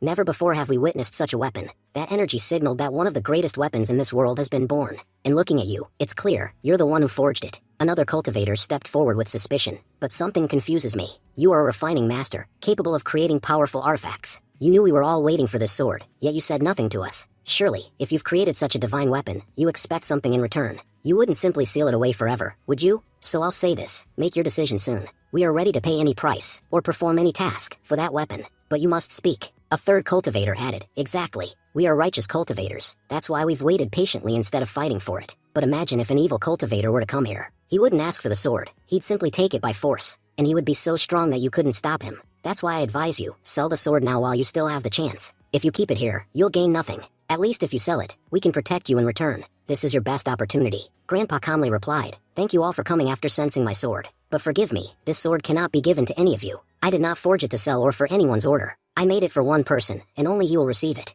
The crowd erupted in anger. "What? The sword is already promised to someone else? Then we've all come here for nothing." Flaring with energy, one furious cultivator shouted, "Who is it? Who dares to stand between me and such a legendary sword? I want to see what kind of cultivator could be more worthy than me. If he proves himself, fine, he can take it. But if not, leaving this place alive will be impossible for him." At that very moment, Hansheng arrived, stepping into the scene with confidence. 3 years ago, Grandpa forged this sword at my request. He has been waiting here for me. But now, I see all of you have your eyes on what is rightfully mine. If any of you think I am unworthy, come fight me. Nothing pleases me more than showing both my own strength and reminding others of their place. Everyone turned to look at Hansheng, and shock spread across their faces. Hansheng then walked forward toward Grandpa. With a respectful bow, he said, "Grandpa, thank you for keeping it safe all this time." Turning back to the others, he declared, "This is your last chance. Before I claim the sword, anyone who wishes to fight me may step forward. I have no problem proving myself in battle." The cultivator who had been raging earlier suddenly turned to leave. He bowed slightly and said, "Great General, I didn't know this sword belonged to you. If I had even the slightest idea it was your property, I would never have come near it. Please forgive my foolish behavior. I have no desire to die fighting against you. I'll take my leave now, and I sincerely hope you're not offended by my actions today. Please pardon me." Grandpa chuckled warmly. 3 years ago, this boy was weak and fragile, but now, he has climbed to the very top of the world. 3 years ago, Hansheng entered this domain to cultivate and grow stronger. Now, he has created his own heaven. Truly, Hansheng, in these 3 years you have proven your worth. This sword is the greatest work of my entire life. I poured everything into forging it, and now, I'm handing it to the one most worthy of wielding it. That's why you will also give it its name." Hansheng gazed at the blade and declared, "Its name will be the Blood Sky Sword." Grandpa raised his eyebrows. "Blood Sky Sword? Why blood?" Hansheng smirked. "Because that is the sword's purpose. If you want to stand at the very top of this world, folded hands and politeness won't get you there. There is only one path, raw power. This sword represents that power. I want its glory to spread so far that when people hear its name, they tremble in fear, too terrified even to look at it, let alone challenge it. A weapon with such terrifying strength deserves no lesser name. Blood Sky Sword is perfect." Grandpa laughed again. "You're remarkable, boy. By this world's standards, you are arrogant, very arrogant. And that arrogance is what I like most about you. It's the same arrogance that kept you from bowing to heavens. If even heavens couldn't break you, what else in this world could? I trust that you will bring so much glory to my sword that it will forever be remembered in history." From behind, when Ro interrupted, "Grandpa, enough serious talk. I have something to say. You know, young Master Hansheng is incredibly wealthy. His wedding was celebrated across the world recently. And this sword you've given him, it's absolutely priceless. Honestly, I think its value is enormous. You spent so much effort making it. If you simply hand it over for free, all that hard work goes to waste. That's why I suggest we at least accept 10,000 silver taels for it. For someone as rich as him, that's nothing. And with that much money, we could benefit greatly. The cultivators around her exchanged shocked glances. What? This is a priceless weapon. Even if someone demanded our entire fortune for it, we would pay without hesitation. And yet, this girl suggests 10,000 silver? She clearly knows nothing of the martial world or the treasure being given away for free before her eyes. One cultivator sneered. Brother, hi. I've known you a long time. As far as I remember, you never had children. So where exactly did this so-called granddaughter come from? I've never once heard of you having family. Wenro quickly replied. I was an orphan. Grandpa adopted me, which is why I'm his granddaughter. Why? Is there a problem with that? Grandpa and Brother Hai stayed silent. The crowd murmured among themselves, so that's why she knows nothing about her grandfather or why she seems so different from him. Hansheng thought to himself, now it makes sense. Wenro has always been with Grandpa. Thanks to his refining skills, she never had to suffer. But now, Grandpa has grown old, and she fears running out of resources. That's why she's so concerned about money. Hansheng then spoke aloud. Grandpa, Miss Wenro, you both have done me an enormous favor. Because of that, Gu Hansheng, make you a promise today. No matter what difficulties you face in the future, the Gu family will always be here for you. Our doors will always remain open. Whether you need shelter, wealth, or anything else, the Gu family will provide it. And in our city, you will always be welcome. Grandpa shook his head gently. I need none of that. I devoted my life to this masterpiece. Now that it has gone to the one it was destined for, I can finally rest in peace. All of you may leave. Our work here is done. Just then, a voice echoed as someone approached. So, even after 100 years, you are still alive. Truly remarkable. Few survive for a century, and few are still among refining masters. Yet here we are, meeting again after all this time. Everyone turned in shock. The figure who had arrived was none other than the sword god himself. Gasps filled the air. Even Hansheng was stunned. The sword god? What is he doing here? Don't tell me. He's come for the sword as well. The sword god continued. My name is Dubusheng. Surely you remember me? We met a century ago. The sword master smiled warmly. How could I forget you, Dubusheng? It's been far too long. Tell me, does that gift I gave you still serve you well? The sword god nodded. Sword master, if you have time, shall we sit and share a drink together? The last time we drank, we were both young men. Who knows if we'll ever get another chance? I never properly thanked you. The sword you gave me changed everything. Because of it, I was able to rule over the martial world and earn the title of sword god. You handed that blade to me freely, without hesitation, and even after 100 years, it still serves me perfectly. Hansheng muttered. So your sword was made by him too? Looks like this sword master has crafted blades for many legendary warriors. The scene shifted as everyone gathered inside the sword master's home. He poured wine and smiled. This wine is excellent, isn't it? My granddaughter made it herself. Wenrua, his granddaughter, frowned playfully. Grandpa, it took me years to make that wine, and you just gave it away for free? Shouldn't I at least get something in return? You have no idea how long it took to perfect the recipe. Hansheng chuckled and said, Miss Wenrua, please don't worry. I'll buy the wine from you. Would 10,000 silver taels per jar be fair? And if that's not enough, I can offer more later. Before Wenrua could answer, the sword god inhaled deeply and said in surprise, This aroma, I know it. This is 100-flower wine. Miss, is that what you call it? As he spoke, memories flooded his mind. A woman from 100 years ago, his dear friend Shin Qiang, who used to brew that same wine for him. In the past, she said with a smile, the scent alone should tell you how special this wine is. Would you like to know its name? The sword god replied. I've never seen such a unique wine before. What do you call it? She answered proudly. It's called 100-flower wine. Thank you for your compliment, young master. Would you like to try some? He smiled and asked. May I know your name, miss? She replied. My name is Shin Qiang. Returning to the present, the sword god murmured, the recipe, it's exactly the same one Shin Qiang created. He then listed each of the 100 flowers used in the brew, one by one. Wenrua was shocked. Wait, those are the exact ingredients I used. But how could you possibly know that? That was my secret recipe. No one else should know it. You must have used your divine powers to peek into my recipe. Sword God said that among all these flowers, there was one flower that was poisonous. How will you neutralize the poison inside it? At that moment, Wenro replied, yes, even though one of the flowers contains a poisonous effect, the remaining 99 flowers have healing properties. Because of that, the poison from that single flower gets nullified. That's also the reason why the fragrance and taste of this wine are so unique compared to other wines.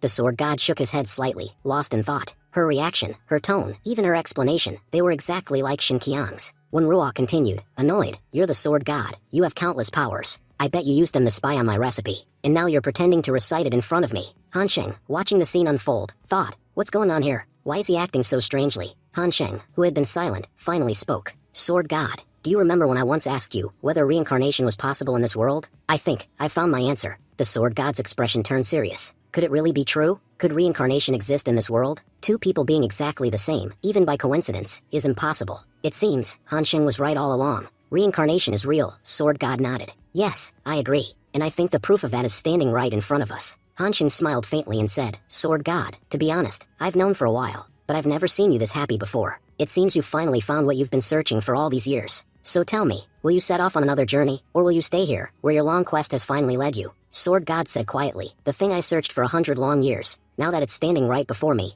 I don't wish to go anywhere else. To be honest, Han Sheng, I've finally found my destination. I no longer want to live as the Sword God. From now on, I just want to live a peaceful life. Han Sheng smiled faintly and replied, Sword God, you recognize her because you met her 100 years ago. But this isn't as simple as it seems. Do you really believe she can walk this path with you again? After all, she doesn't remember anything about you. The Sword God looked toward the horizon and said, I've seen you, Han Sheng, how you fought the heavenly saints just to protect your people. In my own way, I've also struggled endlessly. I've searched for her, longed for her, for centuries. If I have to risk my life to help her regain her memories, then so be it. I'll do whatever it takes. After all, I've already given 100 years for this moment. Han Sheng laughed softly. I'm truly happy for you today. You finally found what you were searching for, and I, too, have found my answer. Now I believe it completely. Reincarnation really does exist in this world. Even if Miss One doesn't remember her past life right now, I'm sure that one day, those memories will return to her. Anyway, thank you for the wine, Sword God. I hope the rest of your life is peaceful, and perhaps, someday, we'll meet again. Saying that, Han Sheng walked away. The Sword God, however, stayed behind in the city. Miss One thought to herself, what's wrong with him? Why isn't he leaving?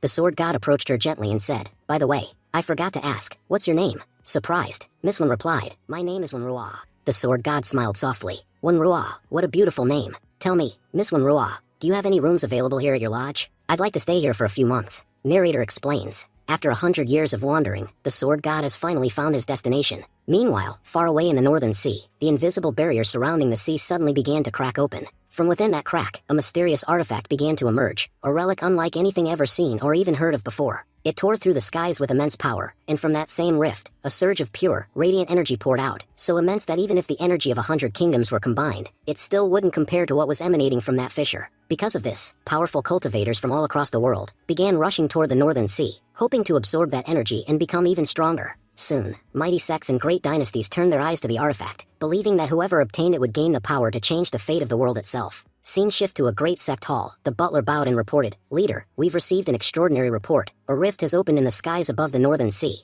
and within it, an incredibly powerful artifact has appeared. From what we know, this artifact contains unimaginable power, enough for whoever possesses it to rule the entire world. The sect leader stood up and ordered firmly, inform all our elders immediately. They are to depart at once and retrieve that artifact. Such a treasure must not fall into anyone else's hands. Scene shift to imperial palace of a high-ranked dynasty. A general knelt before the emperor. Your Majesty, a rift has opened in the northern sea, and a powerful artifact has manifested there. What are your orders? Should we attempt to claim it? The emperor replied coldly, for that artifact, we'll do whatever it takes. Gather our most powerful generals. No matter the cost, we must seize it. If that artifact becomes ours, then the 100 kingdoms will all kneel at our feet. Now, the 100 kingdoms, the great sects, and countless powerful cultivators have begun their race toward the northern sea, each determined to claim the artifact for themselves. Will this mysterious relic bring them unimaginable opportunity, or an inescapable disaster? What happens next will be revealed in the next episode. Thank you for watching and stay tuned.